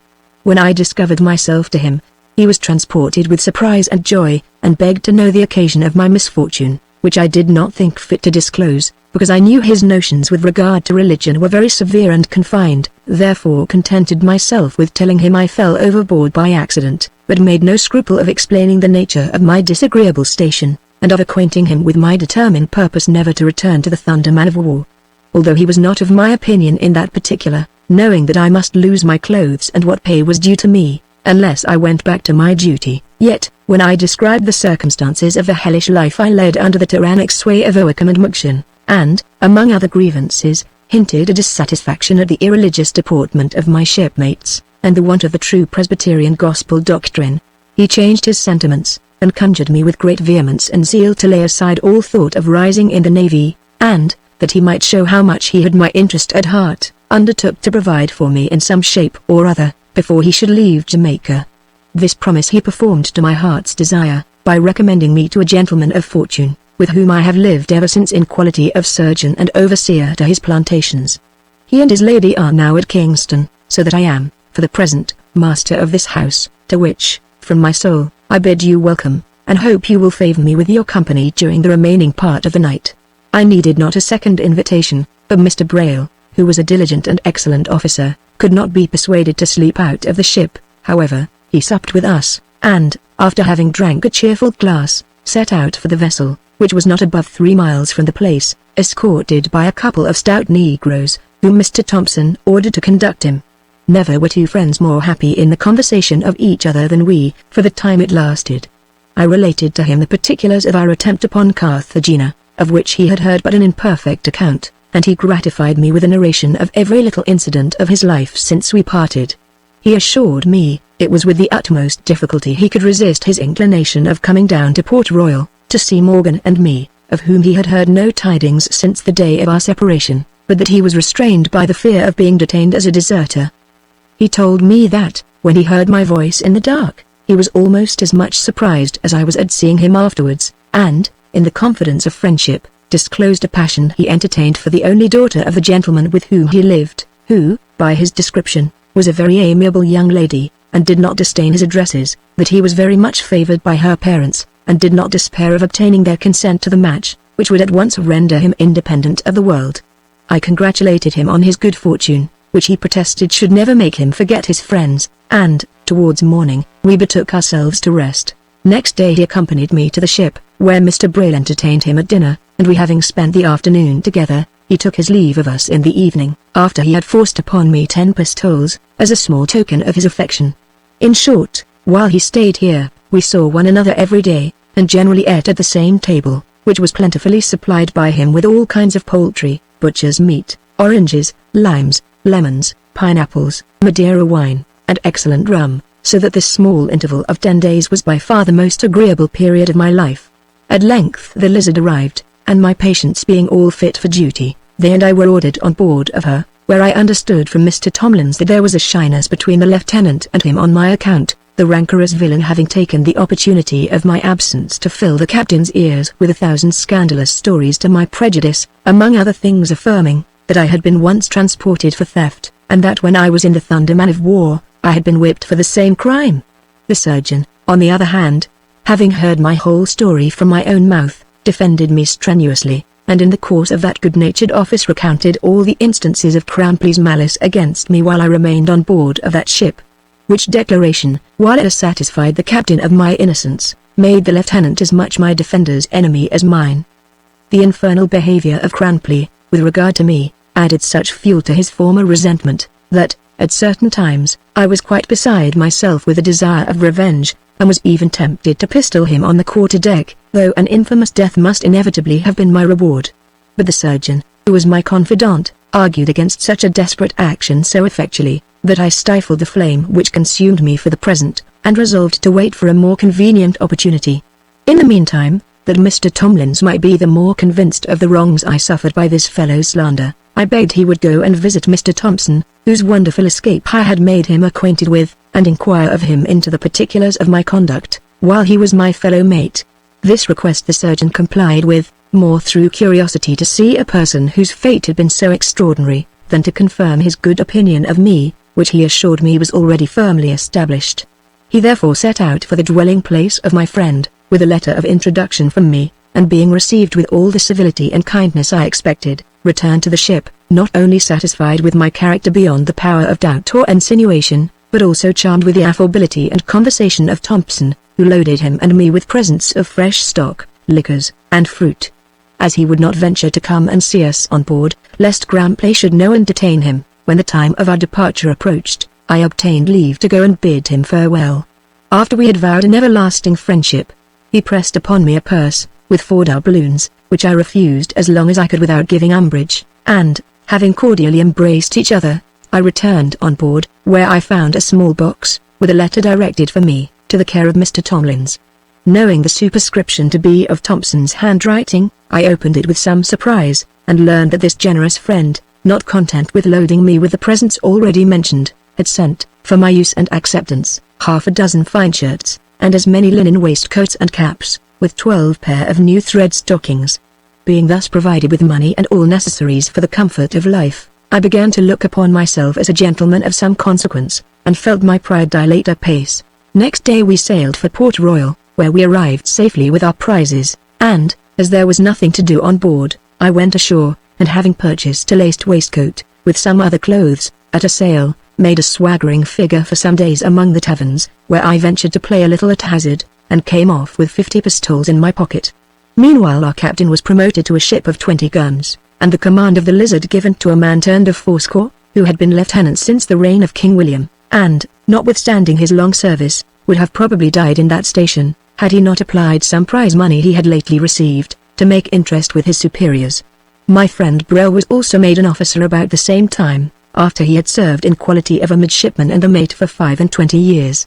Soon after these alterations, the Admiral pitched upon our ship to carry home dispatches for the ministry, and we set sail for England, having first scrubbed her bottom, and taken in provision and water for the occasion.